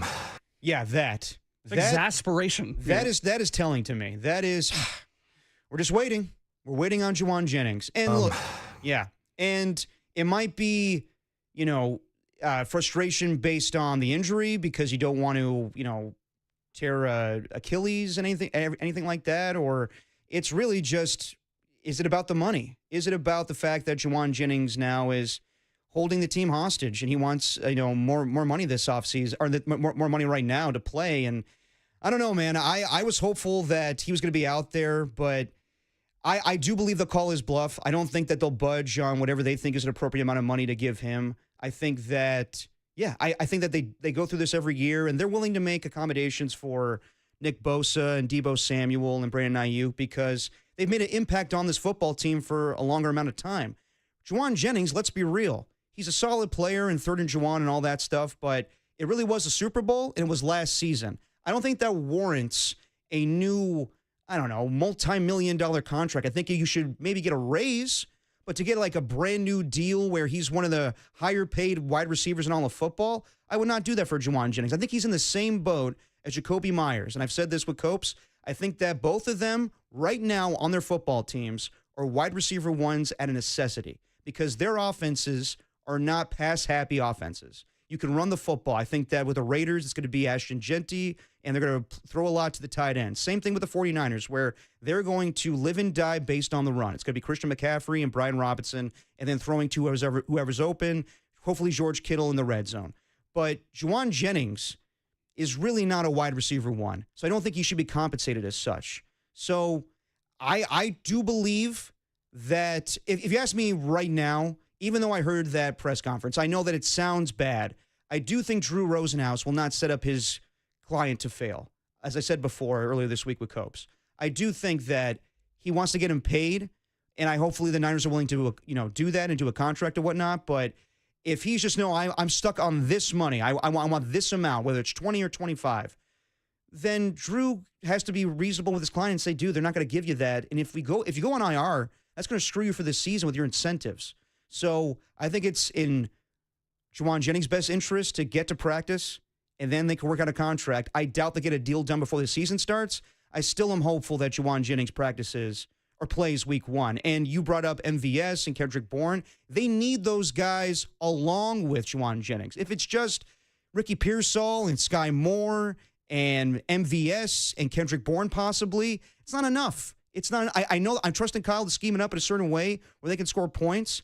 But if it's just going to be those guys, leaves a lot to be desired. So they need to find a way to get Jawan Jennings to week one, and Jawan Jennings needs to be there. Yeah, I think that you guys had mentioned it yesterday, and I agreed with this point completely. The Tim Kawakami line where it's like, well, we just keep drawing out this string here. It becomes mutually assured regression. It's not good for Jawan Jennings to miss time. It's not good for the 49ers when they're thin at receiver. But at the same point, it's like, if you're just at loggerheads and you're nothing is happening, it's like, well, we have to prepare for Seattle. You have to prepare to go into a very hostile environment against your arch rival, and you got to be ready to play. And at this point, who knows if he's ready to play? He hasn't practiced, and you can hear that not only in the press conference, but you can see it on Kyle's face. Like, the system is the key here, right? Yeah. We trust in Kyle Shanahan's system. The system. Exactly. Well, and also, is Jawan Jennings good because of the system, or does he make the system? You know what I mean? You can get that whole ontological argument. But the idea to me is just like Jawan Jennings has excelled, but he's excelled here and only here. This is the only place he's been because of the system. And why did he succeed last year? Well, Deebo Samuel wasn't ready. Brandon Ayuk got hurt. This is our guy. And there's a lot of short passes, third down, being very reliable, good set of hands. But even at the end of the year, you could kind of see them shifting away from that and going to Ricky Pearsall. So I don't know. I mean, I think the team is better with Jawan Jennings. I absolutely think that they could use him, but I also think that there's just got to be this point where they're like, listen, we have 53 roster spots and we have to be ready to play Seattle. And I don't think they think that Jawan Jennings is ready to play right now. Yeah, no. Derek Papa, Tim Webb, Phil, keep us company today. We definitely want to hear from you. What is your opinion after hearing that press conference? Are you confident that Jawan Jennings will be out there week 1? Are you less confident now after hearing that? We're going to have a fun show today. Brian Peacock's going to join us at 3:50, Ray Ratto at 4:50, Andrew Baggerly at 5:15, and Tim usually does his Tuesday takes and trivia on Tuesday. Obviously, today's a Wednesday. Today, we're going to flip it up because Tim's going to give takes all day today. This whole show is Tim's takes, exactly. Right? But we're also going to get some trivia from our man, Jacob Violante. Later on the show at 4:30, we're going to do Jacob's Jots. You know how we love alliteration. Jacob's going to give us a sports take, a slice of life, and a piece of trivia. Tune in for that at 4:30. But right now, Filth, call in, please. 415-808-5627, 415-808-KNBR. I want to hear from you guys. Are you confident that Jawan Jennings will be out there week 1? Talk to us. Derek Papa, Tim Webb. It's Dirty Work on the Sports Leader.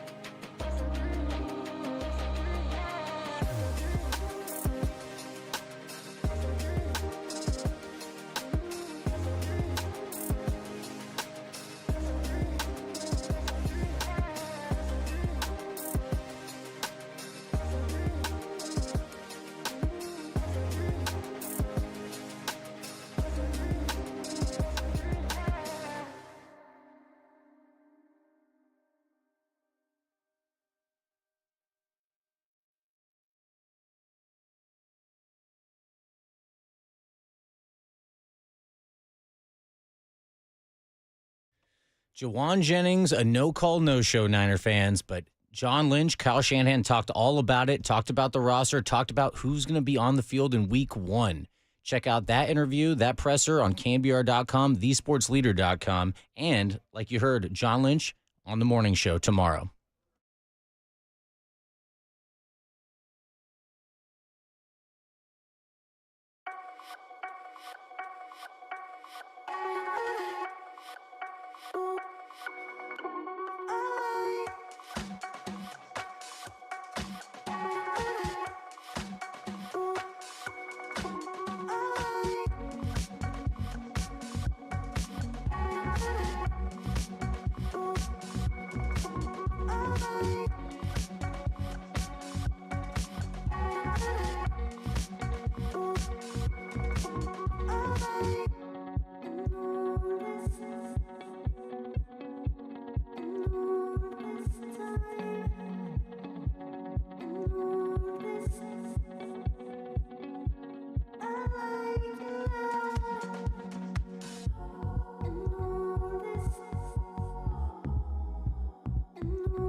Now back to dirty work. Adam Copeland and Derek Papa in the KNBR Casino Matrix Progressive Jackpot Studios. Casino Matrix Progressive Jackpots are here. Where are you? Just drop in. Please play responsibly. Call 1-800-GAMBLER. It's dirty work on a Wednesday. No Adam Copeland. Who needs him? It's Derek Papa, Tim Webb, Jacob Violante. I want to let you guys know that tomorrow, Kyle Shanahan will be joining the show. Kerry Crowley will be with me, but we got to do a pre-recorded interview, so it's me and Kyle one-on-one. Now there's a lot of shades of parallel with Greg here, where it's like you guys solo interview and everything. You got to give him a Greg Papa question. I will. It's coming. I'll ask about my pops, but I wonder if I should dress up like Kyle, like my dad did with him back in previous seasons when they used to do their interviews. But Kyle won't be able to see me, so it'll probably be a waste for that. Well, yeah, and then just the idea of like, oh, well, I'm emulating your style. Well, he did it almost to a T. It was incredible. Yeah, exactly. So we're reacting to Kyle Shanahan and John Lynch's press conference right now, addressing the 53-man roster, and the main focus has been Jawan Jennings. And I think we were all hoping that there was going to be something today, whether it was he's going to practice soon or he's going on IR. But instead, we don't know what's going on. They're hopeful that he's going to play week 1, but they're not 100% confident. And I'm not 100% confident either. I have to believe, though, when push comes to shove, Jawan Jennings will be out there. And as we just talked about, Tim, yeah, they're making other moves. They signed Marquez Valdez-Scantling today, which is a nice pickup. He's not a fantastic receiver. He scored a touchdown against the 49ers in the Super Bowl a couple years ago. Around the NFL. Right? Exactly. He was with the Packers and the Chiefs, and I think a year ago he was with the Bills in their training camp, got cut, went to the Saints. I mean, I'm surprised. I heard last night, I think Aaron Wilson had the report that it was down to the 49ers or the Steelers. I was surprised that he didn't go back to team up with his old buddy Aaron Rodgers. Also, I should say the Marquez Valdez-Scantling signing isn't official just yet, but John Lynch did acknowledge it in the press conference. I do want to play a little clip from John Lynch. He was asked, and this is interesting because Kyle Shanahan, when asked about Jawan Jennings earlier this year, I think it was the first press conference when training camp just started, said that Jawan Jennings did not request a trade. John Lynch says otherwise. This is what John Lynch had to say. I think we make every decision on this roster with so many things in consideration. So, yes, of course. Has he asked to be traded? A while ago he did, but that was a long time ago, and we've moved on from that. That was during camp, or was it before? I'm not getting into when it was, but it was a while ago. I don't blame John. I'm not getting into the specifics of when actually he was traded. I get it. It's these questions.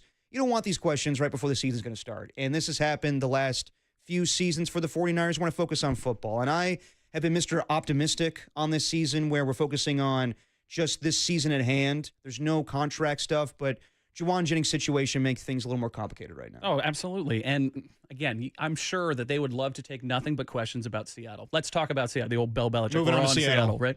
But how many did we get for there? Maybe 1, maybe 2. Yeah. It's all about, okay, well, who's going to be on your team? Who's your roster moves? What is happening with Jawan Jennings? I mean, there were how many there about the trade request? How many questions? 6? Something like that? Quite a bit.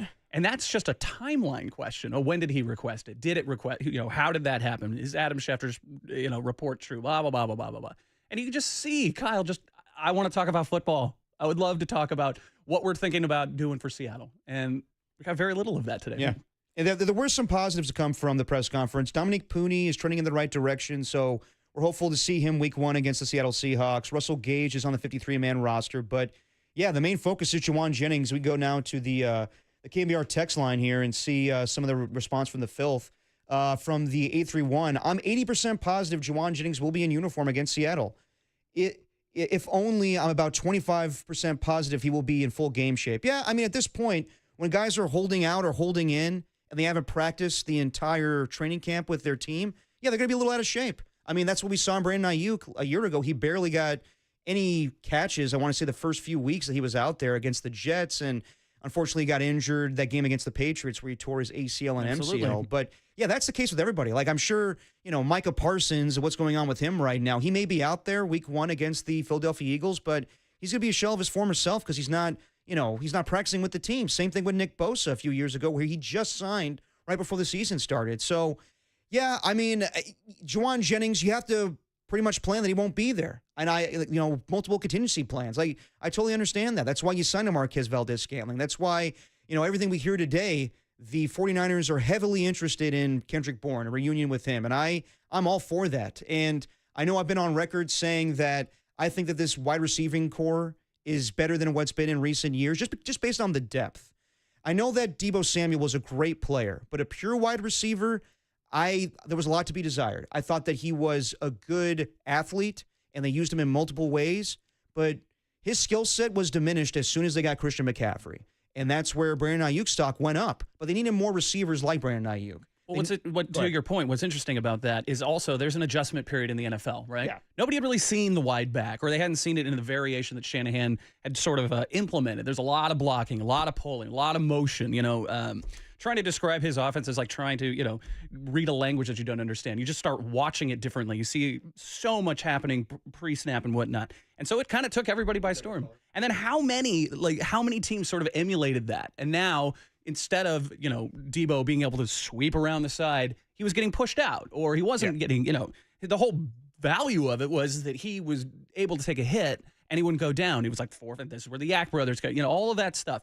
Once the league adjusted to it, that sort of went away. And then, okay, well, what's his value? Well, he's not a down the field guy. It's, trying to find him in seams, trying to find him in space, and hopefully get some running. But that's what Brandon Ayuk was doing, right? Yeah. And so it just becomes this, the NFL is constantly evolving. They're constantly stealing from each other and looking at each other's plays and whatnot. And that sort of made Deebo, I don't want to call it expendable, but not as valuable as he had been previous years, especially given the addition of Christian McCaffrey. So before today, the receiving core week 1 against the Seahawks looked like it was going to be Ricky Pearsall, hopefully Jawan Jennings, and Sky Moore. Now, good news, they're bringing back Russell Gage, so he'll be out there. And you sign Marquez Valdez-Scantling. Hopefully Kendrick Bourne could be out there. So if you have those 5 guys, I'm feeling more confident about the receiving core, but it is all contingent on Jawan Jennings being out there. And, I do think they're going to have good depth. Like, let's say, we do know that DeMarcus Robinson will be back in 3 weeks. And, at that point, maybe you do have to cut somebody. Maybe it is a Sky Moore. Maybe it is a Russell Gage that he goes to practice squad. Maybe it is an MVS. But you just want wide receiver depth come week 1. So I felt good about the wide receiver core this morning. And then when I just heard the press conference, a little less. But I'm still hopeful that Jawan Jennings will be out there come week 1. Let's go out to the callers. Let's go out to Mike in San Francisco. Mike, you're on with Dirty Work on KNBR, the sports leader. D-Pop, my man, how are you, sir? I'm doing well, Mike. How about yourself? Hey, good, man, good. First and foremost, shout out to your dad, man. Family's first before sports. I appreciate that, man. Thank you. Yeah, you're welcome, man. But anyway, pay Jawan Jennings, man. I don't want to compare it to is Brandon Ayuk worth $30 million a year? I don't have an answer. I'm looking for your knowledge here. I would say no. I would say they overpaid for Brandon Ayuk a year ago, and I would say that yes, you got to pay Jawan Jennings, but it has to be reasonable. I'd pay him, dude. I'd pay him, man. Just $7.5 million. He's opinion. He's worth more than that, man. I don't. If he's going to come out with some crazy amount or something, but he's third and one, man. I just, it's pretty much all I got, man. But shout out to your dad, man, once again, and I will take your opinion off air, my friend. Thanks, guys. No, I appreciate it, Mike. Thanks for the call. Yeah, I do agree that you have to pay Jawan Jennings. I think that him playing on a expiring contract of $7.5 million this year, he does deserve a bump, but it's all depending on what Jawan Jennings thinks his value is. So just to go through some of the higher paid wide receivers in football, we know that Jamar Chase makes the most. He's in the $40 million, he makes $40 million. And there's other guys in the $30 million range, so I won't even go there with Jawan Jennings. If he wants to be in the $20 million range, look at some of these names here. T. Higgins, Jalen Waddle, right? DJ Moore, Devontae Smith, Nico Collins, Michael Pittman, Calvin Ridley, Cortland Sutton, Devontae Adams, Chris Godwin, Stephon Diggs makes $21 million a year, Mike Evans. All these guys are better wide receivers than Jawan Jennings. They put the time in, they put the years in of being more established players. And I don't think that Jawan Jennings, based on a season where he had 900 yards and however many touchdowns, he should be in that same category of wide receivers. I mean, do you see that Jawan Jennings would have the same sort of production on another team? That's really the question. Like, okay, if Jawan Jennings is on the Raiders or if Jawan Jennings is on the Chargers or whatnot, do you see him recreating the success that he had in the Shanahan offense? I don't think so. And it's not a slight on him as a receiver. Again, I'm a system guy. I think that the system that Kyle is running is the key to the success. I mean, Todd Husak told us as much. Like, okay, well, and who was it? It was Guy Haberman who said, and it stopped me in my tracks because it was something I'd never really thought of about the idea of, he's like, well, we're in coaches meetings all week and it's at the college ranks. And he said every single time they were there, they wouldn't go an entire week without somebody bringing up something about the Shanahan offense and something that they had lifted or something that they had taken from it, a wrinkle, be it like we were saying before, pre-snap motions or, routes or anything like that. And so to get back to the point, Jawan Jennings was great in this system, and that's why the team loves him. They love him because he ate up the system and executed every single time, especially because he had such good hands. That was a lot of problems that they'd had with other receivers and whatnot. Right. But to this point, it's like if you go to like I said, if you go to the Chargers, are you going to have that same success? Or you go somewhere, Steelers even, like they're looking for wide receivers, or New England or whatever. Do you have the same success that he has this year? I would probably argue no. I think that he has similar success, but in those schemes, he would be a wide receiver 2 or 3. I mean, yeah, it's a 3. And I think that in a perfect scenario, that's the way the 49ers want to use him. Like let's be real. Once Brandon Ayuk's healthy, the hope is Brandon Ayuk is number 1. And then really Ricky Pearsall is number 2, and then Jawan Jennings 3rd. Like they're kind of hoping that Jawan Jennings is productive for them, but I think they were kind of hoping also that he was going to ask for a contract extension. He would just ball out. And then in this offseason, if there's other teams clamoring for him, then by all means, Jawan, he had a great career with the 49ers, but we'll draft somebody else, and we'll be okay with Ricky Pearsall and hopefully Brandon Ayuk. But then again, I think about Brandon Ayuk, and I do wonder about his long-term future with the team as well. Sure. So maybe they could find a way to, pay Jawan Jennings now, and then, they may release Brandon Ayuk. That's down the road. I mean, we've heard a bunch of stuff, this offseason that they wanted to move off of Brandon Ayuk given the injury, but no one's going to take on his money and what happened a year ago. Like the New England Patriots, offered him $32 million a year ago when he was healthy. Now, they went out and got Stephon Diggs at $21 million a year. So, yeah, we'll see what happens with Brandon Ayuk in the offseason. To this point, 773 on the text line. I don't want Jennings to play the first week. I don't want him to get injured in the season like Ayuk. And, there's ramp-up time. That's what it is. There's ramp-up time in the NFL. Yeah, but I don't know if we can 100% say that's the reason why Brandon Ayuk got injured a season ago. Sure. For him not putting in the time during training camp, that's why he busted his knee. He got hit right on his knee. And injuries happen in the NFL, of course. And that's why he tore his ACL and MCL. But just to go through some of the numbers, too, when we get into the teens of wide receivers paid in the National Football League, Christian Kirk making $18 million. Deebo Samuel himself making $17.5. Jerry Jeudy making $17.5. Cooper Kupp making $15. Khalil Shakur making $13 million a year. I would say Jawan Jennings is right in the middle there of Cooper Kupp and Jerry Jeudy of what he should make, probably like $16 million a year. The same I would give to Jacoby Myers. And if it's just a whole thing of I want to be paid this amount of money, I want to be paid in the $20 million range, then I understand why John Lynch and Kyle Shanahan haven't done anything yet. But then again, if it is about the calf, I do think it's mixed. I think that when asked, I think one reporter asked John Lynch, there's a lot of speculation out there that this is more contract, related than it is injury related, and he acknowledged that. But, Kyle did nip that in the bud weeks ago talking about this and said that, no, he's really hurt. It's not a contract thing. I think it's a little bit of both right now. I do. But how do you know if you haven't practiced, too? Yeah. I mean, and I think that's sort of the annoyance factor here is they're like, okay, well, he doesn't want to get hurt because it tanks his value. But at the same time, it's like Seattle is right around the corner. I mean, 8:05 here. Lynch's body language was crazy. Yeah. He's so pissed. He doesn't want to talk about this anymore. I don't see how Jawan plays for the Niners this year based on what we've heard so far. I don't think that that's unfair to say because, again, they don't want to do it. They don't want to sit there at that press conference and look all the reporters in the eye and go, yeah, we don't know. They don't want to do that. No, I know. It just comes across, and you hear it and you see it, and you go, okay, well, if you're reading between the lines, what are they saying? They're saying, we don't know if he's going to be here or not, and we're pissed. Yeah. No, they seemed pissed today. And it was kind of the same body language a year ago when they were dealing with Brandon Ayuk. Let's get back to the phone lines. Let's go out to, God, this guy must be a, what is it, the other guys? The Dirty Mike and the boys. Let's go out to Dirty Mike in San Diego. Dirty Mike, you're on with Dirty Work. How's it going, boys? What's up, Dirty Mike? Hey, where are you at in San Diego, by the way? I'm here and there, everywhere. Okay, mysterious. Okay. No, I'm in central San Diego, so I'm downtown Little Italy area. Right. Okay. On. All right, nice. My brother lives down there. Try to make it down there a couple times a year. So big San Diego fan. You got to, as Murk always says, Petco's popping. Oh man, you go to Bub's right next to it, have a bunch of beers, and go to a game. Oh It's man, the best, man. Now you're talking. Speak my language. But anyways, I want to talk about how do we get to here with the wide receiver situation? Like, what has gone wrong that this is where we are? We got the Sky Moores, Marquez Valdez-Scantling. We're talking about Kendrick Bourne off the scrap heap. Like, what went wrong in our past with the San Francisco 49ers? Like, this is crazy. Is it because, I don't know, John Lynch and Shanahan have whiffed on all these wide receiver decisions in the past 5 years? I just ask myself, how do we get to this place?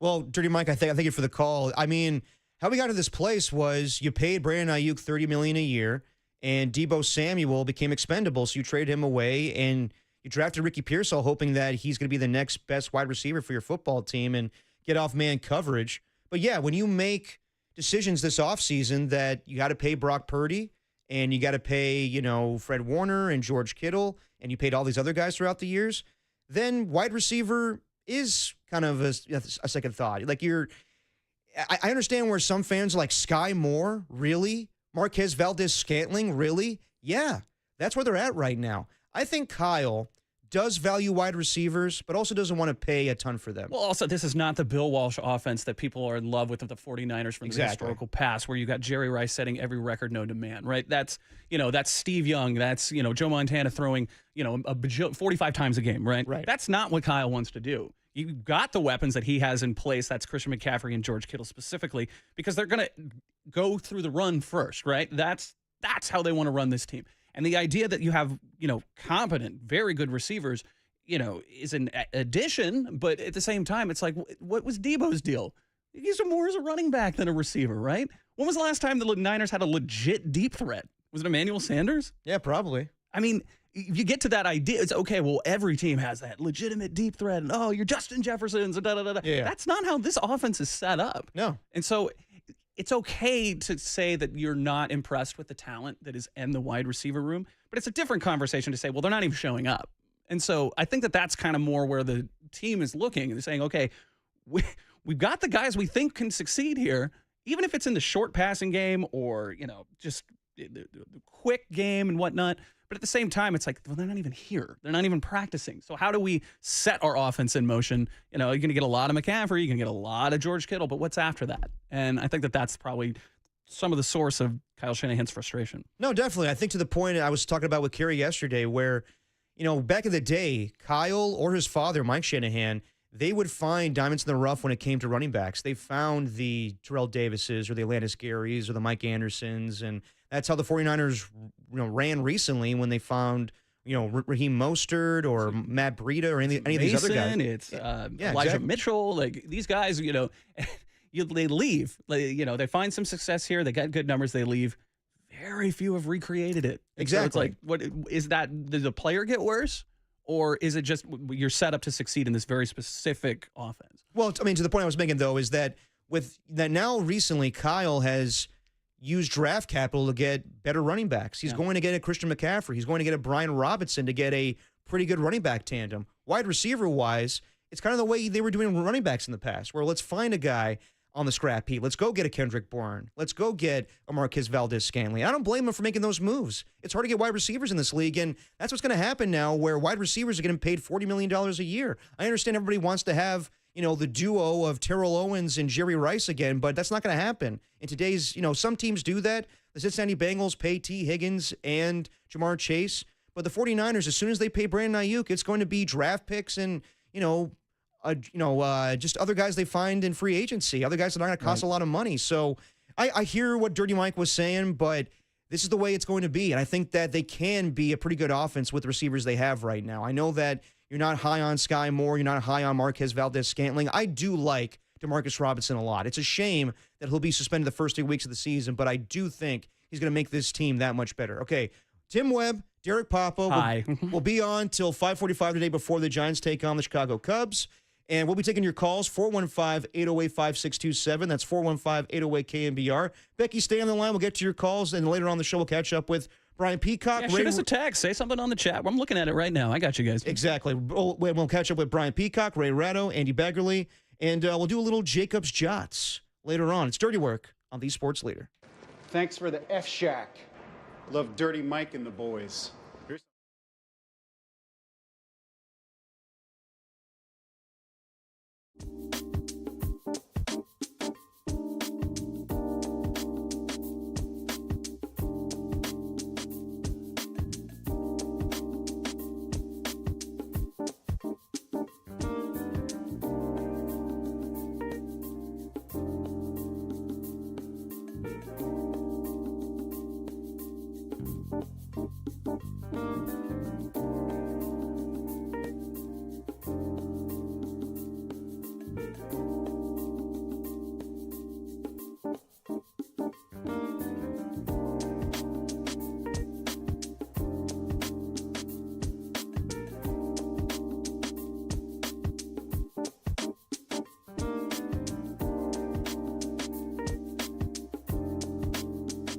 Count them out, Giants fans. 1, 2, 3. That's how many wins they have in a row. That's called a winning streak.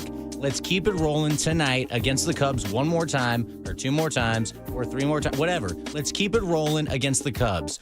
Pre-game starts at 5:45, first pitch at 6:45.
Now back to Dirty Work with Copes and Depop on 104.5 FM and 680 AM, the sports leader.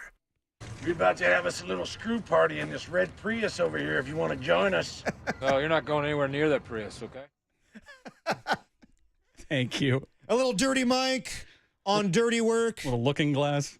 Oh, man. What are you, Holler, Jacob? I know the YouTube audience can never hear when I refer to the music, but I don't give a damn.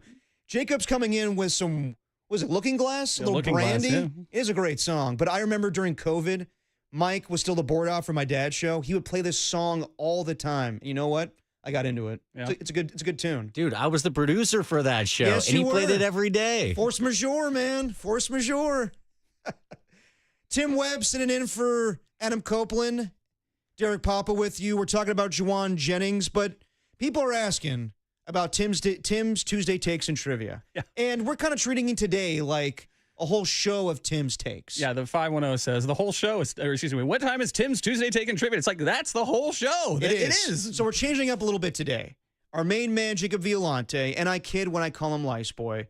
Actually, I don't even like that nickname. That's what KNBR, people call Jacob. I think Murph was the first one to call you that because of fantasy football he was chat pissed. and whatnot. But I've known Jacob for what, like 10 years now? It's been a long time. Too long, Derek. Too long. He's crashed on my couch too many times. But he's going to do, I guess, take over for the role of Tim today, doing Jacob's Jots. And I guess Jordo could chime in too, since we have the whole alliteration, Jacob, Jordo. Now, what did you want to call it? You didn't want it Jacob Jots. What did you want? I want Jacob's Juice. Yeah, that makes both of us uncomfortable. Like, I'm uncomfortable even thinking about that. Yeah, I don't want to know about your juice, man.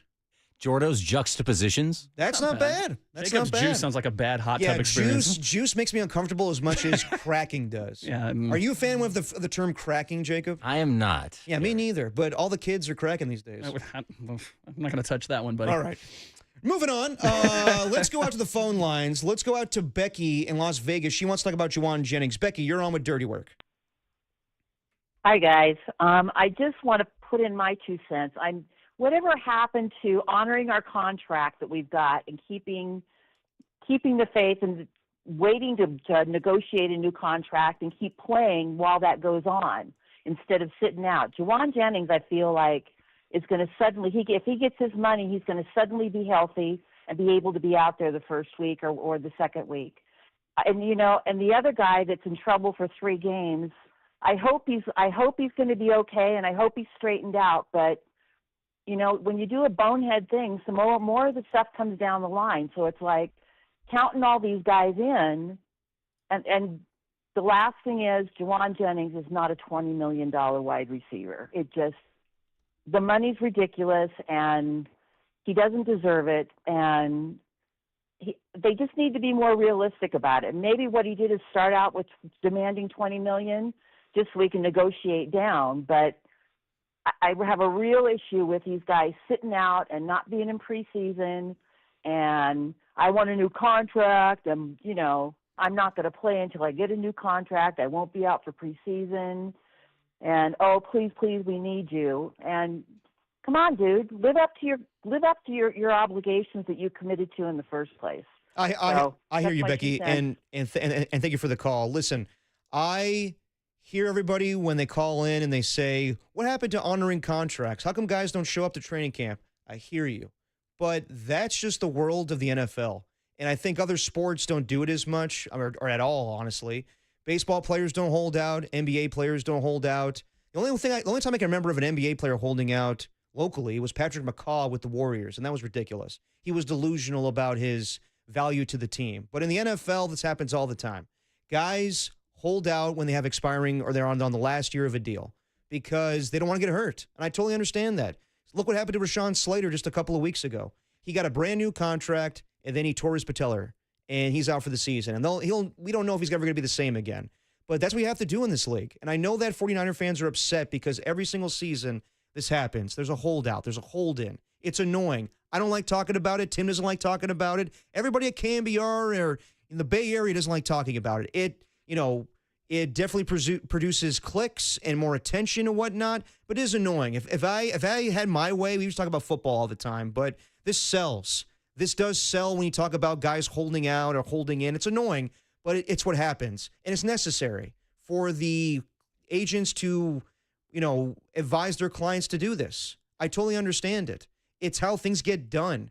It's when deadlines happen. It's when push comes to shove, then the teams will budge or the players will budge. It's annoying, but it is necessary. I don't yuck anybody's yum player-wise when it comes to hold-ins because that's how business gets done in the NFL. Well, to Becky's point, though, and I would actually tend to agree with her in this, they just did this with him last year. They gave him the extension last year, and it was a raise. So in the mind of the 49ers franchise, if it's Parag Marathe or whoever's signing the contract, they're like, look, dude, we gave you the raise last year. He goes, well, my value has changed. Well, it's like, yeah, sure. But I think that, and I want to talk to Brian Peacock about it, and I really want to ask Ray about it, is like, is there a line in the sand where they're just like, we're not doing this anymore? We're not going to be the team that everybody points to as like, well, if you really need to negotiate with them, just hold out to the end and see what happens. And I think that that's part of what is happening with the exasperation. We had the breath from John Lynch there, where he's just like, got to do this again. You know? And so I don't think Becky's totally wrong. You're right. It is the landscape of the NFL, and that's what happened. It just seems to happen here a lot. No, I mean, it happens across the league. Look what's happening right now with Micah Parsons. They can't get a deal done because Jerry Jones but Jerry Jones is a psychopath, right? No, he totally is. But, he does this if Niner fans are saying this happens every year with us, happens with the Cowboys every single season too. They wait to the last minute to sign Dak Prescott or Zeke Elliott or CeeDee Lamb. Doing the same thing right now with Micah Parsons. I know it looks like it happens all the time with the Niners. A lot of teams deal with this. Some teams plan ahead. The Buffalo Bills paid most of their young talent. Now they don't have to deal with this. The only hold-in they've had to deal with in recent years is James Cook. Usually they pay their guys. Some franchises go a different way. I don't think the Niners were planning on paying Jawan Jennings this season. No, I think that their big goal was to deal with the Brock Purdy situation. Exactly. They got it done pretty quickly, pretty quietly, and it just moved on. And I think that given the good vibes that gave everybody, it was like, okay, well, this is all just going to work out. And so the fact that we're still talking about it here at the end of August, it's got to be frustrating. The 707 actually has a really good point, too, that I feel like both of you have sort of missed a little bit. It says, none of you guys are talking about how valuable Jennings is in the run scheme. He's going to be missed if they can't figure that out. He's more valuable than just a receiver to catch the ball. Pearsall isn't a blocker. And that is a good point. Yeah, absolutely. It's the same thing with Debo when they would use them in the running game. Like, if you don't block, you don't play in this team and whatnot. And so it's an excellent point, and it's well taken, 707. Again, at a certain point, though, that you have to be able to say, if you're not on the practice field, we cannot make the assumption that you are ready to go. Yeah. And I think how many more days do we have to go before it's like, well, you can't be on the field then if you don't practice? Yeah, that's totally fair, and I see the value in blocking. That's a big reason why Kyle did not want to move away from Brandon Ayuk. Wasn't just his ability to catch the football, wasn't his ability to get deep. It was really his ability to block. That's why he wanted him, and they were going all in last season. They wanted to make one last dance and get back to the Super Bowl, and it didn't happen. They went 6-11. So now, they went all in this offseason to pay Brock Purdy and to pay Fred Warner and to pay George Kittle. Then, other people had to leave. Dre Greenlaw had to leave. Talanoa Funga had to leave. They didn't account for Jawan Jennings. But I do understand when a player's in the final year of his deal and he exceeded expectations, I do understand getting a raise. But if he's expecting to get $20 million a year, I'm with Becky on that.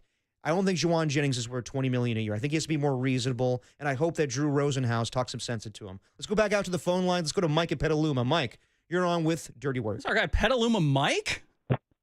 Yeah, hey, I just I don't want to sound like a record here, but just listen to previous callers and the lady just spoke about contracts. Yeah.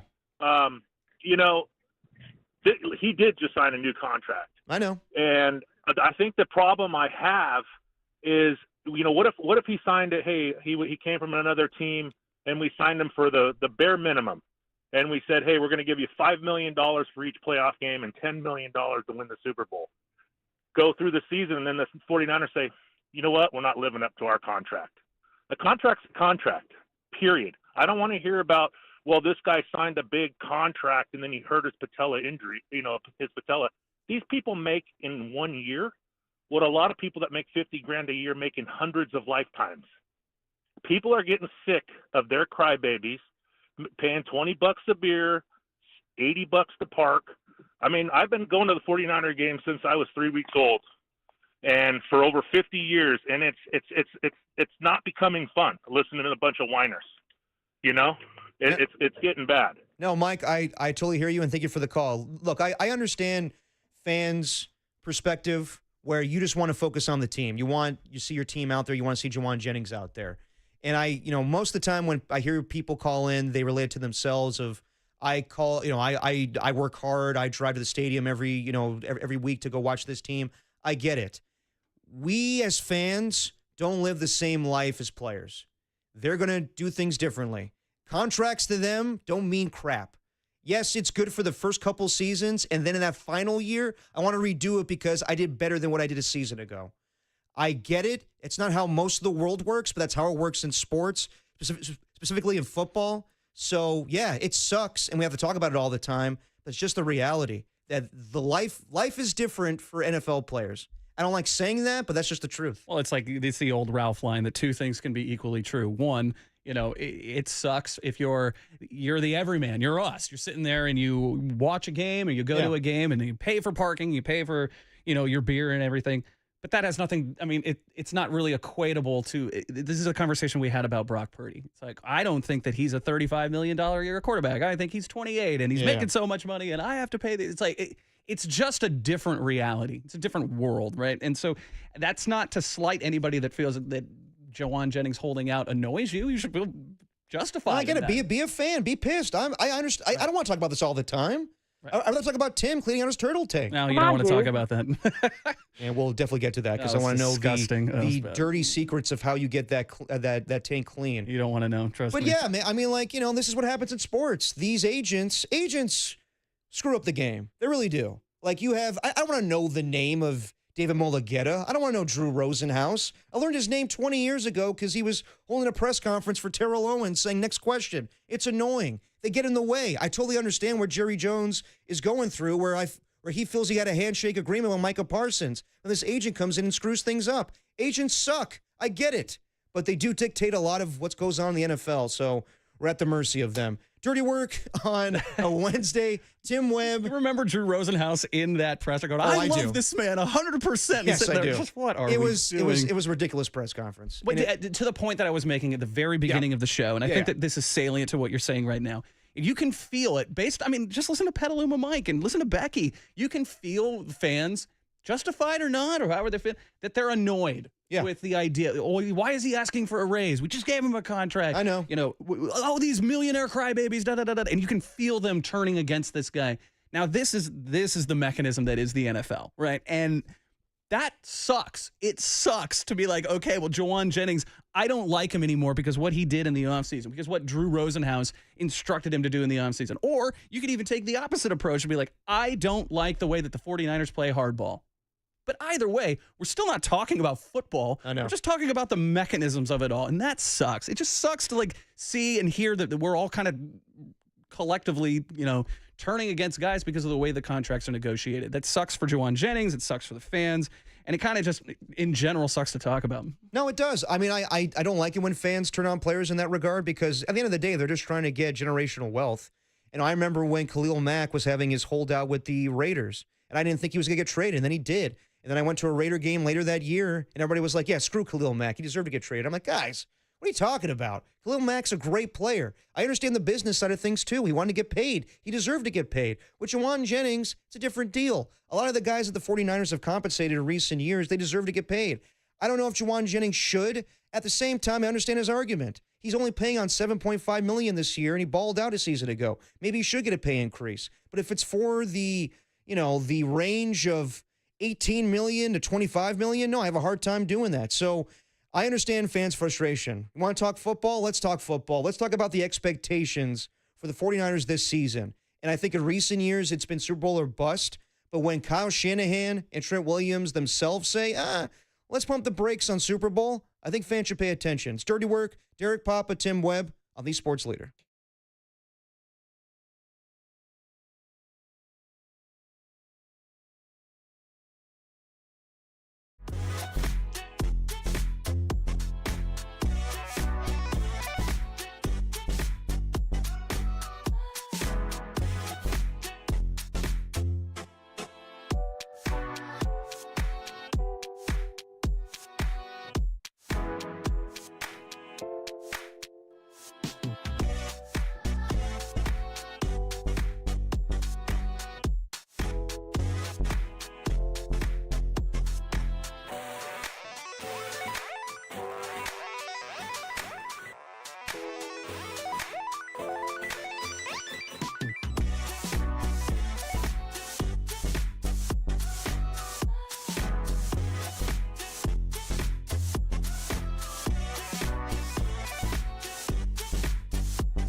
Now back to Dirty Work.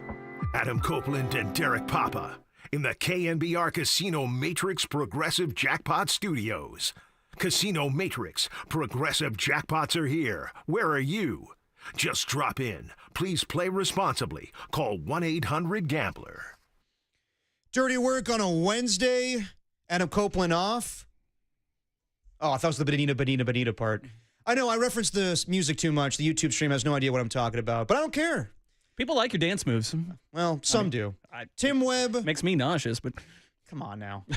Tim Webb, Derek Papa, Jacob Violante. We're taking your calls at 415-808-5627. How concerned are you about Jawan Jennings and the whole situation going on right now? Are you fed up with NFL players bitching about their contracts? Do you get it? Are you tired of the 49ers dealing with this crap every single year? We'll talk about it more with Brian Peacock, host of the Locked On 49ers podcast at 3:50. But let's go out to the callers. Let's go out to Orlando. He's not from Orlando. He's in Napa talking about Jawan Jennings. What's up, Orlando? This is what I think. If he doesn't play that first game and remains stubborn about what he wants, and the group that will show up, 4 or 5, I forgot how many, for the first game, wide receivers, are satisfactory, you may be traded. I don't think they want to put up with they're tired. All those years in the past and now the same. I think you could see him being traded. And it's amazing when a player gets traded to another team, he'll sign a contract that they'll offer him. Maybe a little more than less than what he wants now, but they lose that stubbornness. Well, Orlando, I thank you for the call, and it sounds like Orlando has some nice hardwood floors there. Yeah, I mean, that could be on the table that they trade Jawan Jennings. But you know what? I don't think they're in a position to trade Jawan Jennings. I saw a couple of days ago, there was a rumor out there that the Niners were poking around about Jacoby Myers.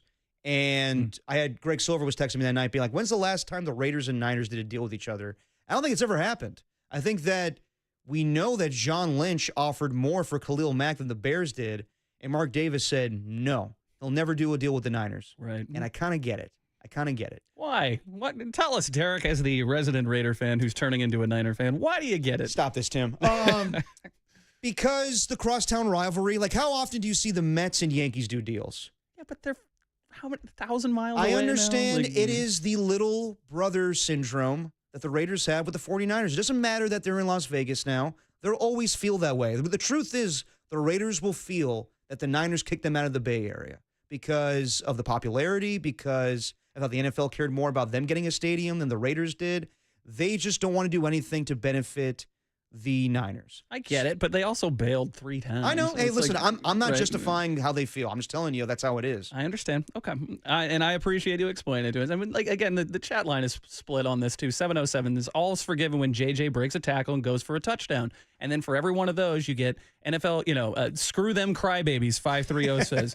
915 says, for the Niners to pay Jennings, they have to absorb a cap hit, so there's zero interest to commit to it. And contracts aren't, guaranteed. Right. You can see both sides of this argument. Yeah. But they had months to figure it out. And the idea that it's almost like they're almost more dug in now leads to the exasperation that you're seeing from John Lynch and Kyle Shanahan. And I think that they have the right to feel that way a little bit. No, they do. And honestly, I respect Jawan Jennings. I think that Jawan Jennings brings value to this team. But there's a part of me also that goes, Jawan Jennings? Really? I understand having all this hoopla for Nick Bosa. I understand having all this hoopla for Brandon Ayuk a little bit. That got a little too crazy for my liking. I understand all this hoopla for Deebo Samuel. Jawan Jennings? I feel like Allen Iverson. We're talking about practice? We're talking about Jawan Jennings here? And Jawan Jennings, yeah, he balled out a season ago. And right now, I think that in some ways, he's the most reliable receiver on the team. But really? Jawan Jennings? Well, this is the point that I was just making a second ago. Now we're looking back and trying to assess what value he has. Yeah. Oh, is he really that valuable? Oh, do I really need him on the team and whatnot? And that sucks coming from the end of last season where it was like, well, this guy is clearly a piece, clearly a piece. Now the pendulum has swung back to the other way and going, well, I don't think that he's worth this value. Or if we move on from him, we'll be okay. And, this is the negotiation tactic, right? And we get it. We understand that that's the way that it plays. But at the same time, if you're Kyle, you're probably thinking a little bit on the lines that you're saying right now. It's like, it's not going to derail our season. No. We're thin, but our offense is still run through Christian McCaffrey, still looking out for George Kittle. Yeah. Still going to continue to develop Ricky Pearsall. Now, what's interesting to me is Ricky Pearsall is still on his rookie deal, and he'll be there for a couple of years. We're going to go through this again? Most likely, but honestly, it may be worth it because we'll see what Ricky Pearsall turns into. When you have a first-round pick, capitalize on their success, then you're more inclined to give him a contract. When it's the likes of a Jawan Jennings, who, what was he, a 7th-round pick? Yeah, it was late. You weren't planning on giving him a contract. You weren't planning on paying him $20 million a year. And, yeah, I think that Jawan Jennings is needed on the 49ers, but also not to the point where they have to pay him an astronomical number. So, yeah, I understand why John Lynch and Kyle Shanahan are like, okay, good. We figured out most of the offseason. We got our main guys paid. We're good. Let's focus on football. Oh, Jawan, what are you doing? Come on. Right. Yeah. I want to talk about Seattle. You know what I mean? I want to talk about week 1. And, even to that point, we were discussing the idea. It was like, well, it's going to be really tough in Seattle. And I think Tracy said that she doesn't expect him to win. I think Carrie was. I think Seattle's got a lot of question marks. And the thing is we're not really talking about any of that. No, we're talking not. about, okay, well, do we have enough wide receivers to line up? Do we have enough? How do you even start even thinking about installing a game plan if you don't know who's on the outside? And I mean, yeah, hence the source of frustration. My hope is by the time we're back here on Tuesday, everything is done. And when I say done, I hope that Jawan Jennings is back at practice. Does he get a new contract? I doubt it, but I hope he's back. I want to focus on all of the storylines of the Seahawks and 49ers. Right. Sam Darnold facing off against the 49ers, his former team, and Clint Kubiak, who was, familiar with the 49ers back in the day, now Clay Kubiak with the 49ers, and how this offense looks, how Seattle is able to do that zone blocking scheme against the 49ers defensive front that was not successful a year ago. Is it going to be Alfred Collins and C.J. West starting week 1? Instead, we're talking about the same old crap, Jawan Jennings. Hopefully they get it done. Let's go back out to the phone lines. Let's go out to my main man, Dwayne, the filthy bed slinger. Hey, what's up, Whenever Dwayne? Dwayne calls in, we have to answer the call. What's up, Dwayne? I think you got the wrong Dwayne in mind, but I'll gladly talk. My name is Dwayne from Copper. Oh, man. Okay, different Dwayne. All right, well, you know what? We'll gladly. Dwayne. We got another Dwayne? There can't be two Dwaynes. Dwayne. Yeah. What's going on, Dwayne? Cake as well. Exotic Copperopolis.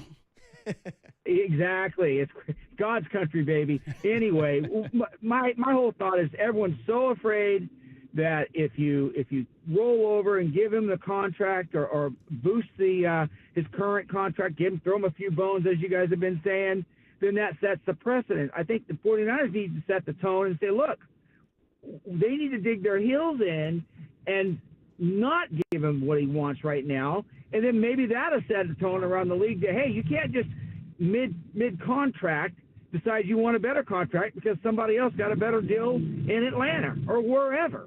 That's my point. I think that it is getting out of control, and there needs to be some honor to a contract. And I get it, football's different. I understand their career can be over tomorrow. But Right. with guaranteed money, that's a little different now than it used to be because a lot of these players do get a good chunk guaranteed.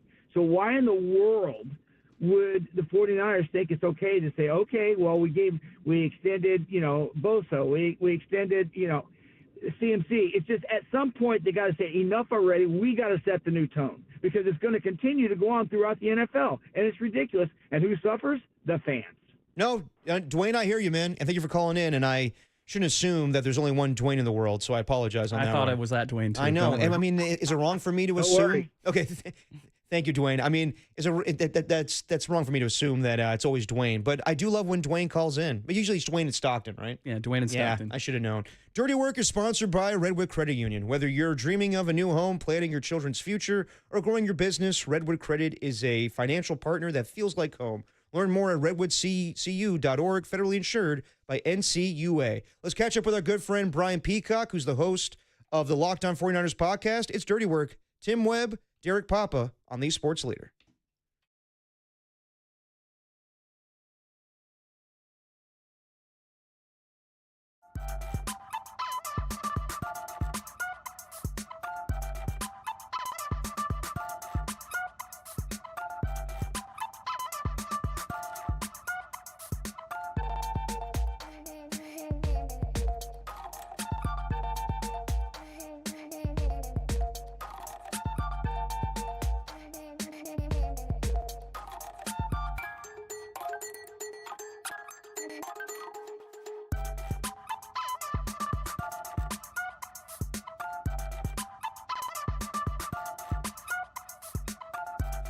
John Lynch, Kyle Shanahan on our airwaves earlier talking about Jawan Jennings, talking about the roster, talking about week 1 in Seattle. Check that podcast out on thesportsleader.com.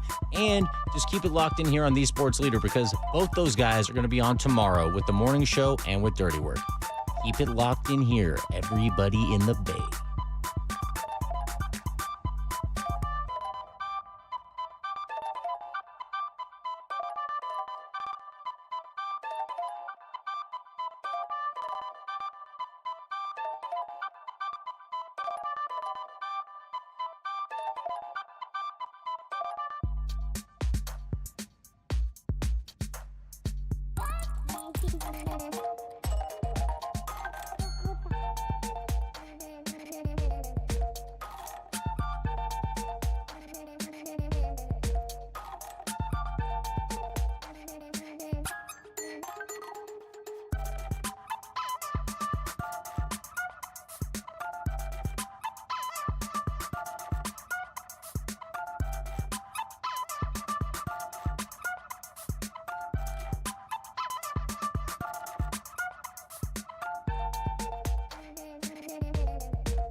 Now back to Dirty Work with Copes and Depop on 104.5 FM and 680 AM, the Sports Leader.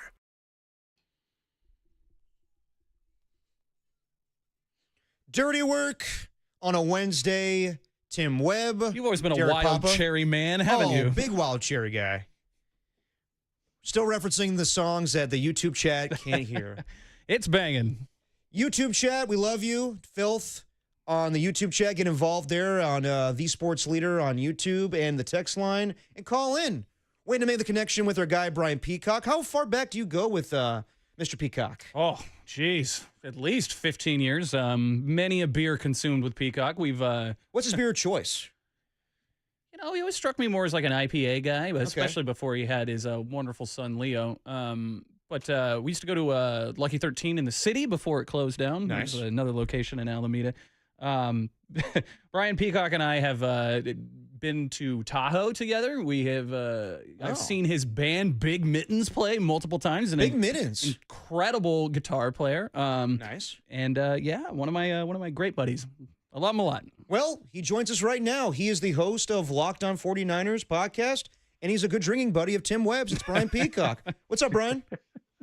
I'm doing well. I think I'm even a better drinking buddy than I am a radio guest. No, come on. But so, Brian, I'm assuming you just saw the press conference with Kyle Shanahan and John Lynch. What were your biggest takeaways, and did it seem to you they were as frustrated as we believe? I think there's some frustration there. Yeah, there's a lot going on in the 48 hours that we're in the midst of right now and trying to get the roster finalized. So I would imagine there's just general frustration. You're trying to juggle the practice squad and the team and the 53 and injuries, and there's contracts and there's trade requests, and you're trying to win some football games this year. And it already kind of started to sound like, from Kyle Shanahan's standpoint in previous press conferences, that he knows that it might be a tough task this year to win as many games as I think a lot of 49ers fans expect them to win, just given the nature of the roster right now and a little bit of a transitional year. Again, you can find the host. He is the host of the Locked On 49ers podcast, but that's not all he does. He also does the Peacock and Williamson NFL show. You can find that where all your podcasts are, and follow him on Twitter, of course, at BD Peacock. That's my guy. Do you think that the 49ers, man, are like looking at this Jawan Jennings contract situation as sort of like a line in the sand where they're just like, we're not just going to do this every year. We're not going to continue to be strung out to the end of training camp and right before the season to just reward guys' contracts. Do you see them getting to that point, or are we already there? Yeah, and hearing John Lynch say they've kind of moved past it, and so that tells me that they might not want to deal with this anymore. And timing is really big with all of this. Timing because of Jawan Jennings, obviously, he's a needed piece on this roster for the 49ers. So you would think that in a normal, regular old year, the 49ers might look at this and say, oh, man, yeah, you know what? We need Jawan Jennings here really bad. He's been a nice player for us. Let's reward him and let's figure out this contract situation. But also with timing comes what's happened in previous years, what's happened this very offseason, where the 49ers have been reluctant to spend money. They wouldn't spend $3.5 million on Amari Cooper, who probably the 49ers sound like they were maybe lowballing on an offer and trying to give him the same contract offer that they gave Marquez Valdez-Scantling for 1 year, or Russell Gage or Robbie Chosen, which is essentially, veteran minimum to come play for the team. So that's kind of where they're at with their finances and the cash that they want to spend. And it's been that way all offseason for the 49ers. So I think it's bad timing in that regard for Jawan Jennings, even though he might be normally negotiating from a pretty strong point for what the 49ers need and the player he's been for them. And a lot of it has to do with probably negotiations like Brandon Ayuk in the past, and the 49ers just don't want to be, held over the bucket this way. And I think that's something that you can really sense from the team right now, that they are not willing to bend and budge where they might have in previous years with previous players. Talking to Brian Peacock on the UMA guest line. So how do you think this ultimately plays out, Brian? What would you say happens first? Jawan Jennings practices, or he gets a new contract? I would say Jawan Jennings practices before he gets a new contract. And I think there's numerous ways that this could potentially go. We just saw one of the avenues, and it's something we'd already talked about, earlier on in the offseason, where you give a player a little bit more, and it's what the Bengals did with Trey Hendrickson, and it wouldn't be to that extent of the dollars, but give him a little bit more this year, get him to free agency, and then the player can figure out what they want to do. And that's still a possibility, but you've got to be healthy before you can practice at all, and I don't think the 49ers sound willing to do any kind of negotiating until he's already practicing and playing, and it sounds like they might not want to do any negotiating anyway. So this is getting a little bit weird, and he couldn't practice if he wasn't healthy anyway, and it doesn't sound like it's a fake injury either. So that's another part of this that just makes it all a little bit weird because you get a sense that maybe he's holding in and it's a fake injury, but I don't. It's not a fake injury. He's legitimately hurt, and you can't practice the play if you're hurt anyway. Right. Moving on from Jawan a little bit here. Part of the 49ers' recent success has been they were cheap at the most expensive position in football. That's, of course, being quarterback. With Brock Purdy, they spend big money on their QB. Now, the season this year going into it has been described by some as like a reset, sort of what the Bills and the Rams did. Their influx of young talent through the draft, especially on defense. Do you think it's kind of risky that they're going to be, up to 7 positions available on defense, trusted to such a young talent? Absolutely. I can't think of a time when, up to 5+ rookies would start on one side of the ball, and that team thinks that they have a shot at going to the Super Bowl or even winning a division. Things can go really well, but the draft is usually not an immediate fix for anything. And I think we're starting to see that. And, there's injuries, there's transitions from college to the NFL, there's just completely missing on picks, which teams do a lot. And so to expect that you're just going to roll in and go, 5 for 5, 7 for 7 with rookies, and everyone's going to play a huge role and max out what you hope they would be when you draft them, I think it's pretty unrealistic. And I think the 49ers know that, even though there might be a little hubris for how quickly they could figure those things out. And so there's going to absolutely be growing pains. And I've said it before, I think this team's probably a team you would rather play in September than December. Sure. Talking to Brian Peacock on the UMA guest line. So what stood out to you the most from yesterday when the 49ers finalized their 53-man roster? The need for spots, I think, is a big one. To just straight up release people that you need to have on your roster and bring back later, just so you can have some maneuverability and try to almost circumvent the cut down to 53 and extend that to 54, 55, 56 players. Keeping no punters and only 2 capable wide receivers at cut down is something you don't see very often, even with teams that are getting creative. Only 2 quarterbacks, which is something that the 49ers haven't done a lot, especially since the late season happenings from a few years ago with all the injuries at quarterback. And so it's a unique period for the 49ers with how many injuries they have and how they have to get ready for week 1. And they don't have the right amount of bodies at the right amount of positions. They got a ton of linemen too, and they really need to figure out their depth at those spots. And I think there was a couple players, the undrafted guys, really stood out to me as well. Drew Moss, I think, absolutely deserved to make the team, and they actually cut a guy they've liked and kept around a lot in Nick Zakelj to do it. And then on the other side, I thought Sebastian Valdez was, had put enough tape out there to either make the team or get picked up by somebody else, but luckily he was able to sneak through waivers and get onto the practice squad. Those were 2 big ones. Yeah, Nick Wagner made this point that I saw earlier. He said none of the players that were put on waivers by the 49ers yesterday were claimed elsewhere. He says that points to the big question mark of depth. Other than wide receiver, which is sort of the obvious one, where do you think the team depth is going to be challenged most? I would say offensive line, if there are any injuries, and defensive tackle. Those are the 2 big ones. The second unit offensive line looked really bad in the preseason. They could not move the ball on offense. They couldn't run the ball at all. They couldn't pick up stunts. And I think that's why you saw a guy like Drew Moss, who's an undrafted rookie, who's kind of playing with the third team, show enough that he probably deserves to be on the second team. And depth starts to get a little bit shaky. They don't have Jalen Moore to fill in for Trent Williams this year if he does get hurt. So you're really hoping Spencer Burford can figure that out. I think, deep down they probably don't want Austin Pleasance and some of these other backups, a rookie Connor Colby playing very big roles this year if they don't have to. But those guys are one injury away, and Connor Colby might be in line to start at right guard in week 1 if Dominic Puni can't go. So offensive line depth could get really, really sticky. And Trent Williams is a guy that, as awesome as he is, misses a couple games every single year, even when he was in his prime years. So it's probably not going to get better the older he gets. And defensive tackle, I have no idea who's going to start next to Jordan Elliott, who's really the only true veteran on the roster at defensive tackle. And they're really hoping the rookie's going to show up. I have a feeling C.J. West might earn a pretty big role there. As far as your list of concerns for this season, where does Jake Moody rank on that? He's pretty far down. Yeah. Even though there's not, I don't know how you could be very confident when he steps over the football and ready to kick. But it's a really weird situation with kickers. And I don't know if it's the 2 steps or the 3 steps, or maybe he needs to try 4 steps. I don't know if it's upstairs. I don't know if it's mechanical. You just watch and you hope with kickers. You can't really even point to anything specific.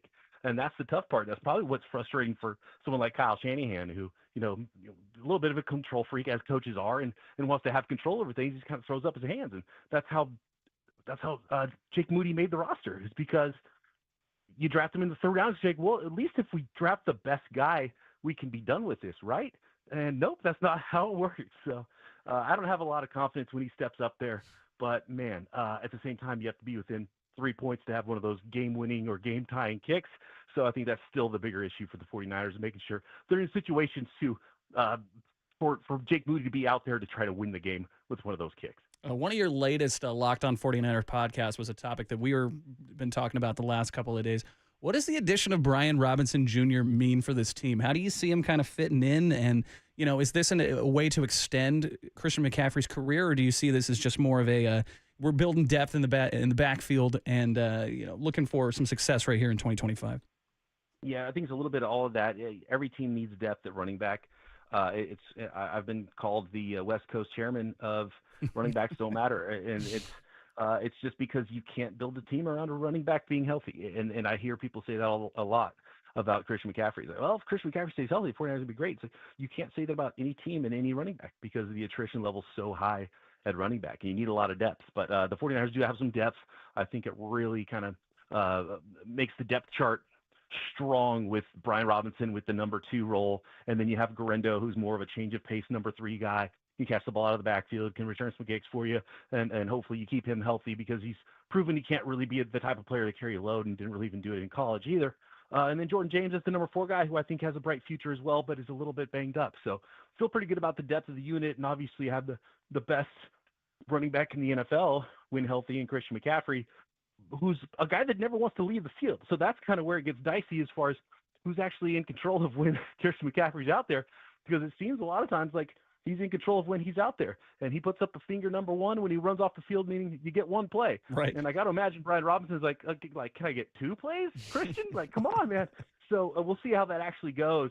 But I would love the idea of Christian McCaffrey transitioning a little bit towards a almost Deebo Samuel-like wide back role and elongate his career by being utilized more as a wide receiver. And hey, the 49ers could use an extra wide receiver right now too. And you've got depth at running back. Right. Maybe see Christian McCaffrey and Brian Robinson out there together. I don't know. I don't know if it's in the cards. It's not how Kyle Shanahan has done things before. Talking to Brian Peacock on the UMA guest line. I know everyone's down in the receiving core right now. Let's just say that Jawan Jennings is out there week 1. With the addition of Marquez Valdez-Scantling and the potential of them signing a Kendrick Bourne, who was just released this morning by the New England Patriots, does that give you any more confidence in this receiving core week 1? Somewhat.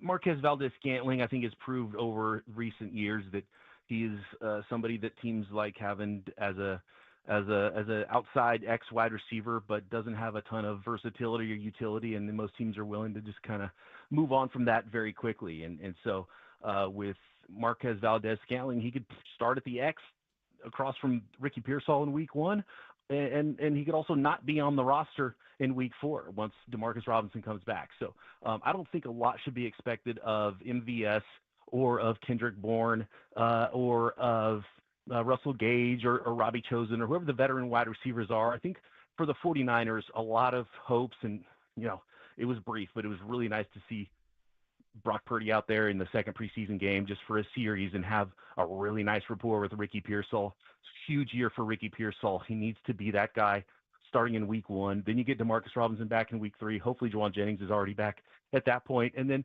maybe around Halloween, you get Brandon Ayuk back, and you can start to paint the picture that instead of having, a barren wide receiver group, you got 4 capable starting caliber players, and it's a really dynamic group. And so that's what I talked about earlier. Man, I don't want to play this team on December 1st if that's how things go for the 49ers, because they could have a ton of weapons out there at their disposal. It looks a little weird right now, but to me, it's all about Ricky Pearsall the first 3 weeks. last one here for me, man. I just wanted to see how the NFC West stacks up. It seems like a lot of teams in this division have question marks. Stafford's back is bulky, and you've got Sam Darnold starting for Seattle, and who knows what to expect out of Arizona. How do you see the West stacking up, and what do you think the biggest competition is for the 49ers? I think Rams with a healthy Matt Stafford should be the division favorites. I think that the 49ers could have 12 wins or 5 wins. I think the Arizona Cardinals, you still need to see it, but they've probably improved the most. The Seattle Seahawks are really interesting. I think I see the vision a little bit with the Seahawks. Did they upgrade with Darnold at quarterback? I think the defense has a chance to be really good there in Seattle.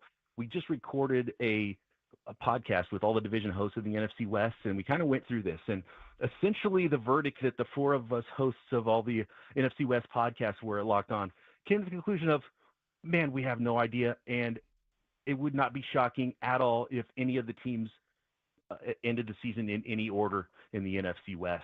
I still like Rams than 49ers, but I really do like what the Arizona Cardinals are doing right now. And they're usually the team that we kind of crap on in that division preview right. amongst the hosts. And it was a little bit harder this year. And the Cards host, Alex Clancy, he had an opportunity to poke holes in all the other rosters. And so I think it's going to be a shotgun start, and I have no idea what's going to happen in the West, which makes it actually pretty exciting. And that starts in week 1 with the Niners and the Seahawks. He's Brian Peacock, and he's the host of the Locked On 49ers podcast. Brian, thanks for always joining us. Hey, it's always a pleasure, and especially when I get to talk to my good drinking buddy, Tim Webb. I love you, buddy. Oh, by the way, what's your beer of choice? I was asked, and I said you were an IPA guy, but I feel like I might be wrong on that. I've been really doing the hazies. That just right. They're so refreshing. I don't like the middle of the spectrum as much. I'm more of a stout or an IPA type of a guy. Nice. And to be honest with you, anything from field work, they've never let me down. So when I see that on the menu, I just kind of go, they're batting 1,000. No, field work is the best. Brian, thanks for always joining us, man. Appreciate it. All right, thanks, man. Take care, brother. I'm a peacock. You gotta let me fly. Jacob was waiting for that one. Thanks to Brian Peacock for joining us. You can find that interview on thesportsleader.com or the Sports Leader app. I guess that's what we're calling that these days. Yeah, it's a big mouthful, isn't it? It's a big mouthful. And the Sports Leader app. It's a big mouthful. But yeah, to Brian's point, yeah, the NFC West is interesting this season. I think that the Rams should be the favorite, but we'll see about Matthew Stafford's back and whatnot. There's a lot of question marks with the Seahawks and a lot of question marks with the Cardinals. The 49ers have a ton of question marks, but yeah, I know we teased this earlier, but when the likes of Trent Williams and Kyle Shanahan themselves say, yeah, let's get into the playoffs and see what happens this year. It's a lot of, we can't have Super Bowl on the forefront. I think it's going to be a mixed deal this year where some fans are going to realize that, and some fans are like, no, screw that. I've been waiting for a Super Bowl for over 30 years now. I want that last Super Bowl. I want that 6th Lombardi. And we were in the Super Bowl window. I still want that as long as Brock Purdy's around and Christian McCaffrey and Kyle Shanahan are around. I expect Super Bowl. I think it's going to be a mixed thing where it is a reset. Like we talked about yesterday. It's where, the Buffalo Bills or the Rams in recent years where they reset. They still got their main pieces. But yeah, it's a lot of holes elsewhere. So I think that the Niners should have a good season, playoff season, but I don't know about Super Bowl this season. It's interesting because there's always going to be that contingent. Like we contend for Super Bowls. We view ourselves. This is sort of like the delusion of the Cowboys a little bit, where it's like, oh, we're going to compete every single year for a Super Bowl. But at the same point, it's like to the point you guys were making yesterday. It's like I would take the top 10 of this roster and put it against anybody's. I think that was a Larry Kruegerism. But it's the bottom 10 where you're like, depth is going to be an issue. To that point, I mean, they're carrying 10 offensive linemen and 11 defensive linemen. If we had, that was the last question I was going to ask Brian. I was like, that can't be a good sign if you got that many guys, especially knowing full well that on your defensive line, you don't want Bosa to come out at all. And on your offensive line, you don't want Trent Williams to. So you're basically taking 2 of those positions away and saying we still need nearly 30% of our roster for 2 position groups. It's kind of crazy. That being said, I've never constructed an NFL roster, so I can understand if somebody said you don't know what you're talking about. In terms of like, do they in a Super Bowl window? I mean, who knows? You're going to have to for that to happen. You have to have players like Nick Martin, who I've circled as pretty much my most valuable rookie on this team. Right. you have to have like a Jared Verse kind of year where you just break out and you're great immediately. I mean, that off linebacker position was targeted so often last year, opposite of Fred Warner. I mean, we saw what happened with Devondre Campbell. This, of course, is before he quit on the team. But also, there was D. Winters and Demetrius Flanagan Fowles and all of this kind of rotating cast. And it was just every run was going in that direction. Every pass in the flat was in that direction. The entire offenses were almost going directly away from Fred Warner, and it almost mitigates his value a little bit. Now Fred's a monster, and he can cover a ton of ground. But for that to happen, you have to have a Nick Martin, literally explosion on the scene. Sort of the way that Jared Verse did and made him, you wouldn't say that the Rams were contenders last year. They were good. And same thing with the Bills. So it's like it's possible, but it's a lot of hope.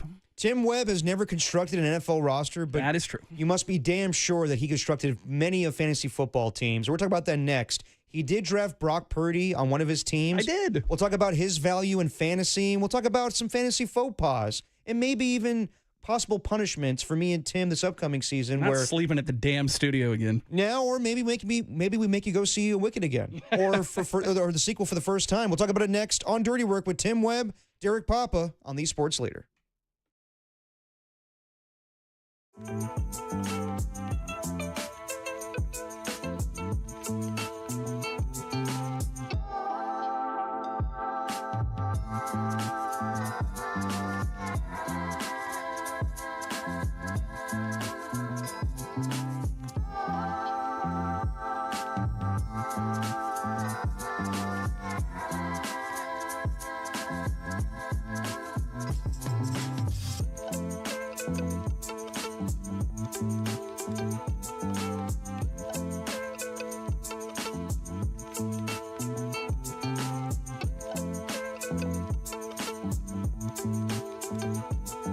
Jawan Jennings, a no-call, no-show, Niner fans, but John Lynch, Kyle Shanahan talked all about it, talked about the roster, talked about who's going to be on the field in week 1. Check out that interview, that presser on KNBR.com, thesportsleader.com, and John Lynch on The Morning Show tomorrow.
You found Dirty Work with Adam Copeland and Derek Papa, where no job is too dirty, on KNBR, the sports leader. Dirty Work on a Wednesday. Derek Papa, Tim Webb, Jacob Violante with the Jams.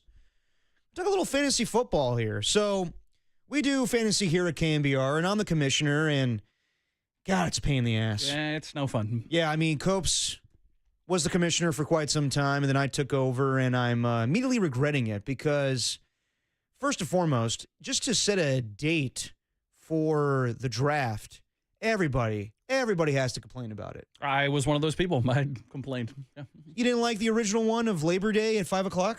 Well, I'll be driving back from Tahoe at that time, and so you could do it over the phone, but that seems wildly risky and probably not the greatest thing ever. Yeah, you don't want to be driving while you're drafting. Yeah. I'm okay. I don't mind changing it. So I put it to a vote yesterday and asked everybody, okay, this is the time I set for the fantasy draft. 5 o'clock on Labor Day.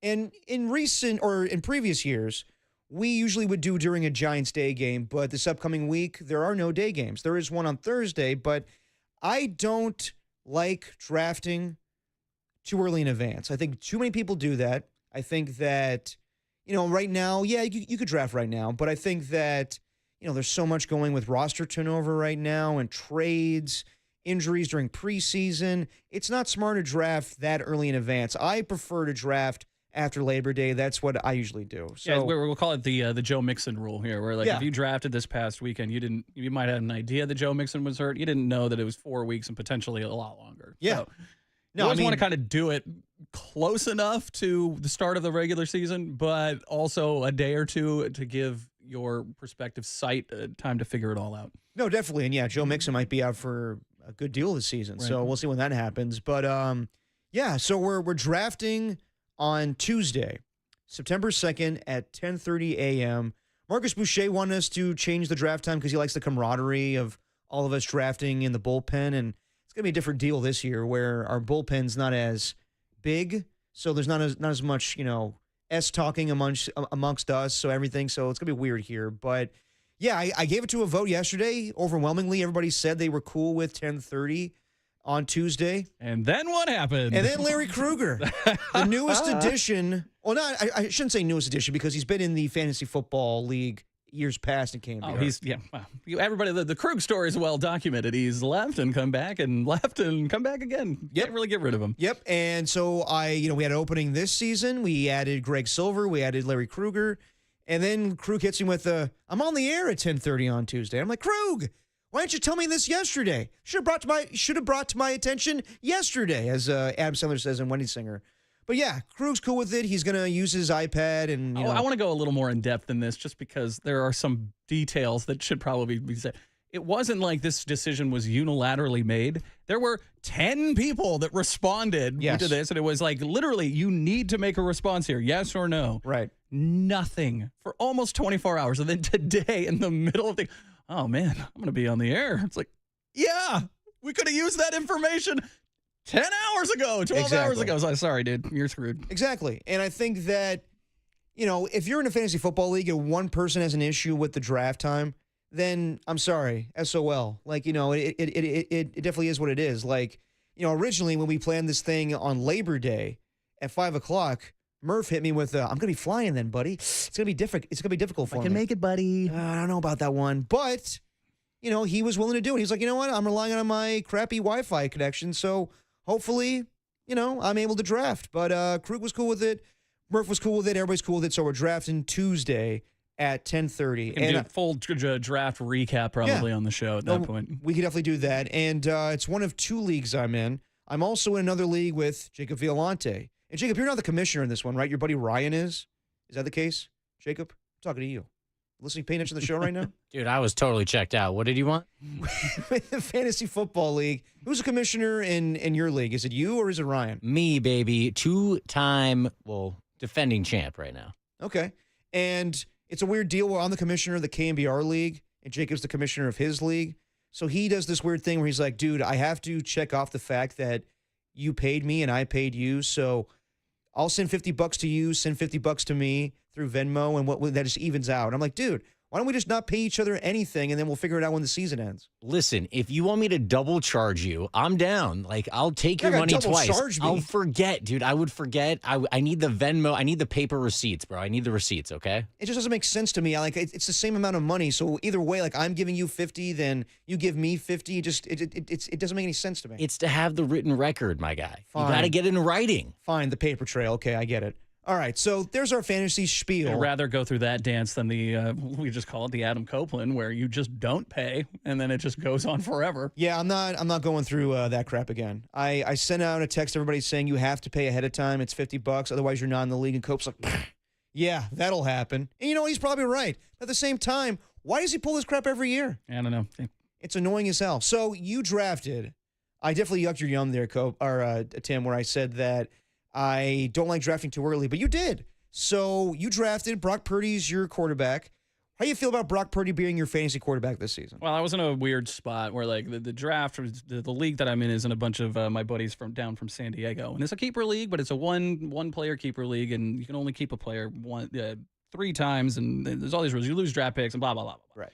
Well, I had a very good keeper. I picked up Bucky Irving last year, undrafted, and he's going to be a running back 1, so it didn't cost me anything. So I got into a point where, like, my first pick was Derrick Henry. And so now I feel very confident in my running backs. My receivers are okay and everything, but you kind of watch the quarterback run where there's a top tier of guys, and they all kind of go at the same time. It's the Josh Allens, the Lamars, the Jaden Daniels, the Jalen Hurts and whatnot. And I had my eye on Joe Burrow. That was the guy I really wanted, and I was waiting on it and waiting, and it was taken right before me. And so once he was off the board, there's this whole kind of second tier we talked about of, like, quarterbacks. It's the Bo Nixes, the Brock Purdys, it's the Justin Herberts, it's the Dak Prescotts, the Kylers, that whole Jordan Love. You're kind of like that range where, like, that's a guy that is going to put up numbers, but probably not consistently. Whereas those top guys, the Burrows, the Allens, Lamars, could almost single-handedly win you a week if they have a crazy game, right?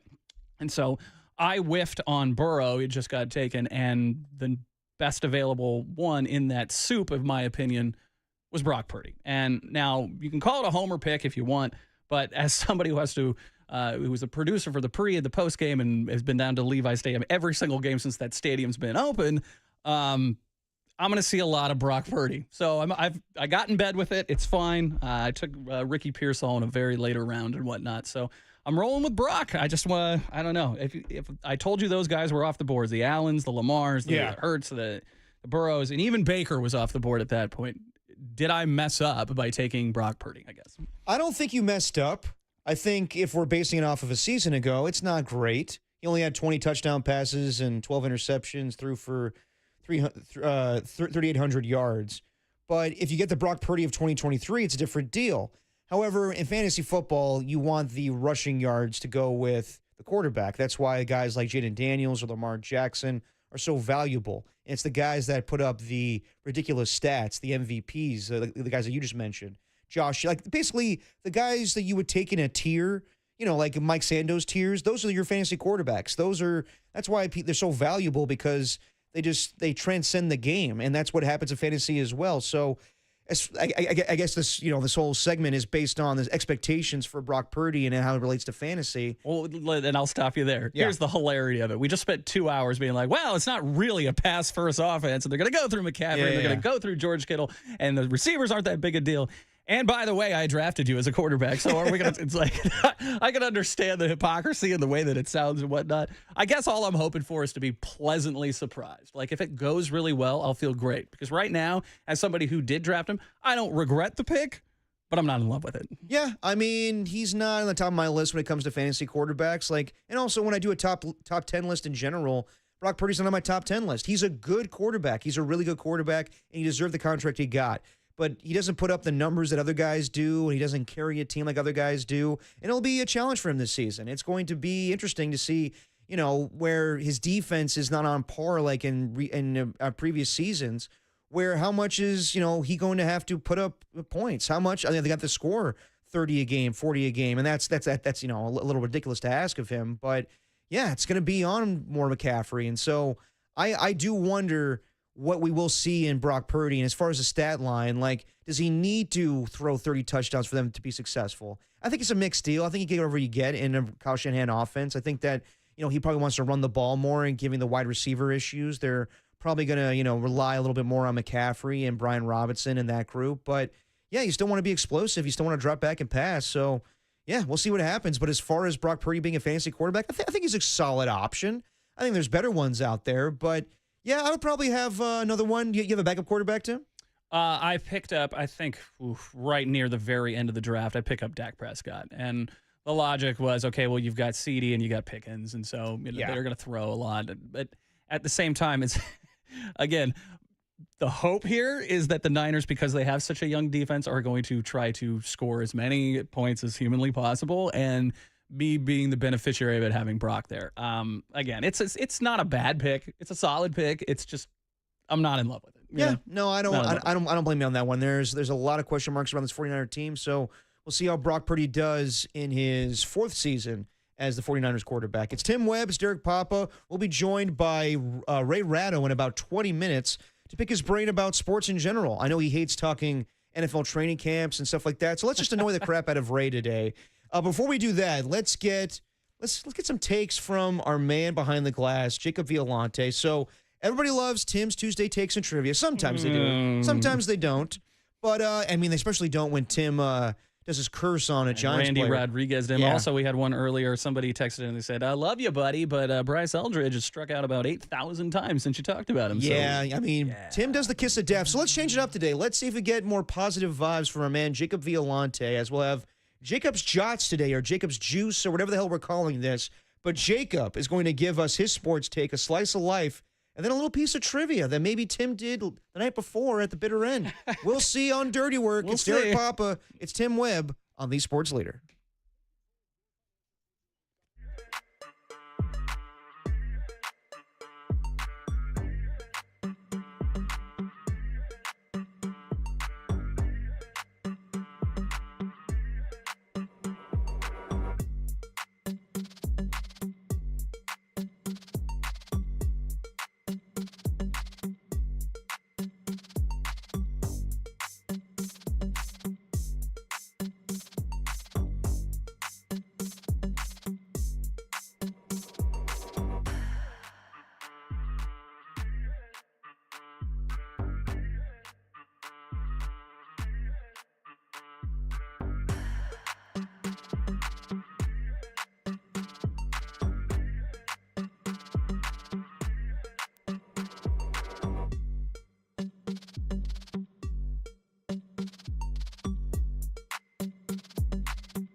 All right. Little change of plans here. You know how we do every week. Tim comes in, he gives us his takes on Tim's Tuesday Takes and Trivia. We did that usually do that on Tuesday, obviously, for the alliteration. But yesterday we were at the patio, we had Carrie, and I thought, let's just save it a day. But Tim is hosting the show with me today. So he's been giving takes nonstop. So then we have to come up with a different deal today. So we're going to have Jacob do it. Our main man, Jacob Violante, behind the glass. You may call him Lice Boy. I won't.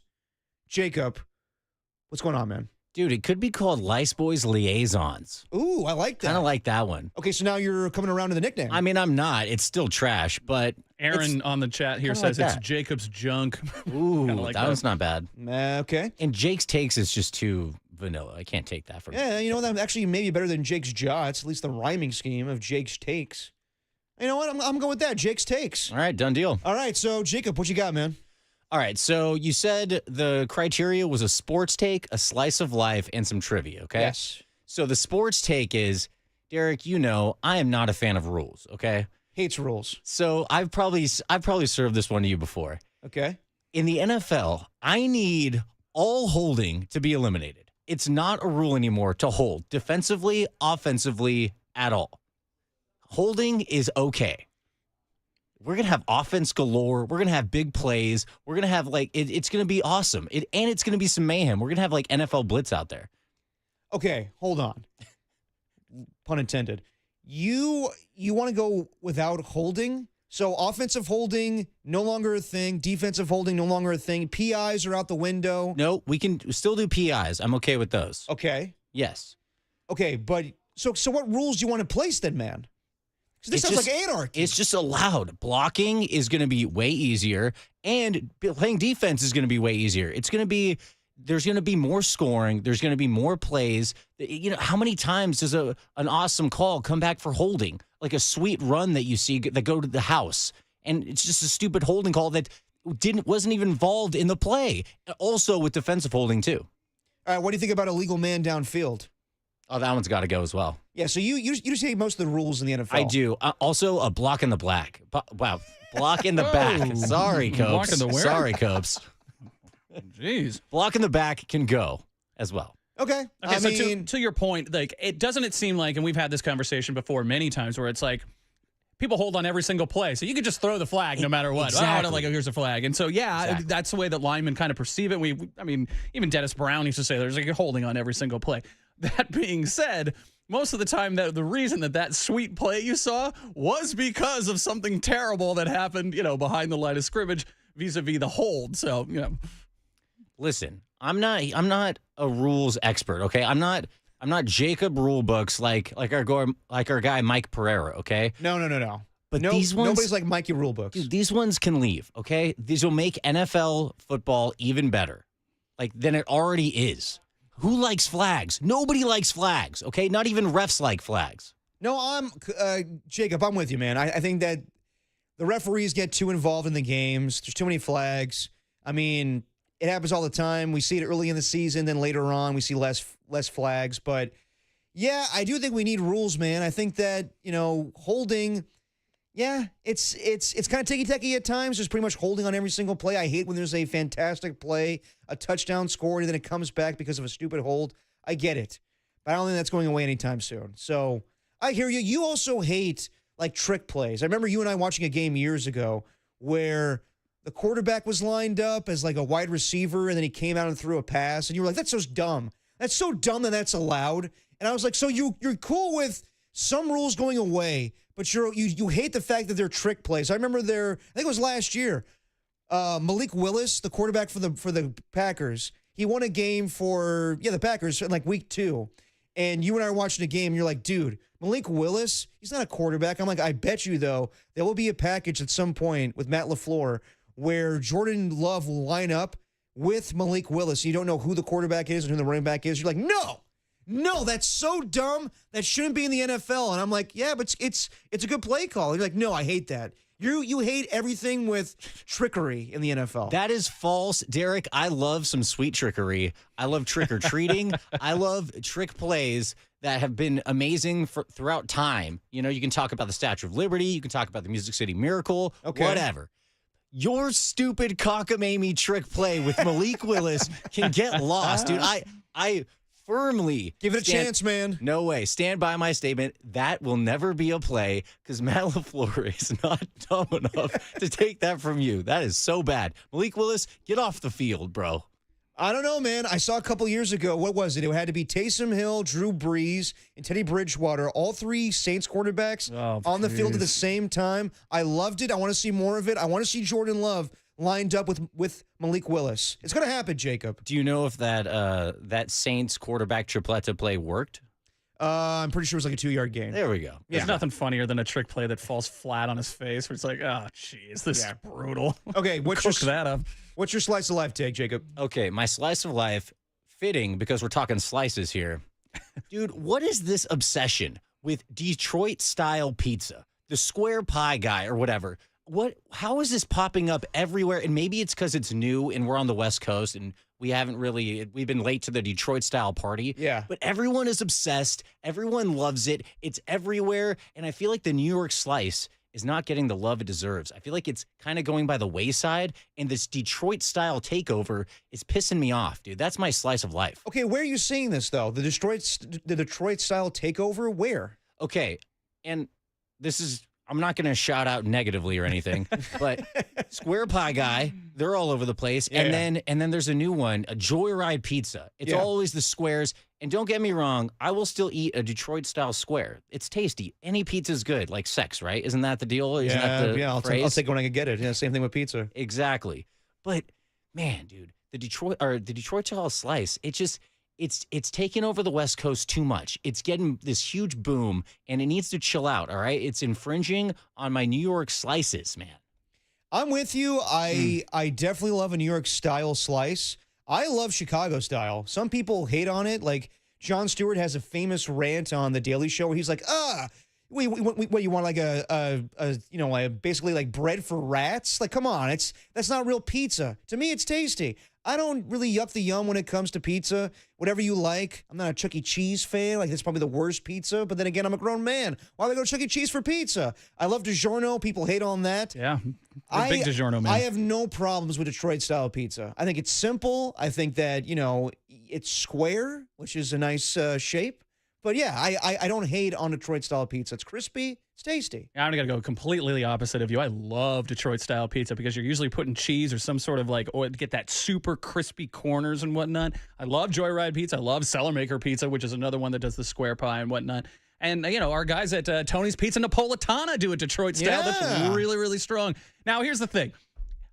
How can you shade one type of pizza and not another one? It's pizza. And so, if you want your New York slice, I'm sure you could find it. Nobody's encroaching on your pizza demands. That being said, let people have their Detroit. It's good. Yeah, come on, man. What are you doing, Jacob? I'm just saying, like a locust plague, it's taking over, okay? It's everywhere. You're comparing a locust plague to Detroit pizza? style. Yes, like the 10 Commandments or the Moses days, bro. The locusts, you got to watch out for them, just like this Detroit-style pizza. We're going 10 Commandments here. Plague of pizzas. A plague of pizza. I don't know, man. I'm good with most pizza. Like, I know that I say that DiGiorno is the best when it comes to frozen pizza. By the way, Jacob, with me on that one, DiGiorno? DiGiorno's fine. My family couldn't afford DiGiorno's. Okay, so I'm not You're a Red Baron man, yeah. RB's for sure, and then Totino's as well. I mean, those are good too. rolls. Whatever your style is when it comes to pizza, I'm with you. Now, do we hit pineapple on the pizza? I'm cool with that too. Hell yeah. Whatever. Listen, I'm not going to say, that's disgusting. Besides maybe Chuck E. Cheese pizza, like I said. But everything else, whatever you like in pizza, you can eat. Okay, speaking Live of your life. Speaking of Chuck E. Cheese. Charles Cheese Entertainment. Entertainment amazing. Cheese. Or Entertainment is the middle name. Entertainment Cheese. You can't go to Chuck E. Cheese if you don't have a kid now, right? Oh, As a grown man. Yeah, well, they're also arresting people at Chuck E. Cheese's too now. That is true. And the mouse. They're arresting the mouse. Well, yeah, the guy in the costume. Is he a rat or a mouse? I want to say he's more of a rat. Wow, he's unsanitary no more matter of a what. rat-like creature. Straight Stay to out of the jail. ball pit, Straight to right? jail with that rat. Yeah, dude. Did you see that a couple weeks ago? Yes. The guy yes. arrested Yes. in full costume. They perp walked him out. I know, It it's was like tough, tax dude. evasion or something. My favorite thing is the image of him in the jail cell, and some guy's like, "So what are you in for, buddy?" It's just him in a full rat costume With no head. That's ridiculous. All right, do you have a trivia question for us, Jacob? Okay, I do have a couple trivias. Okay, let's go. Okay, the first one is the flags. Nobody likes flags, but we do love our national flags. Okay, Derek. Tim, you probably know this one. Oh, God. Derek. Putting me on the spot here? What is the only national flag that doesn't have the colors red, white, or blue in it? Ooh. If you need a hint, we got it. All right, Tim, do you know this? I have a very good idea. Yeah, but go ahead. Very good idea. Okay.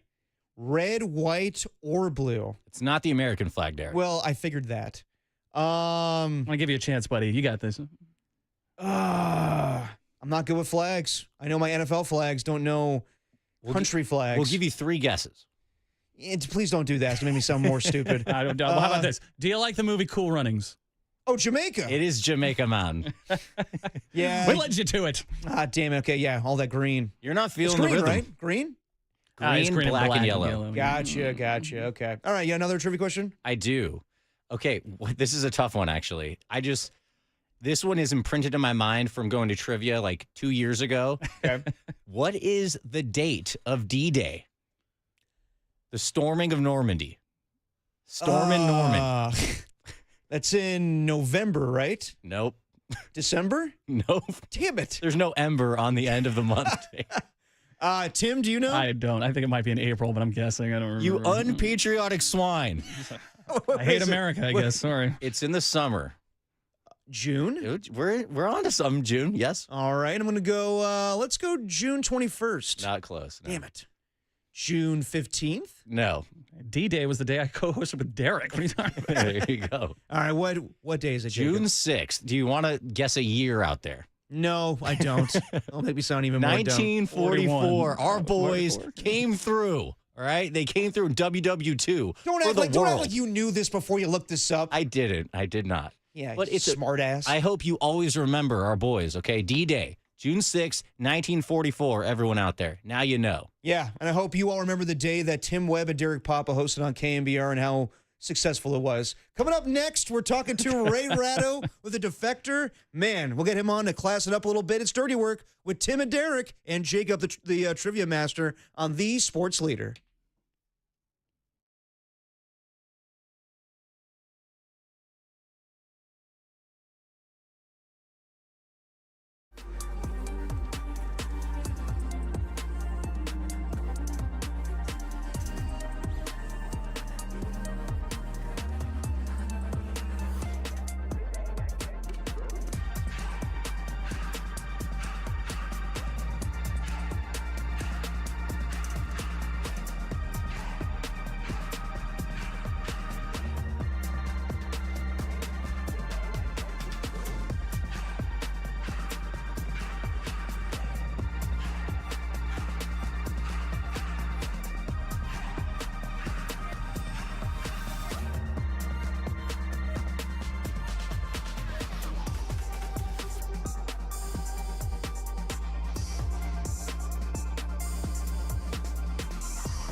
Count them out, Giants fans. 1, 2, 3. That's how many wins they have in a row. That's called a winning streak. Let's keep it rolling tonight against the Cubs one more time, or 2 more times, or 3 more times, whatever. Let's keep it rolling against the Cubs. Pre-game starts at 5:45, first pitch at 6:45.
You found Dirty Work with Adam Copeland and Derek Papa, where no job is too dirty, on KNBR, the sports leader.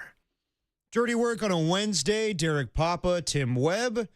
And when you and I were getting ready for the show, we thought of a few people that should join us today. Your friend Brian Peacock, who joined us earlier. Find that podcast on thesportsleader.com or the app. And who else could class this place up? Who can instill some knowledge and call us idiots and just demean everything about us? Well, there's only one person that could do that. It's the legendary Ray Ratto, who writes for The Defector, KNBR host back in the day. Ray, how you doing, sweetie? What do you want? Get on with it. I'm a busy man. What are you doing these days? Come on now. Oh, you really want to know? Well, I'm working at Defector, which is the finest website on earth. I just said that. I know, but you didn't say it well enough. Ah, okay. Fair enough. I am annoying my wife, and I'm hard at work not saying the words Brock and Purdy. Ray, what do you think about Brock Purdy this season? Tell me how Trent Williams is going to be. Because if he's hurt, game's over. Yeah. I mean, he might be 115 years old, but he's still the one guy who can keep Purdy upright. And if Purdy is upright, he can run that offense. I mean, it's still going to be a team that's going to win based on its defense because that really is Kyle Shanahan's true specialty. But if Purdy doesn't have to run around and be frightened on every snap, they've got a pretty good chance to put up 4 scores a game. I like that we got a serious response to that. I was just kind of joking with you there. But let me ask you this. Is there anything you hate more covering than NFL training camps or roster cutdowns or contract negotiations? The scheduling day. Well, yeah, that too. I mean, here's a surprise. They're all playing the same number of games.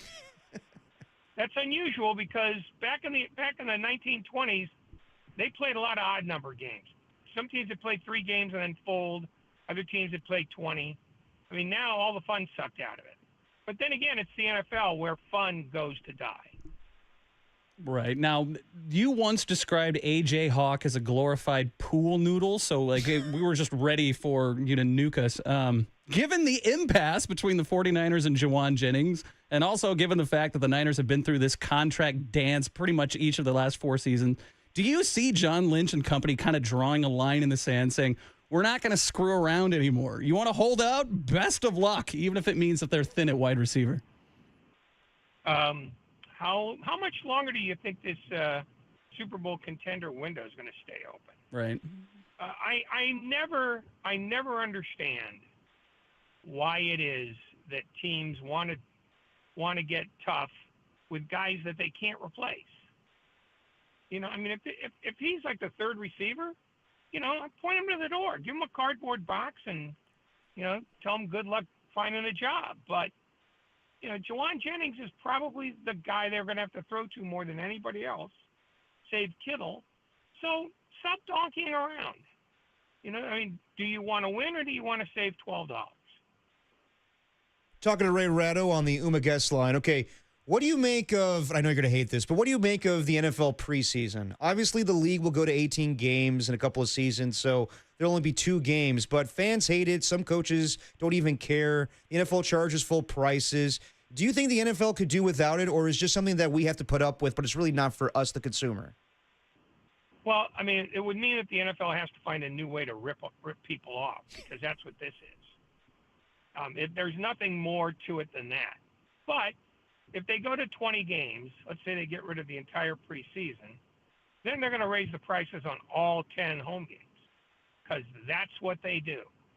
So, I mean, it really doesn't make that much difference to them. As long as they think people are over a barrel, they're just going to gouge them. And people are willing to be gouged. So while it's easy to blame the NFL, I blame the people who give in. I mean, if you don't like the way they're treating you, don't just stand there and take it. Take a walk. There's other stuff to do. Ray Ratto calling all of us NFL. It's the only way they're going to learn. Ray Ratto calling all of us NFL viewers sheep. I love it. Well, he's not wrong. You'd be lucky. You'd have to work a couple of extra years in college to be sheep. I'll tell you, being there for that third preseason game, I couldn't decide which was worse. We were talking about the first half, which was unwatchable football, or the second half, football that never ends. So it was like, okay, you got to have a choice, and both of them are bad. Andrew Luck. Sorry, go ahead, please. So why did you go? Well, I was there to do a post-game show, which was even worse than the game itself. Oh, God. Just hold your head underwater and wait till the bubbles stop. Right. Your career has reached that point. Yep. The pinnacle of success. Why? What? Yeah, pretty much that's the state of radio right now, Ray. Why do you think me and Tim are on the air right now? Yeah. Well, I know why you guys are on the air, but let's keep that for another day. This is Ray Ratto, who once said that I led the league in hand-to-gland contact. I'm a big fan of that one.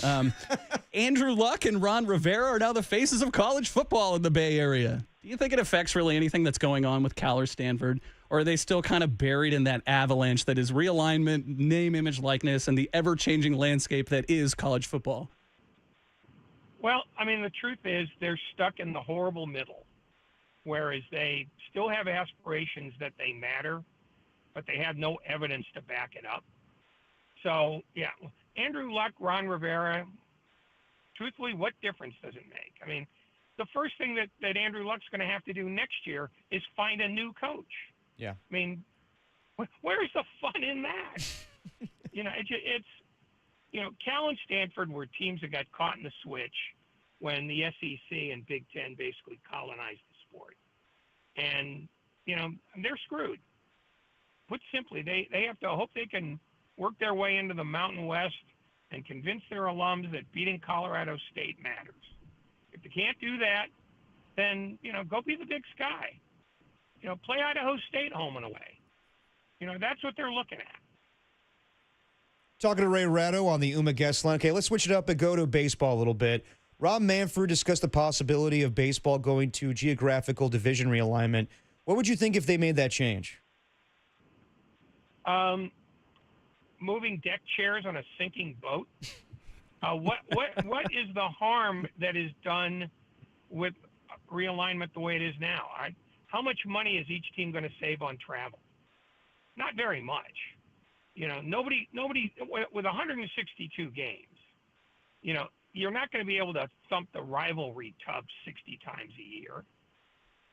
So why not get to see everybody? And if you're going to see everybody anyway, what difference does it make what league you're in? The whole thing is that every one of these rule changes, except for the pitch clock, has been largely noise about nothing. Because the thing that is dogging baseball is not time of game, it's pace of game. And putting a courtesy runner at second base isn't helpful. There are people who used to like long games, but all of a sudden they're out of fashion, and Rob Manfred certainly doesn't want to look like he's uncool, because after all, he is the cutting edge of, a cheese sandwich. No, it doesn't make any difference. It doesn't change anything.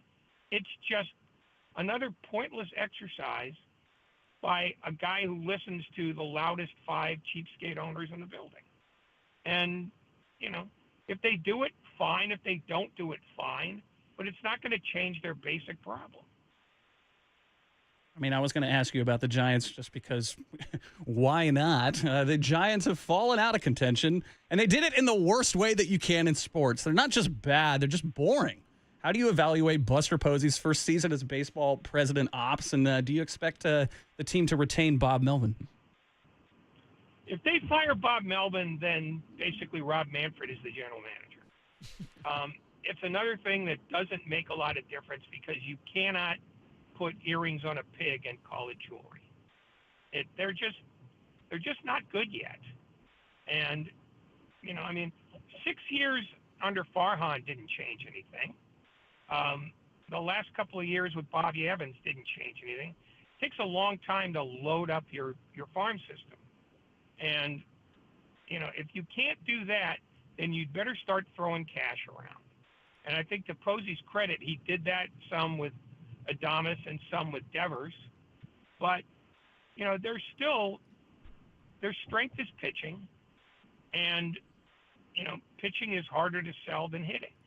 If they could figure out a way to get a banger to come to San Francisco, maybe at an overpay, maybe at a serious overpay, then they need to do it, because if they're going to wait for the farm system to make them happy, it's going to be another 10 years of this. And you're right. It's not that they're bad, it's that they're dull. And being dull is, quite frankly, these days worse than being bad. I mean, at least with the Rockies, you can gamble on how soon they're going to give up that 10th run. Sort of the Sacramento idea where it's like, well, they're not great, but they also have 7 dudes on the team that have 25 home runs. So it's like, I can watch that and go, okay, I know they're not going to be contending, but at least they're entertaining. Whereas like there was a stretch there where I think it was 4 straight games where they scored 1 run. And it's like, okay, this is tough. Well, the thing about the A's very simply is they've found young guys who have some gifts, and they're going to develop those gifts right up to the point where they ask for money, and then they're going to all be Minnesota Twins. Whereas the Giants don't have the starting block to get to the point where they can send a guy to the Twins. That's the difference. Ray, what is the biggest story in sports that isn't getting enough attention right now? Of course, besides Travis Kelce and Taylor Swift getting married. Oh, God. A horrible thought that is. The biggest story in sports that isn't getting enough attention? Yeah, I mean, you're usually in the weeds. You care about things that are actually important as opposed to Jawan Jennings in a contract negotiation. Like a Scotty Scheffler or something like that. Well, I mean, this is well off brand, but Manchester United losing to a fourth-tier soccer team today in the Carabao Cup and getting eliminated. I mean, a team that spends $330 million on a roster and loses to a team of plumbers and pipe fitters, that's a thing. But nobody here is going to pay attention to it because one was played, 8 hours away, and two was played during the day. But longer term, I think maybe the advanced senility of Jerry Jones. And I know people are talking about Micah Parsons a lot. Right.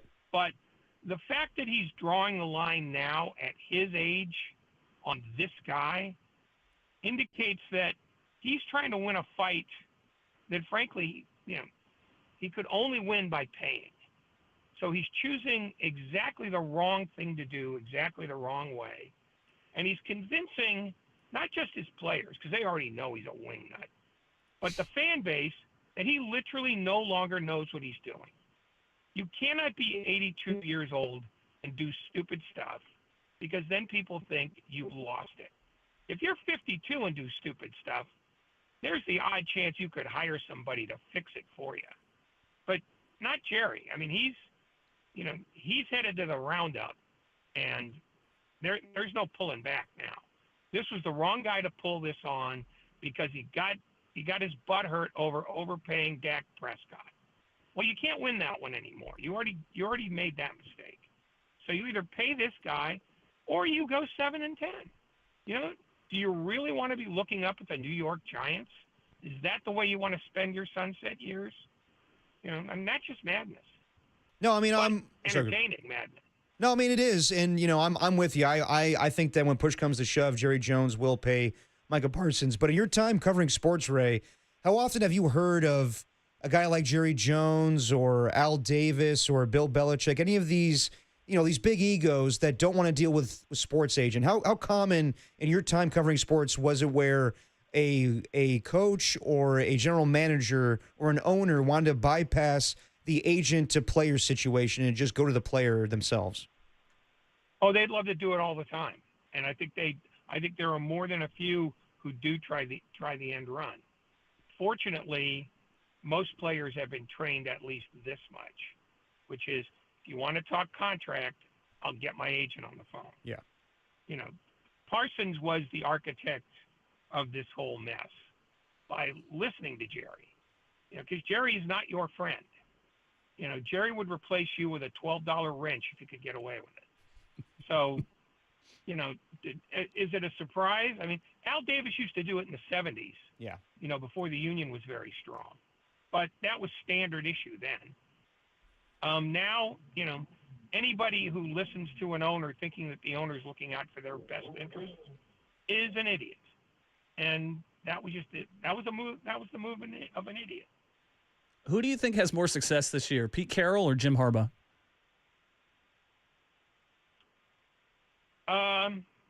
Probably Harbaugh, because while you can trust him as far as you could throw your refrigerator, he does know how to coach. Carroll is working for a team that breaks out in hives when they win 2 games in a row, and I don't think there's much fixing that.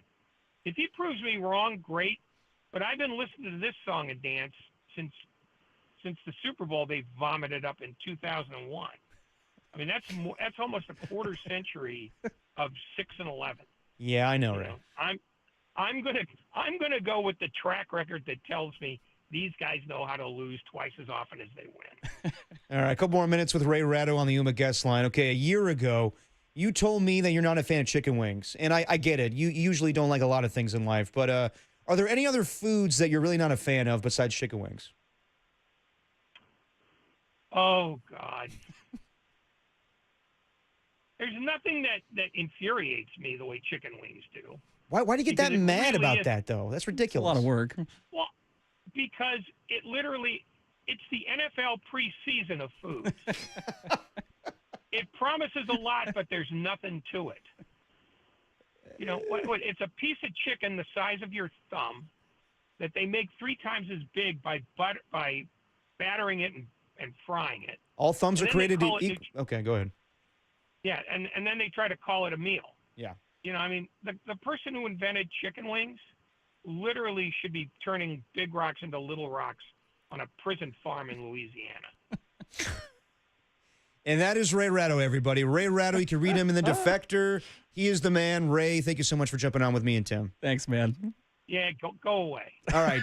We'll go away, and Ray will go away. You can listen to that interview back on KNBR or the thesportsleader.com and the Sports Leader app. It's always fun catching up with Ray Ratto and his old bitter nature. Oh, there's a soundbite in the system. I should have told Jake about it. Where he said he described somebody looking like they look so hideous that they look like a bag of melted caramels, and he has a way with his words. Yeah. Jesus, Ray. Love Ray Ratto. Who the hell was he talking about to be that I think rude? he was talking to me. Maybe it was Brian. I don't remember. Oh, God. All right, we'll keep it moving as we catch up with Andy Baggerly next. We talk a little bit about the Giants. They're dealing with some injuries right now with Randy Rodriguez and Landon Root, but they've won 3 in a row. So we'll talk about the Giants next with Andy Baggerly on Dirty Work with Tim Webb and Derek Papa on the Sports Leader.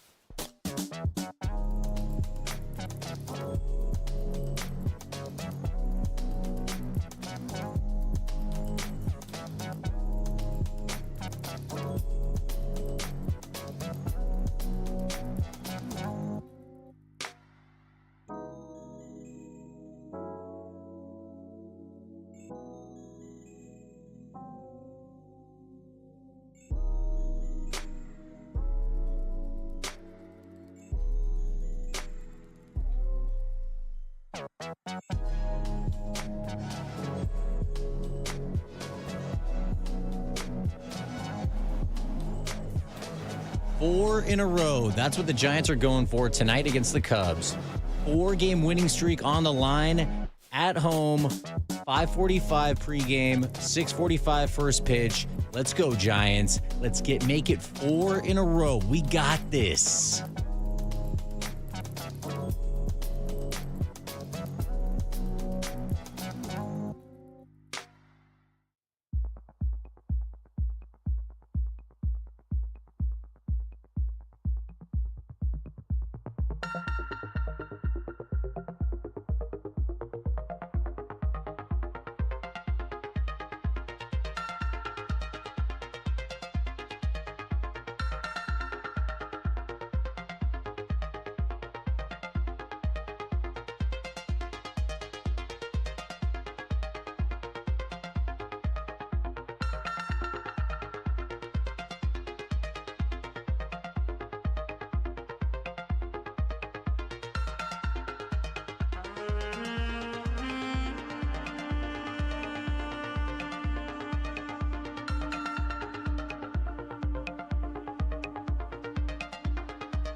Now, back to dirty work.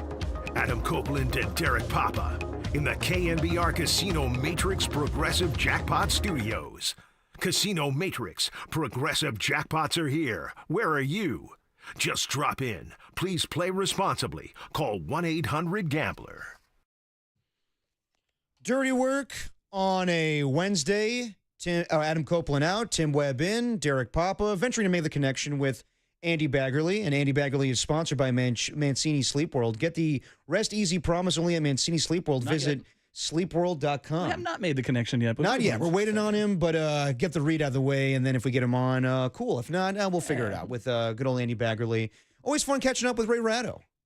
I love Ray Ratto. He loves to, cover the sports landscape and, make fun of us at the same time. But no, I do love having Ray on. It's always a happy hour when Ray's on. Some of the biggest laughs I've ever had in my entire life was sitting around a table with Tom Tolbert, Ray Ratto, Bill Martin, and B. Smith, and just sitting there listening to them just roast each other. And Ray's one of those guys that's he's the smartest guy in the room. You know when you say, absolutely. You might be the smartest guy in the room depending on what room it is. Ray Ratto is the smartest guy in the room, and it's hilarious, and his wit is wildly sharp. No, definitely. We made the connection with Andy Baggerly, senior writer for The Athletic, covering the Giants. Andy, how are we doing today? We're doing good. How are you? Doing well. So the Giants have won 3 in a row, but we got some bad news yesterday with Randy Rodriguez going on the IL with an elbow sprain. And just what do you make of the situation right now, and could it develop into something a little more serious? Well, yeah, if it's an elbow sprain, a sprain by definition is a ligament tear, and you just hope that it's one of those grade 1s and not one of those grades 2 or 3, because he has had the elbow issues at the end of last season too. And so the Giants, I think, have been very cautious with him. He's only pitched on back-to-back days, I think, just once or 6 times all year. But, it's part of the hazards of the job, and I think that they're getting the second opinion. If it's something that they can rehab, they'll try to do it. But, a sprain by definition is a tear. So a lot of times these do end up being Tommy John surgery. They've got the rehab protocol down to a science. It's, 12 to 14 months. It would be a big loss, especially for, a kid like Randy. Everybody loves him. He's really shy, affable, kind of an unassuming kid who's had a great year. A deserved all-star. So it would really be, I think, a huge letdown if he does need surgery. But we're just going to have to find out what the docs say, what the second opinions say, and if he can rehab this. What's going on, Andy? It's nice to talk to you on this side of the studio for once, actually. Yeah, no kidding. I'm good. How are you? I'm doing well. The peek behind the curtain for everybody is that, when you're in the production chair or you're in the running the board, you always get to make the phone calls, but it's like, okay, well, he's getting ready for an interview. And so Bags and I have been chatting for almost 2 decades at this point. After falling out of contention, the Giants are kind of in evaluation mode for the remainder of the season. Who do you see kind of has the most potential to claim a roster spot for next year? Is it like a guy like Dom Smith? Could it be one of the lefties in the pen, maybe Matt Gage or Joey Lucchesi? How do you see these guys that are kind of more on the fringe of the roster this year establishing themselves and earning a seat next year? Yeah, if you're a Dom Smith, if you're a Lucchesi, I think that you're looking at free agency, right? I mean, that's kind of where you are, and so they're sort of shopping their wares to everybody right now. And if you're a young player within the system, especially if you're a Drew Gilbert, a Luis Matos, I mean, these are the guys that I think really have the biggest opportunity in front of them, to show that they can be relied on to be an important part of next year's team. And, we know that the Giants spent pretty big in free agency and then took on a lot of money with, Ravi Devers and his contract. So, they probably won't be super massive aggressive spenders in free agency this offseason. We'll have to wait and see. We've been surprised before. But if they are going to look in-house as much as they can to, kind of solve some of their roster needs, then a guy like Matos, a guy like Gilbert, those guys really have a good opportunity in front of them. Talking to Andy Baggerly on the UMA guest line, unfortunately focusing more on some injury news. Landon Rube could be out for the next 4 weeks with a bone bruise on that injured knee. I guess it's better news that it wasn't an ACL, but is the season most likely over right now? Oh, yeah, I think so. I mean, the time it would take him to ramp back up, they just don't have the days on the calendar to do that. So, but, again, that's huge news that he doesn't need an ACL repair, because if he did, you're looking at probably missing most of next season. And, that's $10 million. That's a $10 million injury, essentially, if you had to go out and replace him with a free agent starting pitcher. I mean, it's not cheap to find someone who can take the ball and give you 150 plus quality innings. So, the fact that he competed as well as he did this year definitely has incumbent status in next year's rotation. And it looks like this is not something that's going to prevent him from being full go in spring training. That's just really a huge boost for him and for the team. Yeah, given that news about Landon Roop, it sort of looks like Carson Whisenhunt will remain in the rotation for the remainder of the season. Do you see that as a good thing, that the team will get a nice long look at him, or do you think in an ideal world that the team would have preferred to get him more time in the minors? No, I think that he's had a lot of time at AAA. He's made quite a few AAA starts. So I do think that it was kind of his time. He is still working on, a repertoire that's really going to work. And if you look at his kind of underlying metrics, he has left some change-ups over the plate that have gotten hit hard. And even though it's a plus pitch, if you make mistakes with it, big league hitters will do damage on it. But the biggest thing is that his fastball is not a swing and miss pitch. He's very much a command pitcher. And he hasn't really been a kind of a plus command guy when you look at like the walk to strikeout in the minor leagues. So, clearly he's got a lot of work still to do. But he's competed pretty well when he's been out there, even when he hasn't necessarily, had dominant stuff. He's found a way to, not pitch the Giants out of the game when he's been in there. And that's, whether you're Whisenhunt or what Kyle Harrison showed last year when he was dealing with the shoulder that wasn't quite cooperating, he still was able to get through 6 innings a ton. That's a really good skill to show when you're a rookie pitcher trying to break into the big leagues. That even if you're not at your best, or you're trying to figure things out, or you're not necessarily cruising, everything's coming easy to you, you're still able to compete and give the team a chance. And that just tells you that when the lights do come on, you do figure some other things out. You got that competitive piece already kind of established, that can really set you up for success. So I think that they're really going to give Whisenhunt a chance to see what he can do and see what he can learn. I mean, he's getting the best feedback he can possibly get, and that's from big league hitters. And it's not always going to be fun feedback because they're really good, but it's a great opportunity for him to learn. Talking to Andy Baggerly on the UMA guest line. I know it's only been 5 games, but Luis Matos has been on an absolute tear since he's come back from AAA. What do you think of the chances of him for 2026 right now, given what he's done the last few games? Yeah, this is something that I've written about quite a bit lately. Buster Posey said he wants the identity of this team to be an offense that can score runs in multiple ways, and put pressure on a defense, opposing pitcher in multiple ways, and put the ball in play a ton. And, Willie Damas is going to strike out a lot. I mean, he's going to strike out 175 times a year. We know that when Matt Chapman's not going well, the strikeouts pile up for him a little bit. Rafael Devers might lead the league in strikeouts this year. And when you've got those 3 guys who are part of your core, they're going to be around. You really can't tolerate a whole lot of high strikeout totals from the complementary pieces that you put around them. So, if you're a young player like a Tyler Fitzgerald or a Grant McCray, where you've got a 30% plus strikeout rate in the minors, that's not great. That's not going to work in the big leagues. Luis Matos is not that kind of player. He's got a 12% strikeout rate in the minor leagues, really good bat-to-ball skills. There have been some things that, haven't been super impressive. He hasn't been a super impressive exit velocity guy. He's got a functional speed, but he's not a burner. And that goes for the outfield and the base paths. But the fact that he puts the bat on the ball, if you're the Milwaukee Brewers, you look at them, they're second in the league in runs scored, and I think they're about 28th in average exit velocity. So, you don't necessarily have to have it sizzle 108 miles an hour off the bat to do damage up there. And you saw him take a nice swing in an outside pitch, and he hit one off the arcade. We don't see a lot of right-hander hitters do that. So I think the swings like that, results like that, make everyone sit up and take notice a little bit.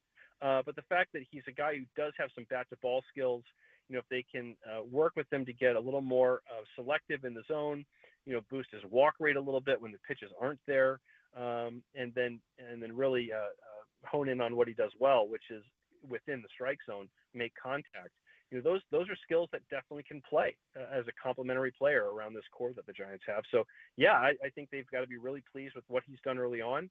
Probably a little bit miscast by having him platoon with Mike Yastrzemski early in the year, both because it meant he wasn't playing very much, and also he was facing all lefties, and he does pretty good against righties. So now he's getting a chance against righties and lefties.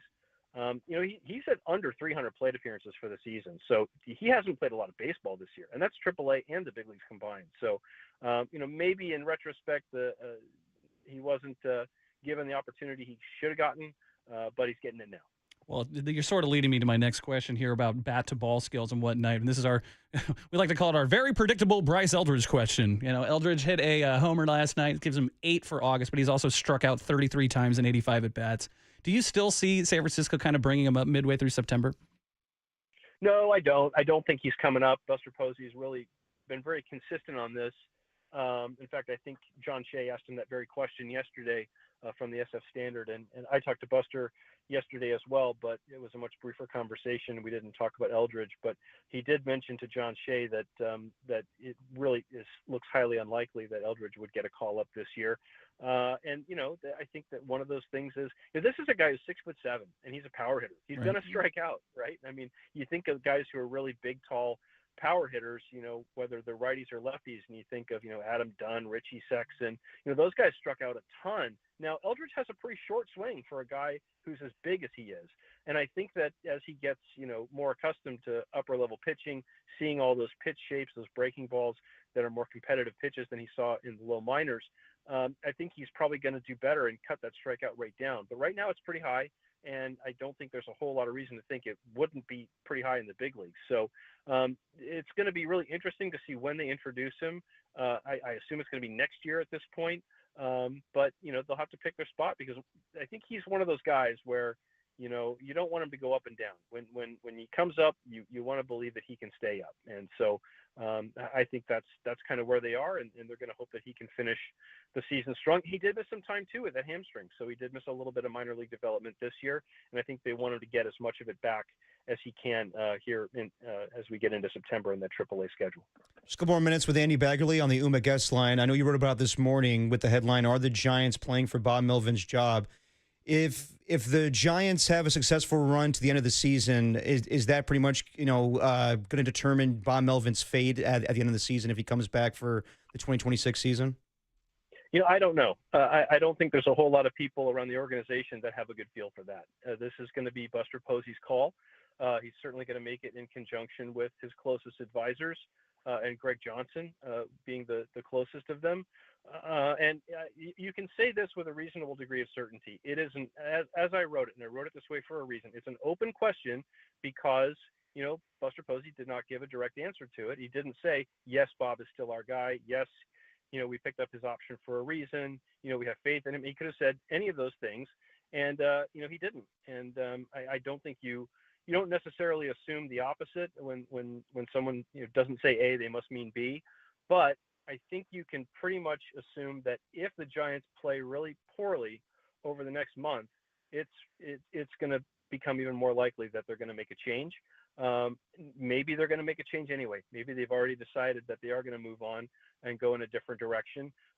Or maybe that, the way that they're playing this coming month is going to have a lot to do with the decision that they make. Either way, I think it's an open question right now. That's the best way to put it.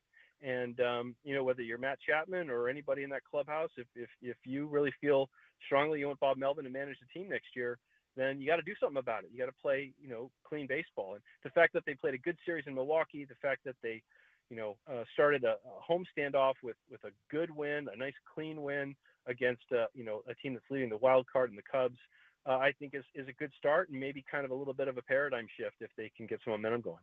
Andrew Baggerly, who writes for The Athletic, joins us every week on the UMA guest line. Andy, thank you as always. Yeah, thank you guys. Appreciate it. Much appreciated, man. Well, that's interesting. I mean, yeah, I think we always knew that the way that the season finishes will determine Bob Melvin's fate. Me and Copes have talked nonstop about it with Bob Melvin. So we'll see. You have a 3-game win streak right now. We'll see if it continues. But I think, anything's on the table right now for Bob Melvin. It's interesting that because, putting it in that sort of shift and seeing it the way it is, it totally makes sense. I also thought the Eldridge thing was pretty interesting because we thought, what do they have to lose by bringing him up at the end of the year? And it's like, well, actually, that's not really where the organization is sort of looking. So, Andy, with some good information there. Appreciate that. No, definitely. All right, we'll put the show to bed as we wrap things up on Dirty Work with Tim Webb and Derek Papa on the Sports Leader.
You're listening to Dirty Work.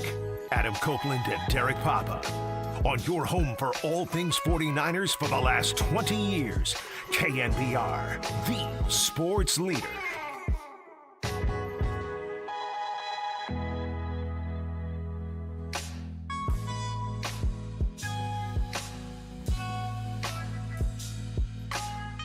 Time for Dirty Work to put the show to bed. Are you crazy? I don't need a bed. On the sports leader. Now you will go to sleep, or I will put you to sleep.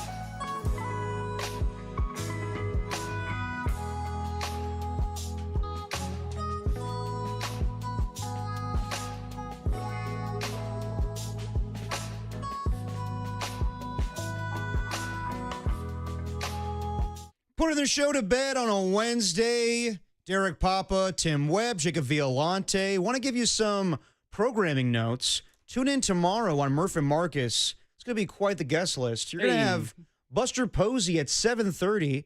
I'm sure he'll talk about Bryce Eldridge and what he told John Shay and Andy Baggerly about how he's not coming up this season. So we'll listen to that interview tomorrow with Buster Posey. And then right after that at 8 a.m., John Lynch joins the boys. And I'm sure he'll be talking about Jawan Jennings and everything with the roster right now. I'm really interested to hear what he has to say, honestly, because going in front of the assembled press and having to answer all of those questions is not fun. And, you could just, again, as we sort of mentioned all day, you could feel the exasperation a little bit. And now a day is going to go by and he's going to have to answer them again. And you can feel it. You know what I mean? Like, oh, what is about to happen? Is there, is the shoe about to drop? Is there something going to happen? What's going to be the resolution? Because I honestly don't know. I don't even think John Lynch knows at this point. I think Jawan Jennings shows up. You think so? I think so. I think he's not in a position to be going on IR, missing games. He's not Micah Parsons. He's not one of these guys that can just forego a paycheck. Now, he needs to play. And I think he will next Sunday. Well, and I also think that he needs to practice. Yeah, of course he does. I think he needs to practice. That's why I've been asking that fantastic question I came up with. I mean, it's a spectacular question. I know. But does he practice first? Does he get the contract? I think Kyle and John basically said today, no, you need to practice first. Yeah, and what's the drop dead day? We're like, well, you didn't get enough practice. Is it a week? I mean, is it... Well, 2 practices? I can only gauge it off of wide receivers a year ago. So Brandon Ayuk showed up the Thursday. So, yeah, the Thursday before Labor Day. So that would be tomorrow, a year later. So, yeah, if it gets any later than I would say Labor Day, we're getting in spicy territory with Jawan Jennings playing week 1. What time is that interview tomorrow? Tomorrow, both interviews. So Buster Posey will be at 7:30 and John Lynch will be at 8 o'clock. Hell of a morning show for the boys. That's great. I'm heading up to Tahoe. You are? Tomorrow. Yeah. So you're going on for much needed vacation. Kerry Crowley will be back with me tomorrow. Fantastic. But I'm going to do the interview solo dolo tomorrow with Kyle Shanahan. I'm going to listen to it in the car. I'm very intrigued to hear the interview. Not only that, but it's just, Kyle's awesome. And he's had such a really fun rapport with our show, and it just coming in, it's like, okay, there's no gotcha questions. It's no. Look, let's just talk about it. If anybody's looking for me to be like, get the dirt on Jawan Jennings, 1, Kyle's not going to give me the dirt, and 2, I'm not trying to do that interview. I'm trying to get to know Kyle Shanahan. Believe me, I realize I haven't been doing this for that long, and it's a lot to interview an NFL coach. So we're just gonna have fun tomorrow. Me and him are just gonna, talk about the team and everything. So yeah, I'm looking forward to that tomorrow. And also, I want to bring this up. I saw that the Niners did announce this today. I know everybody wants my pops on the mic as soon as possible, but he needs to think about his health first. So the Niners did announce today the different voices that will be filling in this season for the 49ers.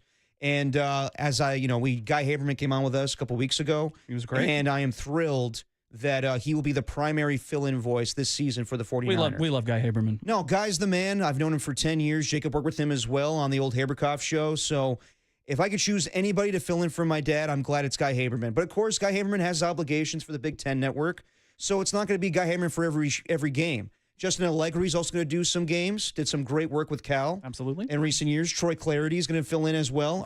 Stanford. Our guy Carlos Ramirez, who fills in on KNBR, is going to do some games as well. And Jack Smith. Not familiar with him, but he's a young and upcoming broadcaster, and he's getting the opportunity. So I look forward to all these guys filling in for my pops this season. And I know, the faithful out there wishing me well, wishing my pops well.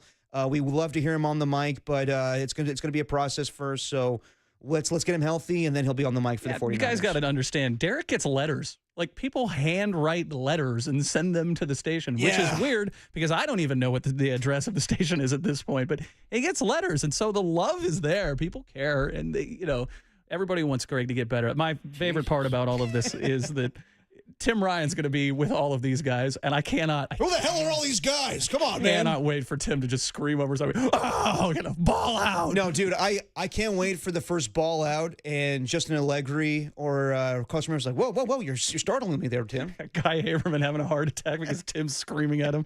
One of my all-time favorite things about a 49er bro. Oh, I love that. Yeah, I know. All right, let's go around the room and do a little note to self. Note to self. Jacob, you want to go first?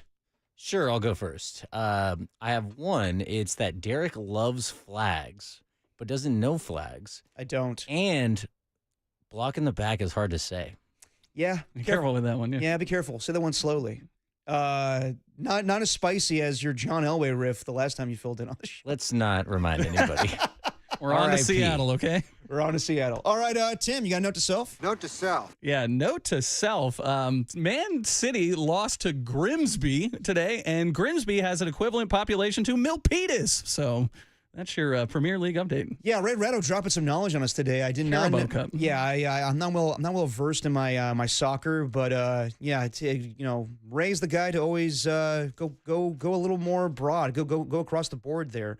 Note to self. Note to self. There's more than just one Dwayne that calls in on the show. That's unbelievable. I shouldn't be presumptuous and just say that it's our guy Dwayne in Stockton. No, it was Dwayne in where was he today? Do you remember where? Copperopolis. Copperopolis. It's a real place. No, I believe me, I know, and I can't spell it, and I definitely if I was screening that call, I would get it wrong. But shout out to the other Dwayne. But we love our main Dwayne. All right, everybody, thank you so much for listening today.